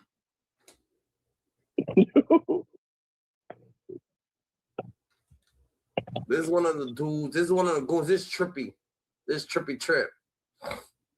He just texted me, but he ain't picking up. Whatever. Happy New Year. Call. I bet. Who else is here? We got them all. We got them all. Let's see. We got my sis. She hit me up too. Should I even fucking? I'm gonna hit her up because she actually hit me up. So it is what it is, bro. It's crazy. Fuck. Nah, she's about to get a YouTube account, so we gonna get her Lady 3 Titty. She be thinking shit ain't lit. Who you with? Fuck you doing? You wanna go live, nigga? Say Happy New Year to Nitty. Say Happy New Year. Happy New Year. That's my sister right there. Happy New Year. Happy New Year. We litty, nigga. We be on deck, nigga. For real, I'm gonna tell you this. On the last 28 days, nigga, I didn't even tell you, Nitty. You know what I'm saying? 1.5 million views. You know what I'm saying? We taking over. We doing what we do. Shout out to the crew. You know what I'm saying? Niggas know who we are. And the crazy part is, niggas don't really know what it is. You know what I'm saying? But go ahead, we gonna get the niggas who need to be on this. Yo, why the fuck some bald-headed nigga named Dame said that he went out with you? What the fuck? That ugly, like that bitch ass, no fuck, where he hit it? He is a bitch. I know him. Nah, he's a bitch. That old bitch is a bitch. I know him, bro. I know him. Damn, nigga, he hit it. Nigga, I'm gonna fuck him up. He said, I think I went out with his sister or his cousin. I'm like, that bitch ass nigga ain't that way. I'm saying, let me see him. That nigga bald.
Fulfill endure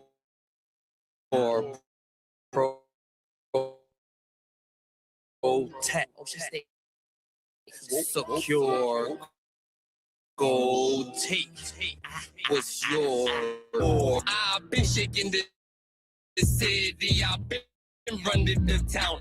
I don't get it with pronouns. Proceed with 4 pounds. Niggas hating on me now. Bodies I've been knocking them down. First day promoted, making mama proud. 98 unseasoned. Notice they operate wild.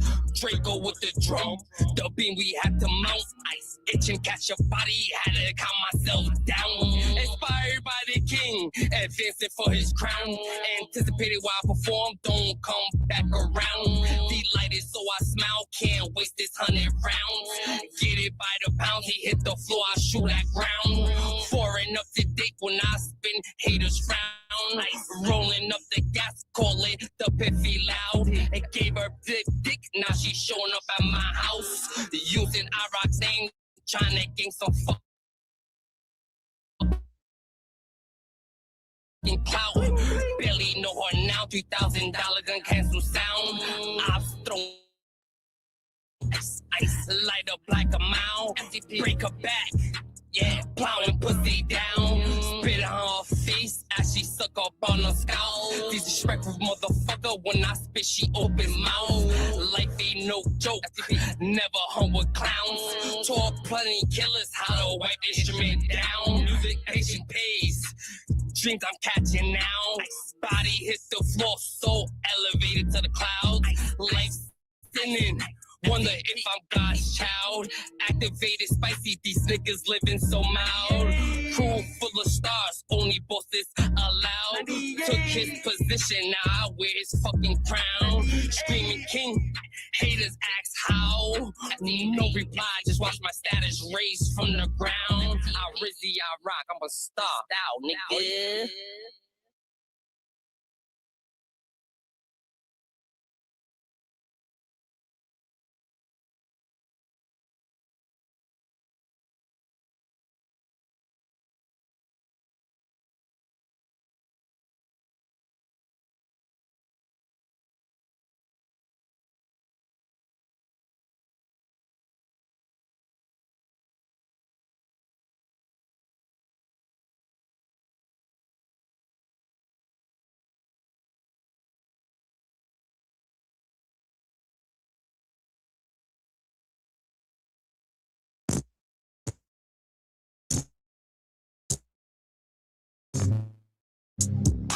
Old school with divers, steady diving. FTP, nine. VVS is no budget. Strawberry interior, kiwi exterior. Spaceship name Snapple. There's no verse, it's a sample. Took a bite of the big apple, making meals with the raffle. Came from dirt, gravel, hit them close. Migrate or casual, deactivated. Life had to. Round head, Glock left half moon. Lex City next tape. Point map to pave the way, proceed to overlap you. Flooring fairy tale cap crew. Got goons that kill and jack you. Got me stick coherent of the shadow. Devilwood contractless in the shit to kill rival. Knowledgeable, this no rap. I rock, drop juice. Talk. You lack red rum, got you. Got coons up north, lock sack. You summertime, my mood, attitude. Bitches say I'm rude. 98 degrees, I'm cool. Didn't attempt school. No food promoted from the sandbox. Click low, you queen and pat.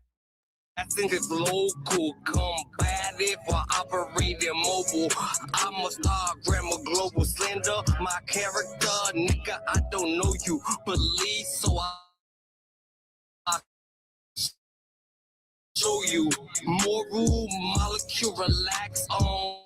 Wine, exotic view. Gorilla move, you inherit, never let shoes determine how to move.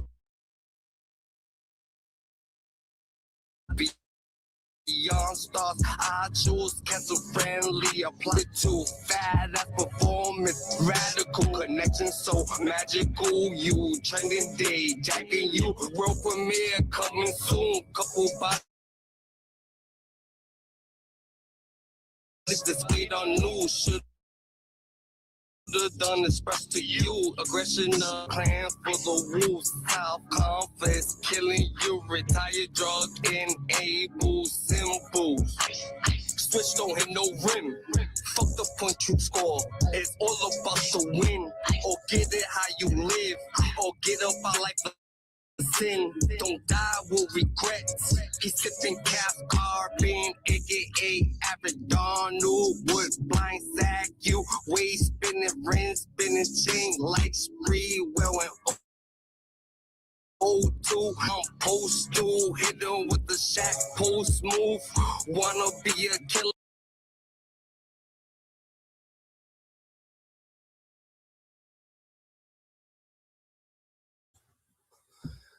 This shit's crazy. The data GG's.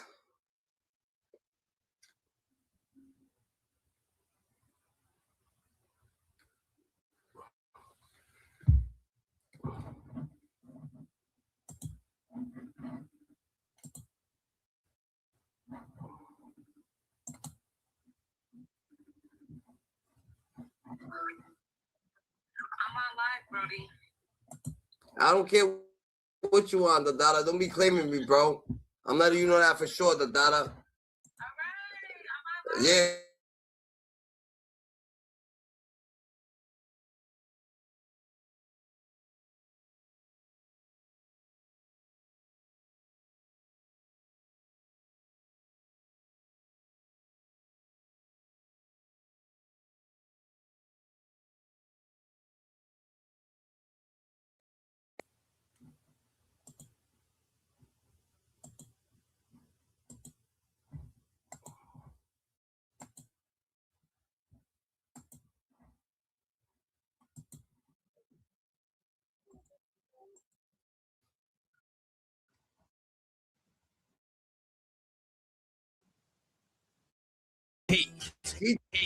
What's yours?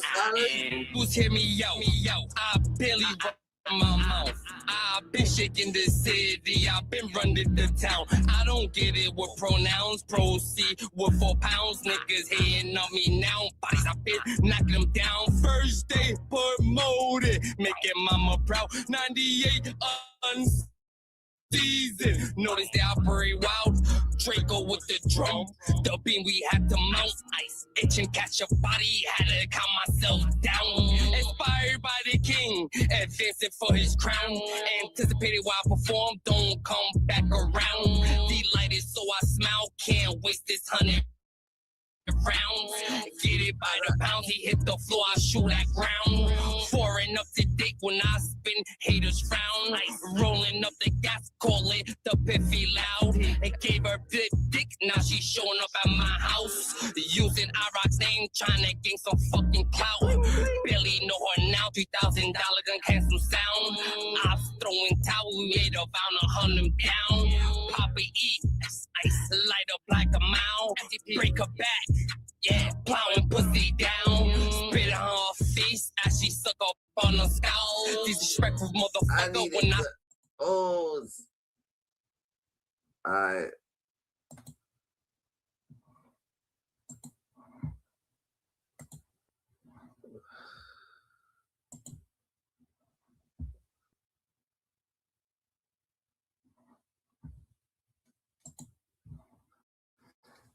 Damn, hold on, I got you right now. I got you right now.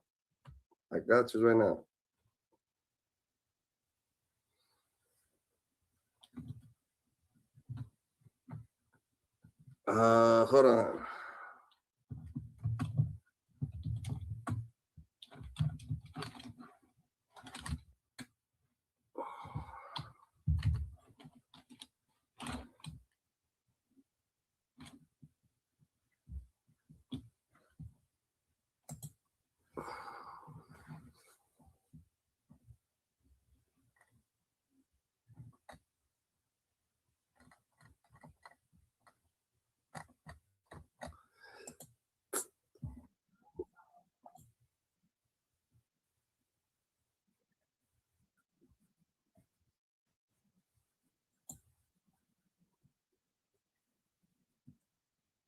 Niggas be, yo, Maino swear to God that shit's going on, the dot. I don't understand the dot.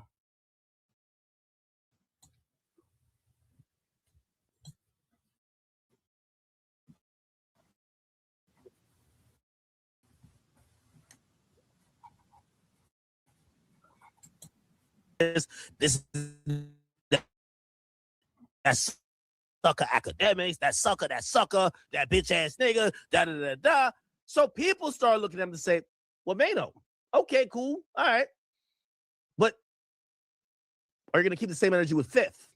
Now I just wanna see if y'all believe the same energy was kept. Was a beat Killer Curly, y'all. He helped me get my record deal. Oh, wow, that seems like a compliment. None of this before, so I'm always going to be grateful. So it's going to hurt me to drag this nigga to hell. Fuck is a problem, Curtis. Oh, wow. Same how I was asking, wait, why are you talking about other things other than the harmless joke? Whatever, cool. Fuck is a problem, Curtis. What What has your G unit G string in a bunch, nigga? Is it the bitch or the diabetes? But let's rap about it. Okay? That was one of the top comments. I said, Maino, you got to go to the car and make a video. I hope you got push to start. You got to keep the same energy, Maino. Maino, go to the vehicle and go make a. Remember, Maino don't got a studio in the crib, so he got to run to the car, and it's 20 degrees outside. I wanted him to make a video, but he's only typing. All right, cool. Angela Yee's show. And he addresses, in his first audio way, he addresses 50 Cent. Now, we're going to side-by-side this shit. We got to side-by-side this. Right? Let's go here. Matter of fact, we'll play what he said.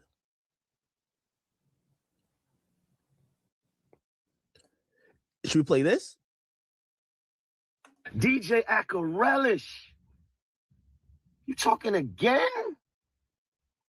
You let your pride and Hennessy get you to the point to gas you up to say things that don't even make no sense on the internet? Okay, all right. Let's hear how he talks to 50.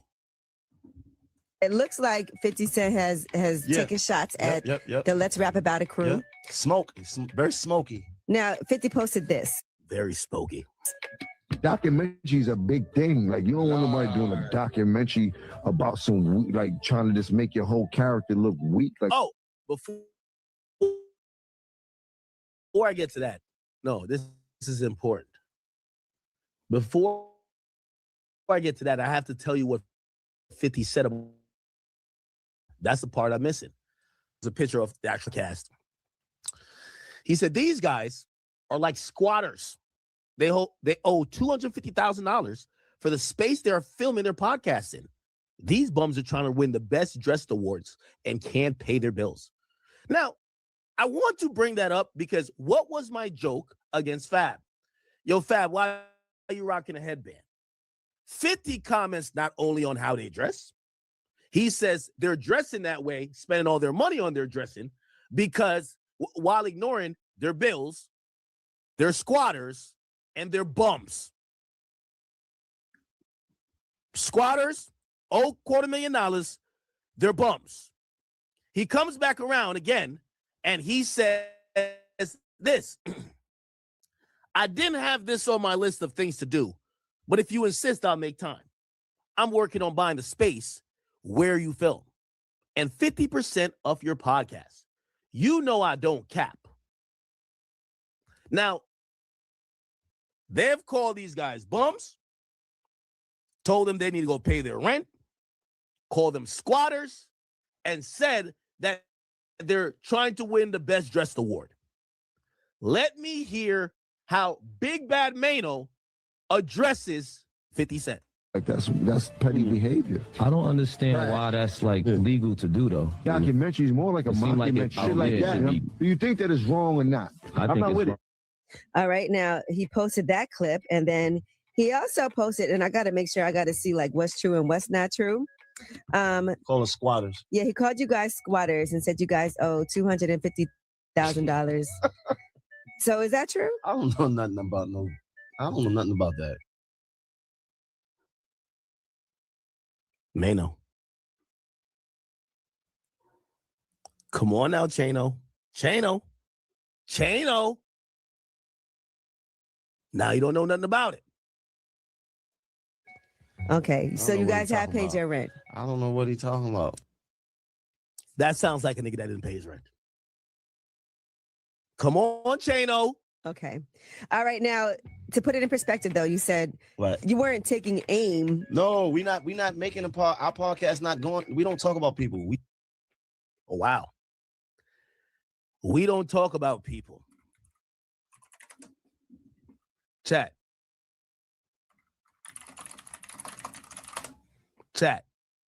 We don't talk about people.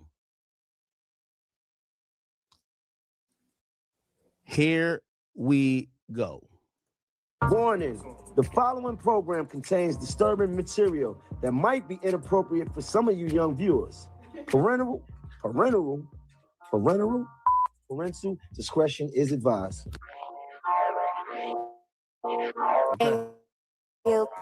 Let's see how it starts. Don't even want to be bad. Let's rap.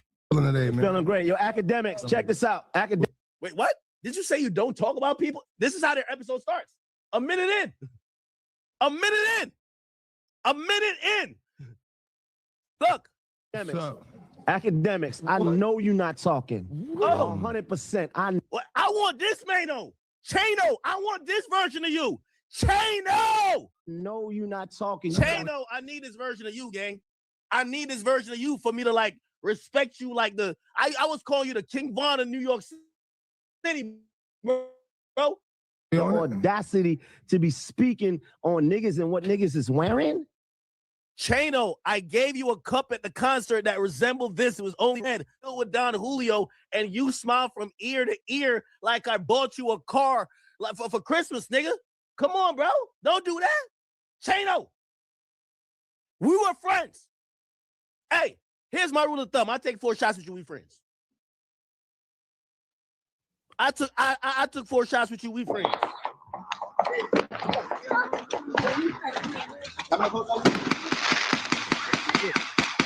The energy is.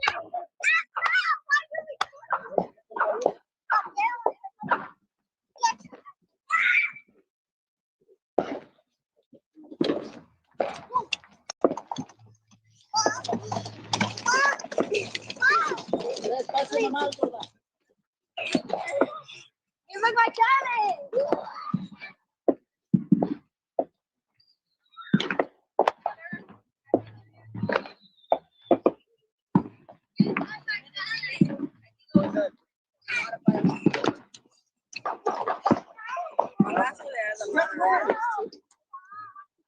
Other dogs are trying to run inside. Go inside. Go inside, motherfucker. Órale, allá. Hey, te están hablando, okay. Go inside right now. You get the fuck out. Get the fuck inside. Right now, you come outside.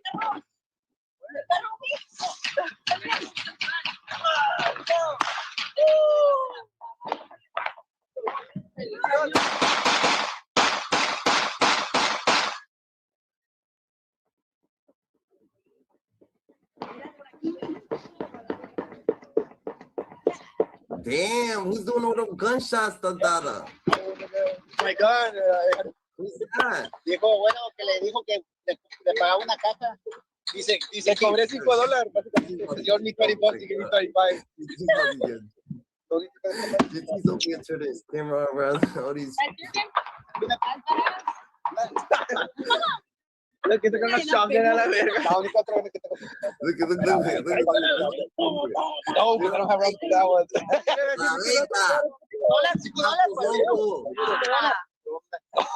¿Qué está pasando? Dímelo. A tirar otra vez. Sí, tú le tiras. That's literally lo que valen los rounds. 40 cents. Saca yo todo otros $5. Está disparando 12. Oye, tráete otros 12. Sí, pero no venden 12 rounds por $5. Ya vas a tener para 24. Yo, aquí no. Es que no me tengo forma. You can't smoke. Oh, no, I'm not. Taking a shot. Nigga, show it, nigga. Yo, you got a red. I got a red too. Yo, Red, say what's up to YouTube. He's on your YouTube live. Yo, fuck the haters, nigga. Got a problem, come see me, bitch ass niggas. Why are you laughing? That's Red. No. No paparazzi. There's Diego. Come here, Diego. Neto, saludo YouTube. Saludos. That's cuñado. That's brother-in-laws. That's all my brother-in-law's kids.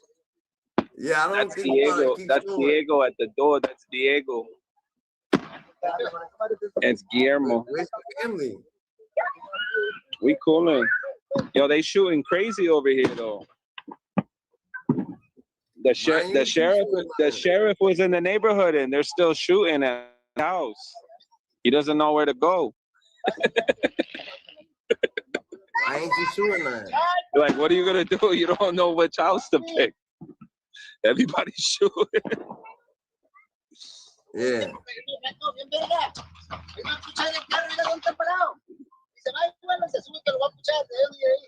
Nah, but this is red. This is rojo. This Marlon. This nigga's about to go do Fed time.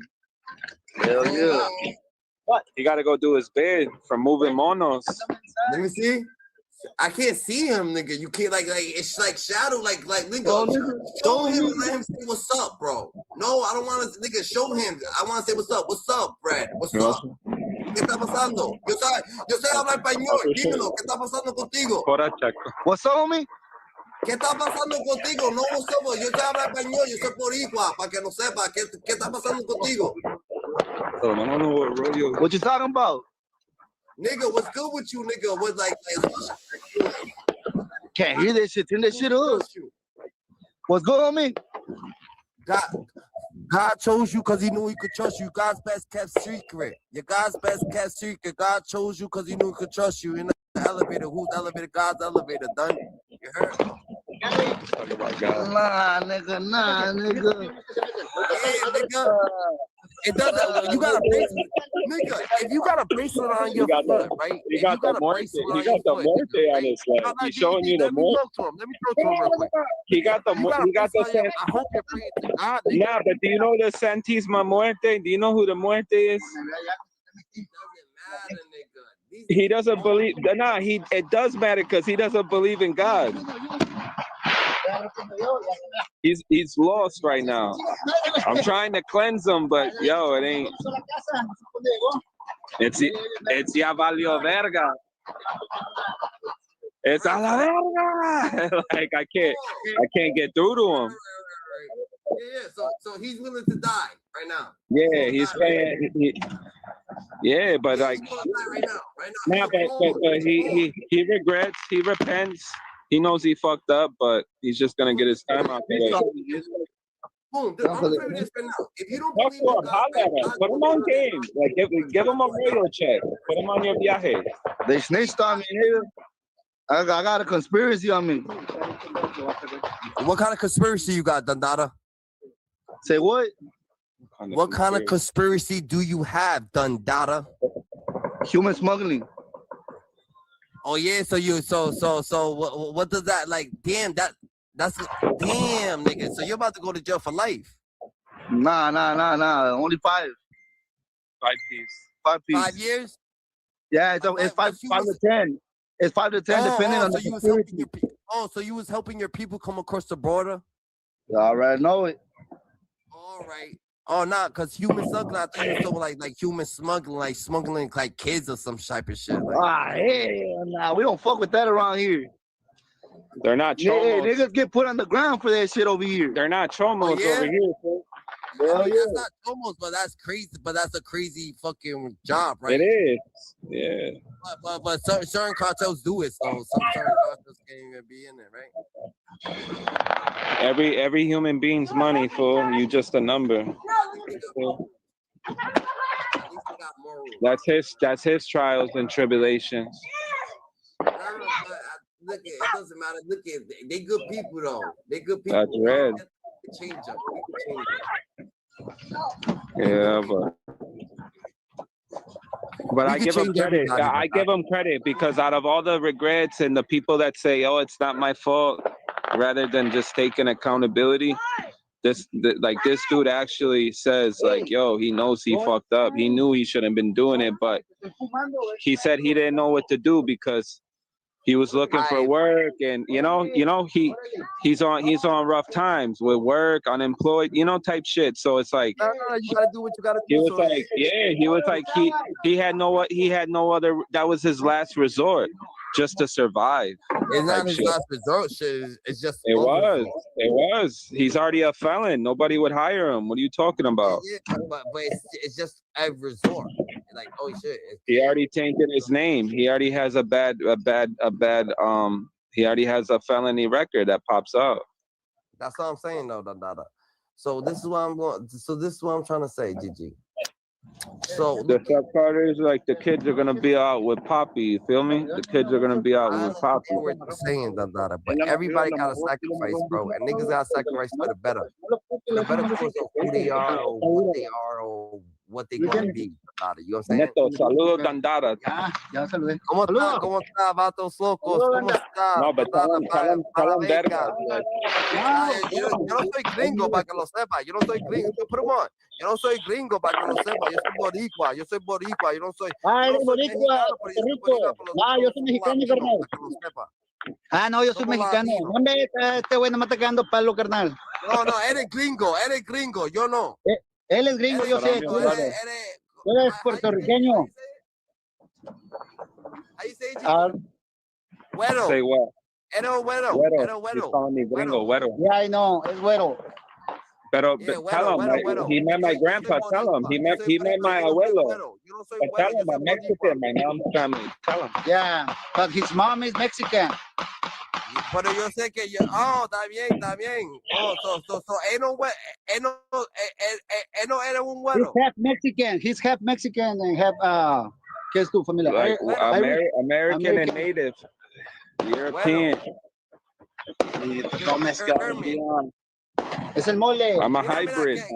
I'm hybrid. No, ¿cómo tú no miras?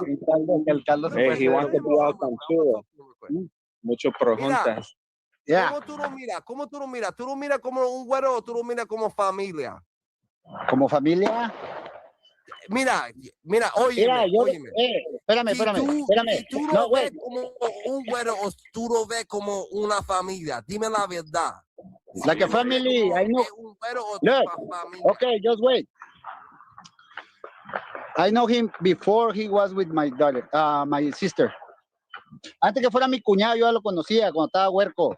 Tenía que like 18, 17, 18 years old. Pues lo veo como familia, lo conozco hace mucho.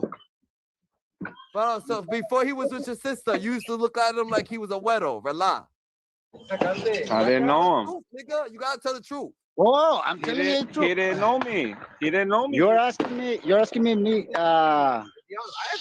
¿cómo lo miro? Espérame. Ten. Yeah.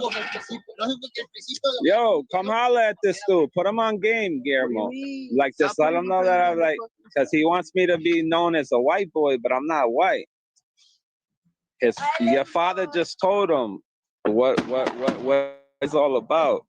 And you want more clarification. I don't know what more we got to tell you. Know what I'm saying? Nah, but he got a phone call right now.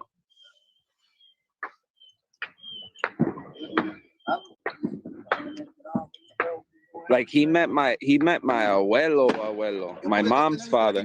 ¿Sabes por qué? Porque todavía faltan capítulos. Y like, tienes que meterlos todos a la chingada. Te dije que si querías la veíamos juntos, pero es la que no. ¡Ravenga!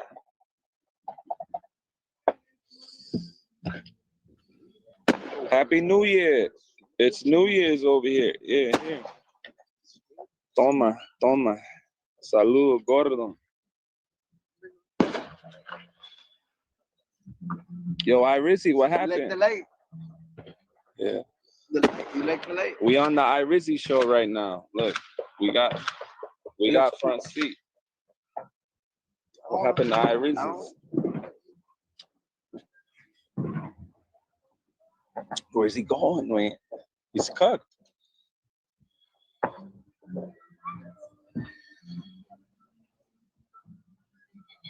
Shouldn't be driving, Wayne. Tell him.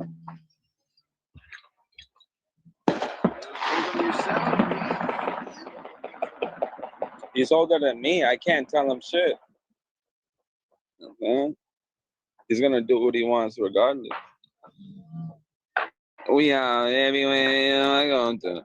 Maybe money, I'm gonna get my whole crew. Nigga, what? You hold it down like we supposed to. Yeah, why we be popping that thing?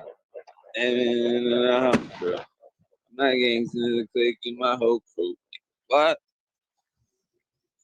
My buddy, my buddy. Wherever I go, he go, my buddy. You know how we really rock. It's your boy GT, aka King Fatu Au, doing my powwow, staking down my TPs for 2025 right here on YouTube via StreamYard. You already know the motto: live life like there's no tomorrow. Don't repent. Don't feel remorse for your sorrows. Just take the cards life is dealt, put them in order. High to low, low to high, make them work, never fold. You heard? Shouts out to the bullets out there. You heard? Washington Bullets, you feel me? But it's a happy new year. We in Central Time Zone, so it's our new year. They still celebrating like crazy. You know what I'm saying? We in Mexico type shit. South of the border. But we still America. Yo, Ice, where you at? Where Ice at? Come and take it. You heard?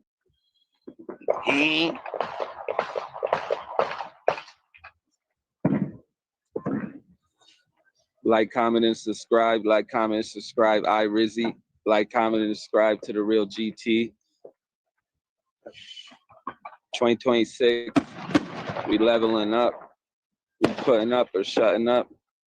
I mean, only way we can go is up.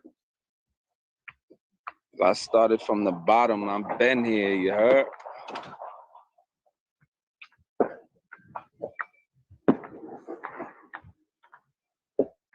Where my dogs at?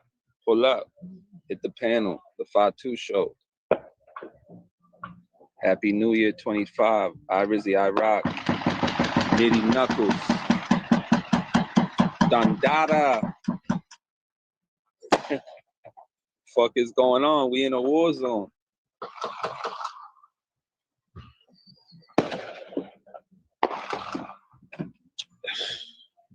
They get the buzzing.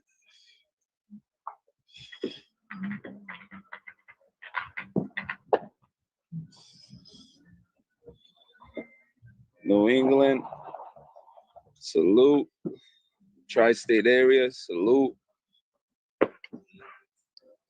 The whole world, salute. Asia, Russia,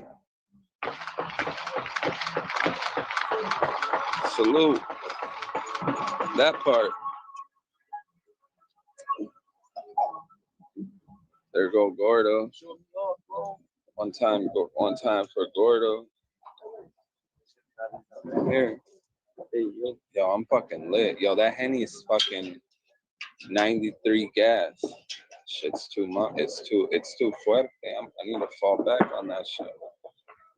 Yo, Dundada, look at my bottle, Dundada. Tap that shit. I'm already under the sticker. I think Dundada's already hugging the toilet.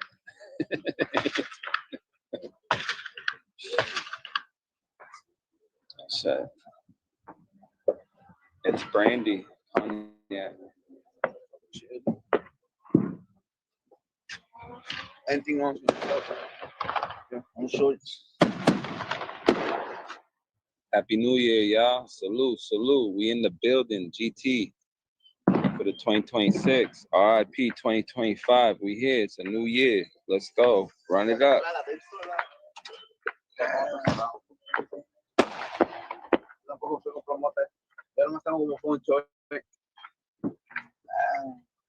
Yo, take a shot, Red. Nah, I can't. Give me drinking. Why not? Just take a shot. Give me drinking. That's fair. But one shot's not gonna impair your driving. The fuck? It's make me smell, bitch. Oh, it won't. One shot. Nigga, one shot. Where's yours at? Let me bring it. Smart though. Why risk it? You know? I have a 5.7 and I have a 5.7 and I have a cuerno de chivo. Pop your shit. Tell him 22. Oh, pinche bayuco a la verga, hombre. That part.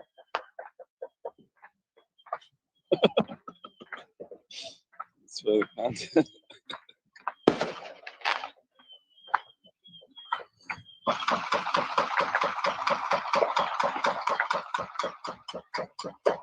Being Chirac, yeah.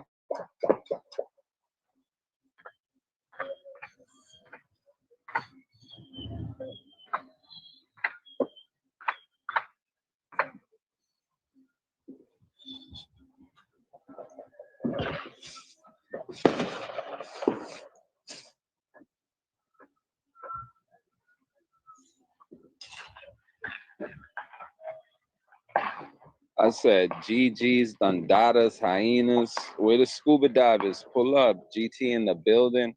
Co-piloting for the 2026 right here on YouTube. It's the Iris the iRock show. You know, it's the Hyena show, but it's your boy GT in the building. Yeah. Kill it. I'm already lit. I smoked one at my test. Nah, he was nah, I'm not. Palabra. He was knocked out. Ya know, ya dormido, way. Take a shot, Gordo. Fucking grow some hair on your fucking huevos. I got some hair in my bolas. Just take a little shot for 2026. Kill the virus. Just take a little slither.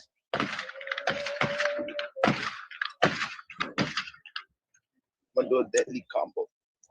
Just fill up the cap. Take a cap. Sure. But don't spit it out. Don't waste it, nigga. Don't do some fucking. You're gonna do a mukbang with the fucking head.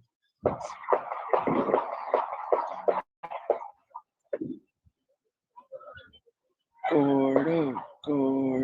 Yeah, you good. Chill. We already overdid it, Wayne. That's just gonna burn, Wayne. Breathe. Swallow it and breathe out. That shit's fire. Up in here, it's burning hot. We on fire. See or no, right? It's good though, right? That shit's on some grown time. Hey yo, never blow that smoke in my face, you heard? You heard? Fuck is wrong with you? Your fucking gorra está mamalona. Right? Fucking hand. Los Toros, güey, ya tú sabes, pinche Chirac, pinche Chi-Town, pinche 6'7". Mitchell and Ness, throwback.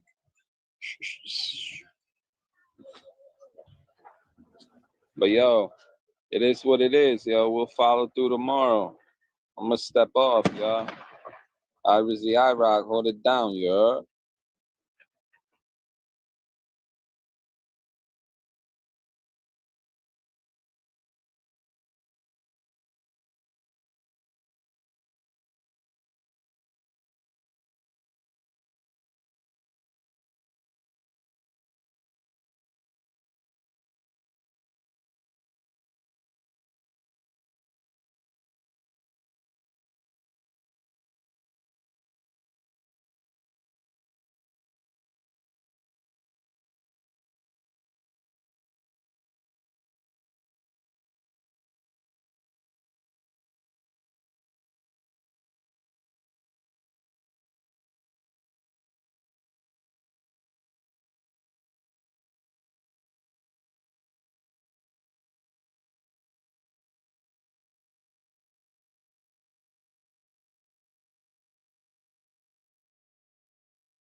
Don't tell me GT hold it down. No. GT better come back. GT didn't hold it down.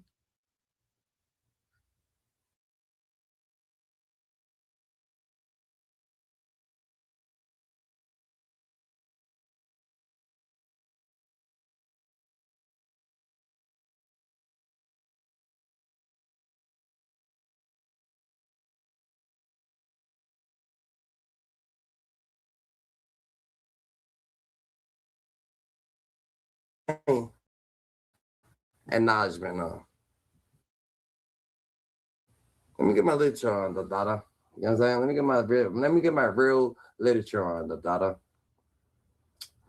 Like real shit, the data. Cause we gotta get it, the data.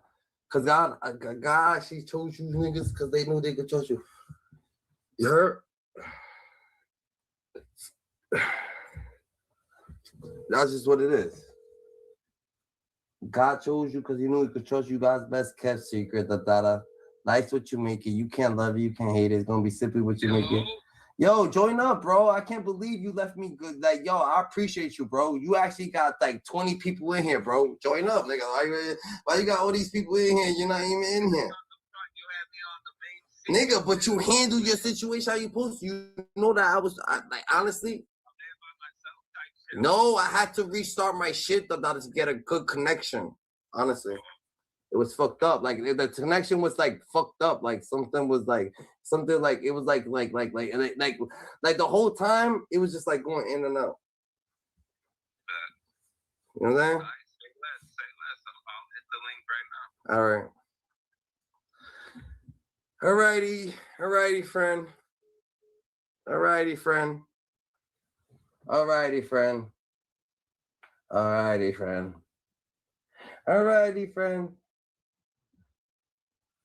Oh shit, what the fuck?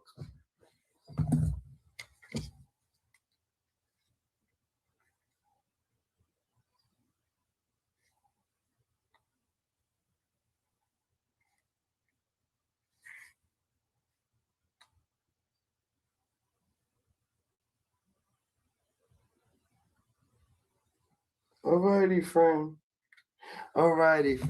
Yo, Nitty, yo, I can't believe, yo, I'm really actually.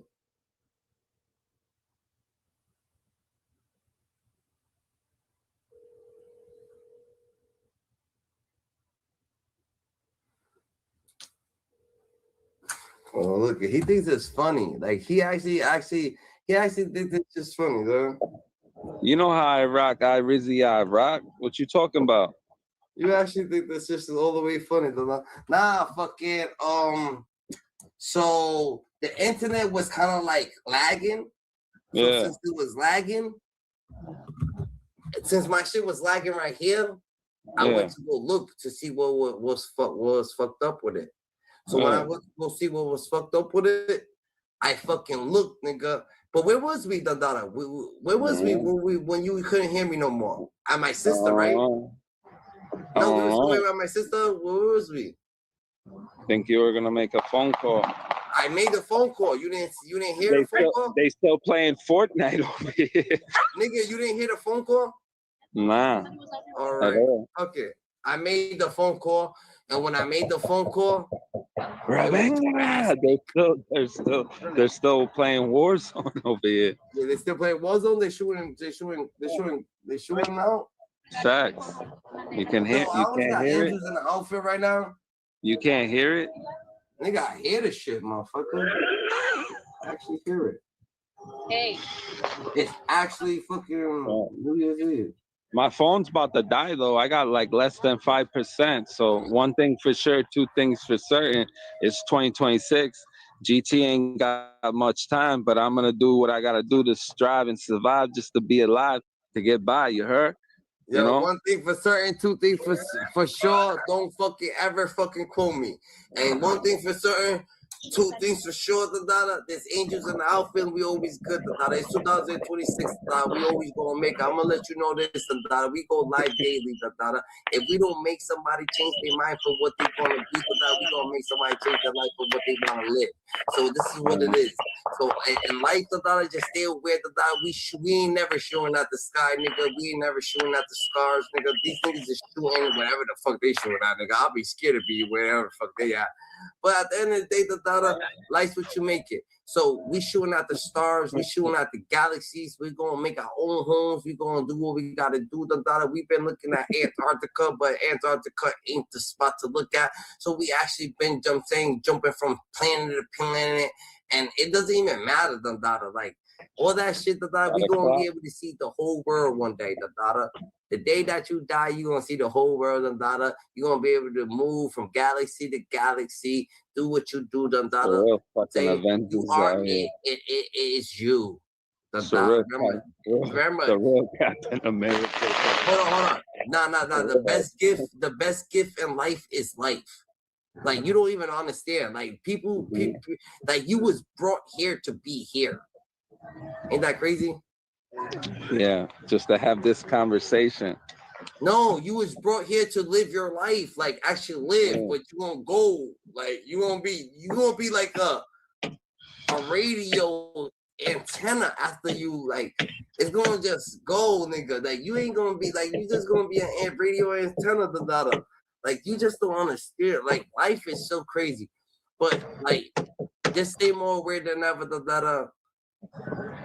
Where we end is where we resume. It's alien fingers. For real. Nah, hold on. Let me take a shot. So I can speak real clear. Let me check it out. Let's take a shot. So we can speak more clear. Let's take a shot so we can speak more clearer. I'm gonna take a shot so we can speak more clear. Hold on. 2026, out of eye, shot o'clock. Go ahead. No. Go ahead. Shot o'clock time. Cheers to something. What? Cheers to life. Cheers to what? What we could do? Cheers for the moment to be breathing right now in 2026.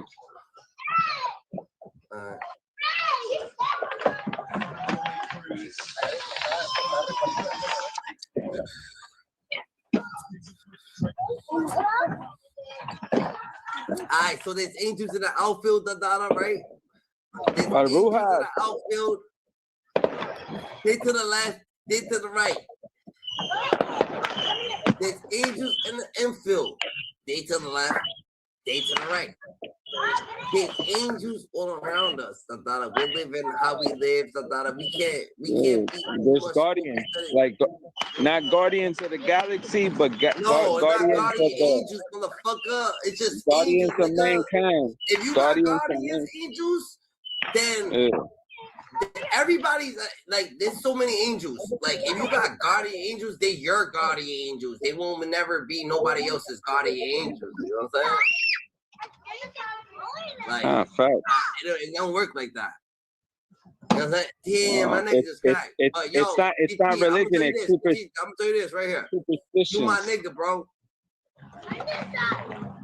You made it. You survived. Alien fingers. Yo, sometimes you're a bozo. But at the end of the day, you my bozo.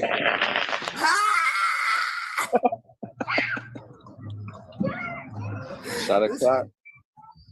You my foodie, my bozo. You know what I'm saying, Dada?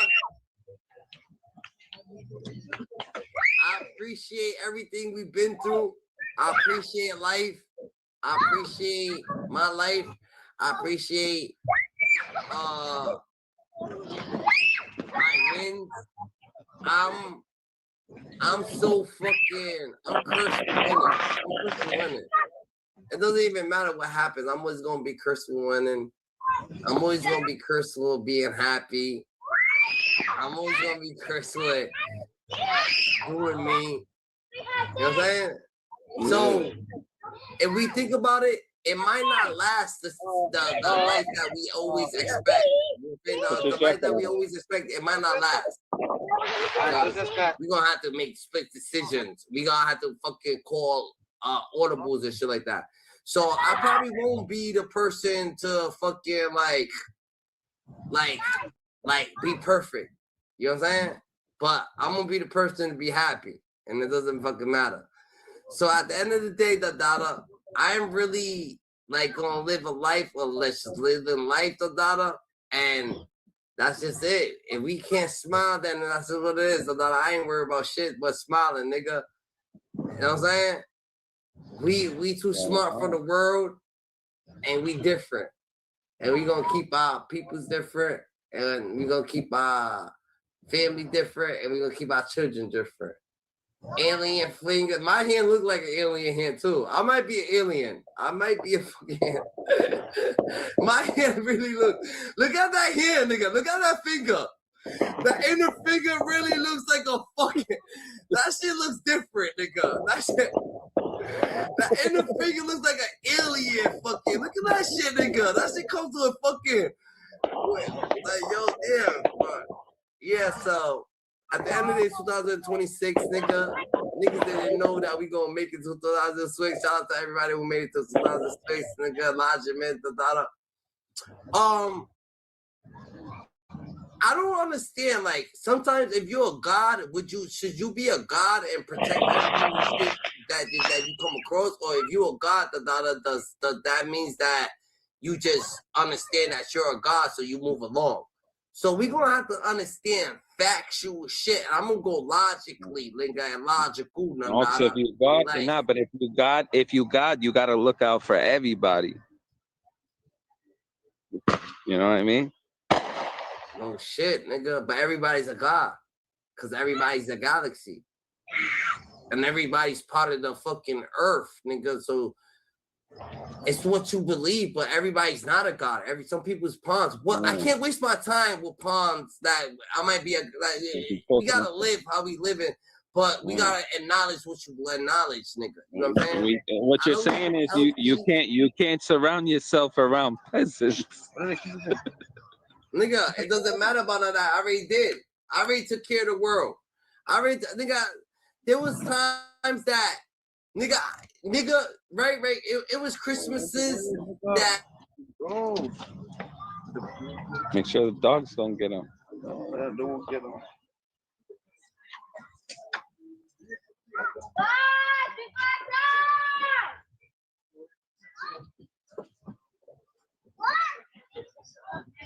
Aquí estaba afuera con todos los niños.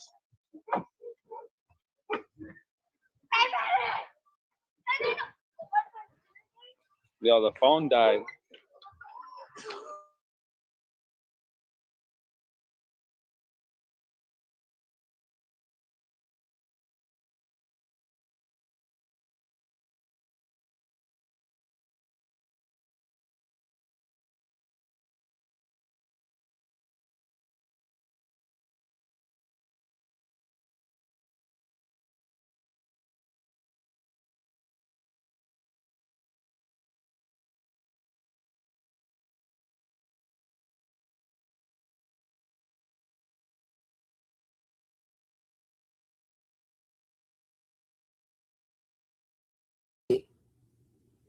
Hey, I understand that you get lonely without me, Dada. You ain't gotta get lonely without me, bro.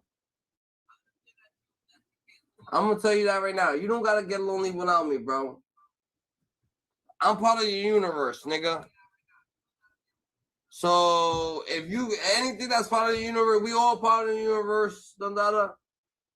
So if you part of the universe, you're part of the universe. And that's a motherfucking fact. You heard? So I'm part of the universe. I guess y'all don't know that y'all part of the universe. I'm only gonna say this once, because I like to say shit once. And that's who I am. There's certain shit that you could act and you can't. Reaction is everything.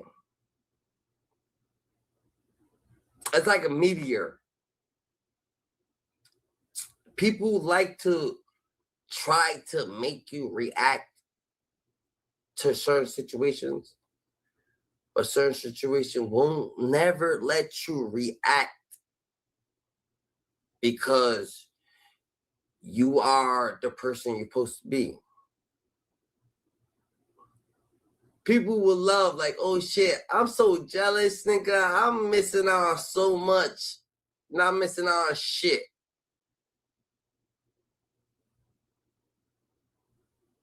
Do what you gotta do, nigga, Take care of the people you gotta take care of. Live how you supposed to live, nigga. And be who you supposed to be. That's just life. Everything else is a fucking myth. Everything else is just like, oh yeah, this and that. That's why I look at certain shit and I'm like, yo, this is what it ends, and this is where you kind of gotta like let people propose on their reaction. Like, you will never make it. You will never be. Like, life is what it's supposed to be, nigga. So I bet if you supposed to be a meteor and you supposed to be a star, then you a star. You're not gonna be a cloud if you're a star, nigga. You're a star. You're not a cloud. You know what I'm saying? Like, that's not how life works, bro. But it's okay to understand everything. So if you understand, oh shit, a cloud is formed how, because the moisture, the rain, or whatever the case may be. I'm a star, so I'm in space. Like, you know what I'm saying? Like, it's out of space. When you look down at the world, you look at the world that's just like, that's why you can't look at the world. The world is mean. The world will never. Hold on, let me pour up. Let's take a shot. Let's take a motherfucking shot. Let's take a motherfucking shot. Damn, that's a shot right there. I don't even. Yeah, that. Hold on. Matter of fact, ain't no hold on. Let me see. All right, bet. I'm gonna let y'all know this. So what we've been talking about lately in life, Big U and these niggas, or 50 Cent and these people, we gonna get a nice genuine like speculation on everything. You know what I'm saying? We gonna look towards.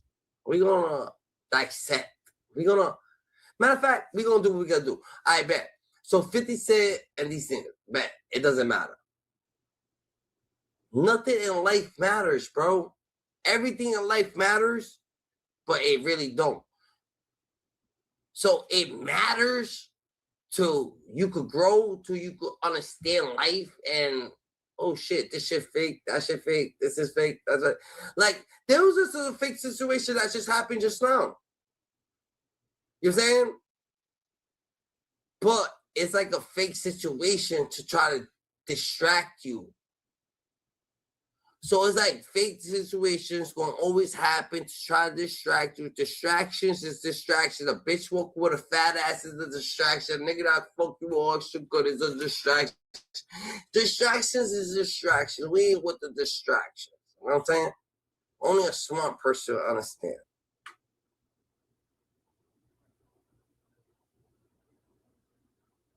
But can we go on? It's like king, peasant. What the fuck is going on? Niggas been living in literature, living in philosophy.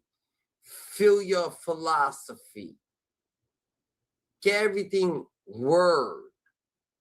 Bring it in. Understand it. And then understand that there's other shit that we can't see.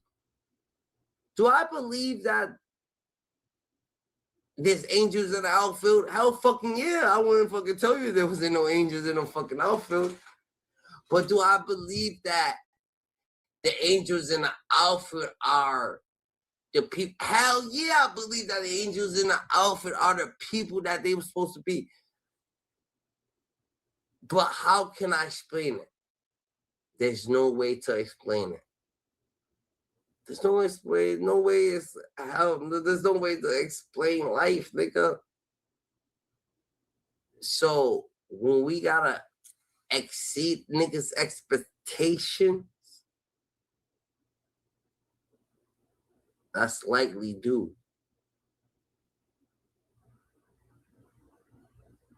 Other people, it's just It's so easy for niggas to fuck up. You know why? Because niggas is so worried about the fuck up. I didn't know how many shit was going on till you start noticing what the fuck niggas fucking up. Niggas ain't fucking up about shit. But they only fucking up on, oh shit, this is what's happening right now. This is what it is. This is what, oh, fuck this bitch, fuck that, fuck this, that. This is what life is about, nigga. No. We have a life. Everybody's life is different. Pace yourself. You pace yourself, then you definitely gonna win. He's like, yo, IROC, how do you do this shit? I do this shit because I don't give a fuck. I never gave a fuck, and I would never give a fuck. I do this shit because everything I do is always about what's gonna be. Everything that's gonna be is gonna be. Everything that is, it is. Everything that's going is going. Life is what you make it. You can't love it. You can't hate it. It's simply what you make it. Life is what you desire. But can you always desire the best, or can you desire the worst? Life is what you catch. You niggas is slow. You niggas is looking for money. You niggas is looking for this. You niggas is looking for that. If I acknowledge it, then I can fiction it. If I could be it, then I am it. And I am it, then I is. If it is, then it's possible. If it's possible, it's never impossible. You will never understand the lingo. How can we make it this far? How can we do what we do? How can we live how we live if niggas can't catch the words or the verbs? I ain't fucking impressed with what people gotta offer. I'm impressed with what people try to do. You can't offer me money to make me be a nicer person. That's not who I am. You can't offer me shit. All you can offer me is just offer me, and I can offer you and I can offer you what the world is. And all I could tell you is that I'm gonna let you view the world how the world is viewed.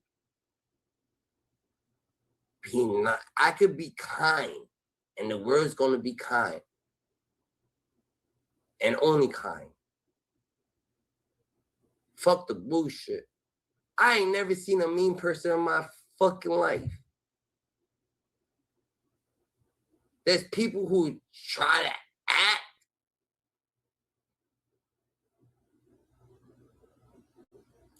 But they never see. How you ever see that you could be evil, but you could never be? How you ever been so nice that you were so nice that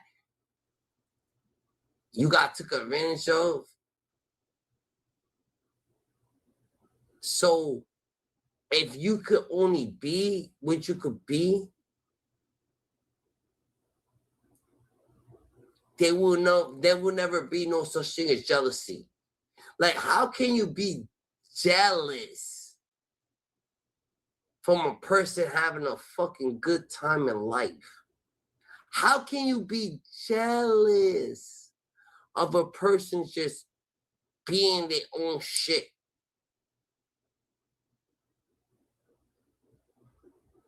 Exactly. That's jealousy. That's a consuming character. This shit is unhumanized. Other things you gotta just let it go. I bet. I'm supposed to comment, subscribe, boom. This is what I'm gonna do. Everybody want me to say F this and F that and F that. But I'm gonna say this. I love yous. I love my subscribers. I love everybody who's been here. I love everybody who's gonna be here. I love all the angels and outfield that kind of like make the billboards and make people come to live. You can only hear a nigga voice to understand it. It's understandment. You know what I'm saying? I bet. So this is what it is.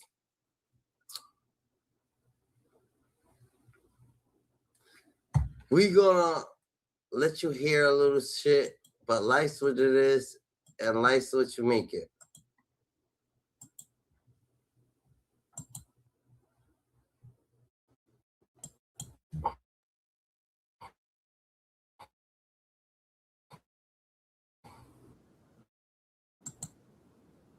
You couldn't even say parental. This nigga's coming up with new words like he just learned the words to try to explain to cop a plea.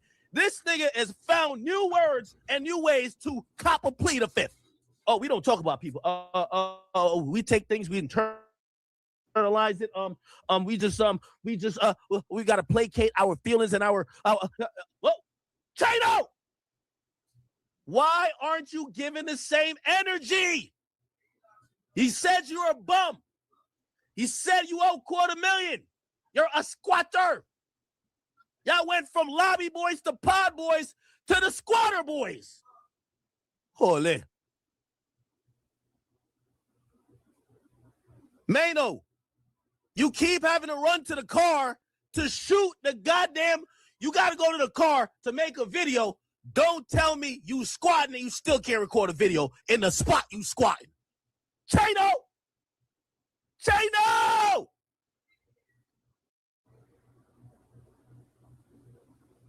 Chino, I thought we were friends. We were friends. We took shots together. You smiled from ear to ear. I saw the way you looked at me. You were like, oh my God, I'm in the presence. Yes, nigga, of a legend. Yes. Yes. Yes. You were in the back just like, damn, all these 4K trade niggas love that. Oh yeah. Oh yeah. And I don't want to think that maybe if the 4K trade niggas wasn't there, maybe you would have acted different. But you know, there's a lot of belligerence that was around me. There's a lot of belligerence, a lot of green activity going on around there. Maybe that's why you were just looking like, I don't like this shit. But you chilled out. That's security too. But Chino, why don't you have the same energy for fifth? It was a general conversation about do people have. He's stuttering. Oh my God. This nigga stuttering, bro. Yo, 50 really has punked. Yo, 50, I see why they shot 50. 50 done punk niggas in this hip hop shit for 30 years now, bro. It's been 30 years of punking, bro. 30 years of punking niggas. 30 straight years punking. Everybody getting punked. You getting punked. You getting punked. I never thought I'd see the day Chino is making up. So we internalize and we just like we don't really talk about people. No. Yeah, wait.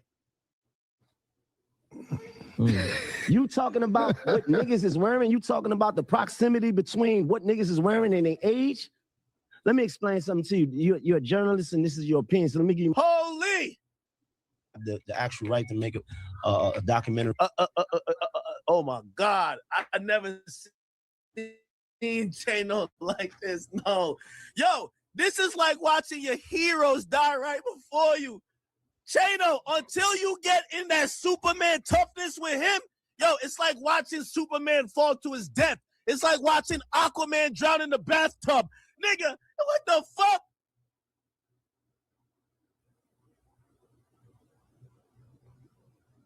No way. Where all the energy at?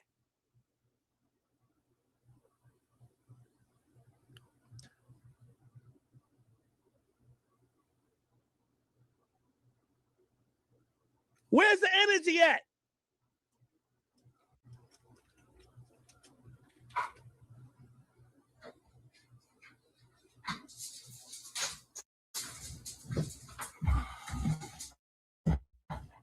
Hold on. This can't be the same. No. Nah, he ain't lying, the data. Hold up, we gonna get that. Yeah.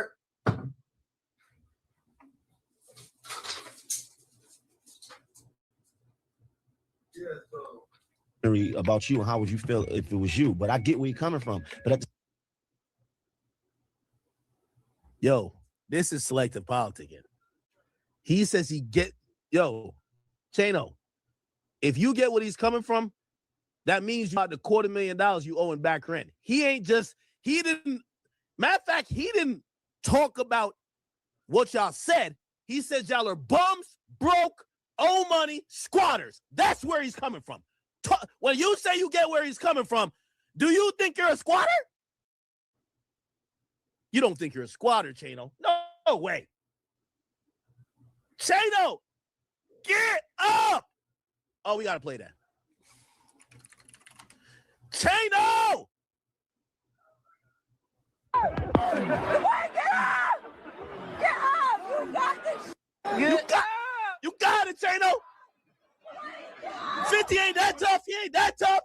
That's boo-boo. He ain't that tough. Get up. At the same time, I'm not trying to walk nothing down. Like what?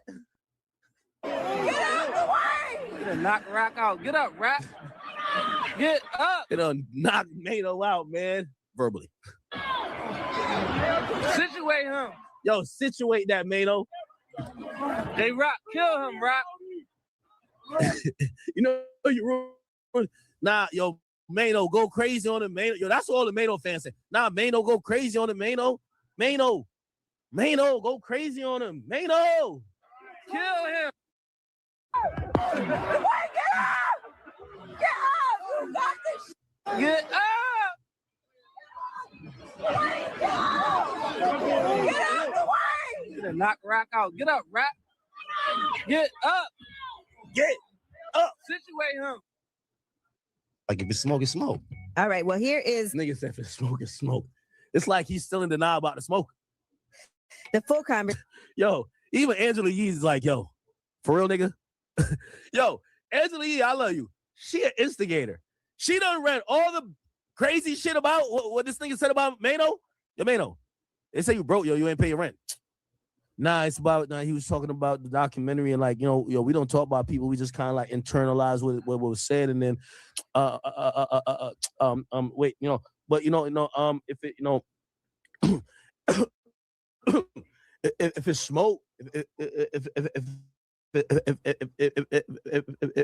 it, if it's smoke, if it's smoke, it's smoke.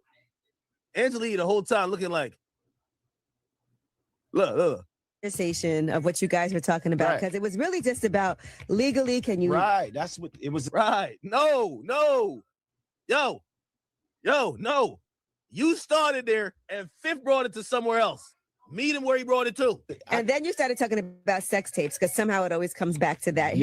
Here's what happened. Is it acceptable for someone to create a documentary about you without your approval? How would you feel if it happened to you? It's like definitely not acceptable. It's facetious and petty.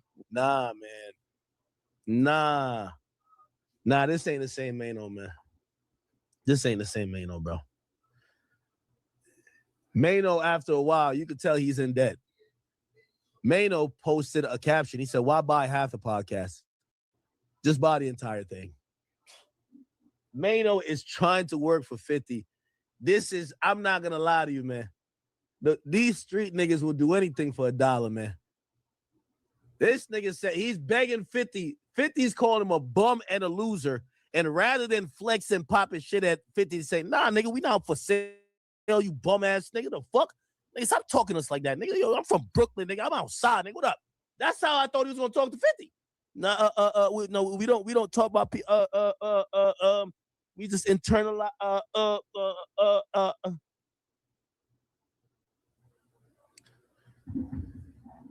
the Maino, man. Damn.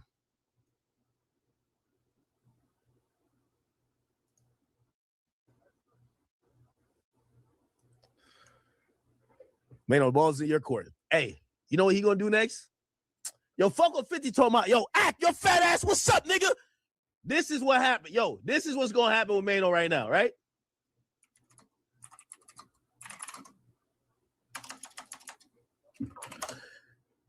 Yo, This is Maino right here. I just got to show you. What's up? No, hold on. No. Y'all know which one I'm about to play.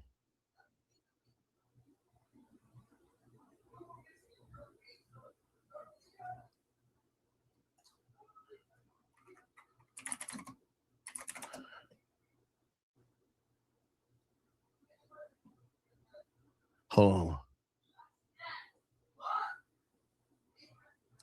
What's the name of the skit? Y'all know which one I'm talking about. Y'all know which one I'm talking about.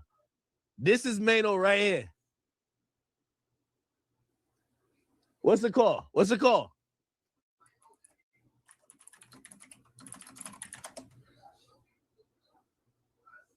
No. What's the name of that skit? Y'all know what I'm talking about.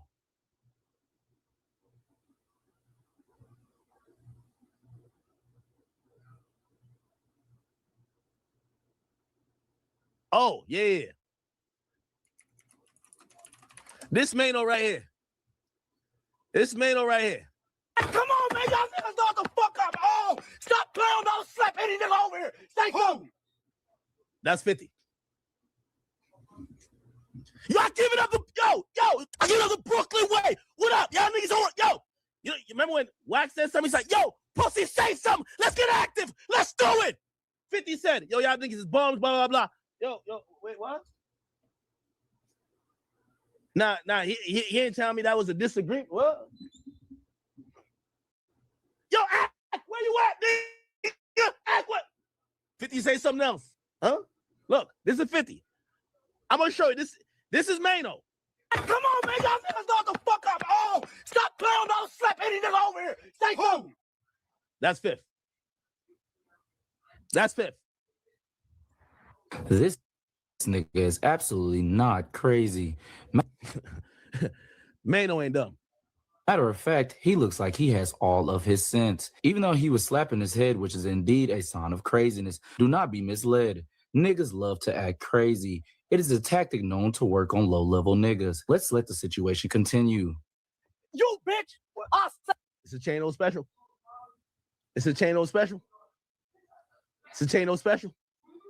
Yep. It's right here, chat. Say something. Look. Fuck up. Oh, stop playing. Don't slap any nigga over here. Say something.